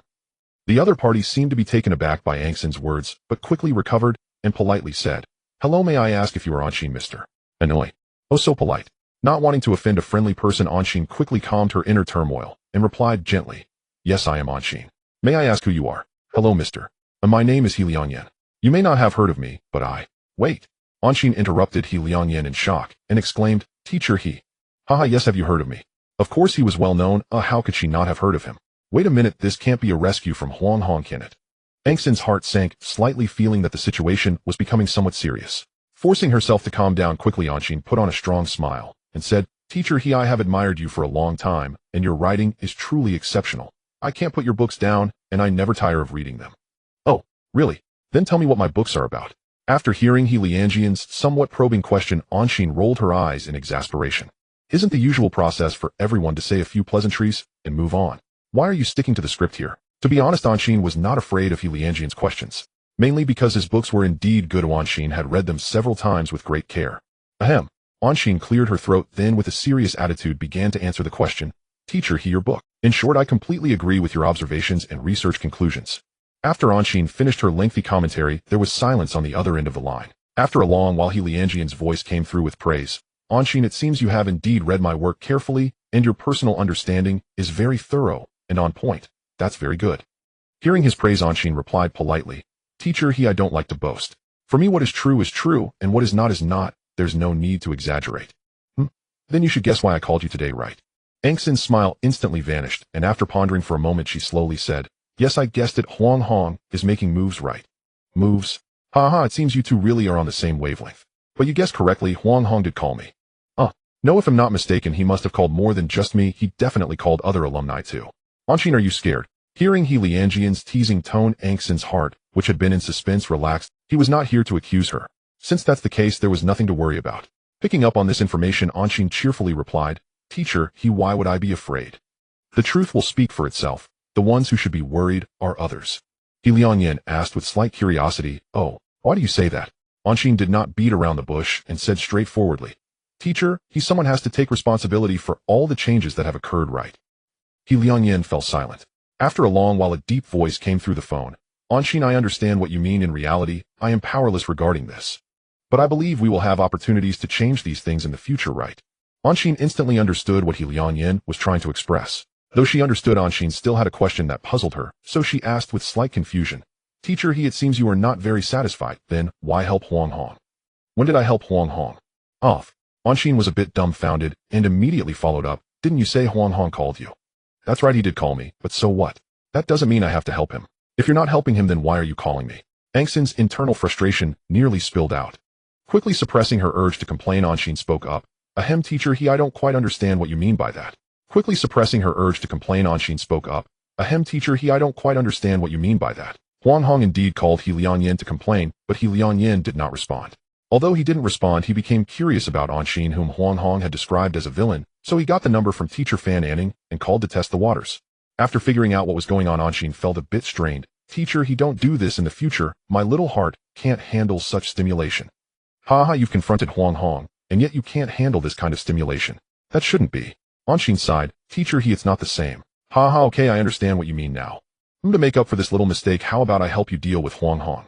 If He Lianyin is willing to step in to mediate, that would be great." But Anshin still hesitated. "Teacher, Huang Hong is not easy to deal with." "Oh, then am I easy to deal with? No, is it me who has been reborn, or you? How come you all seem so Angshin's mindset was truly on the verge of breaking down. After a moment of silence, Anshin finally composed herself and said solemnly, "All right, then I'll trouble you, teacher. No need to be polite, let's do it this way. Also, this is my private number, save it. To be honest, I really like your forward-thinking ideas. They are very enlightening, and we can exchange more in the future. By the way, let's put an end to the media incident sparked by Weibo and don't think about escalating it. After all, you've achieved your goal and should be satisfied. As for the follow-up handling, someone will take over. Can you accept this suggestion?" All right. With just a few words, the media incident was settled. Director, in the media incident, here correct. Upon hearing Zhao Rui's inquiry, and Xian nodded firmly in confirmation, "Yes, this concludes it." Since a resolution had already been agreed upon over the phone yesterday, that face must now be honored. Moreover, the other party was entirely justified. Her objective, to establish authoritative Weibo media protocols through this incident, had already been achieved. Further escalation was truly unnecessary. Otherwise, she might well provoke a unified backlash that would entangle her in endless complications, too many unpredictable variables. Having received an Xian's unequivocal affirmation, Zhao Rui remained silent, but his expression turned pensive. He vaguely sensed hidden complexities beneath the surface. Yet as his employer chose not to elaborate, he as an employee knew better than to ask foolishly. He Weidong, seated beside Zhao Rui, reacted with visible surprise upon hearing the news, clearly unprepared for such an abrupt and perfunctory conclusion to the media incident. Noticing He Weidong's astonished expression, and Xian smiled warmly and asked, "Weidong, what's wrong?" Startled back to awareness by her question, He Weidong immediately responded, his tone laced with mild bewilderment. "Director, and since the media incident has concluded, should we lift the account bans imposed on those dozen media outlets?" "Why lift the bans?" And Xian shrugged, genuinely perplexed. "Those who err must bear the consequences. That is an immutable law. We will not only maintain these bans, but also impose permanent account suspensions, without hesitation, on any other media outlet violating Weibo's regulations with false or malicious reporting in the future. In short, whoever violates the rules gets banned. No negotiation, no exception."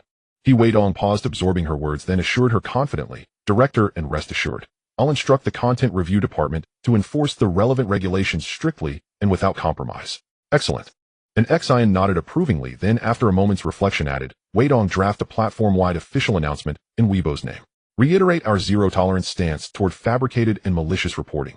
Use uncompromising language conveying Weibo's resolute, merciless resolve to eradicate such violations." "Understood." And Xian gave a slight nod, then addressed both men deliberately. "I have urgent business in Hong Kong tomorrow, and won't return until December. You must closely oversee all company operations in my absence. No oversights, no lapses." The previous night, an Xian had received an urgent call from Lu Shi. Lu Shi informed her that Andrew Forrest, CEO of Fortescue Metals Group, had arrived in Hong Kong, openly intending to meet with the owner of Natural Resources, the firm holding 25% of FMG's equity. And Xian knew precisely what Andrew Forrest wished to discuss, and thus her presence in Hong Kong was non-negotiable. Zhao Rui hesitated slightly before asking, "Director, and the acquisition agreement with JD.com should be finalized shortly. Once signed, Liu Qiangdong and Director Huang's team will return to Shenzhen. How shall we handle e-commerce division matters in your absence?" And Xian gently shook her head. "That's a minor concern. I spoke with Liu Qiangdong last night. Upon arriving in Shenzhen, he'll assume full authority over all e-commerce division operations. Doubt a person, don't employ them. Employ a person, don't doubt them. Having entrusted Liu Qiangdong with this role, I trust him completely to manage every facet of the e-commerce division." Zhao Rui's eyes lit up in understanding. He chuckled warmly. "With such clear arrangements, there's no issue. Rest assured we'll provide seamless coordination and support. Beside him, He Weidong added earnestly, indeed, we'll ensure flawless cooperation. Pleased by their commitment, and Xian beamed, excellent. Any other questions? Both He Weidong and Zhao Rui shook their heads, indicating none. Very well, let's move on to other matters. Turning to He Weidong, and Xian continued, Weidong, I have a project requiring technical department's immediate attention. He Weidong straightened his posture. Director, and please proceed. A video platform. A video platform. He Weidong paused, then asked cautiously, do you mean platforms like 56? Com or Tudo? And Xian first nodded, then shook her head. Yes, and yet no. In truth, not only 56. Com and Tudo suffer from muddled positioning. Virtually every mainstream video platform today suffers from severe conceptual confusion. They neglect proper content categorization, crudely dumping videos of wildly divergent genres into a single undifferentiated channel. The result? A chaotic stew, disordered, overwhelming, utterly unwatchable. What I envision is a platform built on rigorous intelligent content segmentation. For user-generated content, we'll establish a dedicated category channel, with further subchannels organized by upload-type vlogs, tutorials, short films, and so forth. For officially licensed content, we'll create another distinct category channel, featuring clearly defined subchannels, dramas, films, music, variety shows, and more. This architecture ensures exceptional clarity and functional elegance, eliminating content stream disorder and delivering an intuitive, user-friendly experience. He Weidong nodded thoughtfully, then smiled, Director, and frankly, it sounds remarkably like a fusion of YouTube and Netflix. And Xian's eyes sparkled. You're absolutely right. So what about technical feasibility? He Weidong smiled easily. Building a video platform poses no fundamental technical hurdles, though optimizing content delivery and playback performance will require additional time and refinement. Server infrastructure, however, demands urgent attention. Video platforms are notorious bandwidth and cost sinks. At this, an Xian winced inwardly. Currently, Microera's sole Weibo platform alone incurs server expenses amounting to several million RMB monthly. Adding the forthcoming video platform, e-commerce, radio, gaming portal, and email service would inflate server expenditures into astronomical figures. If only cloud servers were available. Wait, cloud servers? After a moment's mental recalibration, an Xian turned to He Weidong.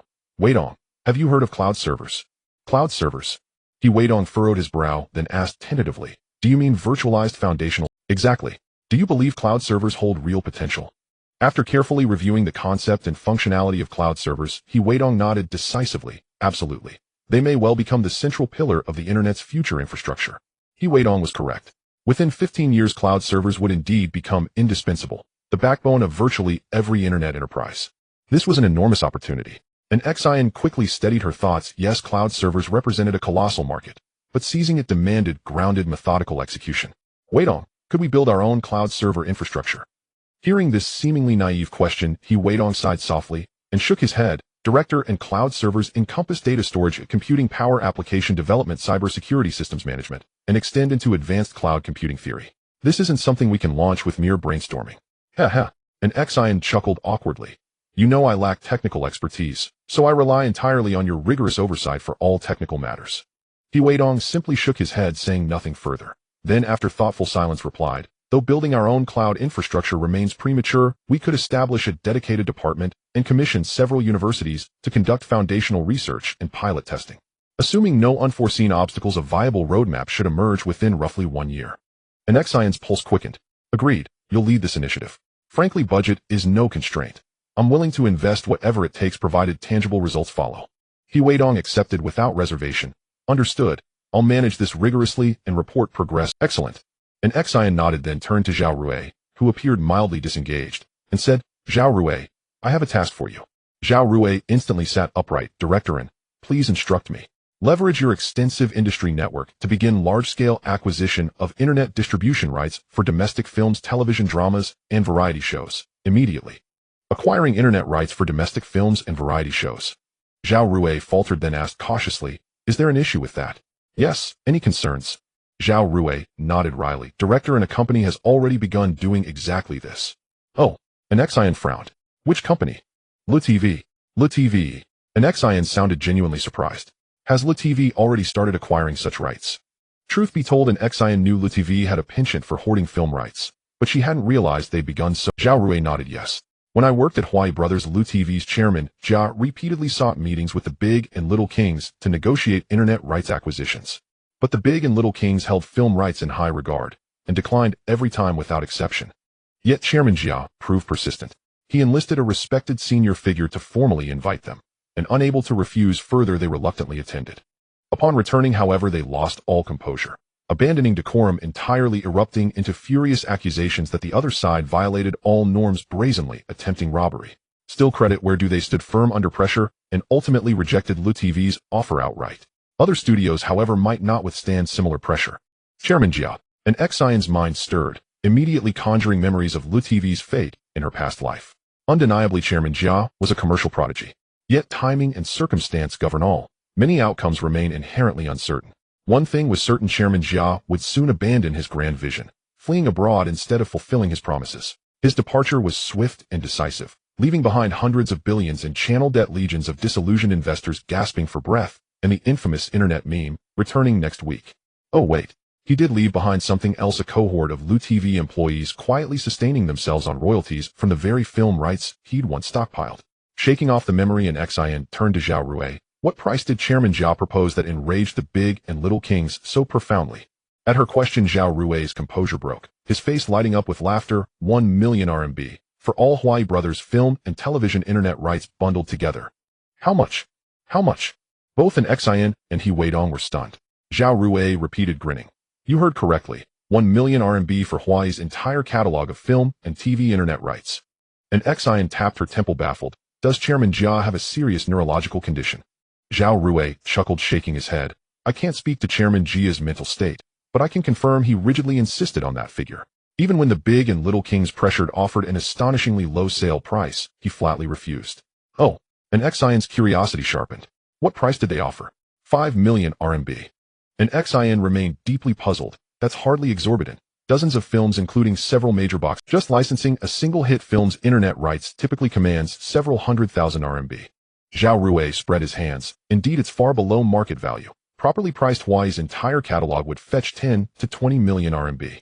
Though perplexed, an Xian refused to miss this opportunity. She turned directly to Zhao Rui. Zhao Rui, I'll allocate 20 million RMB to acquire Huai's complete internet rights portfolio. Can you accomplish this?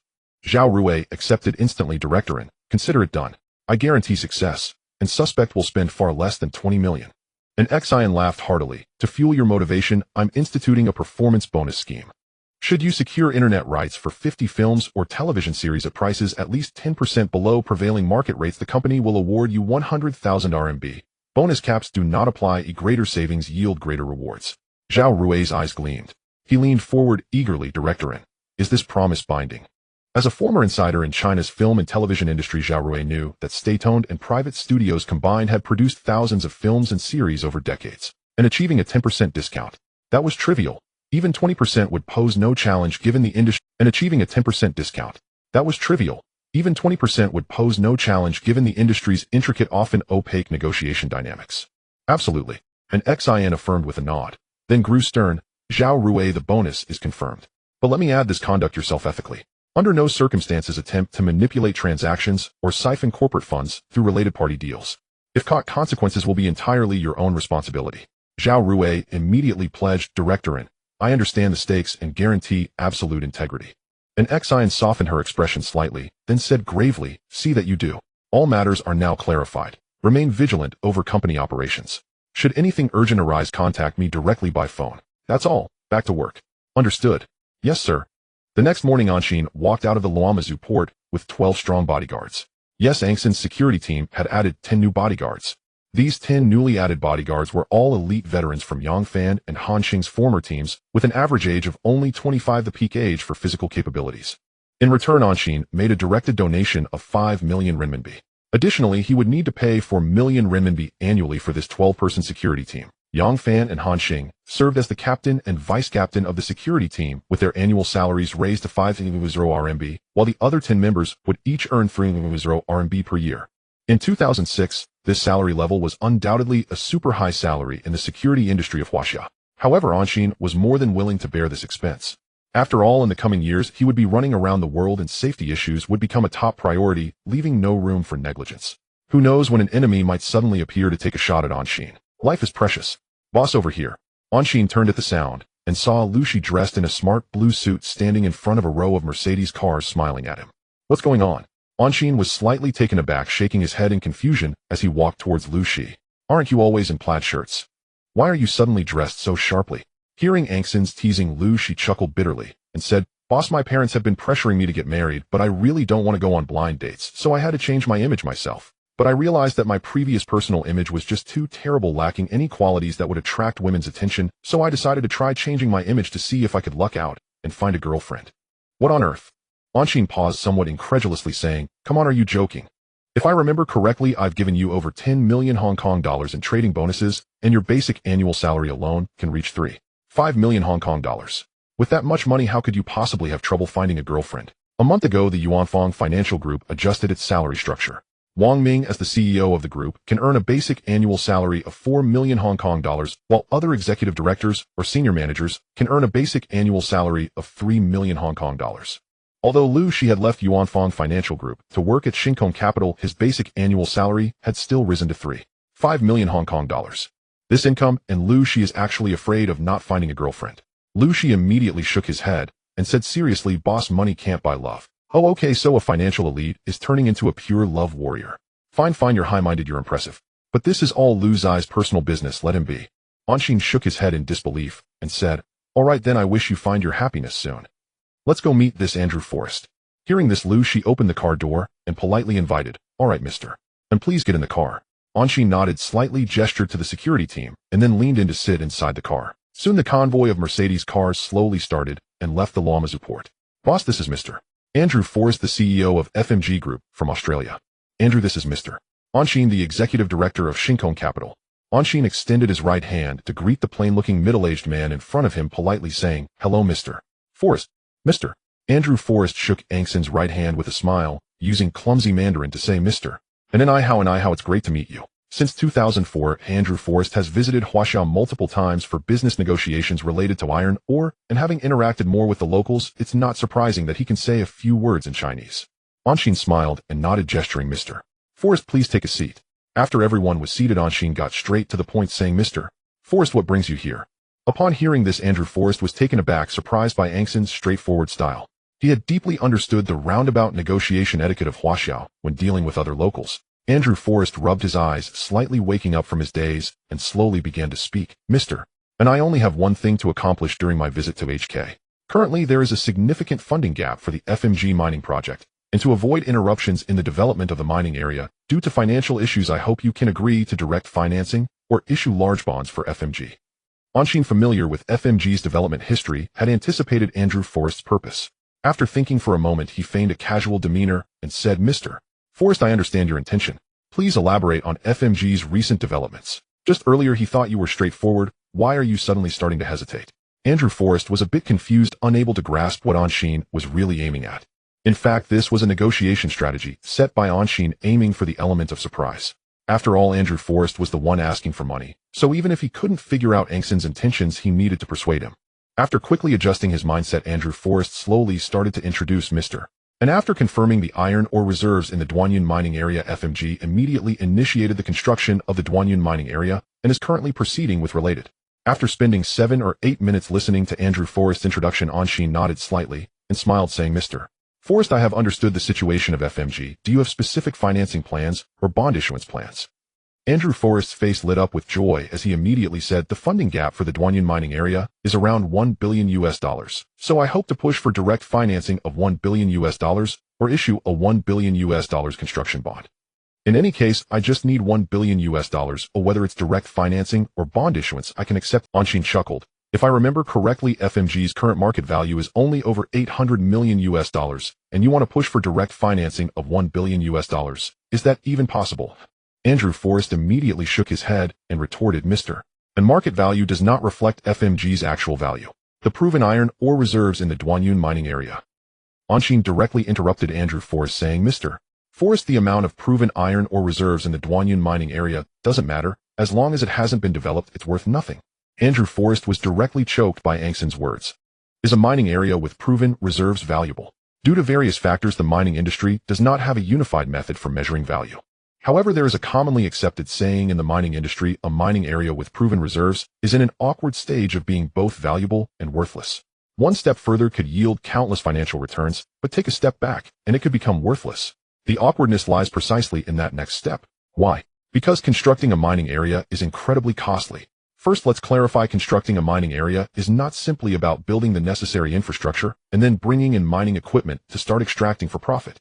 On the contrary, this is the easiest phase of constructing a mining area. What is the hardest phase? The construction of the transportation network. After mining, the minerals need to be transported to the end customer's right. Therefore, railway networks and shipping docks have become essential components of mining area construction. A friendly reminder, do not take it for granted that the Chinese government provides supporting transportation networks to mining companies for investment attraction. In reality, in other countries, these costs need to be borne by the mining companies themselves. Constructing a complete transportation network can easily cost hundreds of millions or even billions of dollars. This truly tests the financing abilities of mining companies. Moreover, constructing a mining area not only requires vast sums of money, but also faces various risks. The most prominent risks are environmental concerns and political upheavals, which are beyond control. If a mining company encounters related risks during the construction phase, public relations can help, but it may just mean spending a bit more money. But if public relations fail, it means that the massive investment made by the mining company is completely wasted. And Andrew Forrest, as a veteran in the mining industry, surely understands all the intricacies involved. On the contrary, it is precisely because he understands too well that he finds it impossible to refute the assertion that it is worthless. Inability to refute does not mean Andrew Forrest has no other thoughts. He shrugged his shoulders and said, Mr. And if you cannot fill the funding gap for the Duanyun mining area, then your 25 stake in FMG is indeed worthless. Of course, there is another possibility. If I find funding from other sources, I will kick you out of the FMG board. Oh, an Xian squinted at Andrew Forrest and asked lightly, are you threatening me? Andrew Forrest shrugged nonchalantly and said, Mr. And I'm just speaking the truth. If you don't want to risk investment failure or being kicked out of the FMG board, then you must support my proposals. An Xian looked at Andrew Forrest as if he were a fool, slowly saying, Mr. Forrest, just a friendly reminder, you cannot afford the consequences of kicking me out of the FMG board. Andrew Forrest replied indifferently, Mr. And this is just business. There are no consequences that cannot be borne. Upon hearing this, an Xian shook his head and said mercilessly, Mr. Forrest, if you kick me out of the FMG board, then FMG won't be able to sell even a gram of iron ore in the Chinese market. WTF? Andrew Forrest's eyes widened, his face filled with shock. An Xian retracted his smile, staring coldly at Andrew Forrest, and said the end customer base of FMG is entirely made up of Chinese enterprises.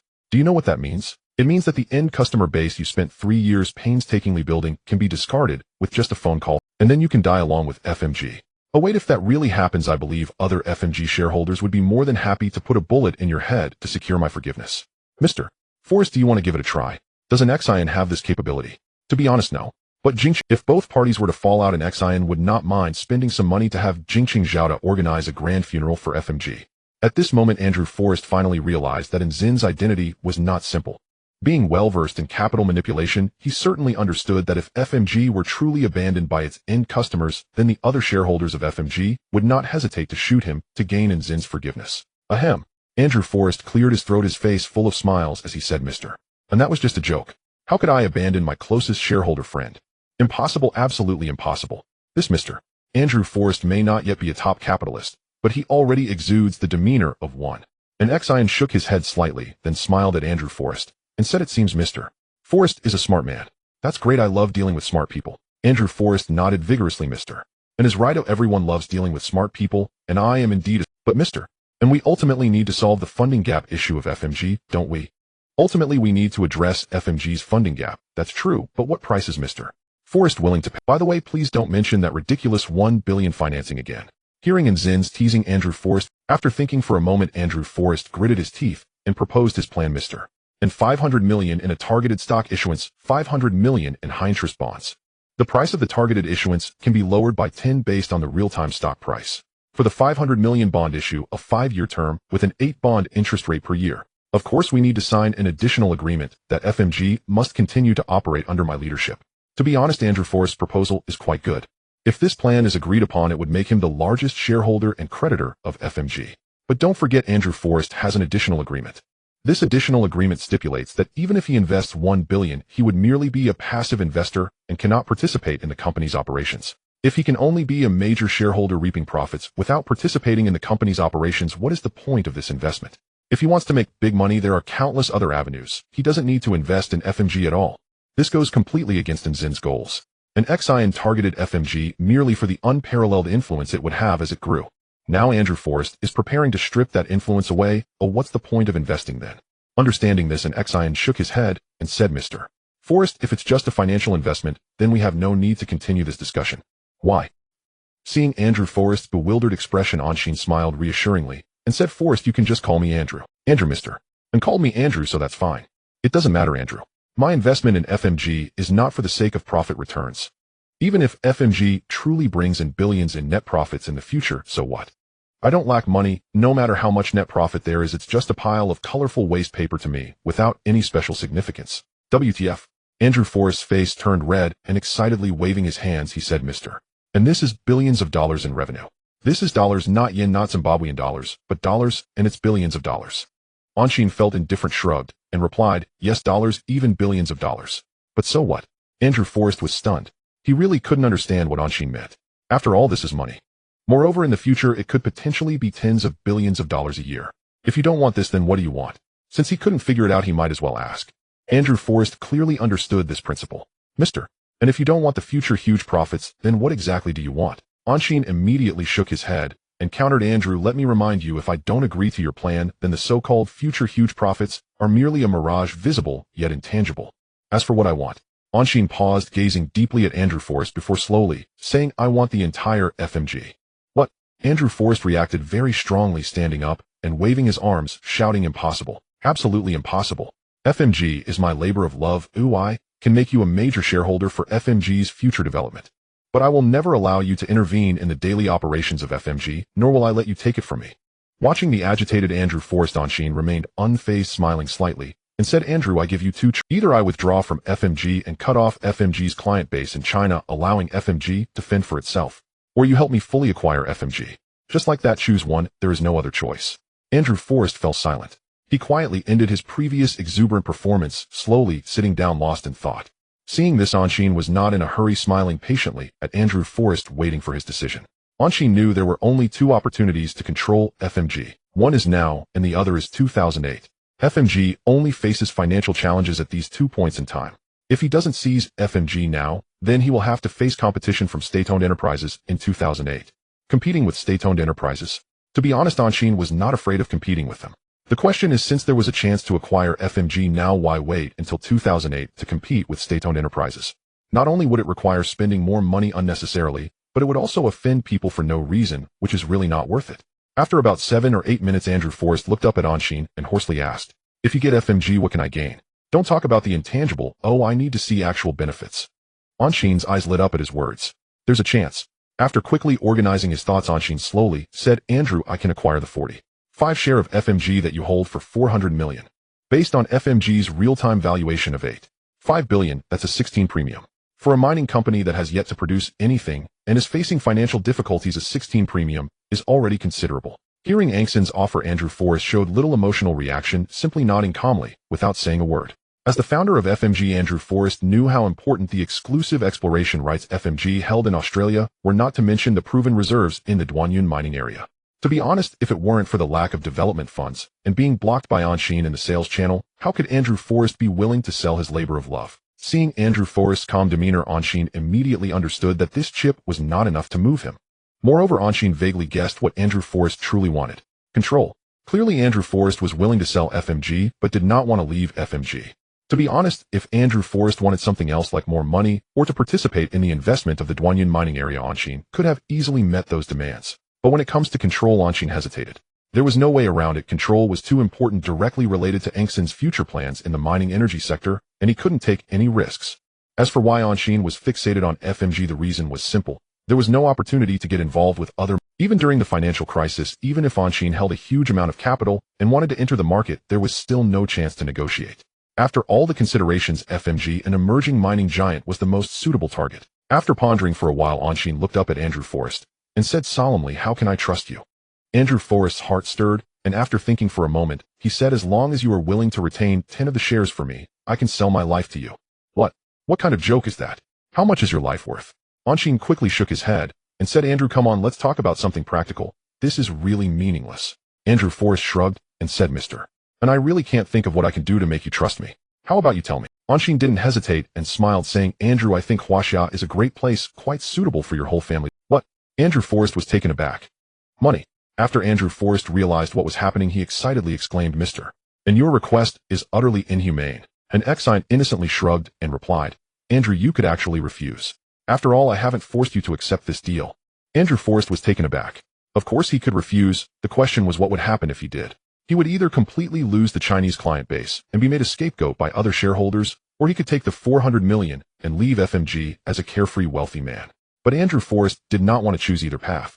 After thinking for a while, Andrew Forrest still couldn't come up with a win-win solution and could only brace himself to say, Mr.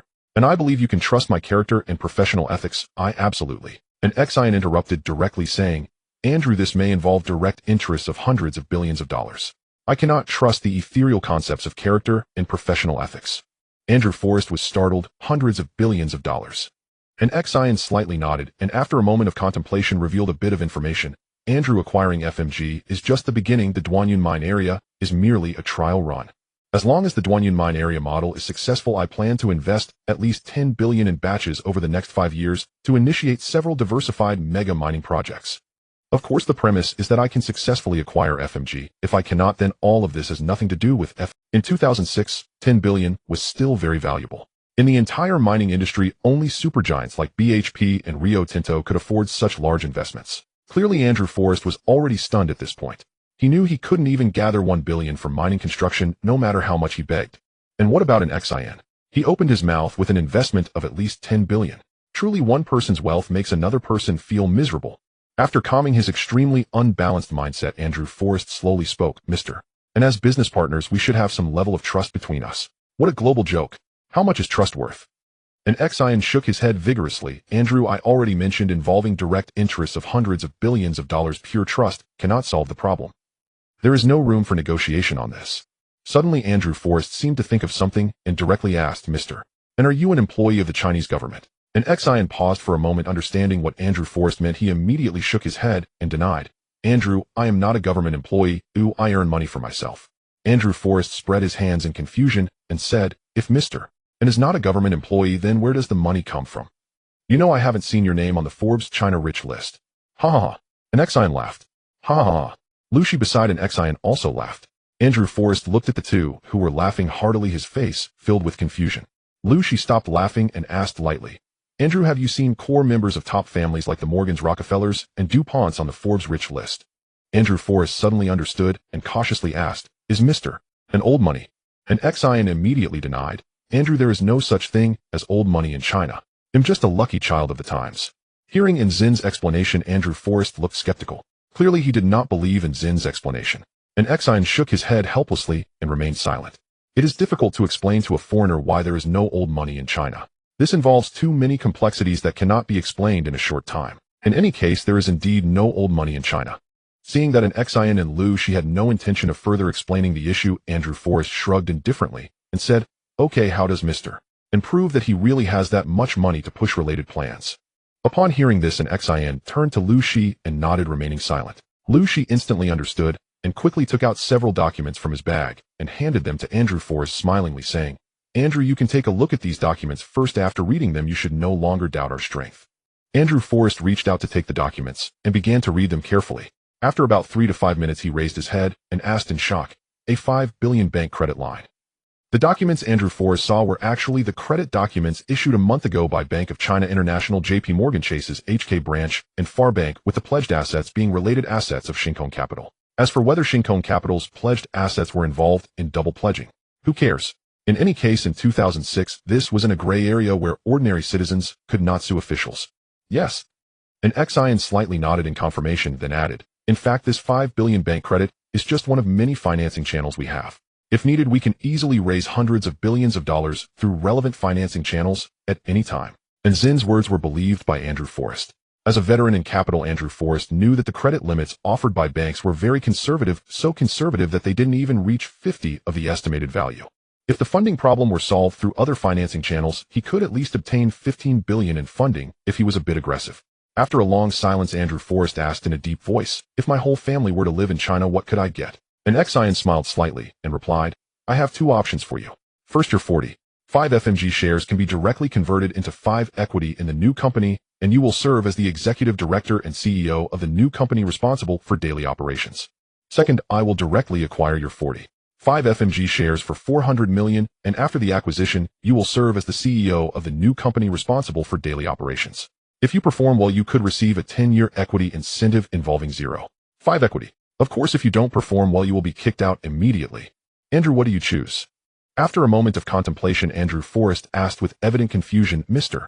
And 45 of FMG's equity, valued at 400 million, translates to only 5 of the new company's shares. By that calculation, the new company's valuation would reach 8 billion. Isn't that wildly unrealistic? And Xian shook his head and explained, Andrew, immediately after acquiring FMG, I will inject 1 billion into the new company to complete the subsequent development of the Duanyun mining district. Moreover, I will invest at least 4 billion over the next 3 years to launch construction at other mining sites or acquire related mining enterprises. By those measures, an 8 billion valuation is not high at all. It's actually conservative. Wait. Andrew Forrest suddenly realized a critical issue, Mr. And if you inject capital into the new company, won't that dilute my shareholding? And Xian paused briefly, then raised 3 fingers and said, none of the capital injections over the next 3 years will dilute your equity. Andrew Forrest visibly relaxed and nodded in understanding. Agreed, that's fair. I accept this. 25 plus 45. FMG is virtually within our grasp. And Xian could barely contain his elation, smiling broadly as he asked, Andrew, have we reached a consensus on the deal? Andrew Forrest shook his head. Mr. And this is merely alignment on the broad strategic direction, not yet a finalized agreement. Several details still require discussion. For instance, which Chinese city my family will reside in my compensation package, and how FMG's privatization and delisting process will be executed. Oh, and there's one more crucial point. FMG secured exploration rights across multiple Australian regions precisely because it is an Australian company. Should FMG be acquired by foreign capital, especially Chinese capital, it risks losing exploration rights in most of those regions. Upon hearing Andrew Forrest's final concern, and Xian's brow furrowed instantly. No further explanation was needed. This was blatant discrimination. Why is overseas expansion so arduous for Chinese enterprises? Beyond rigid domestic management philosophies, systemic discrimination remains the root cause. What Western firms acquire for 100 million often costs Chinese enterprises several times that amount. Seemingly exorbitant, doesn't it? Truthfully, even paying such a premium to secure assets counts as favorable treatment. The most egregious scenario is being denied participation in the bidding process altogether. In certain strategic sectors, the mere identification of a Chinese bidder results in immediate disqualification. Even worse, there are cases where enormous sums are spent only for the assets to be confiscated outright under arbitrary pretexts. This is no alarmist exaggeration. Over more than a decade navigating global finance, both domestically and abroad, and Xian had heard countless such extraordinary cases. Put plainly, without state-level support, overseas expansion is nothing but empty rhetoric. That is precisely why upon Rebirth, Xian chose unflinching confrontation, openly challenging prevailing norms and showing zero fear of offending others. Beyond his innate patriotic sentiment, another vital motive was to signal his stance early to the next generation of leadership, securing maximal future support. Indeed, that was Rebirth's greatest advantage. After a brief pause to dispel his wandering thoughts, Xian turned to Andrew Forrest and spoke calmly. Andrew, let's begin with the simplest matters. Your family may reside in Shanghai, Shenzhen, or any Chinese city of your choosing, so long as it lies within China. To be candid, this arrangement serves as a probationary period. Once you successfully complete it, your family may choose either to remain permanently in China or return to Australia. Regarding your compensation as a shareholder, your base annual salary will be set at 1 million. Concerning FMG's privatization and delisting, my non-negotiable deadline is 1 month, and the acquisition premium must not exceed 10. Implementation will be jointly managed by Lu Shi and yourself. As for the most critical issue, Xian paused, then continued deliberately, we will execute FMG's acquisition entirely through offshore channels with absolutely no Chinese elements involved. Furthermore, the new company's registered domicile will remain in Australia for at least 3 years post-acquisition. Andrew, does this address your concerns? Frankly, this convoluted acquisition structure is born purely of necessity, because Xian currently lacks both the capacity to dismantle systemic barriers and the power to overturn the table entirely. After a brief silence, Andrew Forrest asked abruptly, how long is the probationary period? Xian replied without hesitation, 5 years. He believed that in 5 years' time he would possess sufficient authority, across every dimension, to command Andrew Forrest's unwavering compliance. Andrew nodded slowly and said, agreed. I have no further objections. Actually, I do have one more question. What will the new company be named? Xian smiled faintly, Natural Resources, abbreviated as NR, with the Chinese name, Zran Ziyuan Natural Resources. Natural Resources? NR. Andrew Forrest savored the name thoughtfully, then nodded approvingly. An excellent name. I think so too. An Xian replied with a gentle smile, rising immediately and extending his right hand. Shall we seal our partnership with mutual goodwill? Andrew Forrest stood up at once and clasped an Xian's hand firmly, his expression solemn as he declared, "Boss, may our collaboration be fruitful." Likewise. Half an hour later, an Xian, accompanied by a large security detail, stood cheerfully before the Mandarin Oriental Hotel, awaiting their vehicle before returning to the headquarters of Far Horizon Financial Group. Lu Shi remained behind to negotiate the detailed terms of FMG's acquisition with Andrew Forrest. Securing FMG, a future mining titan, for a mere $1 billion. This deal is exceptionally. Actually, the outlay won't even reach $1 billion. Skystar Capital already holds 25% of FMG's equity, and Andrew Forrest's 45% stake requires no purchase, leaving only the remaining 34.5% to acquire. A rough estimate suggests approximately $350 million will suffice. An absolute bargain. Mr. Annoy. A voice interrupted in Zin's thoughts. He turned his gaze and saw He Zhuolin standing nearby, smiling warmly. An Xian immediately stepped forward with a bright smile and greeted Mr. Hello. He Zhuolin politely shook the right hand an Xian extended and replied, "Mr. and hello. I never expected to run into you here at the Mandarin Oriental today. You're usually as elusive as a dragon seen only in glimpses." "You flatter me, Mr. He." An Xian chuckled softly and shook his head. "I'm not one for public appearances. I came to the Mandarin Oriental today solely to meet a business partner, a meeting I couldn't avoid." "And what about you, Mr. He? Are you here for lunch?" He Zhuolin paused briefly, his expression slightly strained. "Isn't Mr. Hu's funeral in 3 days? The officials confirmed to attend have already arrived and are currently staying at the Mandarin Oriental Hotel. There's a reception banquet this noon. I came to assist the Hu family, fearing they might be overwhelmed with hospitality duties." An Xian's smile instantly faded, replaced by solemn gravity. "Mr. Hu's passing is not merely a loss for Hong Kong's business community. It is a profound loss for all of Hong Kong. Moreover, it is deeply regrettable that he did not live to witness the opening ceremony of the Olympic Games, the very event he cherished most in his heart." "Indeed," He Zhuolin nodded in agreement. "When I visited Mr. Hu last year, he told me his greatest wish in life was to attend the Olympic opening ceremony." At this, He Zhuolin sighed heavily, shaking his head with palpable sorrow. Alas, how tragic that he could not hold on until then. Truly an immense loss. An Xian nodded thoughtfully in agreement, then offered gently, "Though Mr. Hu has departed this world, his children remain, to bear witness to this historic moment in his stead. In truth, that may yet be a kind of fulfillment." "It's not the same," He Zhuolin murmured, dissenting quietly before simply shaking his head. "Let's not dwell on it. I must go in now. Would you like to join me?" After a brief pause, an Xian nodded. "Very well. I'll tag along and enjoy a meal courtesy of Mr. He Zhuolin pointed playfully at an Xian and laughed, shaking his head. "Ah, you're always jesting. I've heard countless political and business elites have tried, and failed, to secure even a single meal with you." An Xian smiled faintly, saying nothing. He had indeed heard this from Wang Ming, but had instructed Wang Ming to decline every invitation. Frankly, he saw no purpose in entangling himself with people whose intentions remained ambiguous. To him, the ideal relationship was simple: you walk your broad sunlit road, I tread my narrow solitary bridge.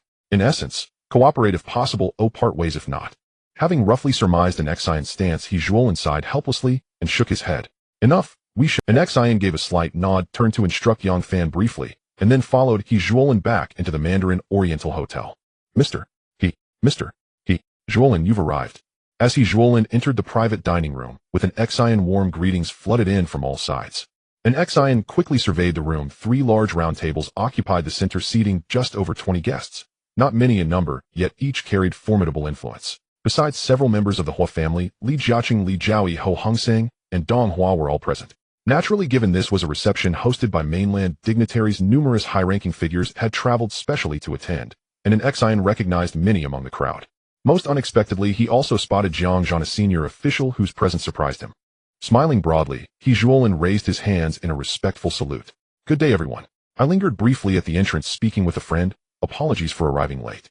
Please forgive the delay." "Mr. He jokes. You're perfectly on time." "Exactly. Far too modest, Mr.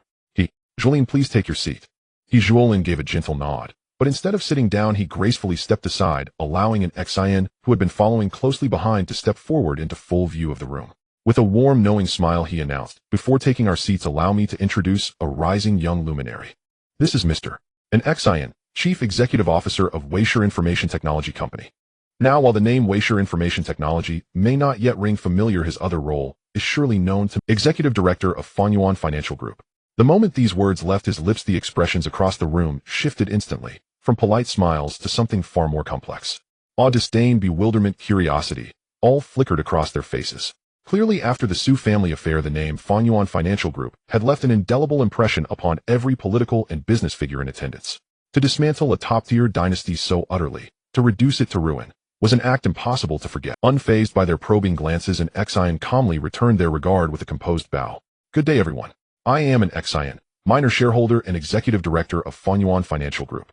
You may know me perhaps as the man rumored to have driven the Su Shirshuan family to utter collapse. Yet in truth their downfall bears no connection to me, or to Fanyuan Financial Group. It resulted solely from Su Shirshuan's own actions, which constituted a grave betrayal of both nation and people. Their ruin therefore was not misfortune, but justice duly served. Finally, I am deeply honored to attend this gathering alongside Mr. He, and hope this occasion offers you all a glimpse of the real in Xian. Thank you. Silence fell. His unusually candid speech left every guest momentarily stunned. Shaoan, come sit beside me. An Xian turned, and upon recognizing the speaker his face lit up with genuine warmth. He nodded slightly toward Hejuelin, then approached the speaker with a calm smiling demeanor and said warmly, Mr. Zhang, I've long wished to pay you a visit, but regrettably I lacked your contact information, so I delayed taking action. Please sit down. Zhang Changjiang ignored the astonished glances around him, gesturing to the empty seat beside him. Once an Xian sat down neatly, he teased, seemingly oblivious to onlookers. No way you couldn't get my contact details. Really? You could have asked Na for them. So his background wasn't exactly confidential. Some people already knew it. An Xian shook his head with a wry smile. Uncle Wang is exceedingly upright. For years he's taught me never to exploit connections recklessly. I'd never dare ask him for your contact details. If I did, a scolding would be the mildest consequence. Worse, he'd hang up mid-call, and I'd have no choice but to fly straight to Beijing to explain myself in person. Hearing this, Zhang Changjiang burst into hearty laughter. You're not wrong. Na truly is that kind of man. Frankly speaking, though, his character is both his greatest strength and his gravest liability. Still, in Maosher his conduct was overly uncompromising. An Xian's eyes narrowed slightly, and he felt that remark was difficult to assess, neither wholly positive nor negative. And given the speaker's stature, it was truly unwise to respond lightly. Zhang Changjiang seemed to sense an Xian's discomfort and waved gently, smiling. Relax, I'm not criticizing. On the contrary, I believe Na's development blueprint for Maosher is remarkably forward-looking. Had Maosher followed his vision faithfully, it would almost certainly have entered a golden era of growth. Yet Maosher failed to grasp the depth of his intentions. Repeated clashes ensued, leaving local development far from successful. What a pity, truly an immense pity. In fact, Maosher isn't alone. Many regions across Guangdong province face similar dilemmas. To be honest, even we find ourselves at an impasse. Upon hearing Zhang Changjiang sigh, and Xian sensed the remark's delicate weight. Difficult to answer, especially given the controversies that had persisted for years. Put plainly, opinions diverged sharply on Guangdong's future trajectory. Seeing an Xian remain silent, Zhang Changjiang narrowed his eyes and fixed his gaze upon him. Well, do you consider this state of affairs normal? Feeling the palpable intensity of his presence, an Xian instantly steeled his composure, swiftly gathered his thoughts, and replied, These matters are extraordinarily complex. Not something I, as a business person. Call me Uncle Zhang. Zhang Changjiang interjected with a chuckle. Shaoan, don't sell yourself short. Speak free. Internally, an Xian nearly swore aloud. If even you can't resolve these issues, what good would my uninhibited remarks do? I'm just a small fry. Of course, such thoughts remained strictly internal. He would never voice them aloud. After a moment's reflection, too many people, too many tongues. Zhang Changjiang frowned briefly, then swept his gaze across the private dining room. Indeed, most guests' eyes kept drifting curiously toward their table. His frown soon softened. Turning to an Xian with gentle warmth, he said, Very well. First eat something. Once you're satisfied, we'll find a quiet place to talk. An Xian gave a slight nod and said nothing more, beginning to savor the delicacies before him. Truth be told, he did have a project he urgently needed to discuss with Zhang Changjiang. Roughly 15 minutes later, an Xian set down his chopsticks, dabbed his lips with a napkin, and looked up at Zhang Changjiang, who had been watching him enjoy his meal, with a smile. Uncle Zhang, I'm full. Zhang Changjiang pointed playfully at an Xian and laughed heartily. Shaoan, you've quite the appetite. An Xian inwardly felt utterly drained. These senior figures loved speaking in riddles, dropping cryptic double-edged remarks at every turn. After a pause, he smiled broadly. I'm young. I suppose a hearty appetite is only natural. Zhang Changjiang returned a faint smile, then rose. Shall we find somewhere quiet to talk? An Xian stood as well and nodded respectfully. As you wish. They exchanged courteous farewells with the others in the private room and departed together. Shaoan, now there are few people and fewer tongues. Surely you'll speak openly now. Seated comfortably in Zhang Changjiang's suite, the elder gazed at him with an affable smile. An Xian shook his head slightly, offering a wry smile. To be frank, these matters aren't within my purview. I truly have no connection whatsoever with those involved. Zhang Changjiang tapped an Xian lightly with a finger. You young men are never straightforward. Your parents graduated from Sun Yat-sen University. Your uncle is a key figure in governance, and you've built your own distinguished career. How could you possibly lack your own perspective? And Xian quickly demurred. That may be true, but I genuinely have no ties to them. I don't even know who holds authority. Asking me this is like seeking guidance from the blind. Oh, Zhang Changjiang sounded intrigued. Does Da Na never discuss such matters with you? And Xian shook his head firmly. Uncle Wang never speaks of them with me. Zhang Changjiang nodded thoughtfully, then remarked approvingly. Then Da Na's protection over you has been exceptional. And Xian agreed wholeheartedly. Indeed, since my parents passed, Uncle Wang and Teacher Li have cared for me in every conceivable way, treating me as family. For that I am profoundly grateful. Teacher Li, Zhang Changjiang paused, then asked, do you mean Professor Li Hang? And Xian looked mildly surprised. You know Professor Li Hang? Zhang Changjiang laughed heartily. Didn't you hold a financing press conference a few months ago announcing the establishment of a charitable foundation under Professor Li Hang's name? By the way, it's been several months now. Whatever happened to that charitable foundation? Seizing the opening, and Xian launched into a candid lament. Frankly, registering a charitable foundation is extraordinarily arduous. I submitted all required documents 2 or 3 months ago, yet the application remains stalled at the approval stage. Honestly, if things continue like this, I'm seriously considering abandoning the effort altogether. Hearing Anshin vent her frustrations, Zhang Changjiang found it somewhat amusing and explained, Anshin, the charitable foundation is a significant matter, so it's only natural that the approval process takes a bit longer. However, Anshin disagreed with this explanation, shaking her head and saying, if it were truly equal treatment, I would have nothing to say, but the reality is quite the opposite. Some people's applications get approved swiftly while mine has been stuck for months without any movement. You judge is this situation reasonable? Zhang Changjiang was taken aback by Angxin's complaints and felt. Anshin naturally noticed the awkwardness on the other side and smiled, saying, Uncle Zhang, to be honest, I will only donate to the Li Hang Charity Foundation within my means, using what I donate and not soliciting the public for donations or engaging in tax avoidance schemes. Simply put, it's purely for charitable purposes, nothing more. After pondering for a moment, Zhang Changjiang nodded slowly and said, all right, I'll ask for you. I believe there will be results soon. As long as the other party is willing to intervene, I believe there will definitely be a good outcome. Thinking of this, Anshin expressed her gratitude, saying, I believe that with your help, the Li Hang Charity Foundation's Hope Primary School project will be completed at the fastest pace, benefiting thousands of underprivileged students.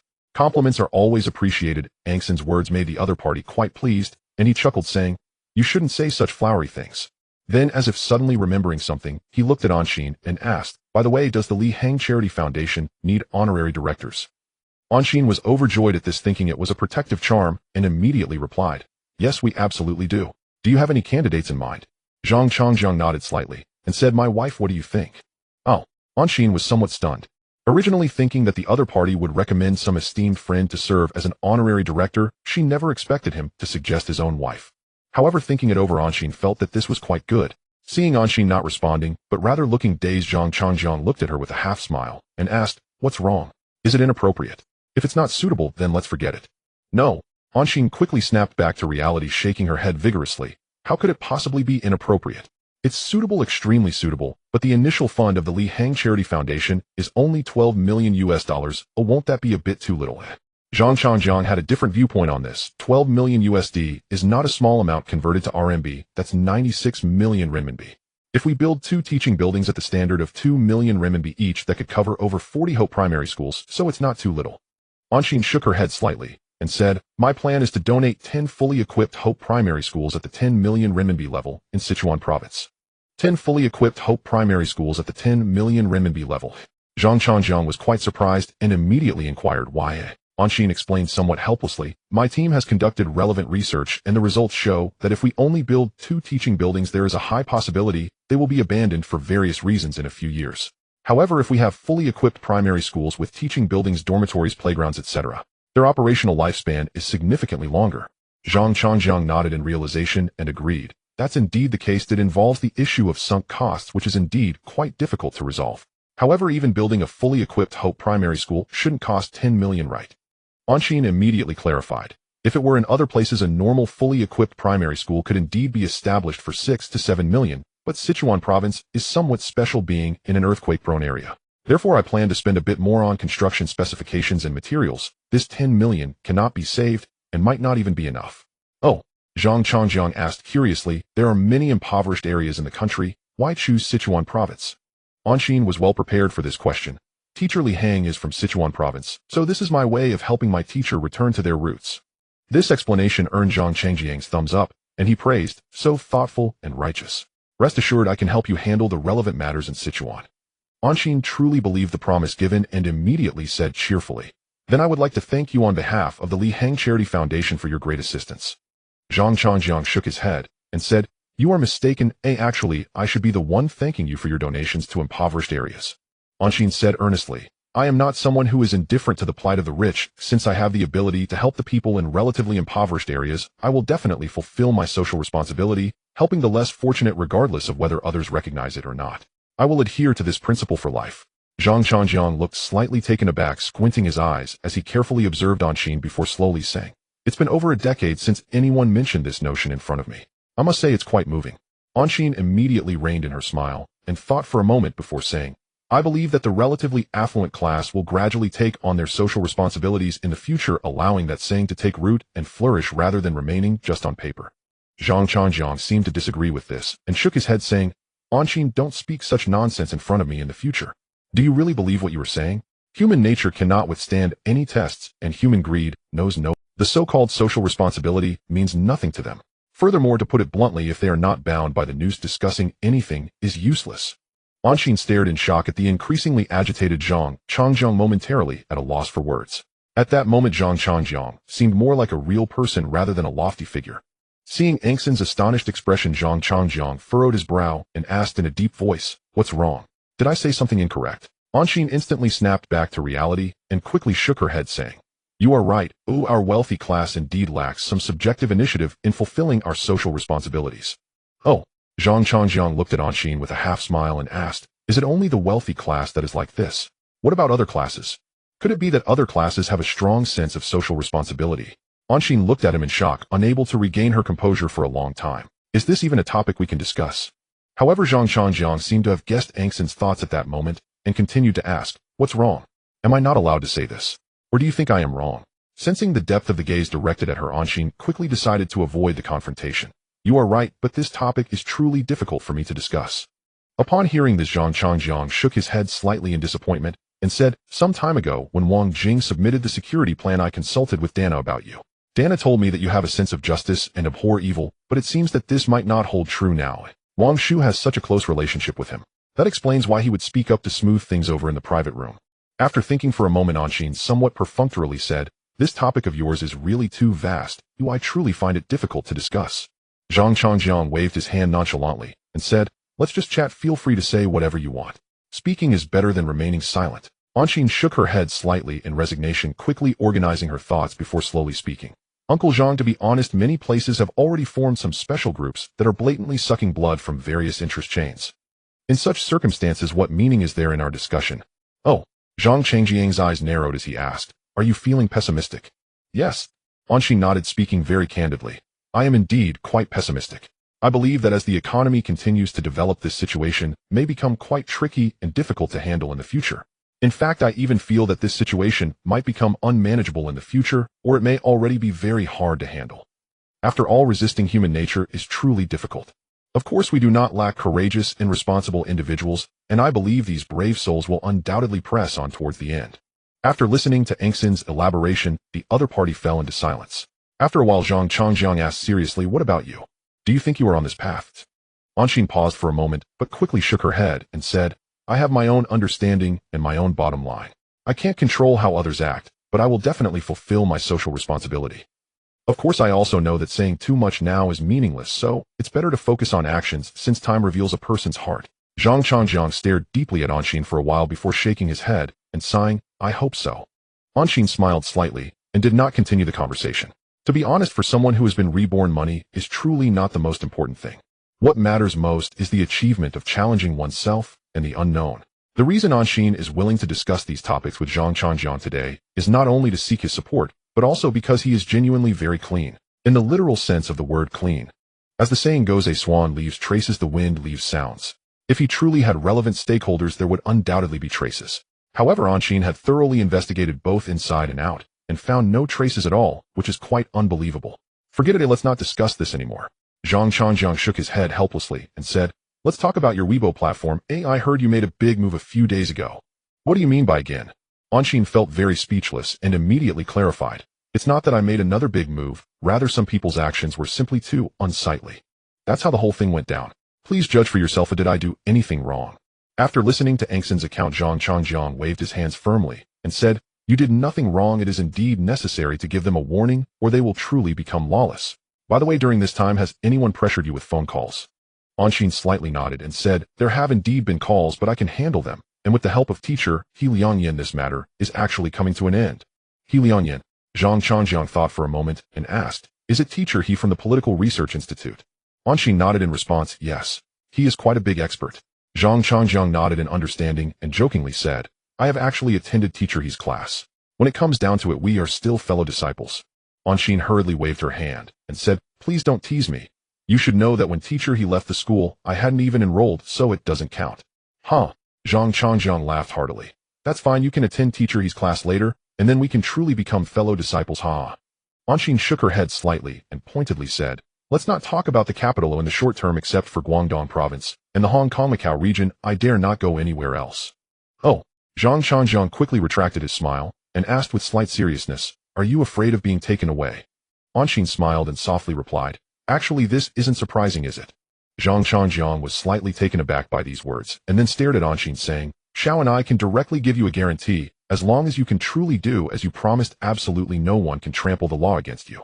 Anshin understood in her heart that these words were both a promise and a warning. Regarding the promises and warnings given by Zhang Changjiang, Anshin was very cautious.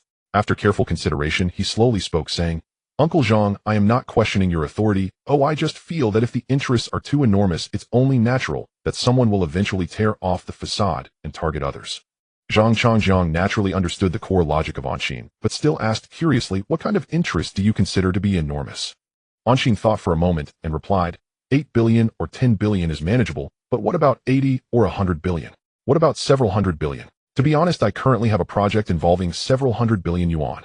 It was originally intended to be established in Guangdong province, but due to numerous concerns I have yet to make a final decision. Oh, Zhang Changjiang immediately became interested, his eyes brightening as he looked at Anshin, and said, After quickly organizing his thoughts, Anshin began to speak confidently. Barring any unforeseen circumstances, I will reach a strategic cooperation agreement with an Australian mining company. According to the agreement, I will be responsible for 50 of the iron ore production capacity from this mining company from 2009 to 2013. Based on the projected production data provided by the mining company, their output from 2009 to 2013 is expected to exceed 400 million tons of iron ore. This means I will secure at least 200 million tons of iron ore supply. Of course, after going to great lengths to secure this iron ore supply agreement, and considering it is high-grade iron ore from Australia that can be directly loaded onto ships, I certainly do not want to simply act as a middleman. Therefore, I plan to acquire and integrate the downstream supply chain of the steel industry, aiming to create a steel production base with an annual output of 10 million tons. Of course, this is just my preliminary idea, and the specifics will require a lot of work to finalize. After listening to Angson's project details, Zhang Changjiang's interest immediately waned as he shook his head and said, Little, and do you know how much the current landed price of iron ore is per ton? Anshin quickly recalled and replied, Around $60, I believe. All right, let's temporarily calculate at the price of $60. The total cost for 200 million tons of iron ore would be $12 billion. Even if you get a discount, let's say it's $10 billion. Let's put it this way, if you truly want to establish a steel production base domestically, the funding required for this project may be roughly equivalent to the total cost of the iron ore you are contracting. Of course, it won't take 80 billion yuan, but you will definitely need at least 50 billion yuan. After discussing the funding issue, let's talk about the project's location. Because it involves the issue of receiving iron ore by sea, the steel production base is best built near a port. The cities in Guangdong province that can establish a steel production base are Fupeng City, Zhu City, Yang City, Zhan City, Mao City, Shan City, and Yang City. We can first rule out cities like Peng City, Zhu City, and Yang City that do not accept steel industry clusters, leaving us with only Mao City, Zhan City, Shan City, and Yang City. Among these, I estimate you won't consider Mao City, and due to some reasons Shan City cannot currently undertake large projects, so it needs to be excluded as well. After counting, the only suitable options left are Zhan City and Yang City. I believe both Zhan City and Yang City would be very welcoming of your establishment of a steel production base there, and I'm sure they will offer you the most favorable policies.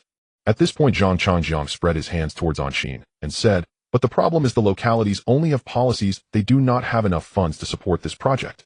Ultimately, it comes down to whether you can provide at least 20 billion yuan in startup capital. Moreover, merely having the startup funds is not enough. Based on the project progression, you will need to provide at least another 30 billion for follow-up construction within the first 3 years of the project. Alright, the situation is clear. Now the question arises, where will the funds come from? Hearing Zhang Changjiang's question, Anshin felt a bit amused. It seems the other party does not believe in his financial power. After pondering for a moment, Anshin looked directly at Zhang Changjiang and asked, if I can provide 20 billion yuan in startup capital and guarantee the follow-up project investments, can this project be initiated? Zhang Changjiang fell into deep thought, but soon shook his head and said, having money is not enough. Project approval is the most challenging part. To be honest, the domestic steel industry is too complex with various factions intertwined. Even I can only say I can attempt to push it forward, but whether the project can ultimately be realized is truly uncertain. Little, and if you still want to promote the establishment of the steel production base, I can help you navigate the relevant approval processes. But you must be mentally prepared. This is a marathon-like process that may take 2 to 3 years to yield any final results. With a 2 to 3 year approval period coupled with a 3-year construction phase, the project may not be realized until 2. I originally thought that if the other party were willing to intervene, it could greatly shorten the project approval time, but now it seems that there are still numerous challenges ahead. The more Anshin thought about it, the more he felt that things were becoming difficult. However, even if it was difficult, he still needed to try his best. After making a resolute decision, Anshin raised his head and asked, Uncle Zhang, is there any way to shorten the approval time as much as possible? Zhang Changjiang narrowed his eyes at Anshin, slowly nodded, and said, there is a way, but I think you definitely won't accept this method. Oh. Anshin immediately became interested. Please tell me. Zhang Changjiang looked at Anshin and slowly began to speak. It's quite simple. You just need to understand the importance of sharing interests. If you are willing to relinquish some rights, there will certainly be someone willing to expedite the approval for you. To be honest, as long as the interests are sufficient, that group of people could even help you complete all the approval procedures within a year. The question is, are you willing? Anshin directly shook his head. It's not that I am unwilling to relinquish some rights. The problem is, if I do give up some rights, who will have the final say in the project in the future? To say something harsh, if the future benefits are substantial, I truly cannot compete against such a group of vampires. Anshin was not exaggerating. Such situations are indeed commonplace. It's not just about rebirth. Even animals would find it hard to fight against them. Zhang Changjiang smiled slightly and spread his hand, saying, that's why I said you probably wouldn't accept this method. In fact, I don't agree with you adopting this method either, as it can easily lead to path dependency, which will severely affect your decision-making in the future. After all, no matter how good a person is, once they are immersed in a corrupt environment, they will often lose their original intentions. Anshin wholeheartedly agreed. Yes, that is also something I am quite concerned about, which is why I will not consider pushing the project forward in this manner. Zhang Changjiang nodded in satisfaction, and after a moment of thought, he ultimately stated, how about this? I will first help you consult on the relevant approval matters, and if there is any concrete news later, we can discuss it further. How does that sound? Being able to obtain such an attitude from the other party made Anshin very satisfied. He smiled and replied, no problem, I will act according to your wishes. Zhang Changjiang laughed heartily and said, rest assured, I will definitely do my utmost to promote the realization of this project worth several 100 billion yuan in Guangdong province. At this point, he took out his wallet and retrieved a business card, handing it to Anshin as he said, let's end today's conversation here. This is my business card. If you have any questions, feel free to call me. I look forward to communicating more with young people like you. Anshin politely accepted the business card with both hands and also took out his own business card to hand to the other party, saying, you are busy with affairs, so I won't disturb you further. Let's keep in touch. All right. Mr. and Mr. Wang, we have arrived at the funeral home. Anshin, who had been resting in the back seat, opened his eyes, straightened his suit, and turned to Wang Ming beside him softly, saying, Uncle Wang, let's go. Wang Ming nodded slightly and then got out of the car with Anshin. As they stepped out, the nearby camera flashes instantly lit up, accompanied by a flurry of clicking sounds and a cacophony of questions. May I ask who you two are? Why are you here to attend Mr. W's funeral? Gentlemen, what does Mr. W's? Anshin and Wang Ming ignored the surrounding reporters' noisy questions and walked steadily toward the funeral. The right side of the path leading to the memorial hall was adorned with flowers and condolence banners, while the left side was lined with reporters wielding cameras. These reporters continued to shout questions at any guests passing through. The two soon arrived at the entrance of the memorial hall, where they saw Huiting, the eldest son of Mr. Hua, standing with Huagang, the eldest grandson of the Hua family, welcoming all the guests attending the funeral. Wang Ming then led Anshin toward Huiting. Mr. Huiting, my condolences. Huiting, upon recognizing them, nodded wearily and replied, thank you very much, Mr. Wang, for coming to pay your last respects to my father. Wang Ming nodded solemnly and introduced Mr. Huiting. This is Mr. Anshin, the executive director of Yuanfang Financial Group, who has come to pay his last respects to Mr. Hua. As soon as Wang Ming spoke, nearly all eyes at the entrance of the memorial hall turned towards them. Even Huagang looked up, staring at Anshin with a curious expression. Anshin paid no mind to the probing and scrutinizing gazes, but simply nodded expressionlessly at Huating, softly saying, Mr. Huating, please accept my condolences. 3 days ago I had to miss the follow-up banquet due to an urgent matter, and I deeply apologize for that. It's alright. Huating gently shook his head and said, I am already very grateful for Mr. A&S presence to send my father off. He then turned to Huagang and instructed, Gang, please take these 2 gentlemen inside. Certainly. Huagang quickly composed himself and politely gestured to Anshin and Wang Ming, saying, Anshin and Wang Ming nodded and followed Huagang into the memorial hall. Upon entering, Anshin immediately felt the stark contrast in atmosphere from the outside. If the outside was filled with annoying noise, then the atmosphere inside was solemn and dignified, utterly quiet. A white banner with black characters hung above the memorial hall. Below it was a portrait of Mr. Hua, and in front of the portrait lay a black and gold coffin. Mr. Hua lay peacefully in the coffin, covered by a bright red national flag, surrounded by a cluster of flowers. What does it mean to be accorded the utmost honors? This is it. The Hua family members, all dressed in black traditional robes, stood near the coffin, each face etched with sorrow. Mr. Annoy. Anshin turned to Huagang and said apologetically, I'm sorry, the atmosphere is too overwhelming and I momentarily lost focus. Huagang waved his hand, saying, It's alright, Mr. And please. Anshin nodded slightly and then began the process of paying his respects. After about 2 minutes, Anshin and Wang Ming solemnly concluded their paying of respects and slowly approached the widow of Mr. Hua. Huagang had long been waiting there, and upon seeing the 2 approach, immediately introduced, Grandma, this is Mr. Anshin and Mr. Wang Ming, who have come to bid farewell to Grandpa on behalf of Yuanfang Financial Group. Anshin looked gravely at the elderly lady and gently said, Ms. Lu, please accept my condolences. Wang Ming, who stood beside Anshin, also offered comfort, saying, Ms. Lu, please accept my condolences. Do not be too upset, and be sure to take care of yourself. Ms.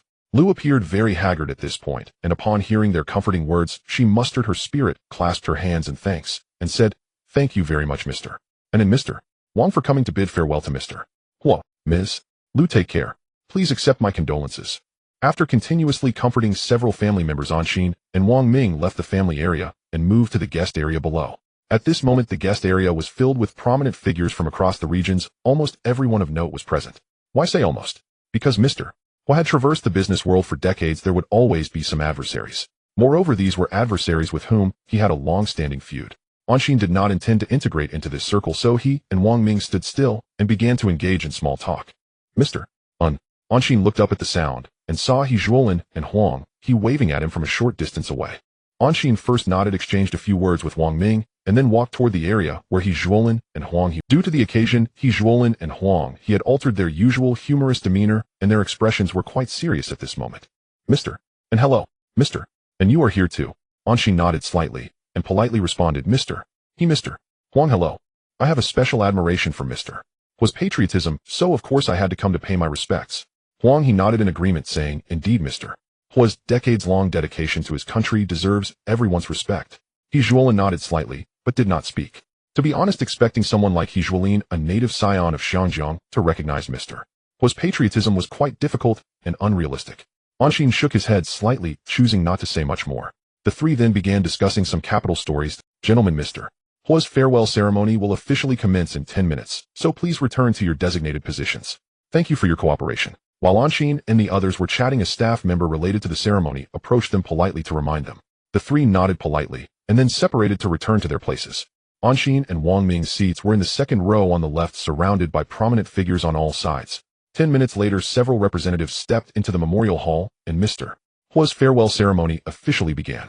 How should one put it? When it comes to official farewell ceremonies, they are generally quite similar. Family representatives say a few words, prominent figures say a few words, and friendly acquaintances say a few words. Then there is the speech from a special representative which highly praises Mr.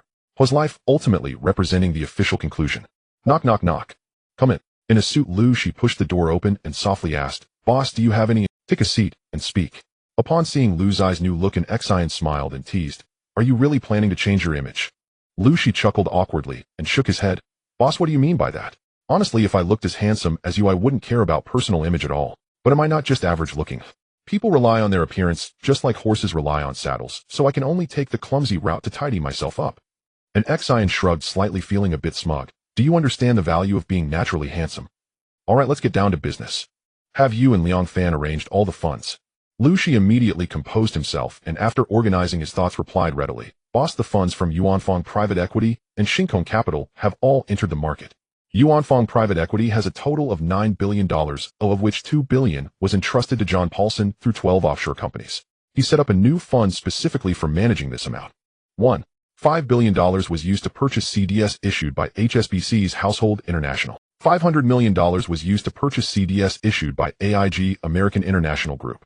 Out of the remaining $5 billion, we have kept $1 billion as flexible margin, and the other $4 billion has been shorted through options and futures in the SP 500 Dow Jones Industrial Average Nasdaq 100 and other U.S. stock indices. Shinkong Capital has a total of $5 billion, and the original plan was to use it all to go long on gold, but didn't you have a new plan over a month ago? According to your new plan, the funds for going long on gold have been reduced to $3 billion. The $2 billion freed up has all been used to short U.S. stock indices with 10x leverage. Boss, rest assured, Liang Fan and I have completed the relevant fund arrangements. We are just waiting for the crisis to break out. Very good. And XIN was very satisfied with Lu Shi and Liang Fan's execution ability. This indicated that all of his funds were ready to go, just waiting to harvest profits after the crisis erupted.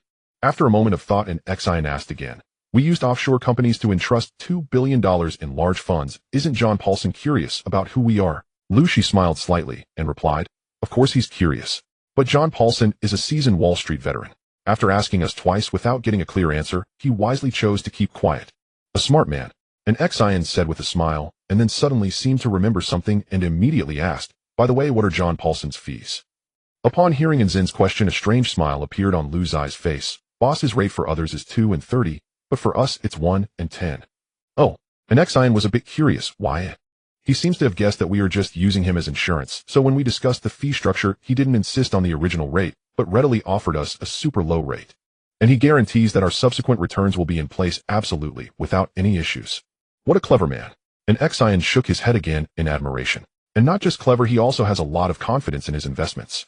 Lu Shi strongly agreed. Yes, according to the feedback from colleagues who went for the meeting, John Paulson is indeed very confident about this CDS investment.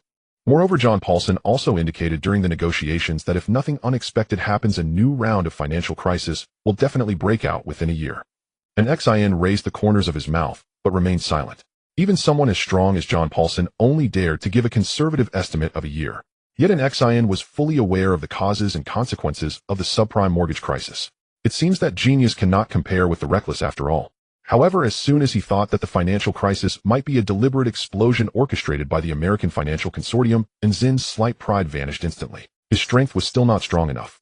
There was still quite a distance to the top table.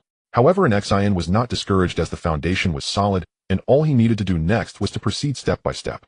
After adjusting his mindset, an XIN asked, what about the FMG acquisition? Have you negotiated with Andrew? Lu Shi laughed. Boss, let me tell you, Andrew is really not an honest person. An XIN frowned. Unexpected. No. Lu Shi shook his head and immediately added, boss, didn't you set a cap of no more than 10 for the acquisition premium? Andrew is quite funny. He directly offered us an 8 premium proposal. He said as long as we agree to this premium, he will handle all FMG's privatization delisting processes within a month. An XIN vaguely guessed what Andrew Forrest was up to and hesitated to ask, does he want to take the difference in the premium? Yes. Lu Shi nodded with a smile, roughly estimating, I feel he might be able to make a 5 premium difference. An XIN shook his head in disbelief. It's just a 5 premium difference. Is it really necessary? Lu Shi disagreed with this statement and sighed. Boss, a 5 premium difference amounts to a couple of $1 million. And I want to earn this kind of low risk money too. Low risk. An XIN shook his head and countered, Lu Shi, you're thinking too simply. You probably only noticed the 15 to 20 circulating shares in the secondary market. Haven't you thought about who owns the remaining 15 of FMG shares? If I'm not mistaken, this portion of FMG equity is definitely held by those old political and business families in Australia through offshore trust funds. And Andrew Forrest wants to take their premium difference.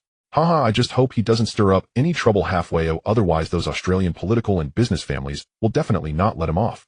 Lu Shi was taken aback and immediately suggested, boss, it's better not to let Andrew do it this way. No. And XIN waved his hand with a half smile and said, let Andrew proceed according to his plan. If he truly manages to complete FMG's privatization delisting process within the specified time and earns the difference without any risk, then that's his ability, and I have nothing to say. If he can't handle those powerful families in Australia and stirs up big trouble, then that's even better. Not only can we take this opportunity to save his life, ensuring he works for us wholeheartedly, but we can also demonstrate our strength to those powerful families in Australia, making sure they don't have any small ideas about us in the future. Lu Shi hesitated a bit, boss, but we don't have much power in Australia. An Xian laughed heartily. We indeed don't have much power in Australia, but that's okay, we can leverage their strength. Huh. Lucy said with a bit of confusion, Boss, I don't quite understand what you mean. An Xian shook his head slightly, not intending to elaborate further. Lucy, I have this under control, you just need to keep an eye on Andrew. If anything unexpected happens over there, you must notify me immediately. No problem. Lucy immediately agreed and promised. I will closely monitor Andrew's situation, and if anything unexpected happens, I will notify you in time. Suddenly the office phone rang, interrupting Lu Zai's pledge. An Xian gestured to Lu Shi and directly, Hello, Mr. And this is Kai Ning. There is a Mr. Zhao Dezhu from the capital who claims to be from the Jingxing Zhao family and insists on meeting you. How do you wish to handle this?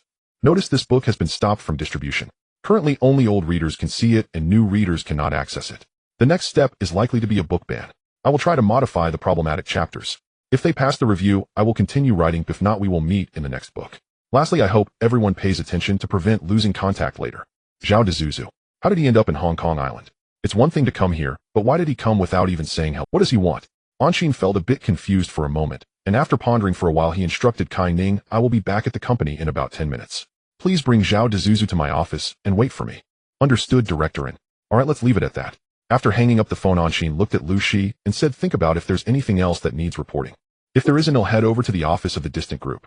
Lu Shi shook his head directly and replied, Boss, there's nothing else, you go ahead and get busy. Okay.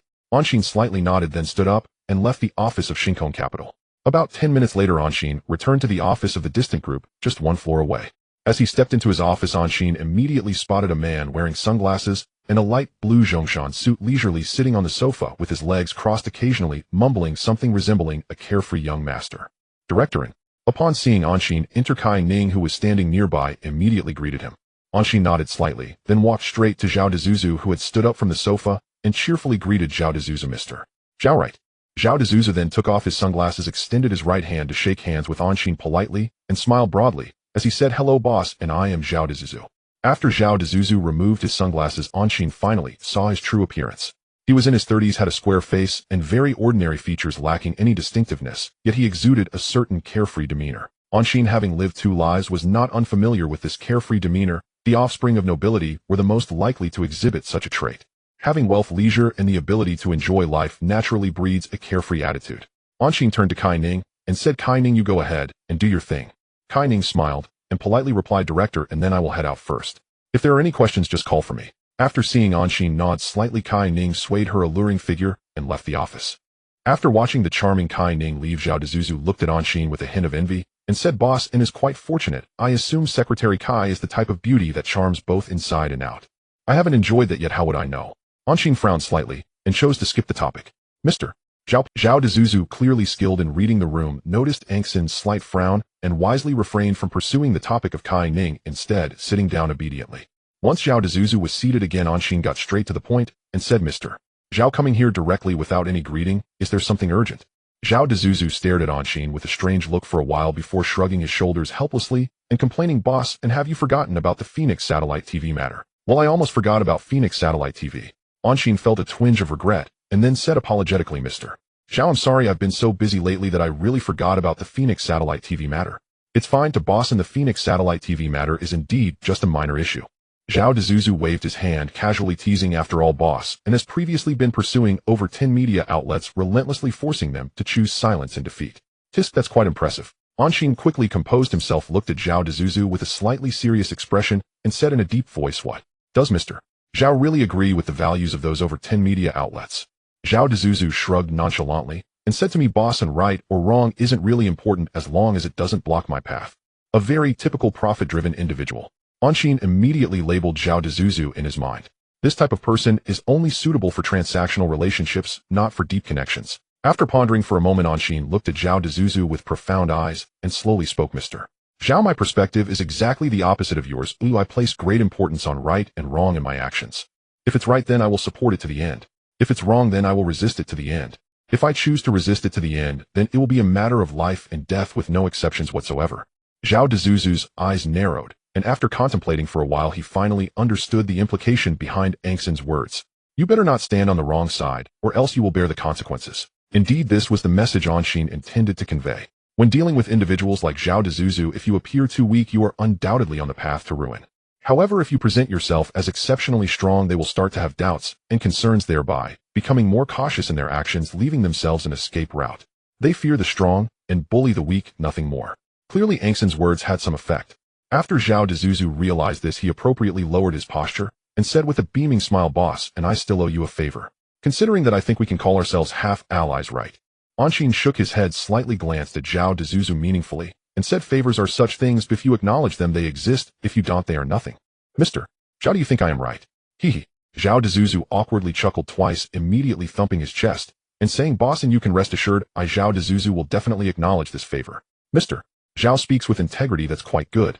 Anshin nodded in satisfaction and then returned to the main topic. "So let's start discussing business. Regarding the acquisition of Phoenix Satellite TV's shares, may I ask how far Mr. Zhao has progressed?" Zhao Dezuzu's face flashed with a hint of self-satisfaction, but it quickly disappeared. "Boss, and I won't let you down. The 36 shares held by Jingcheng Zhaoda and the 9 shares held by Huaxia Mobile, totaling 26 of Phoenix Satellite TV's shares, are now all in my possession. As long as the money is in place, we can conduct the share transaction at any time. 26, the 17. 3 I own, 5 acquired from the secondary market, 50. With over half of the shares, the next step is to proceed methodically to hold a board meeting to force through the privatization delisting proposal. It can be said that Phoenix Satellite TV is about to be within reach." Anshin nodded in great satisfaction with this outcome and praised Mr. Zhao is indeed capable. Zhao Dezuzu directly interrupted Anshin, saying, "Boss, and do you want the shares held by Lu Lo?" "Boss, and do you want the shares held by Lu Lo?" "He holds 54 of the shares of Phoenix Television. If we acquire this portion, we can even skip the step of convening a board meeting to force a privatization vote." However, Zhao Deju had changed quite a bit, which made an Xin a little concerned. After careful consideration, she asked, "Mr. Zhao, you don't expect me to spend that favor on this, do you?" Zhao Deju shook his head with a smile, saying, "Boss, and not only do you not need to expend that favor, but the acquisition price will only be calculated based on the real-time stock price. What do you think? Isn't it a great deal?" The conditions were indeed generous, which indicated ulterior motives. There is no free lunch in this world. Having lived 2 lives, an Xin had deep insight into this. She squinted her eyes at Zhao Deju and asked, "Mr. Zhao, if I am not mistaken, there are other additional conditions, right?" Zhao Deju nodded at her words and then said straightforwardly, "Boss, and you guessed correctly. We do have additional conditions, but I believe this condition won't be difficult for you." An Xin did not respond, but directly made a gesture to Zhao Deju, indicating him to continue. Seeing this, Zhao Deju didn't hesitate and directly threw out the additional condition. Any media tool under Boss AN's control must not spread any information about Jingxing Zhaoda. As soon as Zhao Deju said this, an Xin instinctively felt that their purpose was not simple. It was both a transaction and a test. No, their ultimate goal was to probe her views on Jingxing Zhaoda. In a flash, an Xin instantly clarified Zhao De's and Jingxing Zhaoda's final intentions. After thoroughly understanding the intricacies involved, an Xin smiled and looked at Zhao Deju, saying, "Mr. Zhao, do you think this additional condition is feasible? Oh, or do you think I cannot afford this little premium?" Zhao Deju was taken aback for a moment, but then quickly reacted and explained, "Boss, and if we were to acquire Phoenix Television at a 20 premium, just the premium itself is not a small sum." An Xin shrugged nonchalantly and said, 54 of Phoenix Television shares is approximately 1.88 billion shares. A 20 premium on 1.32 Hong Kong dollars means just an additional 415 million Hong Kong dollars. Is that a lot? Is it a lot? This rhetorical question left Zhao Deju dumbfounded. After a long moment, Zhao Deju finally stammered, "Mr. And what I mean is, if you are willing to accept the additional conditions, then not only the 54 shares held by Lulu, but also the 26 shares held by Jingxing Zhaoda and Huaxia Mobile could be acquired without any premium." An Xin smiled, saying, "Mr. Zhao, what about 8 of the shares? Even with a 20 premium, it would only require an additional 730 million Hong Kong dollars. Is that a lot?" Zhao Deju stared at an Xin blankly, momentarily at a loss for words. After all, this is not 3 Hong Kong dollars, but 730 million Hong Kong dollars. How can you remain so calm? After contemplating for a while, Zhao Deju raised his head and said solemnly, "Mr. And let's be frank. No matter what transaction conditions we propose, you won't agree, right?" An Xin slightly nodded and confirmed, "Yes, I will not accept this transaction." "Why not?" Zhao Deju truly could not understand Nzin's reasoning and asked with confusion, "Boss, in this transaction shouldn't be a big deal for you, right?" An Xin shook her head slightly and said, "Mr. Zhao, if I accept your transaction today, then will I have to accept his transaction tomorrow? What about the day after tomorrow? If I only accept your transaction and not others, wouldn't I be offending everyone else?" Zhao Deju laughed heartily, "Mr. And this is easily resolved. Just accept them all." "Oh?" Zhao Deju asked in disbelief. Isn't it just asking boss and to block some related information? What problems could arise? Zhao Dezhu asked in disbelief. Isn't it just asking boss and to block some related information? What problems could arise? An Xian chuckled and said, Mr.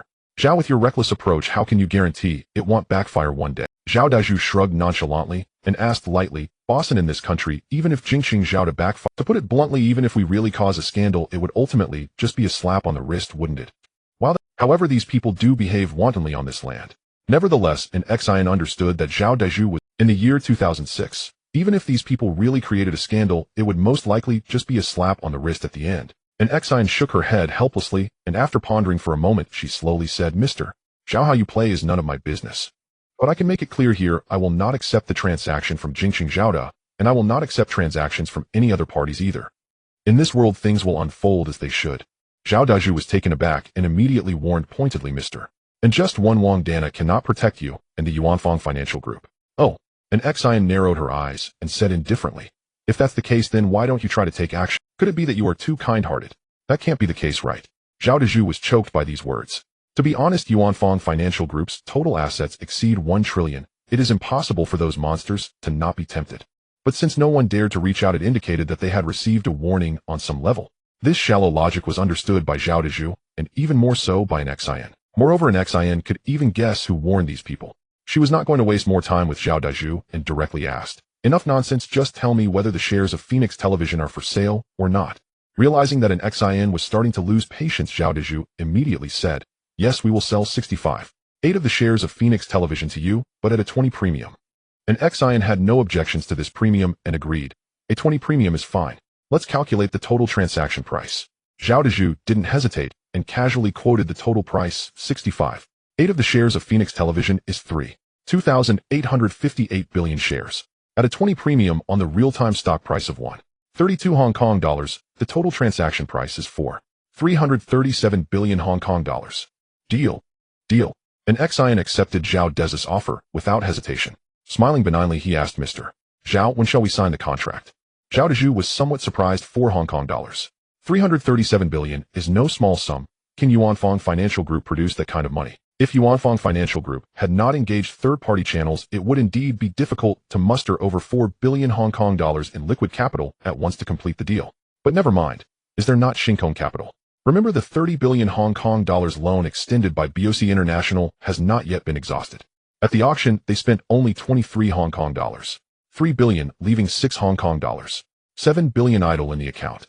Brimming with confidence, an Xian waved his hand. It's only a little over 4 billion Hong Kong dollars. A mere trifle. Damn, did I come here today just to watch you show off?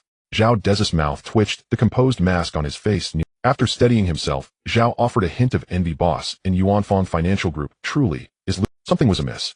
An Xian instantly realized Zhao Dezhu was misinformed. They believed Yuanfang Financial Group was acquiring Fengwang Weishur. In reality, however, it was Shinkong Capital that was acquiring Fengwang Weishur. This indicated that Shinkong Capital's protective veil had not yet been fully exposed. It would therefore be wiser to employ a fresh shell company to consummate the transaction when the contract was signed. After a moment's thought, an Xian casually steered the conversation astray. Mr.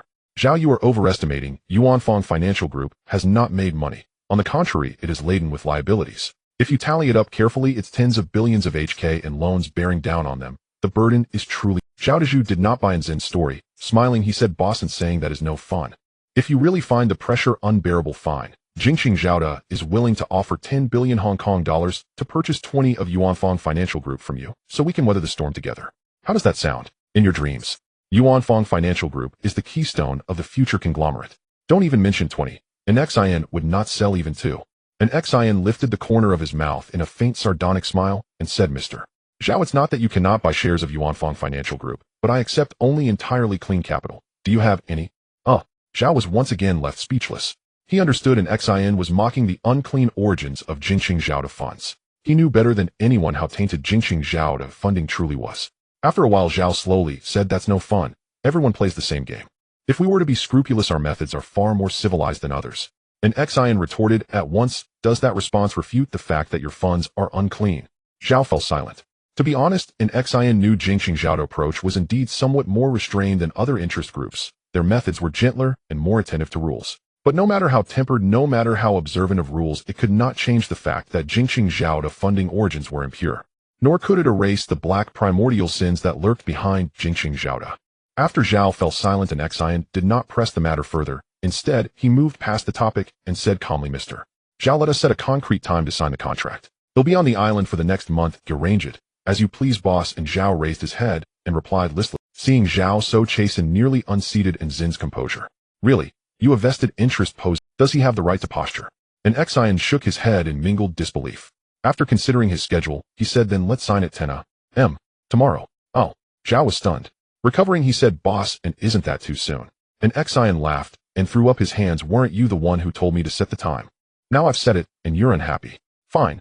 Then tell me how you propose we handle it. Zhao hurriedly waved his hand and explained, boss, and I'm not unwilling. It just feels too rushed. And Xian shot back, casually, would you prefer to give them time to change their minds overnight? God knows if by prolonging it they might back out at the last minute. Zhao gave an awkward smile and said, boss, and you're joking. Jingxing Zhaoda treasures its reputation above all. And Xian shrugged ambiguously. That may be said, but who really knows the actual situation? To be frank, your influence is so vast that if you chose to abandon reputation, the other party would lack both the capacity and the courage to object. And Zin's remark once again silenced Zhao. Inwardly, Zhao thought, damn it. I shouldn't have come to see an Xian. Either be put in your place or be insulted. Revolting. After a brief silence, Zhao could no longer endure. He suddenly stood and said to an Xian, boss, and please expedite the contract documents and the requisite funds. That's settled. I have matters to attend to. They'll leave now. They'll be here at 10 tomorrow morning to complete the signing. And Xian rose with a genial smile and shook Zhao's hand courteously. No problem. I will promptly arrange the contract documents and the funds. Tomorrow's signing will not be delayed. Very well then, goodbye. With that, Zhao turned and quickly left in Zin's office. And Xian watched him go, then immediately took out his phone and dialed Lu Shi. Hello. Boss, any instructions? At 10 tomorrow morning, I will finalize the sale of 68.5 of Feng Wang Weishur with Zhao Dezhu. Prepare $4 Hong Kong for billion in transaction funds immediately. Boss, rest assured, we still have 6 Hong Kong dollars. 7 billion of idle funds in our account. There's no need to make special arrangements. And Xian shook his head. No. This transaction cannot be conducted under the name of Shinkong Capital. Use Fanqing Media directly and transfer the 4 Hong Kong dollars for billion into Fanqing Media's account. Fanqing Media was in fact the name Xian had created for his media matrix. Acquiring Feng Wang Weishur would be Fanqing Media's first step into the media world. Boss, no problem. Tomorrow you will see 4 Hong Kong dollars for billion in Fanqing Media's account. And Xian nodded in satisfaction. Excellent. I will contact lawyer Su shortly and have him coordinate with you to draft the contract documents. Boss, understood. Any other instructions? None. That will be all. After ending the call with Lu Shi, and Xian immediately dialed Su Yang. At 10 o'clock the next morning, Zhao Dezhu arrived punctually at the headquarters of the Yuanfang Financial Group with his team of lawyers. After some polite greetings, they began the signing process. Boss, and why has the transaction entity changed to the Starry Media Group? Zhao Dezhu, while checking the contract, discovered that the transaction entity was not the Yuanfang Financial Group, but the unfamiliar Starry Media Group, and he raised his head in confusion to ask. Anshin smiled slightly and explained, Mr. Zhao, the Yuanfang Financial Group is purely a financial group and does not involve other fields, so I can only use the Starry Media Group to complete this signing. However, as long as the money is in place, these are trivial matters, aren't they? Zhao Dezhu nodded in strong agreement, remaining silent as he continued to browse the contract documents. After about 3 minutes, Zhao Dezhu roughly finished reading the contract documents and then handed them to his lawyer team for final legal review. About 15 minutes later, after the legal team completed their review, a middle-aged man nodded to Zhao Dezhu and said, Mr. Zhao, the contract is fine. It's a very normal equity transaction contract. We just need to fill in the equity transferee and the payment account before we can sign. Okay, then you can fill in the relevant information. Zhao Dezhu casually instructed, then turned directly to look at Anshin, smilingly saying, Boss, and once this side fills in the relevant information and you review it again, we can sign. Anshin smiled slightly and said, It's fine, take your time, no rush. About 5 minutes later, Zhao Dezhu handed several contract texts to Anshin saying, All right, boss, and please review. Anshin took the contract texts without looking and directly handed them to Su Yang. About 10 minutes later, Su Yang nodded slightly to Anshin and said, Director, and no problem, we can sign. Please give the contract to Mr. Zhao. After saying this, Anshin turned to Zhao Dezhu with a smile, and Zhao Dezhu nodded slightly, took the contract documents from Su Yang, and quickly signed several names with a After signing, Zhao Dezhu handed the contract documents to Anshin saying, Mr. And please. Anshin took the contract documents and directly picked up the pen on the table to sign his name. The Phoenix TV contract is secured. After signing, Anshin returned 2 copies of the contract texts to Zhao Dezhu, then stood up and extended his right hand smilingly saying, Mr. Zhao, it's a pleasure to cooperate. Zhao Dezuzu quickly stood up and firmly shook Angson's right hand, beaming as he said, "Boston, it's a pleasure to cooperate." After the equity transfer agreement was finalized, Zhao Dezuzu exchanged a few pleasantries before leaving the headquarters of the Yuanfang Financial Group with his lawyer team. After sending Zhao Dezuzu off, Anshin returned to the office. After glancing at the business card on the desk, Anshin took out his phone and dialed the number on the card. "Hello, who is this?" "Mr. Lulu, right. This is Anshin." On the other end of the line was Lulu, the founder of Phoenix TV. This person has a rather complicated background, very much a typical opportunist. "Anshin. Oh, you must be Mr. And from the Yuanfang Financial Group, right? Hello, I have long admired your name." Anshin did not beat around the bush and said directly, "Mr. Lu, I would like to discuss matters regarding Phoenix TV with you. I wonder if you are available." After a long silence on the other end of the line, Lulu finally spoke with an indignant tone, "Mr. And I have sold all my equity in Phoenix TV to Jingxing Zhaoda. If you have something to discuss, it's useless to find me, just go directly to Jingxing Zhaoda." Lulu is quite resentful. It seems that when Jingxing Zhaoda acquired the equity of Phoenix TV held by Lu Changle, they likely employed some rather unscrupulous means. Anshin shook his head in disbelief, thought for a moment, and said into the phone, "Mr. Lu, I have already acquired 85.8 of the equity in Phoenix TV this afternoon. I will." Lulu, extremely shocked, interrupted Anshin. "Wait a moment, Mr. And you said you have already acquired 85.8 of the equity in Phoenix TV. Yes, is there a problem?" "There is a problem, a huge problem." Lulu finally understood why Jingxing Zhaoda, this giant, suddenly focused on Phoenix TV. Because of Anshin. After fully grasping the situation, Lulu, very agitated, questioned, "Mr. And I haven't offended you, have I? Why are you using such despicable means to force me?" Anshin did not want to bear this blame and explained, "Mr. Lu, I am just conducting a normal business acquisition. As for what happened between you and Jingxing Zhaoda, I am not aware." Lulu did not accept Angson's explanation and remained very agitated, saying, "Mr. And Phoenix TV is my labor of love. If you want to acquire it, why not talk to me openly? Why use some despicable means to force me?" Anshin frowned and said, "I will repeat again, what happened between you and Jingxing Zhaoda has nothing to do with me. Do you understand, Mr. And there's no point in being bold without the courage to take responsibility." Lu's repeated confrontational behavior annoyed Anshin, who directly interrupted coldly, "Lulu, if I were really targeting you intentionally, you should be accompanying Su Sun right now, not here slandering me so brazenly." Lulu on the other end of the line fell silent. After a long while, a timid inquiry came from the phone, "Mr. And what do you mean by that? A shameless person deserves to be dealt with." Anshin shook his head slightly and coldly said, "What do I mean? Don't you know what you've done, Mr. And I don't quite understand your meaning." Anshin interrupted him again, saying, "Oh, can you tell me what cooperation you reached with Murdoch, Mr. And my cooperation with Murdoch is just normal business cooperation, nothing unusual." Anshin smiled. "Are you sure? How about letting the national security come in to help clear your related suspicions?" Lulu fell silent. He knew all too well whether there were any issues with their cooperation. After pondering for a moment, Lulu slowly asked, "Mr. And what do you want to discuss with me?" Anshin slightly raised the corner of his mouth and said faintly, "Very simply, I want you to assist me in cleaning up Phoenix TV." Yesterday, he subtly warned Lulu over the phone, and by 9 o'clock the next morning, Lulu obediently came to visit immediately and very cooperatively, providing a list of mid to high management personnel at Phoenix TV that needed to be cleaned up. After quickly glancing at the list, Anshin raised his head confidently, gazing at Lulu with a half smile, before slowly asking, "Mr. Lu, are you trying to tell me that only these dozen or so people from Phoenix TV need to be cleaned up?" Upon hearing Angson's tone filled with mockery, Lulu forced a smile and said, "Mr. And these 18 people are all my trusted subordinates. I can control the daily operations of Phoenix TV through them. So if you want to take control of Phoenix TV, you only need to get rid of them." This person is not being honest. Anshin shook his head slightly, reached for a document on the table, and handed it to Lulu, saying, "Mr. Lu, please take a look at this document first." Lulu took the document with confusion and began to read it carefully. Soon Lulu, not knowing what he had seen, suddenly looked at Anshin in shock and stammered, "Mr. Where did this document come from?" Anshin smiled slightly and replied nonchalantly, "The source is not important. What matters is whether the content recorded in this document is true. Mr. Lu, can you give me a precise answer?" After making the decision to take over Phoenix TV, Anshin immediately instructed Lu Shi to investigate Lu Chonglu at any cost. As for the investigation results, they are currently in the document Lulu is holding. To be honest, this document does not contain any particularly explosive content. It is merely a summary of Lu's connections on Hong Kong Island, as well as a list of all his loyal subordinates. Clearly, the investigation list Anshin obtained contains not just the 18 people provided by Lu Chonglu, but a full 60+ individuals. "Mr. Lu, you are being quite dishonest." Anshin shook his head slightly coldly, asking, "What? Do you think I'm easy to fool?" Lulu suddenly snapped back to reality, hurriedly waving his hands to explain, No, how could that be? I just. Clearly caught off guard by Anshin, Lu momentarily could not find a suitable excuse to explain his actions. Seeing this, Anshin smiled slightly and said, Mr. Lu, as the saying goes, if you want to keep your secrets, you must not act in a way that others can uncover them. To be honest, I believe your time, Mr. Lu, has passed, so just give up the struggle. Being a dignified person isn't so bad. Lu trembled all over, momentarily at a loss for words. After a while, Lu, who had quietly adjusted his mindset, spoke up, Mr. And since you already have the relevant list, why do you still need my assistance for the cleanup? Anshin shook his head and said, Mr. Lu, I need a Phoenix TV that can operate smoothly even during turbulent times, not a Phoenix TV full of wounds and scars. Lu, looking puzzled, spread his hands and said, Mr. And so what exactly do you need me to do?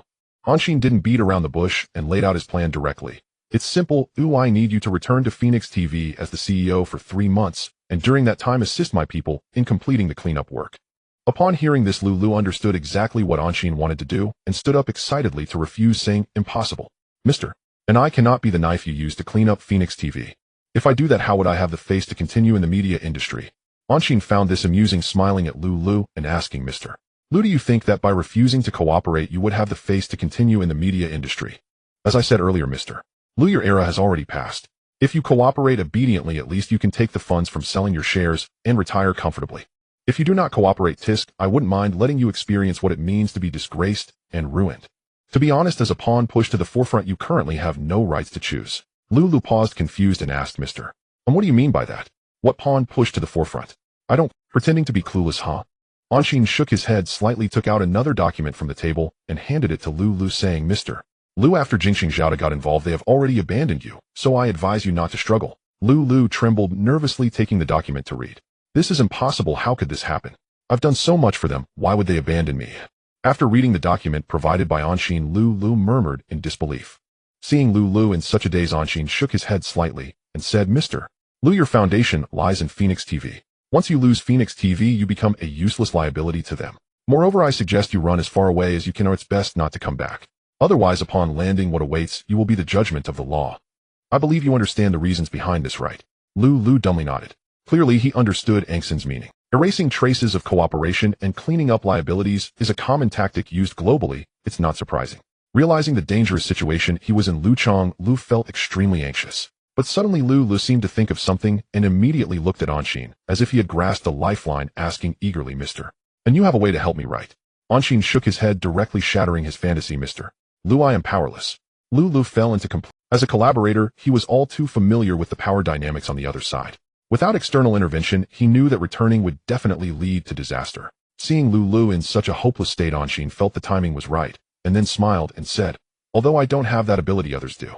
As long as the price is right, there is still a chance to resolve your troubles. Lu stood up abruptly, looking at Anshin, with eyes full of expectation and hope. Mr. Anshin did not immediately reveal the solution. Instead, he proposed a transaction condition. Mr. Lu, you first help me clean up Phoenix TV, and once that is done, I will point you in the right direction. Did Lu have a choice? No. So he promptly nodded in agreement to the deal proposed by Anshin. Don't worry. I recently discovered an intriguing enterprise during my research trip to Shenzhen. Could you help me? After a rather intense exchange with an Xian Li Hong, still lying on the large bed, savoring the lingering resonance of their conversation, finally snapped back to reality and asked slowly, An Xian, who had been reviewing documents at his desk, paused, turned around, and reclined on the bed before gazing at Li Hong with genuine curiosity. Sure, I'd be happy to hear about it. Let me think it over. Upon hearing an Xian's agreement, Li Hong immediately sat up from the bed, eyes alight with enthusiasm, as she began. This company was founded just this year and specializes in various technical service segments for unmanned aerial vehicles. Wait. An Xian suddenly interrupted as if struck by a revelation and pressed urgently, What's the company, and who's the founder? Li Hong replied, puzzled. The company is called DJI, and its founder is Wang Tao. Is something wrong? Far more than that. This is DJI, the future titan valued at over $5 billion US dollars.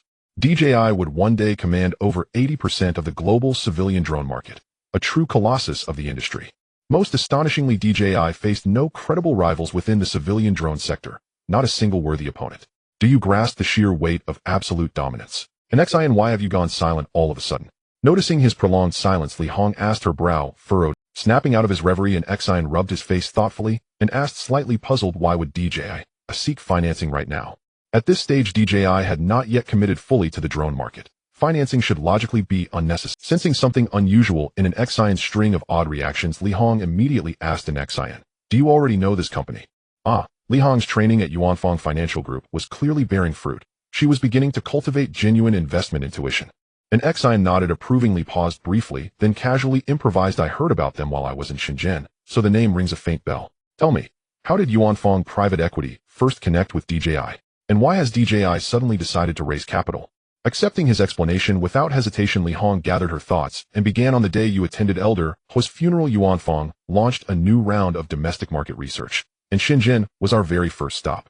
After our Shenzhen Investment Summit concluded, DJI's founder reached out to us through contacts in Hong Kong and submitted a comprehensive dossier on the company. To put it plainly, DJI isn't actively seeking financing at present. It seems more like they're simply trying to establish early rapport with us.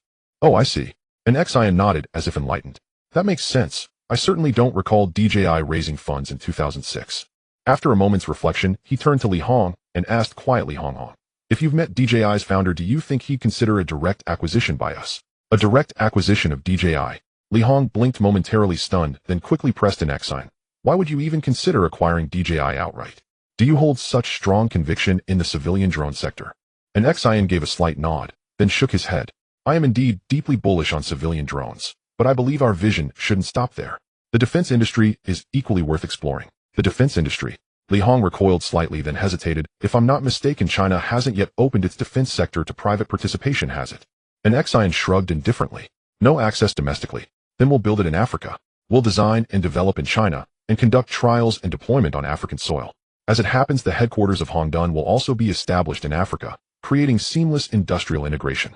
It couldn't be more perfect. Wait, what exactly is Hongdun? Li Hong asked, perplexed. An Exine didn't answer immediately. After a thoughtful pause, he fixed her with a solemn gaze and said, Hong, as the mistress of this household, it's time you became privy to certain matters best kept discreet. Let me tell you about Hongdun. It's a private military company soon to be founded with an initial force of 2,000 elite battle-tested Chinese veterans. Hongdun exists to safeguard the overseas interests of Chinese enterprises. Its headquarters will be located somewhere in Africa. The precise nation remains undetermined, pending final coordination with domestic authorities. If being named mistress of the household brought Li Hong quiet joy, learning about Hongdun sent a chill down her spine. She had never imagined her partner would become the commander of a private military corporation, plunging deep into the world's most brutal profession. Euphemistically termed a PMC, it was in plain terms a mercenary organization. To shift from financial magnate to warlord, that chasm of identity was staggering, almost absurd. Grasping the gravity of it all, Li Hong looked at an Exine with profound concern. An Exine, Yuanfang Financial Group, is already extraordinarily successful. Why must we enter the PMC domain? PMCs carry an abysmal reputation. A reckless foray into this field could provoke starkly polarized public judgment. An Exine understood her anxiety well. To the average person, PMCs, or mercenaries, might evoke fascination or romanticized notions of cool detachment.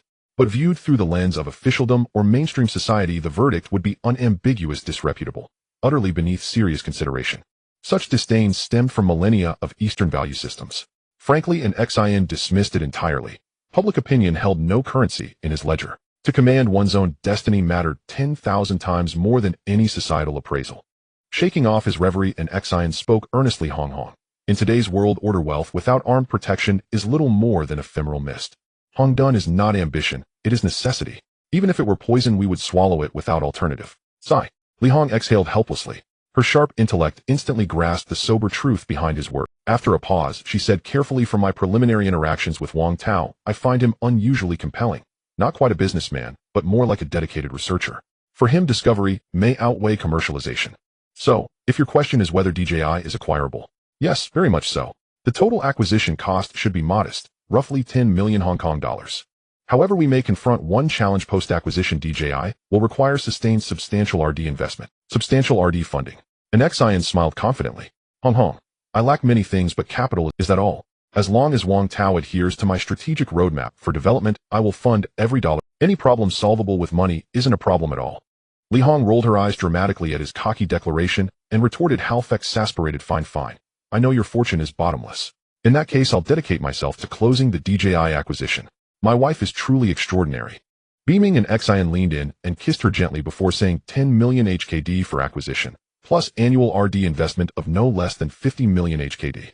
Those are our terms. Go test the waters, and we'll negotiate further if needed. Agreed. Li Hong nodded lightly. Then I don't want. A ringing phone abruptly cut her off. An XIN offered Li Hong an apologetic smile, picked up his phone, and glanced at the caller ID Zhang Chuyang. It was nearly midnight. What urgent matter could Zhang have? Frowning faintly, an XIN answered. Hello, Director Zhang. What's so urgent at this hour? Directorin, I'm in Shenzhen. Where are you? I'll come find you for some fun. An XIN stared blankly at the phone, bewildered. Anshin, feeling a bit dazed, asked, No, Zhang Zong, why did you suddenly come to Pingqing? And Zong, how can you even ask me that? You've been saying on Weibo that you would come to Beijing to see me whenever you have time, yet I've waited for several months and haven't seen a trace of you. Since you won't come to Beijing, I had no choice but to come to Pingqing to find you. All right, enough of this nonsense. Quickly tell me where you are, I'll come find you directly. Hearing Zhang Chuyang's complaints, Anshin shook his head slightly in exasperation and explained, Zhang Zong, the problem is that I'm not in Pingqing right now, I'm in Hong Kong. Zhang Chuyang fell silent, taken aback.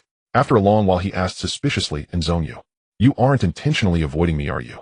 Why would I avoid you, Zhang Zong? There's absolutely no need for that. I arrived in Hong Kong a few days ago mainly for Mr. Was funeral, and also to handle some company-related affairs. Zhang Chuyang asked curiously, Mr. Was funeral? That famous Mr. Hua? Yes, aside from him, there's hardly anyone else in Hong Kong worth my visit. Wow, such a bold claim. It seems the rumors about Zong's deep connections aren't unfounded. Zhang Zong, rumors are just rumors. Don't take them too seriously like Lu Aigua. Lu Aigua. Ha, the nickname you gave him is indeed quite fitting and vivid. Anshin smiled slightly and chose to skip the topic. Zhang Zong, I need to stay in Hong Kong for a few more days. If it's really inconvenient, you can return to Beijing first. Once I've finished my matters here, I'll come directly to Beijing to find you. What do you think? And Zong, there's no need to go through so much trouble. How about this, I'll stay overnight in Pingqing tonight, and then come to Hong Kong to hang out with you tomorrow morning. Anshin was genuinely feeling a bit overwhelmed.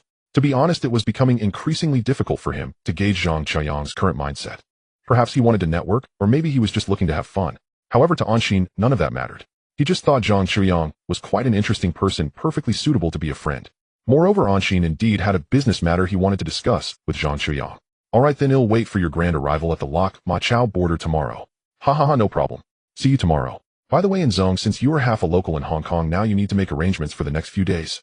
Goodness, old Zhang really was in a playful mood. Anshin shook his head slightly and promptly agreed.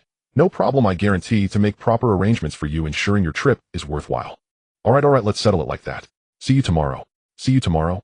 After hanging up the phone, Anshin immediately noticed Li Hong was watching him with a knowing smile, her expression quite intriguing. As an experienced flirt, Anshin smoothly leaned in and gave Li Hong a big kiss, then feigned ignorance, asking, Hong, what's wrong? Seeing Angson's attempt to brush it off, Li Hong shook her head in disappointment.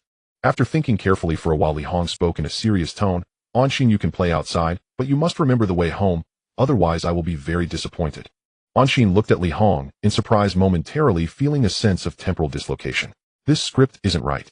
In his past life, Li Hong was never this easy to talk to. Noticing Angson's dazed expression, Li Hong squinted her eyes and asked, What? Isn't having freedom a good thing? Anshin snapped back to reality, slowly shaking his head and replying, I just find it a bit unexpected. Li Hong shrugged her shoulders helplessly, saying, Anshin, to be honest, I know you too well. If I force you to make a choice, your decision will definitely be hurtful. So under the circumstance of not wanting to lose you, do you think I have a choice? Saying this, Li Hong shook her head sadly, and then answered her own question. To be honest, I have no choice. And do you know what I've discovered? Since graduating from university, it seems you've suddenly become a different person. Your personality, behavior, and thinking have undergone tremendous changes. To be honest, I have no idea what kind of impact this change will ultimately have on you, but I can vaguely sense that you suddenly don't seem to care much about me, or even about others around you, and instead you seem to have a carefree attitude. At this point, Li Hong stared at Anshin with utmost seriousness, saying, Anshin, I really don't want to be the one. Anshin listened to Li Hong's heartfelt monologue with a blank expression. To be honest, he was aware that since his rebirth, his mindset had indeed changed significantly compared to before. However, he hadn't really felt the kind of detailed changes that Li Hong described. But after Li Hong mentioned it, Anshin began to recall his actions during this period carefully. He had to admit there did seem to be some truth to that. He truly had a somewhat indifferent attitude. To be honest, when a person's beliefs are no longer sufficient to support their immense desires, then losing oneself becomes an inevitable outcome. After seriously examining himself, Anshin realized that he was not far from that path. It could even be said he was within arm's reach. Thankfully, fortunately, Li Hong's sudden words helped awaken him. Regardless of whether Li Hong was intentional or unintentional, Anshin felt very grateful. Shaking his head to dispel the thoughts in his mind, Anshin reached out and held Li Hong's lovely face, then promised very seriously, Hong, don't worry. No matter what happens in the future or what changes occur, I will never abandon you. Li Hong looked at Anshin intently for a long while before nodding slowly and saying, I believe you. Hearing Li Hong's earnest response, Anshin leaned in for a light kiss on her red lips and smiled, saying, "Be good and don't worry about things that will never happen in the future, okay?" "Okay." A smile returned to Li Hong's lovely face. Clearly she truly believed in Angxin's promise and was convinced that he would never abandon her in the future. "Alright, it's getting late. Let's go to sleep." Mr. Zhang, over here." Upon seeing Zhang Chuyang dressed in a purple suit and wearing sunglasses casually walking out of the Lok Ma Chao port, an Xian immediately waved his hand. Hearing the call, Zhang Chuyang removed his sunglasses and squinted towards this direction, confirming he had not mistaken the person before him, and instantly approached with a beaming smile. "Mr. And we have been in touch for a long time. It's not easy to finally meet you in person." An Xian politely shook hands with Zhang Chuyang and then apologetically said, "Mr. Zhang, I sincerely apologize for the multiple missed appointments in the past." Zhang Chuyang was very understanding and laughed heartily, saying, "Mr. And I can understand, after all, you are indeed busy, unlike me, who has the leisure to wander around aimlessly." An Xian smiled slightly, speaking with a hint of envy, "Mr. Zhang, you jest. Do I truly admire your carefree lifestyle? Moreover, Mr. Zhang has already achieved great success, while I am still on my way. If I remember correctly, Sohu's revenue surpassed 900 million renminbi last year, right? This year, breaking the 1 billion renminbi revenue mark should pose no problem at all. Meanwhile, our micro era is struggling, currently facing substantial losses, with profitability still far from our reach." Zhang Chuyang shook his head slightly, chuckling bitterly, "Mr. And so his situation might not be as rosy as you think. Surely you are aware of the sudden adjustment in revenue sharing for SP wireless business by the 3 major telecom operators, right? To be honest, under such challenging circumstances, if Sohu can maintain a 30 revenue growth this year, I would be extremely satisfied." An Xian completely understood Zhang Chuyang's bitterness at that moment. After all, this issue primarily stemmed from the 3 major telecom operators not wanting to play nice. During the middle of the year, the 3 major telecom operators suddenly announced a change in the revenue-sharing model for SP wireless business, adjusting the split with major internet platforms from a 50-50 ratio to a 9,010 ratio. As a result, the major internet platforms were not just unable to continue profiting, but they were almost left without even a drop to drink. "Mr. Zhang, such a sudden change has indeed had a huge impact on the industry, but Sohu is not a platform that solely relies on SP business, so it hardly qualifies as a crippling blow." Zhang Chuyang certainly understood what an Xian meant, but losing a portion of revenue for no good reason would make anyone feel like they were at a disadvantage. "Forget it, Mr. And let's not dwell on these disheartening matters. Let's talk about the upcoming arrangements, shall we?" An Xian smiled. This old Zhang certainly had a playful side. "Mr. Zhang, let's first head to the headquarters of Yuanfang Financial Group. After I handle a few things, I'll show you around Hong Kong. Rest assured the upcoming arrangements will surely leave Mr. Zhang enthralled and satisfied." Zhang Chuyang nodded in satisfaction, cheerfully saying, "No problem, let's go." "Please." An Xian smiled slightly, opened the car door, and politely invited Zhang Chuyang to get in. After both were seated, the reception convoy swiftly headed towards the headquarters of Yuanfang Financial Group. "Mr. Zhang, I'm sorry, but could you please enjoy a cup of tea in the office while I take care of some matters? Don't worry, it will be very quick." Upon hearing Nzin's words, Zhang Chuyang, who was sitting on the sofa, did not respond, but his expression became... After contemplating for a moment, Zhang Chuyang hesitantly asked, "Mr.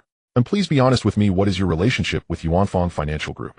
Originally browsing company documents, an Xian paused, and after a brief thought directly dropped a bombshell on Zhang Chuyang. "Mr.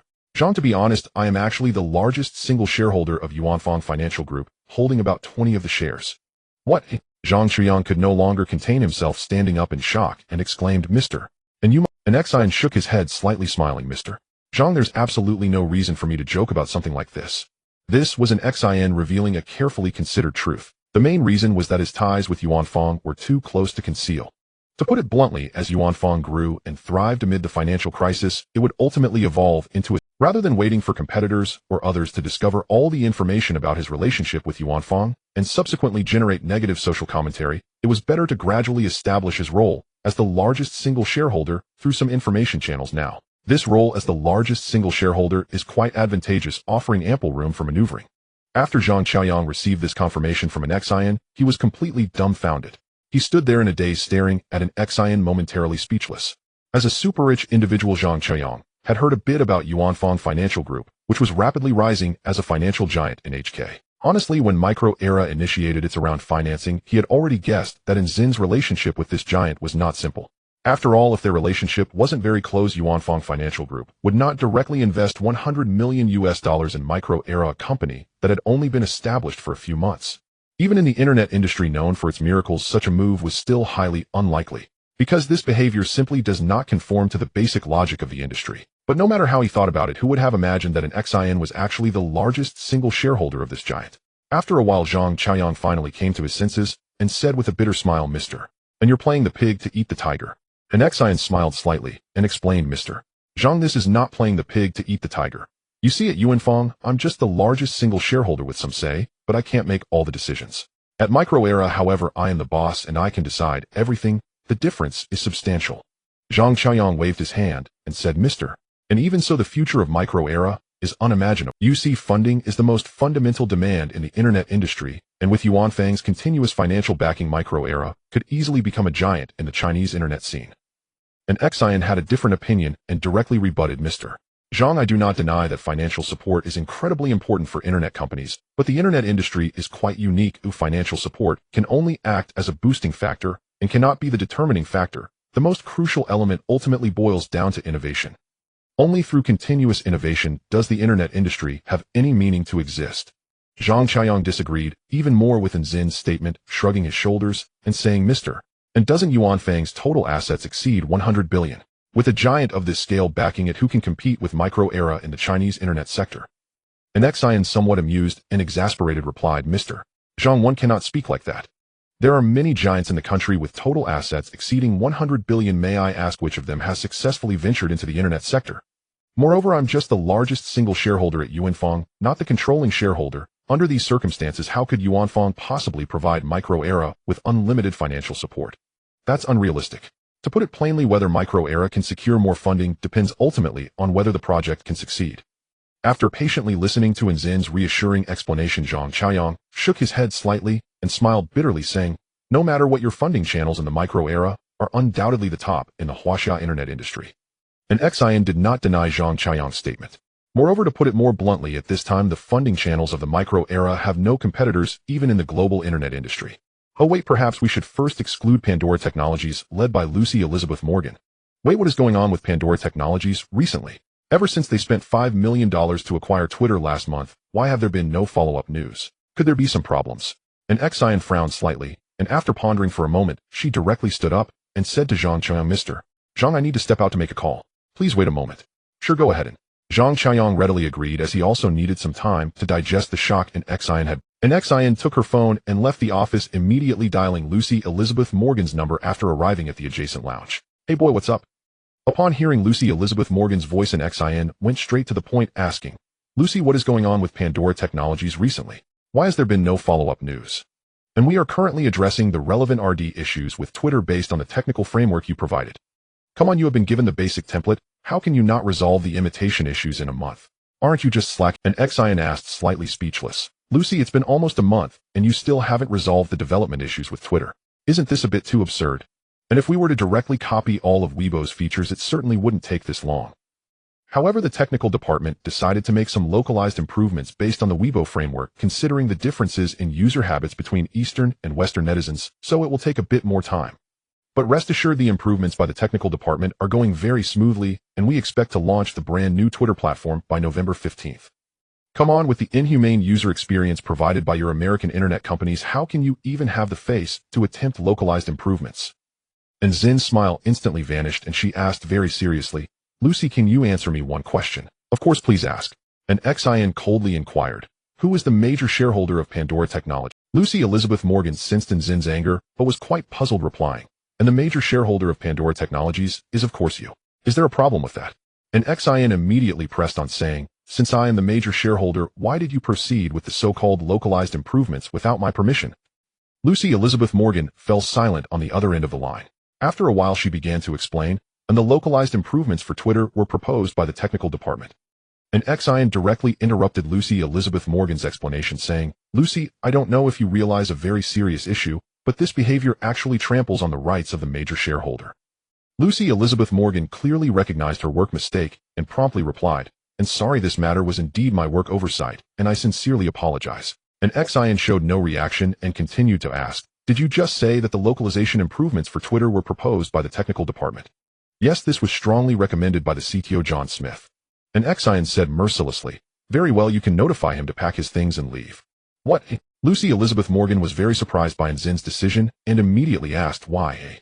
An XI impatiently explained, Lucy, the differences in user habits between Eastern and Western netizens are actually a false proposition. These differences arise purely from the habits of the users.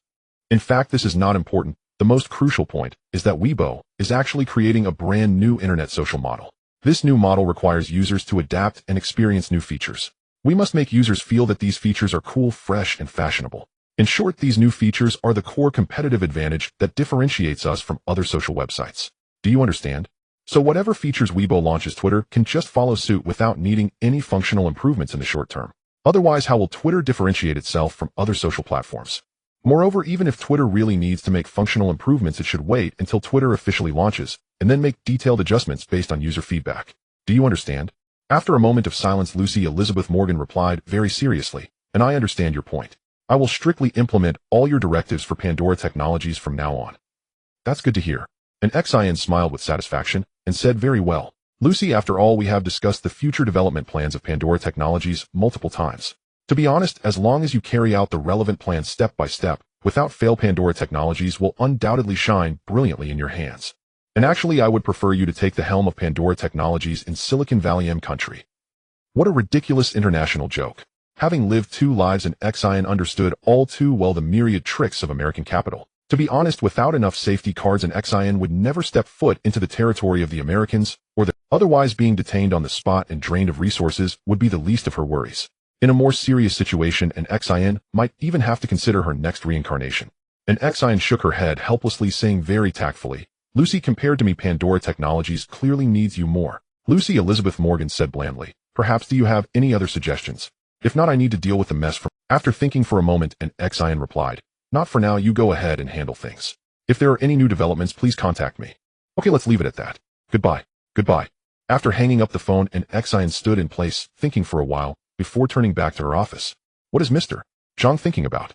Upon entering the office, Anshin immediately noticed Zhang Chuyang lost in thought on the sofa, so she smiled and asked, oh. Zhang Chuyang quickly snapped out of his contemplation and said apologetically, I'm sorry, Mr. And what did you just say? Anshin had no choice but to repeat herself, Mr. Zhang, you seem to be in a daze. I was wondering what you were thinking of. Zhang Chuyang slightly shook his head and replied, Mr. And I'm still processing the shocking information that you are the largest single shareholder of Yuanfang. Anshin chuckled and said with a smile, Mr. Zhang, it's really not that serious. The largest single shareholder is not the controlling shareholder. There's no need to worry so much. Zhang Chuyang had a different perspective, Mr. And you must understand that Yuanfang is a financial group with total assets exceeding 100 billion Hong Kong dollars. And as the largest single shareholder, your influence is certainly significant. Let's not even mention anything else. Oh, just the 20 shareholding ratio means Mr. It must be worth at least 10 billion Hong Kong dollars, right? This is far more than the worth I've struggled to build over the past decade. Alright, it seems that last sentence was your true feeling, right? Anshin shook her head in exasperation and explained, Mr. Zhang, Yuanfang is currently burdened with loans amounting to several hundred billion HKD due to rapid expansion. The actual situation is not as rosy as you imagine. To be honest, there's a feeling of walking on a tightrope within Yuanfang from top to bottom, fearing that one day it might collapse suddenly. Zhang Chuyang innocently shrugged and said, Mr. And I would love to bear several hundred billion HKD in loans, but which institution would be willing to give me that opportunity? Huh, why is your line of thinking so different from that of a normal person? Anshin stared blankly at Zhang Chuyang, momentarily at a loss for how to counter his argument. After a while, Anshin finally came to her senses and helplessly said, Mr. Zhang, the two situations are. Seeing Angson's extremely helpless expression, Zhang Chuyang chuckled and said, Mr. And I understand what you mean, or I was just joking. Anshin shook her head speechlessly, then wisely shifted the topic to business. Mr. Zhang, if I remember correctly, Sohu seems to have secured the exclusive internet broadcasting rights for the Beijing Olympics, right? Yes, Anshin had her eyes on the exclusive internet broadcasting rights for the Beijing Olympics, held by Sohu. There was no other option. The traffic brought by the 2008 Beijing Olympics was truly terrifying, exceeding everyone's expectations. In her past life, Sohu not only thrived on this exclusive broadcasting right, but also significantly boosted its stock price. However, at the end of last year, CCTV held a bidding event for internet content service sponsors for the Beijing Olympics. Ostensibly, it was to recruit internet content service sponsors, but in reality, it was an auction for the. However, at the end of last year, CCTV held a bidding event for internet content service sponsors for the Beijing Olympics. Ostensibly, it was to recruit internet content service sponsors, but in reality, it was an auction for the exclusive broadcasting rights. And we spent a whole 50 million renminbi to secure this exclusive internet broadcasting right. To be honest, this price is indeed a bit high, but I'm betting on the popularity of the Beijing Olympics, which will surely bring enormous traffic to Sohu. Whether it was just lucky or a long-term vision, Sohu definitely came out ahead. 50 million renminbi. To put it bluntly, the direct income generated from this wave of traffic exceeded 500 million renminbi. Now, the only problem facing Anshin is how to persuade Zhang Qiayong to share these exclusive internet broadcasting rights. Zhang Qiayong was momentarily taken aback, immediately realizing the implication behind Angxin's words, and then directly asked, Mr. And is Weisher planning to enter? Zhang Qiayong was momentarily taken aback, immediately realizing the implication behind Angxin's words, and then directly asked, Mr. And is Weisher planning to enter the internet video platform sector? Anshin straightforwardly confirmed, yes. To enhance the user engagement on the social platform, Weisher will create its own video platform. Angxin's statement contained both truth and falsehood, but in the current context, it was indeed plausible. Zhang Qiayong frowned, and after pondering for a moment, he said, Mr. And there are actually quite a few video platforms now. Why do you need to develop your own? Isn't it better to directly integrate with one or several third-party platforms? Upon hearing Zhang Qiayong's doubts, Anshin couldn't help but smile helplessly. Truth be told, it's not entirely Zhang Qiayong's fault for thinking this way. The current internet industry is simply influenced by the open nature of the internet. Apart from a few companies continuously expanding their related business segments, most others have opted to engage with third-party platforms for anything beyond their core businesses. As a reborn individual, Anshin would never make such a foolish mistake. Mr. Zhang, as a social platform, if we integrate with third-party platforms as supplementary services, it can easily lead to confusion and user choices, ultimately diminishing the user experience. So after much thought, we believe it's better to invest in our own platform. Zhang Qiayong nodded in realization, and after a moment of contemplation, he slowly asked, Mr. And how much are you willing to pay for the internet broadcasting rights of the Beijing Olympics? There's hope. Angxin's eyes brightened, and she immediately threw out a very enticing price, 100 million renminbi. If Sohu is willing to sell this exclusive broadcasting right, Weisher is ready to take it over for 100 million. Unexpectedly, Zhang Qiayong directly shook his head and said, Mr. And the price of 100 million renminbi is indeed tempting, but Sohu will not sell the exclusive broadcasting rights. However, if the price is right, Sohu is willing to sell a portion of the internet broadcasting rights in a distribution format. Anshin did feel a bit disappointed about not securing the exclusive broadcasting rights and monopolizing the traffic from the Beijing Olympics. However, since she couldn't acquire the exclusive broadcasting rights, settling for a parallel broadcasting right through Sohu's distribution is also an acceptable outcome. After coming to a conclusion, Anshin nodded slightly and said, distribution through Sohu is also fine, Mr. Zhang, please quote a price. By the way, Mr. Zhang, I believe that even if Sohu intends to distribute, it shouldn't be too many platforms, otherwise the value of this broadcasting right would diminish. Mr. And I understand your point, distributing too many would dilute its value. Don't worry, Sohu only plans to distribute to one platform. As for the selling price. Speaking of price, Zhang Qiayong hesitated for a moment, and after some thought, he finally gave a final offer. One-time price 38 million renminbi. Mr. And what do you think? Deal. When Zhang Qiayong quoted a price of 38 million renminbi, Anshin immediately accepted the offer. Compared to the billions of traffic brought by the Olympic Games, 38 million renminbi is simply a bargain, just a drop in the bucket. Angxin's prompt acceptance surprised Zhang Qiayong. General, and you agreed, just like that. Don't you need to think it over? Anshin chuckled and teased. Zhang, are you implying that there's room for negotiation? No. Zhang Qiayong immediately shook his head and added, how can we negotiate on a fixed price? Absolutely no bargaining. It's just 38 million renminbi. After all, I have no psychological pressure at all in taking advantage of you, the big spender. Anshin looked at Zhang Qiayong in disbelief and said, Zhang, what are you talking about, big spender? That sounds terrible. Please call me tall, rich, and handsome. Tall, rich, and handsome. Zhang Qiayong was taken aback and asked curiously, General, and what does tall, rich, and handsome mean? Hasn't the internet buzzword tall, rich, and handsome become popular yet?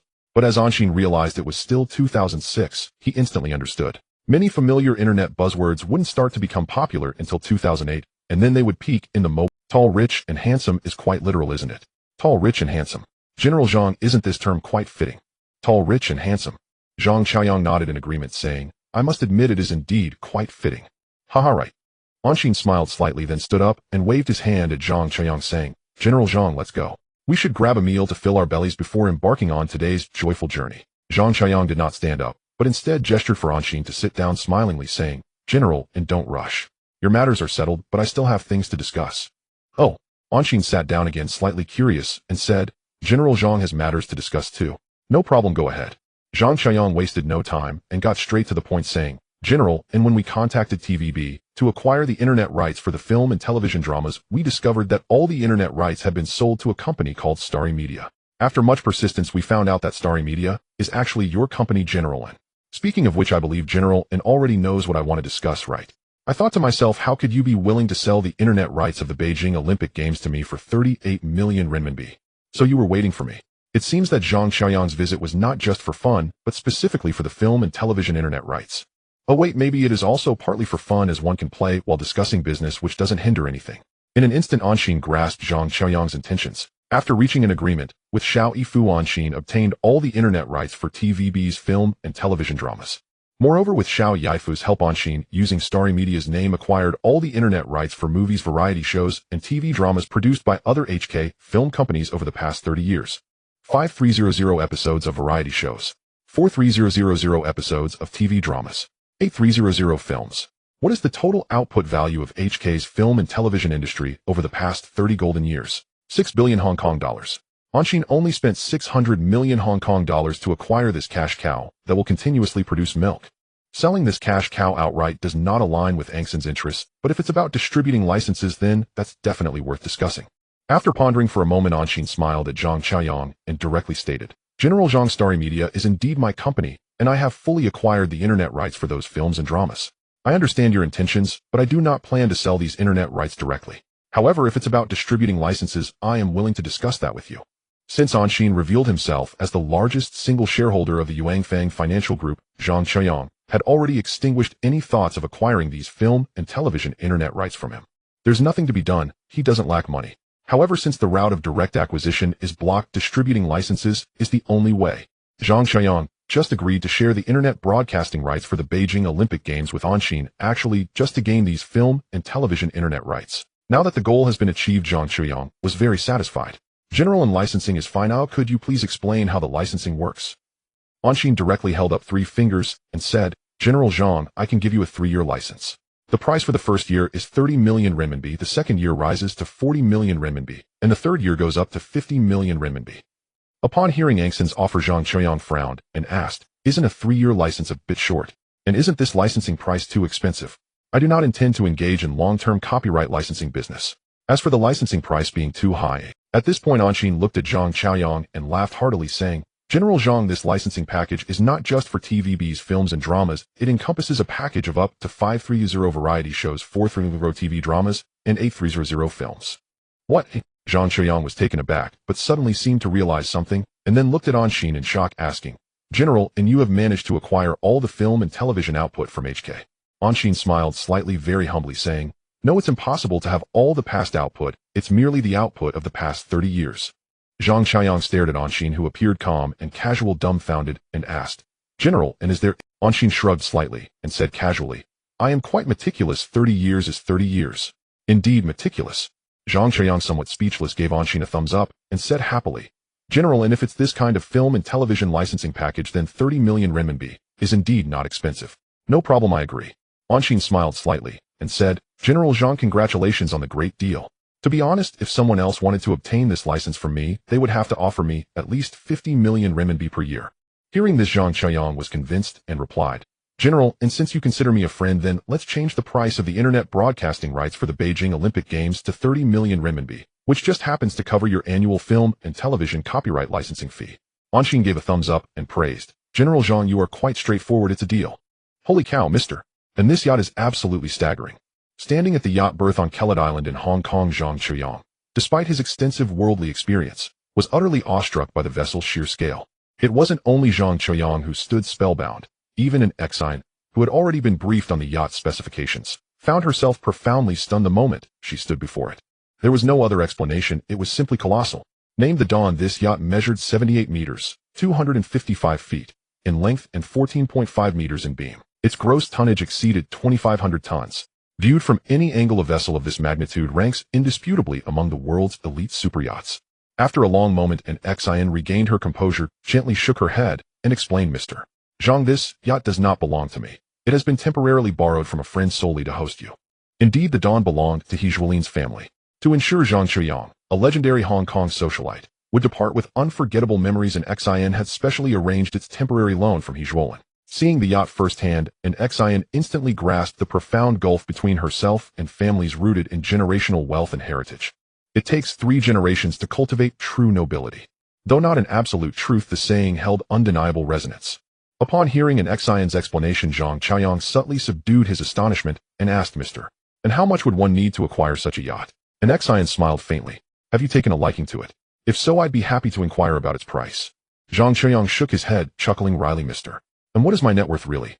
"At most 2 billion RMB, roughly 300 million USD. This yacht I suspect would cost well over 100 million USD outright.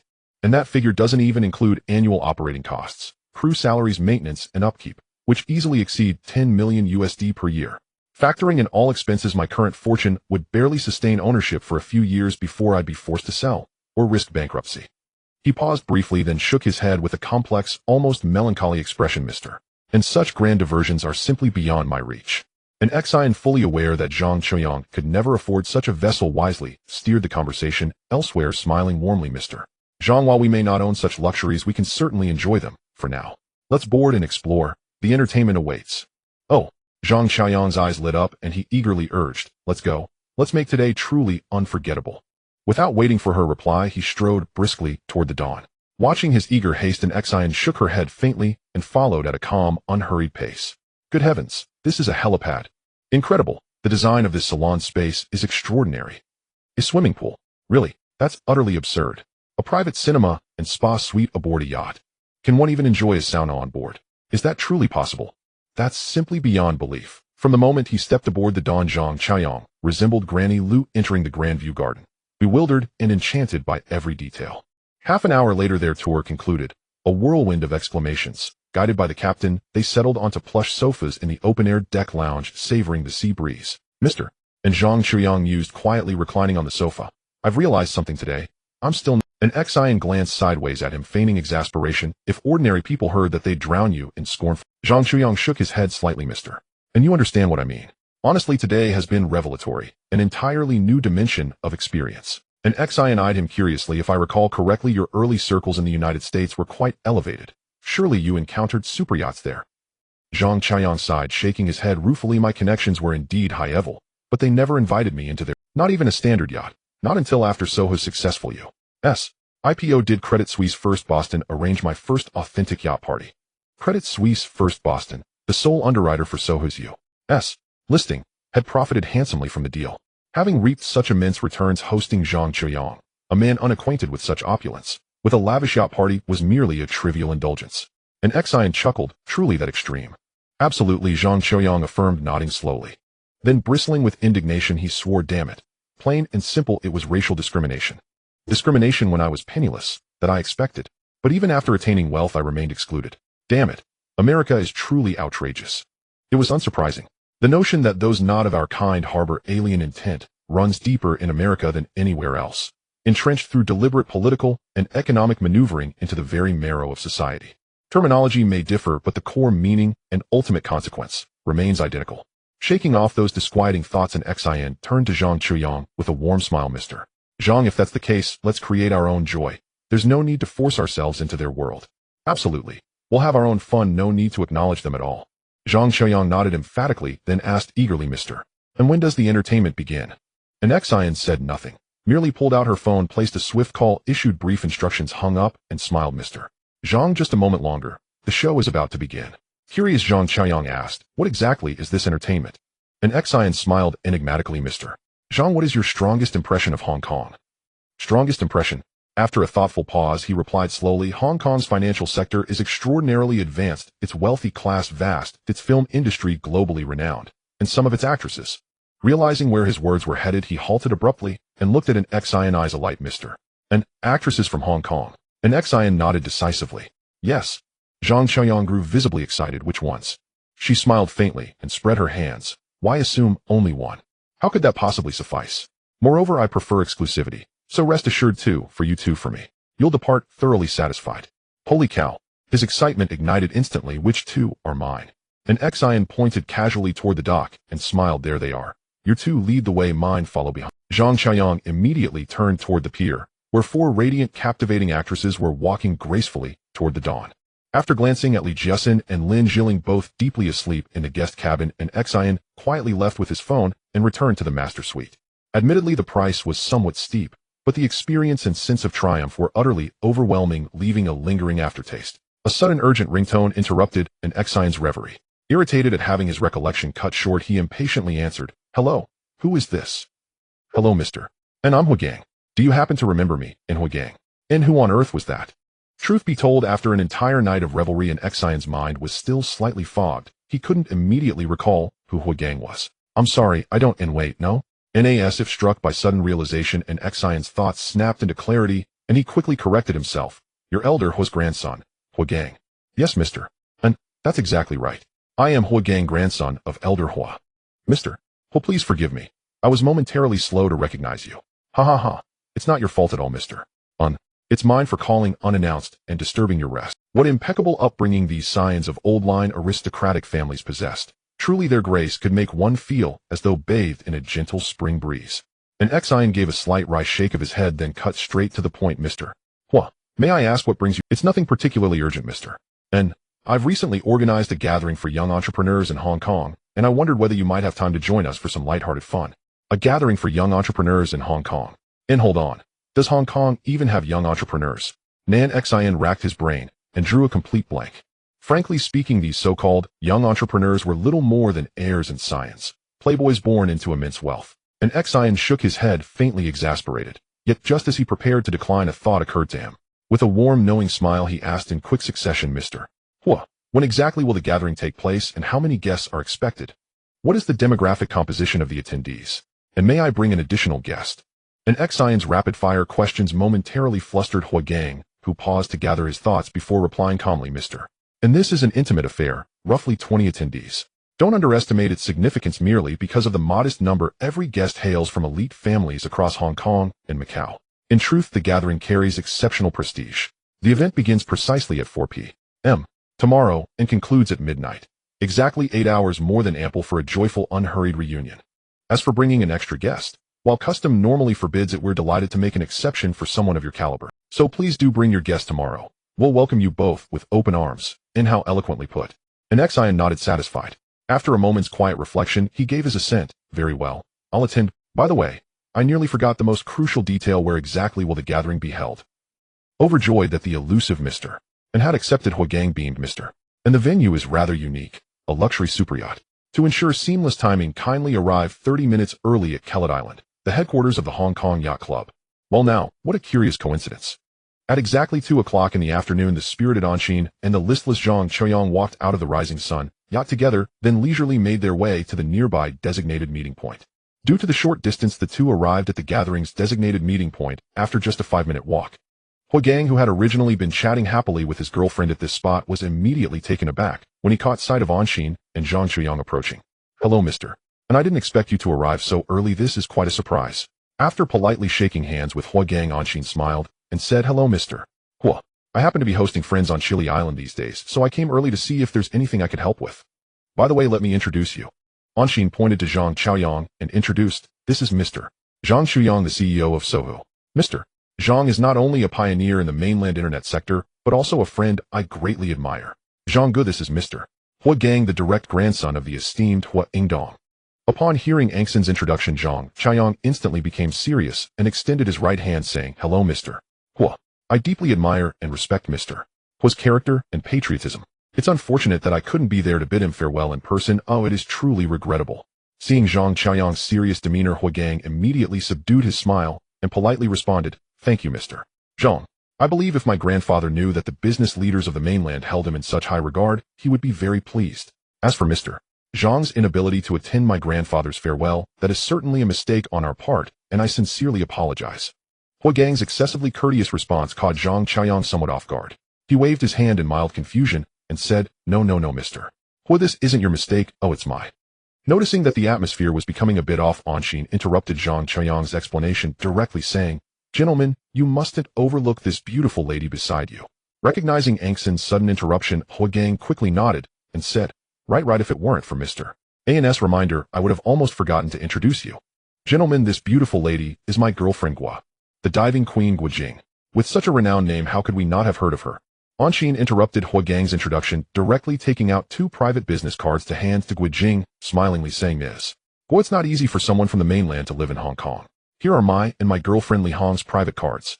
If you encounter any trouble in HK that you can't resolve, feel free to give us a call. Angxin's words left Guijing, who was bewildered in a daze. Zhang Qiuyang and Huagang were clearly also, especially Huagang. Ever since Hua Lao's funeral, he had conducted an in-depth investigation into Anshin through multiple channels, and the results were beyond his imagination. It was precisely because of this thorough investigation that he gained a profound understanding of Angxin's influence. Moreover, this investigation led him to sense an opportunity to break free from the shackles binding him. It's somewhat amusing, as the eldest grandson of the Hua family, he had been deprived by his elders of the right to steer the family's enterprises. Furthermore, the elders had directly defined his future development path politics. He not only disliked their arrangements, but also felt great resentment. Since this was the case, he could only attempt to obtain what he desired through resistance. But if he were to resist directly, it would be exceedingly difficult, and he could barely see a glimmer of success. With no other option, he could only achieve the desired outcome through alternative methods. And Anshin was the person who could provide him with significant connections. To be frank, today's Hong Kong Youth Entrepreneurs Gathering was in fact a show he specially organized for Anshin. The sole purpose was to network with Anshin. Huagang, what should I do in this situation? Just as Huagang was pondering, he suddenly heard a very subtle inquiry. Looking over, he saw Guijing frowning at him, her expression indicating a bit of confusion. Huagang, seeing this, directly wrapped an arm around Guijing, teasingly said, Jingjing, as far as I know, there are only about 10 people in all of HK who have received Mr. A&S private business cards, and without exception, all of them are the top political and business leaders in HK. Jingjing, from another perspective, you've actually successfully entered the top circle of HK, so congratulations. Off. Guijing, already a bit perplexed, was further thrown into confusion by Huagang's somewhat Seeing the two about to enter a flirty state, Anshin shook his head in exasperation and said, Ms. Hu, don't listen to Mr. Hua's nonsense. These are just 2 ordinary business cards. Take them and don't feel any pressure. Guijing looked up at Huagang, and upon seeing him nod slightly, she politely extended her hands to accept the cards and said shyly, Thank you, Mr. Tisk. At this moment, the diving queen was still young, and her interpersonal skills were still relatively introverted. She hadn't yet grown into the strong-minded, calm, and composed diving queen of the future. Anshin shook his head slightly and waved his hand, saying, We're all from the mainland, you don't have to be so polite. Anshin didn't possess mind-reading abilities, so he couldn't guess Huagang's deeper intentions. However, through the memories of his past life, Anshin was very clear that the future development of Huagang and Guijing as a couple looked quite promising, with a tendency to challenge for the top spot in HK, so making a good connection in advance isn't a bad idea. By the way, my girlfriend Li Hong resides in HK, but she doesn't have many friends here, so Miss Guo, if you have some free time in the future, why don't you spend more time with her? Suddenly recalling Li Hong's situation in HK, Anshin looked at Guijing with a smile and suggested. Upon hearing about Li Hong's situation in HK, Guijing felt a sense of empathy and readily replied, Mr. And no problem. As long as there are no competitions, I will definitely spend more time with Ms. Li during my free time. Anshin nodded in satisfaction and said, That's great, then I will thank Huagang, we have arrived. At this moment, a shout from not far away interrupted Angxin's gratitude. The 4 of them looked up only to see a well-dressed young couple waving towards them from not far away. Huagang smiled slightly upon seeing this and called out to the 2, Li Xiao, come over quickly. I want to introduce you to 2 new friends. Hearing Huagang's voice, the young couple seemed to realize something and immediately quickened their pace. When the 2 arrived, Huagang beamed and said, Jia Cheng Ziqi, come, let me introduce you. This is Mr. and Xin, the executive director of Yuanfang Financial Group. And this is Mr. Zhang Qiuyang, the CEO of Sohu Company. Mr. and Mr. Zhang, this is Mr. Li Jiacheng, the second son of Mr. Li Zhaoji, and this is Mr. Li's girlfriend, Miss Su Ziqi. One of the 4 major families in HK. Their family owns Hang Lung Group and China Gas. By the way, their family does not have a good relationship with the Li Jiaqing family, and there are occasional conflicts between them in various fields. And Xin politely extended his right hand and smiled. Hello, Mr. Li, Miss Su, and Xin, the behind-the-scenes boss of Yuanfang Financial Group. The legendary god of death, Li Jiacheng, did not dare to be negligent, and immediately shook hands politely with an Xin, and the others then said in slightly awkward Mandarin, Mr. and Mr. Zhang, welcome to the gathering. Your presence adds luster to this gathering, and I believe you will have an enjoyable time. And Xin and Zhang Qiuyang exchanged glances and said in unison, We certainly will. Hua Xiao, Li Xiao, we've arrived. While everyone was chatting, a voice came from not far away. Looking towards the sound, they saw a young man with dyed purple hair, dressed in flamboyant colors, leading 7 or 8 people towards them. Upon seeing the avant-garde appearance of the leader, Huagang's smile froze for a moment, and he explained to an Xin with a wry expression, Mr. and the one in front is a member of the He family is sorry for the embarrassment. An Xian was taken aback and then asked, a member of the He family? Which He? Oh, someone speaking Mandarin. Since you're speaking Mandarin, why are you even attending our gathering? The avant-garde young man exaggeratedly mocked upon hearing an Xian speak Mandarin. He Jiang, what nonsense are you spouting? He Jiang apologized to Mr. And immediately, Hua Gang and Li Jiacheng realized it was bad and sternly reprimanded. He Jiang shrugged indifferently and said, did I say anything wrong? Isn't today the gathering of HK young entrepreneurs? What does it matter if someone speaking Mandarin attends? Just as Hua Gang and Li Jiacheng were about to continue arguing, an Xian directly raised his hand to stop them, his sharp gaze fixed on He Jiang as he asked calmly, which He family do you come from? And Zin's gaze made He Jiang feel somewhat uncomfortable. He forced himself to keep his spirits up and continued with his mockery. Yes, I wonder what this country bumpkin has to say. Looking at the fool in front of him, who kept offending him, an Xian finally understood why the He family, once the top family in HK, was gradually declining. Clearly, after 3 generations of wealth, the younger generation had lost their basic sense of respect. Relying solely on He Zhuolin's such an elite was clearly not enough to maintain the He family's last semblance of dignity. An Xian slightly shook his head and asked lightly, what is He Zhuolin to you? As an Xian directly stated He Zhuolin's full name, without any pressure, He Jiaying's heart suddenly sank, falling into silence. Clearly he had realized something was off. Hua Gang, seeing this, smiled slightly and said softly, Mr. And Mr. He Zhuolin is Jia Ying's second uncle, and he is currently in charge of managing the He family's business. Oh, is that so? Looking at the now somewhat flustered He Jiaying, an Xian casually remarked, He Zhuolin wouldn't dare be so rude in front of me, yet you have quite the courage. As soon as an Xian said this, not only He Jiaying, but even the 7 or 8 people who came with him were dumb. After a while, He Jiaying carefully asked in slightly awkward Mandarin, this gentleman, do you know my second uncle? He Jiaying truly was a talent, daring to offend someone he didn't even know. An Xian chuckled directly and said, I've been on the Sunrise yacht these past 2 days. Do you think I would recognize your second uncle? Off. He Jiaying was stunned. It should be known that the Sunrise is the largest and most luxurious yacht of the He family. He usually can't even get on it to have some fun, yet this person can casually play on it. What kind of identity does he have? Hua Gang could no longer hold back, directly revealing Zin's identity. Jiaying, this is Mr. An Xian from Yuanfang Financial Group. An Xian, Yuanfang Financial Group. Sounds somewhat familiar. He Jiaying didn't immediately react, but soon realized who an Xian was. Oh no, the one who caused the Su family to fall apart. The one his second uncle repeatedly warned the family descendants never to offend. He Jiaying was completely flabbergasted. Seeing He Jiaying's bewildered expression, an Xian asked with a hint of a smile, has He Zhuolin never mentioned me to you? He has. He Jiaying said with a mournful face, Mr. And I'm sorry. Tisk, admitting defeat so quickly it's really boring. An Xian shook his head in disbelief, looking at the well-behaved He Jiaying, and suddenly came up with an idea to intimidate him, saying, I will have a good talk with He Zhuolin. You should be careful. An Xian was just slightly intimidating, but He Jiaying was completely panicked, Mr. And I really know I was wrong, but please don't tell my second uncle. He had no choice. He understood his second uncle too well. While his second uncle was usually very gentle, this gentleness was based on the premise that the family descendants did not make mistakes. But if one made a mistake and was found out by the second uncle, would they still expect gentle treatment? Dream on. Being penalized for several years in family trust dividends is already considered good. In more serious cases, one could be completely stripped of their family trust dividend qualification and entirely kicked out of the family business. He Jiaying had seen such extreme examples. An Xian could roughly guess why He Jiaying was so panicked. Children of such wealthy families fear nothing but being completely cast out from the family, left to fend for themselves. Once they leave the family, they are nothing. Looking at the pleading He Jiaying, an Xian smiled and asked, are you? He Jiaying clasped his hands together and begged, Mr. And I truly know I was wrong, please let me off this time. To be honest, bullying such a freeloader feels particularly boring. After thinking for a moment, an Xian lightly said, this is your first and last warning. Realizing he had escaped the calamity, He Jiaying happily assured, Mr. And thank you. I will definitely pay attention to my words and actions in the future and will never make mistakes again. Looking at the obsequious He Jiaying, an Xian merely shook his head slightly and chose not to continue speaking.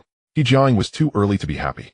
Even if an Xian didn't mention anything to He Zhuolin, it would be hard to guarantee that others present wouldn't report him. Oh no, actually there was no need for anyone else to report.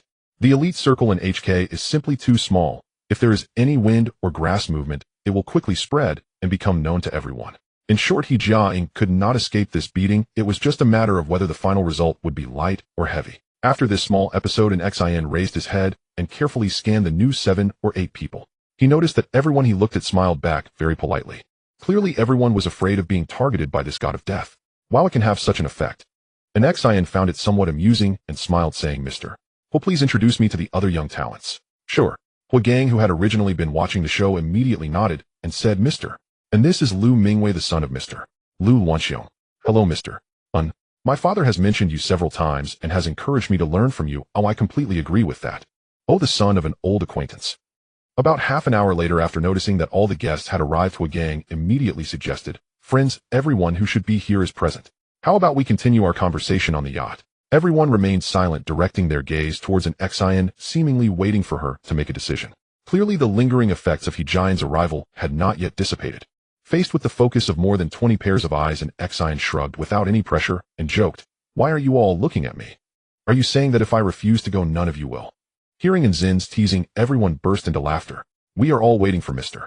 And to make the decision. After hearing their playful agreement, an Xian shook her head in exasperation and said, All right, enough teasing, let's go. With that, an Xian turned back to Huagang, smiling as she said, Mr. Will please lead the way. Huagang nodded slightly and raised his voice, saying, Please follow me. With that, Huagang took Wujing's hand and led the way towards the dock, while the others hurried to keep up. An Xian, I initially thought the sunrise was already outrageous, but I didn't expect this Oriental to be even more. After touring the party yacht and returning to the salon area, Zhang Chaoyang could hardly contain himself, exclaiming. An Xian shook her head slightly, finished her drink, and set down the cup, explaining, Brother Zhang, actually the Oriental is not considered the top yacht globally. Off. Zhang Chaoyang was taken aback and immediately asked, If the 89-meter Oriental isn't even the top yacht, then what does the top yacht look like? Huagang chuckled and explained, Mr. Zhang, what Mr. and said is indeed correct. Since the new century began, there has been a saying in the private yacht industry, yachts under 100 meters cannot be deemed top tier, so strictly speaking, the Oriental is indeed not the top yacht. Zhang Chaoyang fell silent. After a while, he hesitantly asked, Mr. May I ask how much this Oriental cost? Huagang shrugged casually and straightforwardly replied, The direct cost is 1.35 billion Hong Kong dollars, and there are additional annual expenses of about 100 million Hong Kong dollars. 1.35 billion Hong Kong dollars. Zhang Chaoyang was completely stunned. Seeing Zhang Chaoyang's shocked expression, an Xian teased, Brother Zhang, you need to keep striving, otherwise you might really not be able to afford even a yacht. Ha ha ha. Upon hearing Nzin's jest, the nearby rich second-generation crowd laughed out loud. Zhang Chaoyang joined in, but it was a bitter laugh. After the bitter laugh, Zhang Chaoyang couldn't help but self-deprecate. To be honest, this trip to HK has made me feel like a country bumpkin who has never seen the world. Wow, so even the wealthy class experiences pain-free, groaning, huh? An Xian rolled her eyes in disbelief, cleared her throat, and said, A top scorer in the college entrance examination, Tsinghua undergraduate, MIT masters, and doctorate, a pioneer in China's internet sector, a self-made super-rich person. Brother Zhang, if someone like you still thinks of yourself as a country bumpkin who has never seen the world, then there are very few people in this world who have truly seen the world. And Zin's statement, loaded with information, caused the nearby wealthy youths who had been laughing moments ago to stop and regard Zhang Chaoyang with astonished expressions. A mainlander, a top scorer in the college entrance examination, a Tsinghua physics undergraduate, an MIT physics masters, and doctorate, a pioneer in China's internet sector, a self-made super-rich person. This string of descriptors from an Xian was enough for them to understand the value of Zhang Chaoyang's life experience. Although they were all graduates of internationally renowned universities, they were well aware of the difference between being admitted through donations and through merit. Clap. A young man suddenly clapped his hands and said, I finally remembered where I heard Mr. All eyes quickly turned to the young man. His name was Wang Haoran, a third-generation direct descendant of the Wang family in HK. The Wang family is one of the few in HK dedicated to the industrial sector, with the Dekhang Electric Group being their family business. Although their family cannot compare to the flourishing four major families, they actually possess hidden wealth and are considered a member of HK's low-key elite. Wang Haoran undeterred smiled and added, When I was studying at MIT, I often heard the name Charles Zhang. Mr. Zhang, if I'm not mistaken, this Charles Zhang is you, right? Oh. Zhang Chaoyang's eyes brightened, and he straightforwardly admitted, That's right, Charles Zhang is me. I've heard it from many people. Wang Haoran first replied succinctly, then continued, Mr. Zhang, a few years ago when I was at MIT, many professors often used your experiences to motivate us in class. Moreover, as far as I know, this phenomenon has been ongoing for about a decade. I believe Mr.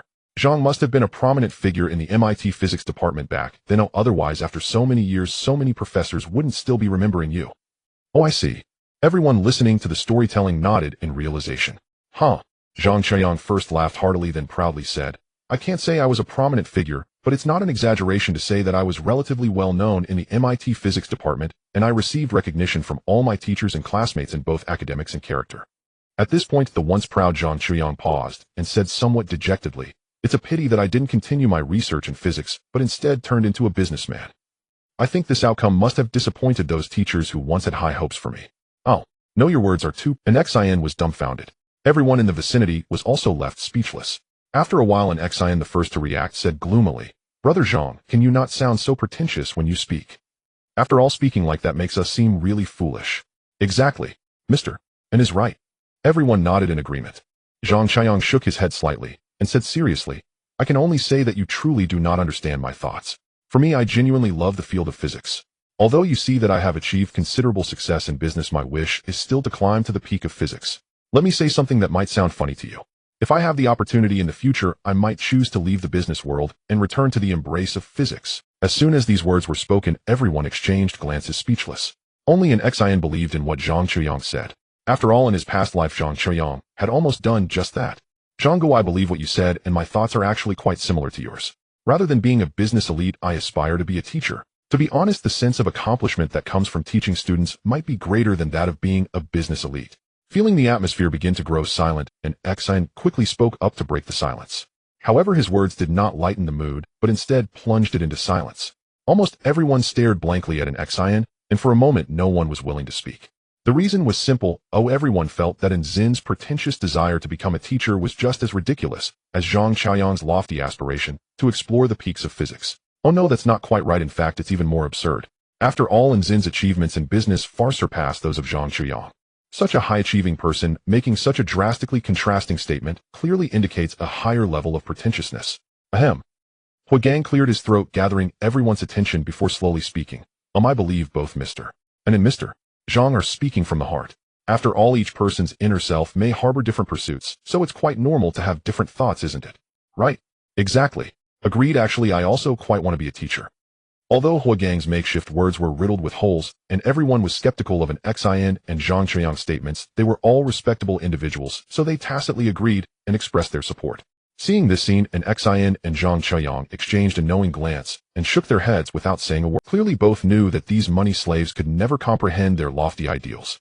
To put it bluntly, apart from the glory inherited from their ancestors, these money slaves had nothing. After skipping this topic, the atmosphere gradually returned to normal, and everyone began to chat about their own amusing stories and some business gossip. "Mr.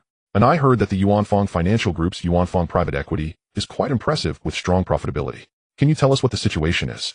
As they chatted, Lu Luangxing's son Lu Mingwei suddenly inquired about Yuanfang Private Equity. Upon hearing this question, everyone immediately halted their conversations and turned their curious ears towards Xin. Xin glanced at Lu Mingwei but didn't directly answer the question. Instead, he asked, "Mr. Lu, may I ask where you heard this information?" Lu Mingwei paused for a moment, then explained, "Mr. and I accidentally heard a bit from my father. However, I truly don't know the specifics, which is why I wanted to seize this rare opportunity to ask you." "Big Lu, could it be that he Zhuolin or Huang He or perhaps Li Yuanjie leaked the news? After all, they've been friends for decades. Their relationship is profound, so it's not impossible. If that's the case, then this question is likely not something Lu Mingwei came up with himself, but rather a prompt from Lu Wanxiong for him to ask." In an instant, Xin felt he had vaguely grasped the essence of the matter. After pondering for a moment, Xin decided to first throw out a vague statement to see the specific situation, so he slowly began, "Yuanfang Private Equity, huh? To be honest, I don't think there's much to say, as Yuanfang Private Equity isn't particularly different from other private equities. Of course, if I had to point out a significant difference, it would only be the variation in trading strategies. Yuanfang Financial's trading strategy leans towards high-risk trades, while other private equities might prefer balanced trading strategies. Thus, during favorable market conditions, Yuanfang Private Equity's profitability does indeed appear to be slightly better than that of other private equities." This rather uninformative explanation made Lu Mingwei frown repeatedly. After thinking for a moment, Lu Mingwei decided he couldn't continue to beat around the bush, so he directly asked, "Mr. and since that's the case, does Yuanfang Private Equity accept external investments?" This was the crux of Lu Mingwei's inquiry. Xin understood this well. After quickly scanning the room and noticing that almost everyone seemed interested in this question, he said with a hint of a smile, "I need to emphasize that Yuanfang Private Equity's high-risk trading refers to highly leveraged trading, 10-fold or 20-fold or even higher leverage. I wonder if everyone understands what this means." "Understood. In financial investment, high leverage is quite normal. Fortune favors the bold. How can one make money without leverage?" Hearing Zin's inquiry, everyone chimed in with their opinions.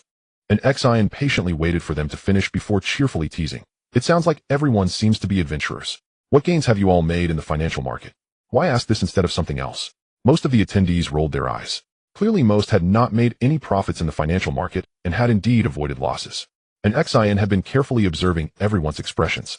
Upon seeing that most looked like seasoned losers, he couldn't help but chuckle. It seems that most of you are perennial losers in the financial market.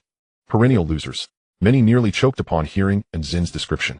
But some savvy individuals realized this was an opportunity and immediately spoke up, Mr. And precisely because everyone is a perennial loser, we need you, a perennial winner, to take our pulse. Others caught on and echoed.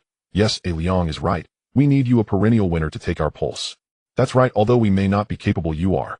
Absolutely, professional matters should be handled by professional. And XIN, slightly surprised, looked at the clever individual and after a moment of hesitation asked, Are you Li Zhiliang? From Li Kum Ki. Upon hearing that an XIN could name him and his family background, Li Zhiliang appeared somewhat surprised, but quickly regained his composure and nodded, replying, Mr. And has a good memory. Yes, I am Li Zhiliang, and my father is Li Huizhong. Li Huizhong is the next head of Li Kum Ki. And Zin's spirits lifted, and as his mind raced, he smiled at Li Zhiliang, saying, By the way, I have some connection with Li Kum Ki. Li Zhiliang was taken aback, quickly searching his mind for relevant memories, but after a long time, he still couldn't find anything. He asked with some confusion, Mr. And forgive me for saying this, but my memory isn't very good, and I really don't have any impression of what you're referring to. Could you share how you're connected to our family? And XIN smiled slightly and slowly said, I hold 10 of Li Kum Ki's shares. I wonder if that counts as a connection. What a... The answer given by Anshin left Li Zhiliang utterly shocked. Meanwhile, others sensed an eerie vibe from the reactions of the two. It should be known that the entire HK business community has always believed that Li Kum Ki is fully controlled by the Li family, a quintessential family business. However, at this moment, Anshin revealed that he held 10 of Li Kum Ki's shares. To be honest, this sudden news shattered everyone's preconceived notions. In everyone's minds, two questions suddenly emerged. Does Li Kum Ki really have 10 of its shares circulating outside?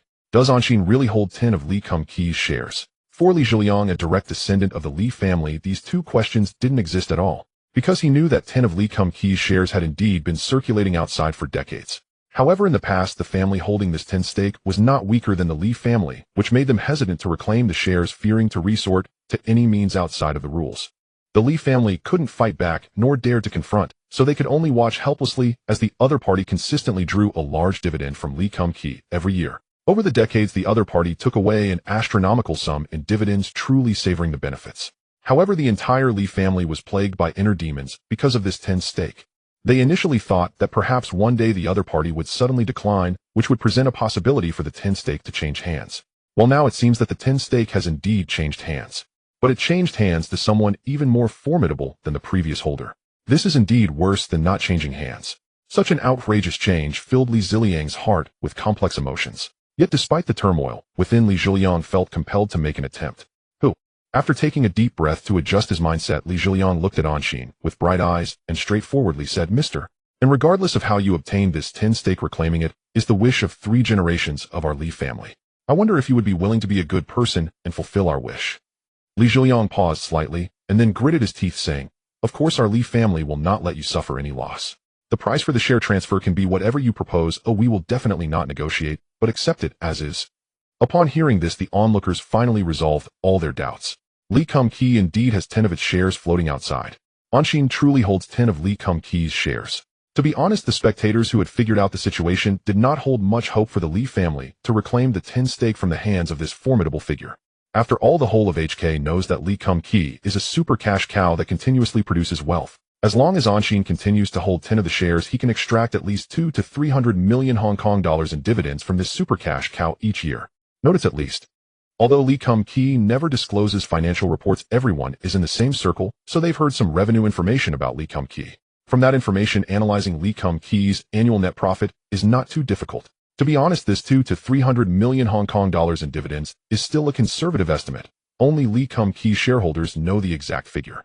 The most frightening thing is that Li Kum Ki is currently in a phase of rapid expansion, and barring any unforeseen events, its dividends in the future will undoubtedly reach more outrageous figures, ultimately reaching astronomical amounts.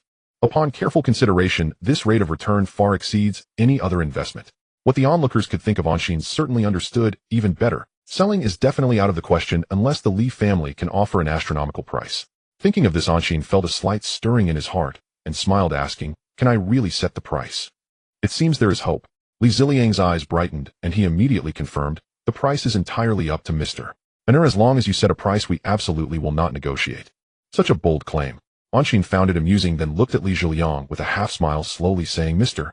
Li, to be honest, I really don't want to sell this 10 stake in Li Kum Ki. Even if I were to sell, the price I would propose would certainly be beyond what you can afford, so let's not talk about this. Upon hearing this, Li Zhiliang became anxious, saying somewhat flusteredly, Mr.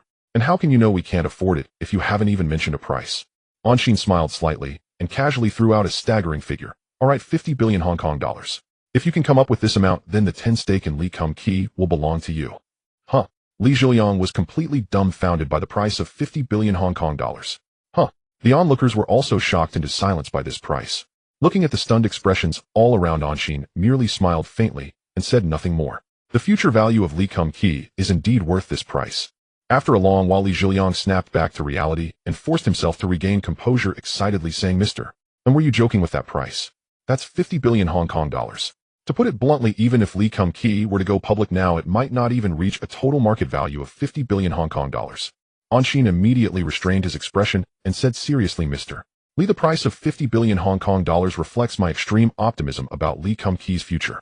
I personally believe that Li Kum Ki will definitely reach or even exceed this value. Since I, as an investor, hold such a favorable view of Li Kum Ki, wouldn't your family, as the actual operators of Li Kum Ki, have even less confidence? After being outmaneuvered by Anshin, Li Zhiliang could only chuckle awkwardly, hee, Mr.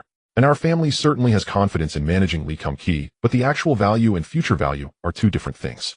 Isn't it a bit outrageous for you to propose a future value directly? Anshin simply shrugged and nonchalantly said, You are indeed making some valid points. In that case, let's wait until Li Kum Ki realizes its future value to discuss this. This. Li Zhiliang was once again dumbfounded, and the feeling of helplessness surged within him. After thinking it through, he realized that he and his family truly had no way to deal with this supergiant like Anshin. It seems that not only could they not reclaim the shares, but even attempting to make any moves regarding Li Kum Ki would be impossible. The dividends that should be given must be paid in full. Otherwise, as seen from the fate of the Su family, Anshin is definitely not someone easy to deal with. Moreover, Angson's strength is far superior to that of the previous family. If they were to confront him, provoking him would not be an extraordinary incident. After thoroughly understanding everything, Li Zhiliang was nearly resigned, but he still asked one last question, Mr. And can you really not lower the sale price? Anshin shook his head and very decisively refused. I'm sorry, I cannot. Sigh. Li Zhiliang couldn't help but sigh, having completely lost hope. Ahem. Seeing the room fall silent once more, Huagang cleared his throat again. When everyone's attention returned, he smiled and reminded them that it seemed they had forgotten matters concerning the Yuanfang private fund. Lu Mingwei brightened and immediately agreed, noting that Huagang was right. They had nearly forgotten about the Yuanfang private fund. The others quickly snapped back to attention and chimed in. They nearly forgot, and indeed this matter was important. Exactly, Mr. And please continue to talk about the Yuanfang private fund. After the murmur subsided and Xian glanced at the still silent Li Zhiliang, shook his head slightly and said that if everyone wanted to continue discussing the Yuanfang private fund, then, by all means, they should proceed. A very young-looking man spoke up to prompt him, asking where he had left off and pointing out that it had been speaking about the ever-victorious general. And Xian nodded at the young man with a smile and praised him, saying, Good, you're Kai Jiazan, right? You have a fine memory. Kai Jiazan, a little flattered, waved his hand and said that Mr. and was flattering him. A young woman standing beside him beamed and said that ever since the Su family fell, Jiazan had admired him. When he heard and would attend the gathering, he had begged her yesterday until she brought him to see his idol. The woman was Kai Jiming, Kai Jiazan's elder sister. Their father, Kai Jiming, was a renowned toy magnate, and HK, Shiri International Group, was the family's enterprise. And Xian looked at the 20-year-old Kai Jiazan with mild curiosity and asked him to explain why and had become his. At Zin's question, Kai Jiazan seemed to recall something unpleasant, and his expression grew suddenly complex. Jiazan, don't be afraid. It's all in the past, Kai Jiming said, immediately realizing what had happened and gently patting his back to soothe him. The unexpected interlude took an Xian by surprise. He frowned slightly, but remained silent. The onlookers fell quiet at once. After calming Kai Jiazan, Kai Jiming looked at an Xian apologetically and explained in a low voice that Jiazan had been bullied at school years ago by some juniors of the Su family. For complicated reasons, the incident had not been properly handled, leaving Jiazan with deep psychological scars. When Jiazan learned that it had been and who had helped bring down the Su family, she continued, perhaps subconsciously, he developed an admiration for him and came to regard him as his life idol. I see. Although the truth was likely more complex than Kai Jimin's brief explanation, and Xian chose not to pry further. After a moment's thought, an Xian rose, approached Kai Jiazan, patted his shoulder, and in a calm voice said that although he was only 2 years older and ostensibly had little life experience to share, he truly wanted to talk about this issue with him. Jiazan, you must believe that the suffering you endured was temporary. You must not yield or surrender to it. Face it with courage, challenge it resolutely, and move past it decisively. Only then can you welcome a better new life. In short, never give up on yourself. If you do, others will not pity you, they will mock you instead. Do you understand? Within Zin's continued reassurance, the lifelessness in Kai Jiazan's eyes began to change, growing gradually. Clearly, Zin's comfort had been effective. After a brief inward reflection, Kai Jiazan seemed to have truly come to terms. The exhausted look drained from his face and was replaced by a refreshed, clear expression. Recovered, Kai Jiazan looked at an Xin with sincere admiration and solemnly thanked him for his guidance, saying he had completely understood. Excellent. In a few words, he had rescued a lost lamb, which pleased an Xin greatly. He patted Kai Jiazan's shoulder again and said that it was wonderful he had come to understand. He believed Jiazan's future would only grow more splendid. An Xin paused, then suggested that Jiazan consider doing charity work, since charity would not only cleanse his heart, but also bring a sense of fulfillment and achievement. A perfect win-win. Kai Jiazan nodded in agreement at the suggestion, but soon looked troubled and turned his gaze to his sister. Kai Jimin instantly understood her brother's meaning. He had no money. She nodded and said she believed their father would certainly give him funds to do charity. Don't worry. If father won't, I will give you the funds myself. 20 million Hong Kong dollars. How does that sound? Thank you, sister. Kai Jiazan said gratefully, then turned to an Xin and earnestly asked what kind of charity the money should be used for. Goodness, he thought, have I really become your nanny? Not only must I counsel this lost lamb, I must also point out the precise direction for him. Then, an idea. An Xin suddenly conceived an excellent plan. After carefully weighing its feasibility, he nodded slowly. With the plan in mind, an Xin raised his voice and addressed everyone present, saying he had thought of an interesting proposal and asking them to help assess whether it would work. The assembled crowd exchanged glances. To be honest, most people could not quite grasp Zin's unpredictable spurofemate behavior. That said, nobody present was willing to openly refuse him. Given the situation, they could only voice their agreement. No problem, go ahead, mister, and tell us. We're listening. An Xin could sense some had shifted their attitudes, but he had no interest in probing whether their consent was wholehearted or compelled. For an Xin, the reason mattered little. My plan is simple. We will join forces to establish a dedicated charitable foundation. Shall we all join forces to establish a dedicated charity foundation? Upon hearing Angxin's proposal, everyone exchanged glances, their expressions a mix of surprise and bewilderment. After thinking for a moment, Huagang asked, Mister, and the matter has arisen suddenly. Could you please wait a moment while we discuss this among ourselves before giving you a concrete response? No problem, take your time to discuss. Anshin readily agreed to Huagang's request, nodding to everyone before turning back to sit on the sofa. There's no rush, I'll let them talk it out slowly. It's better to reach a conclusion. Zhang Qiuyang, who had been mostly invisible until now, finally reacted.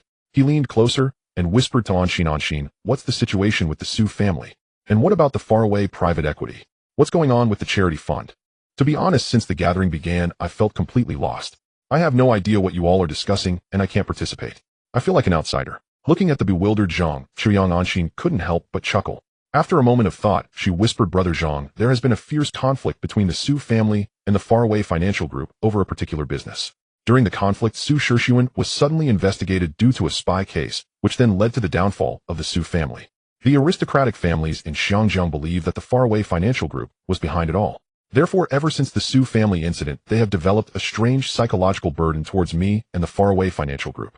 As for the faraway private equity, they have heard rumors about our exceptional trading capabilities and high profits, so they approached us to entrust some funds to help them make money. And the charity fund idea, I just thought of it. I see they are all wealthy, so I thought about starting a charity fund to help them accumulate some virtue and benefit society a bit. Although Angxin's words were half true and half false, the information conveyed was enough for Zhang Qiuyang to digest. After a while, Zhang Qiuyang looked earnestly at Anshin and said, Anshin, the Su family spy case was a sensational global news story. I really didn't expect your involvement in this. Honestly, it truly surprises me. By the way, Anshin, tell me honestly, were you behind the Su family incident? Regarding this question that has been asked countless times, Anshin calmly replied, Brother Zhang, Su Shixuan got what he deserved. No one else is to blame. No denial. Zhang Qiuyang instantly understood.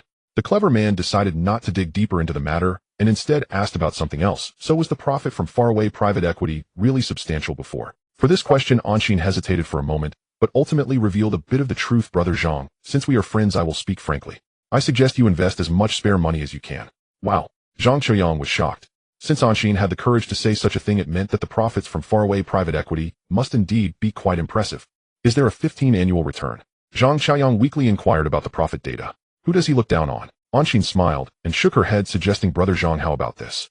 You lend me all your spare money at an annual interest rate of 15 for a few years. How does that sound? Zhang Xiaoyang stared blankly at Anshin for a long time, then asked very seriously, "Are you serious?" Engsen's expression became serious as she replied, "Of course, but I suggest you invest in faraway private equity instead. Although it carries greater risk, the returns are also higher." Zhang Xiaoyang silently nodded. After a moment of thought, he suddenly seemed to solidify his resolve, gritting his teeth and saying, "I can put together $50 million right now, 20 million of which I can lend you for 3 years without needing a 15 annual interest rate. 10 will suffice. As for the remaining 30 million, I will invest it all in faraway private equity. What do you think?" Wow, Zhang Xiaoyang truly lives up to his reputation as a pioneer in the Chinese internet sector, managing to come up with $50 million in cash back in 2006. This is pure cash flow, not just equity or similar figures on paper. However, Zhang Xiaoyang still retained a bit of rationality, only investing $30 million and not throwing all 50 million into faraway private equity. In other words, the $20 million loan was his safety line. Anshin emotionally said, "Brother Zhang, you're quite discreet. It seems that Forbes' estimation of your worth at 2 billion renminbi is inaccurate." Zhang Xiaoyang slightly shook his head and said, "Who doesn't have a backup plan? Besides, I can't even find your name on the latest Forbes list. That's just ridiculous." Anshin smiled slightly, saying ambiguously, "Brother Zhang, don't think that even in the future you'll find my name on the Forbes list. Oh, by the way, not only on Forbes, but you won't find my name on any other mainstream list either." "What do you mean?" Zhang Xiaoyang widened his eyes and said hesitantly, "Anshin, I don't quite understand what you mean." Anshin shrugged and said lightly, "Someone help me reach out to those media groups. Needless to say, it must be Lucy Elizabeth Morgan. Only she has the power to handle such matters." To be honest, ever since she bought into Engsen's vision, she has been exceptionally accommodating to Anshin on some trivial matters, even to the point of being completely obedient. Clearly, helping to reach out to some media groups is seen as a trivial matter in her eyes. However, Zhang Xiaoyang still couldn't understand some things and directly asked, "But if these media groups do this, won't they lose their media credibility?" Anshin couldn't help but laugh. After stopping her laughter, she said somewhat disdainfully, "Brother Zhang, if I remember correctly, Sohu has a news department, right? Why are you still asking such childish questions? If one day a powerful person reaches out to you and asks you to retract a news report, would you refuse? Since you wouldn't refuse, why worry about media credibility?" Media credibility. To put it bluntly, it's nonsense. You must understand that all media across the globe have their own capital or political demands. Since there are demands, there are naturally positions. In this context, is it meaningful to talk about credibility? Isn't that like pulling down your pants to fart, an unnecessary act? To put it bluntly, if you've been kept, then don't talk about independent personality. Engsen's brutally frank words left Zhang Xiaoyang dumbfounded. "Mr. And your insights are truly and your insight is truly profound." Huigang, who had silently approached the two, could not help but exclaim in admiration after hearing an Xian's incisive analysis of the media landscape. Lu Mingwei, trailing behind Huigang, nodded in agreement. "Indeed, Mr. N's research into the communications industry is remarkably profound and well worth our earnest study." An Xian cast a brief sidelong glance at the two men, then gently shook her head. "It's hardly research, merely speaking plainly with no particular significance." Huigang broke into a sudden smile and asked, "Then is Far Horizon Financial Group's acquisition of TVB and Phoenix Satellite Television driven purely by capital imperatives? Or is there some other?" "Wait a moment." Zhang Xiaoyang abruptly interrupted Huigang's train of thought, his expression stunned. "Far Horizon Financial Group intends to acquire both TVB and Phoenix Satellite Television." Huigang looked genuinely surprised. "Mr. Zhang, you weren't aware." "Aware of what?" Zhang Xiaoyang shook his head faintly, a wry smile crossing his lips. "To be honest, I'm utterly bewildered right now."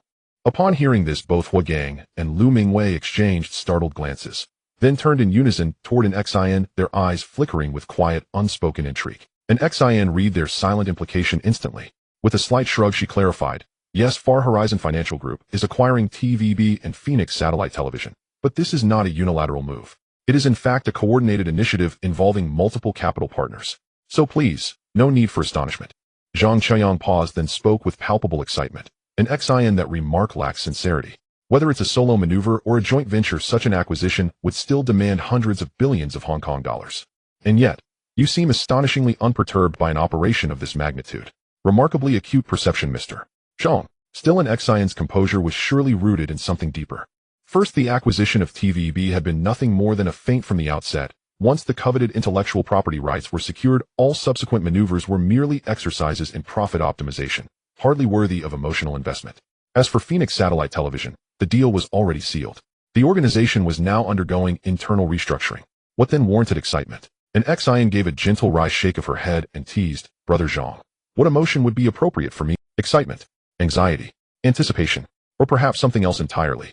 "Well, if you insist, name one emotion and I'll perform it on the spot." just to satisfy your expectations. How does that sound?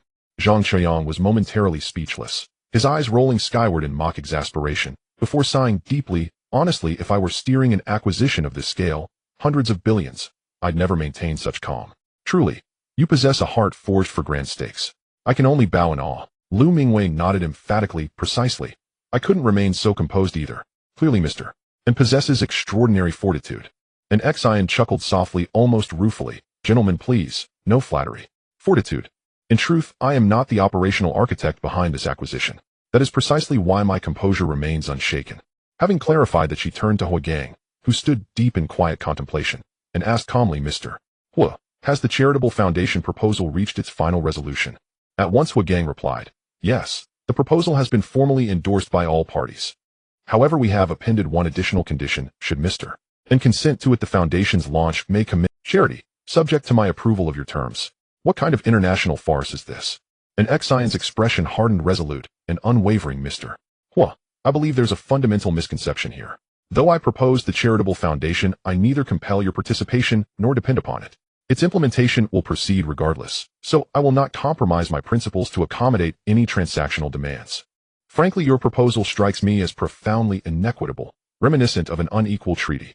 Sensing the negotiation teetering on collapse, Huagang remained composed, but Lu Mingwei grew visibly anxious. Leaning forward urgently, he interjected, Mr. And please, don't dismiss it outright. Won't you at least hear what the condition entails, or learn what we're prepared to offer in exchange? An Xian arched a curious brow, her smile warm but knowing. Very well, do tell. But let me issue a candid caveat: even after hearing it, I reserve the right to decline. That's perfectly acceptable. Lu Mingwei exhaled in quiet relief, glanced discreetly at Huagang, and upon receiving a subtle nod, delivered the terms without hesitation. Mr. And our sole condition is simple: Far Horizon Private Equity must establish a new investment fund on our behalf. Should you agree, we commit 500 million Hong Kong dollars to the charitable foundation of your designation, with full autonomy granted to you over its allocation and purpose. An Xian barely suppressed a laugh, her composure wavering at the sheer absurdity of their proposal. Truth be told, she herself had planned to raise the matter of launching a new fund, even if they hadn't broached it first. Indeed, that was precisely why she'd attended the gathering, its sole, unequivocal objective. After all, the impending subprime mortgage crisis represented the greatest opportunity of the next 2 decades. To miss such a chance, to fail to seize abundance, would render her rebirth utterly meaningless. And to feast fully one requires capital. Though Far Horizon Private Equity and Starlight Capital had collectively deployed over 10 billion US dollars into related markets, an Xian remained unsatisfied. When returns scale directly with investment, especially in a generational opportunity, more capital is always better. Who, after all, ever grows weary of profiting? An Xian held her composure, but Zhang Qiang, sensing dissonance, blurted out, An Xian, something's off. You just told me earlier. Ahem. Before he could continue, an Xian cleared her throat deliberately, cutting him off with practiced precision. Zhang Qiang fell silent, his mind racing, then instantly grasped her intent. A faint embarrassed smile flickered across his face as he chose to say nothing more. Watching the two's peculiar exchange, Huagang and Lu Mingwei exchanged a glance, each pair of eyes clouded with quiet mutual bewilderment. Ahem.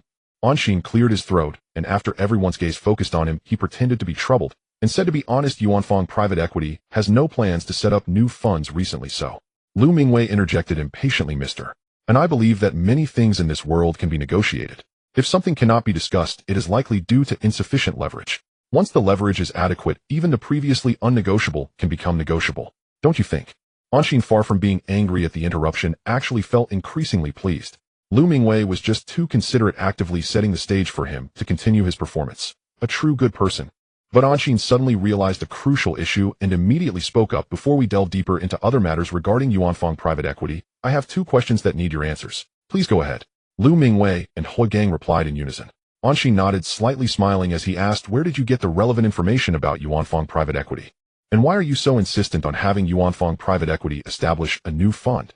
To be honest, the specific answers were extremely important to Anshin. If the relevant information leaked from the channels of Zhuolin and his 2 associates, that would be understandable, as they were external clients and had no confidentiality constraints. They could say whatever they wanted, which wouldn't matter to Yuanfang Private Equity. But if the information had leaked from within Yuanfang Private Equity, then the issue would be serious. Because that would mean there was an insider, and the insider's rank would not be low. If they were of a low rank, they would have no opportunity to access confidential information. In other words, if it were indeed the second scenario, Anshin would have to raise the knife for a major purge. After all, no industry can tolerate the existence of insiders, especially not one as confidentiality sensitive as finance. Compared to other industries, the finance sector is more fragile and cannot tolerate the existence of insiders at all. Everyone fears being caught in a perfect trap orchestrated by both peers and insiders, leading to a sudden collapse of the company. In fact, such dramas often unfold in the finance industry, and it has evidently become a staple performance of the sector. Hua Gang and Lu Mingwei were not fools. They understood the implications behind Angsen's two questions, because they understood these two questions were difficult to answer. After all, a slight misstep could not only offend people, but also bring trouble upon themselves. Seeing the hesitation in their expressions, Anshin decided to apply some pressure, saying lightly, "It seems you clearly understand my point. I suggest you tell the truth, otherwise not only will the matter of Yuanfang private equity no longer need to be discussed, but you will also lose my friendship." Angsen's words cornered Hua Gang and Lu Mingwei. The two exchanged helpless smiles. After a while, Lu Mingwei seemed to have come to a realization and straightforwardly said, "Mr. And let me answer your question. Actually, everyone learned about Yuanfang private equity's relevant information from officials in the Hong Kong government. At first, they only knew that the Hong Kong Trust Fund had signed a cooperation agreement with Yuanfang private equity, guaranteeing a minimum annual return of 6. But everyone was very interested in this cooperation agreement, which clearly had signs of vested interests. To uncover the truth, various parties made efforts and finally managed to open a breakthrough from some officials learning about Mr.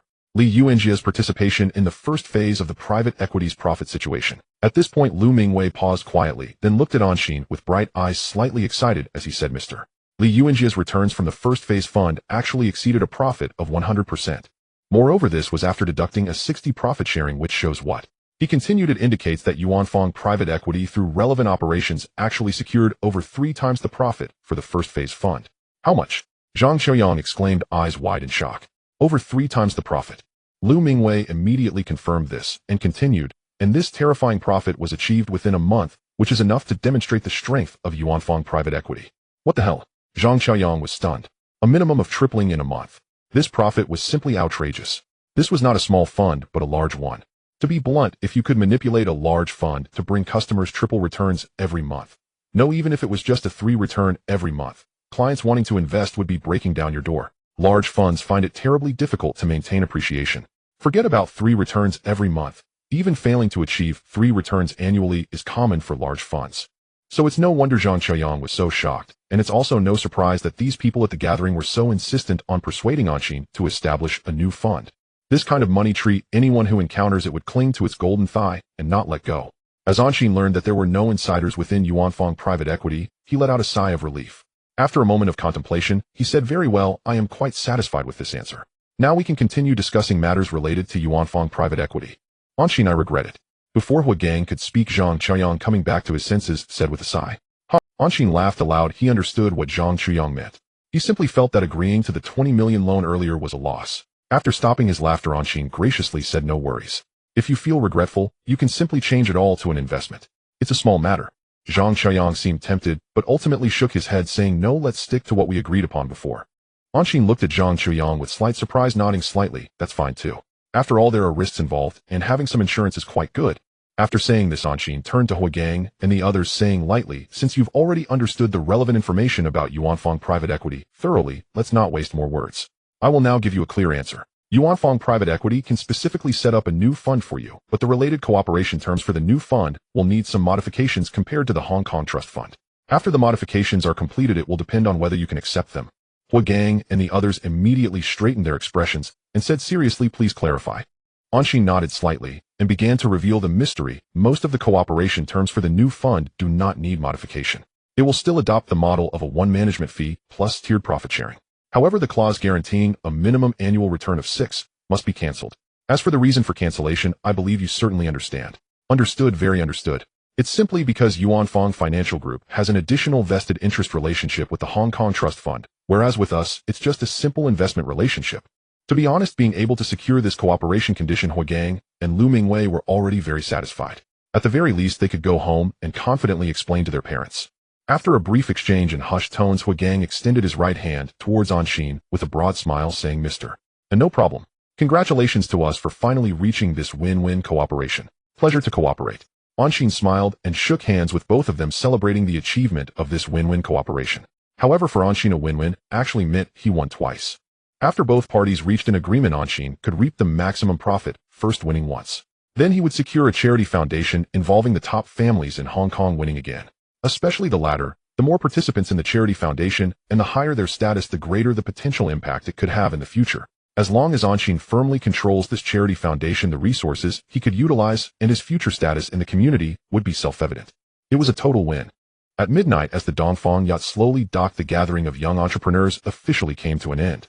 After politely declining everyone's enthusiastic invitation to stay, Anshin and Zhang Qiayong left the Dongfang yacht and returned to the Rishicho yacht. Once they settled down in the sofa area of the Rishicho yacht, Zhang Qiayong couldn't help but exclaim, "Anshin, I have to say this group of people is incredibly wealthy. I just did a rough calculation, and their entrusted funds seem to have reached around $3 billion already, right?" Gurgle gurgle. After downing a glass of ice water, Anshin corrected him, saying, "Brother Zhang, it's actually more than $3 billion. It has surpassed $4 billion. Moreover, I anticipate that the final entrusted funds for this new fund will soon reach the capped $5 billion. As for their immense wealth, no, strictly speaking, this doesn't even count as their own money yet, but rather their family. I believe you have already noticed that their purpose for holding this gathering is not pure. To put it bluntly, they are actually pushing from their respective families to persuade me to establish a new fund." Upon hearing this, Zhang Qiayong laughed heartily, saying, "But they calculated everything except that they didn't anticipate that you came to this gathering with the intention of going for their funds." Anshin couldn't help but chuckle as well, saying with a smile, "To be honest, I initially attended this gathering merely to broaden my horizons and make friends. As for raising funds, that was just an additional consideration. If it works out, great. If not, it doesn't matter. However, after I saw through Lu Mingwei's clumsy probing, I already grasped their ultimate goal. Since that's the case, playing along is merely a natural choice. Besides, haven't we already reached a cooperation in the end? This precisely indicates that our intentions are mutual." Ha, what a mutual alignment. Zhang Qiayong suddenly broke into laughter. I must say this situation indeed has a bit of dramatic flair. After stopping his laughter, Zhang Qiayong suddenly recalled something and immediately asked, "By the way, why did you suddenly want to buy a luxury car?" Buy a luxury car? Anshin was taken aback for a moment, but soon understood what Zhang Qiayong was referring to and shook his head, saying, "Brother Zhang, I didn't suddenly want to buy a luxury car. It's just that they invited us to attend a luxury car auction. Since we indeed have time tomorrow, let's go take a look. If I happen to encounter a luxury car that I truly like, I certainly won't miss the opportunity." Zhang Qiayong hesitated a bit and said, "Anshin, even if we successfully bid for a luxury car we like, we will still face many tricky issues afterward. After all, we can't just bid for the car and leave it here, can we? If we did that, wouldn't it just be a waste, since we are the kind of people who might only come here a few times a year? If we were to ship the car back, there are still two prominent issues: right-hand drive and high taxes. Honestly, with all these factors combined, I feel that bidding for a car here is just not worth it." Anshin chuckled and reminded him, "Brother Zhang, I am not like you. Due to business reasons, I will be here for at least 100 days every year, so there's no possibility of it being a wasted bid. As for the right-hand drive cars, that's even less of an issue. Actually, most of the luxury cars at the auction are left-hand drive. As for the high taxes, is that really a problem for someone of your caliber? Brother Zhang, money can't buy what you truly desire. Of course, if you really don't want to buy or don't have a luxury car in mind, that's fine too. We can just go and enjoy the experience. Goodness, in the end, why do I feel like I'm just a guest here?" Zhang Qiayong shook his head in disbelief. Nevertheless, he still readily agreed, saying, "If I'm just a guest, then so be it. I'll just consider it a chance to broaden my horizons." "Exactly, just consider it a chance to see the world."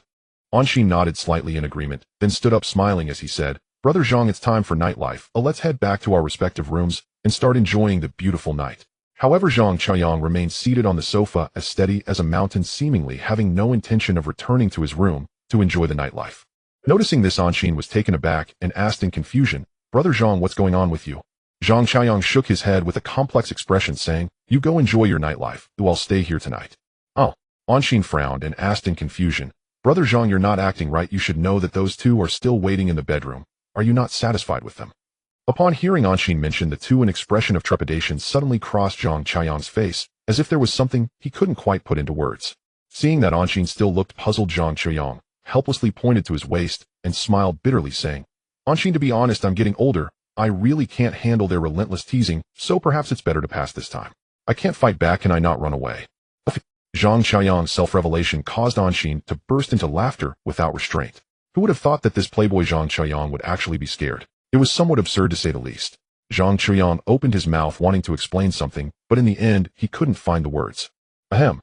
Seeing Zhang Qiayong's face slowly turning red, Anshin hurriedly stopped laughing, cleared his throat, and said, "Brother Zhang, it can't be that serious, can it?" Zhang Qiayong shook his head slightly and smiled bitterly, saying, "To be honest, compared to female stars in the mainland, the female stars here are just too dedicated. Their service attitude is just too good. By the way, can you tell me how much they charge? Anshin nodded slightly and promptly provided the price, saying, "It's not particularly expensive altogether. I spent 3 million Hong Kong dollars over 3 days. But now it seems worth it. Who knew it could bring down a super playboy like you? So cheap." Zhang Qianyang was taken aback and then spoke with a hint of regret. "If I had known it was so cheap here, I wouldn't have wasted so much money in the mainland." Anshin also shook his head, explaining, "Brother Zhang, it's only cheap if you have connections. Without connections, you would definitely be taken advantage of." "Alright, enough talk. I need to go enjoy the nightlife now. Brother Zhang, you think it over. You go ahead." Anshin nodded slightly and then turned to walk towards his room. "Are you certain you want to accompany me to the luxury car auction?" After carefully adjusting his appearance, Xian turned and walked to the edge of the bed to ask. Lin Jieling had already left the yacht earlier and boarded a flight back to Taiwan province. Only Xian and Li Jiesin remained aboard. Oh, correcting himself, Zhang Qianyang and 2 Miss Hong Kong title holders were also still on board. Li Jiesin furrowed her brow slightly and explained in a hoarse voice, "I truly cannot accompany you to such an event. It would utterly ruin my reputation within Hong Kong's elite circles. What on earth are you babbling about?" And Xian cast her a wordless, exasperated glance and asked, "Sister, do you honestly believe you still possess any reputation left to speak of in Hong Kong's upper echelons?" Li Jiesin was left speechless by his bluntness, her eyes rolling upward in mute disbelief. She could not refute him, not when her catalogue of ill-advised decisions was so vast. The most notorious mistress in Hong Kong, the arch-nemesis of every tycoon's wife. Frankly, her name had long been synonymous with scandal among the city's elite. Unless sheer improbable luck led her to a gullible suitor willing to take her on marriage into aristocratic wealth, was utterly beyond reach. That said, in her past life, she had indeed encountered just such a fool, Su Jinheng, who astonishingly welcomed her into his family without reservation. "The mansion bus drives into the mansions." This was the headline splashed across tabloid front pages on the day Li Jiesin married Su Jinheng, its implication unmistakable. But that belonged to a former life. In this one, Li Jiesin had irrevocably forfeited any chance of entering the. After all, the Su family had collapsed entirely due to a spy scandal. Su Jinheng no longer had time, or inclination, to indulge in tender exchanges with Li Jiesin.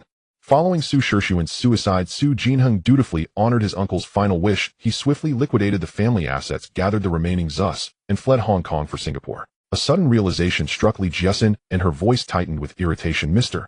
And, truth be told, if not for your interference, I might well have become the young madam of the Su family by now." "My interference?" And Xian arched a brow, then fixed her with a penetrating gaze. "Li Jiesin, let us be clear, the Su family received precisely what they deserved. No one else is to blame." Startled by his stern demeanor, Li Jiesin instantly subdued her indignation and nodded meekly, uttering, and Xian had entirely lost interest in continuing the conversation. With a faint shake of his head, he turned and left the bedroom. After all, their relationship was merely a mutual transactional exchange. Why waste breath on superfluous words? Mr. Zhang, at last, I've been waiting for you."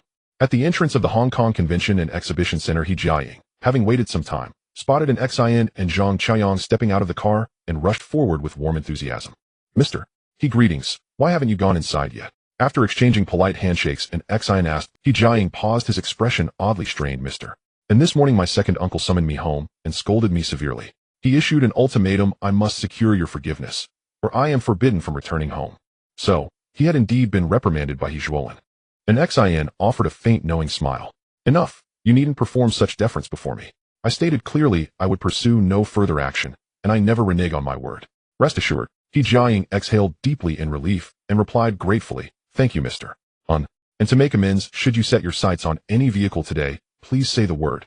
I'll cover the cost." "Oh." And Xian gave He Jiaying a sidelong wry glance. "Truly, any car, without restriction." "Of course, any." He Jiaying began eagerly, then abruptly cut himself off, unable to continue. It struck him suddenly this auction, hosted by Christie's, was the largest luxury car sale they'd held in a decade, featuring virtually every high-end model imaginable. Should an Xian choose a hypercar priced at tens of millions of Hong Kong dollars, He Jiaying simply couldn't afford it. Though a direct heir of the He family, its structure was highly unusual. Aside from a select few executives managing core enterprises, most heirs received only several million HKD annually from the family trust. A multi-million-dollar purchase was simply beyond his immediate means. Recognizing his predicament, Xian shook his head gently and said, "Never mind. I'm teasing you. Is the auction about to begin? Let's go inside." Bowing his head in quiet embarrassment, He Jiaying led them into the convention center, heading straight for the auction venue. "Wait, this is the Lamborghini Reventon. How did it end up here?" As Xian flipped to Lot No. 3's information page, he paused, visibly astonished. In his past life, this jet-black Reventon, its silhouette sharp as a fighter jet, hadn't officially launched until 2007. Yet it was still 2006. How had it appeared at today's auction? Zhang Qiang glanced over and remarked, actually it is rather striking. Correct, He Jiaying interjected. This is Lamborghini's concept car, the Reventon. It hasn't entered production, yet its inclusion here is purely ceremonial. Ceremonial? What does that mean? An Xian frowned. Mr. And this is standard practice among premium marques, He Jiaying explained smoothly. Before launching a concept vehicle, brands often showcase it at major luxury auctions to gauge market response and refine final pricing based on bidding dynamics. I heard this Reventon carries a reserve price of $1.5 million. Honestly, that figure is absurd. No one will bid for it. Absurd. And Xian shook his head bemused. This was the Reventon, the crown jewel of Lamborghini's legacy, the inaugural model of their legendary limited edition series. Without exaggeration, its design, bold, futuristic, and razor-edged, would still captivate audiences even in 2023. Mr. And are you interested in this Reventon? Noticing an Xian studying lot No. 3's page in deep contemplation, He Jiaying asked softly. An Xian nodded immediately. Yes, I'll take it. With only 21 units ever produced, the Reventon was not to be missed.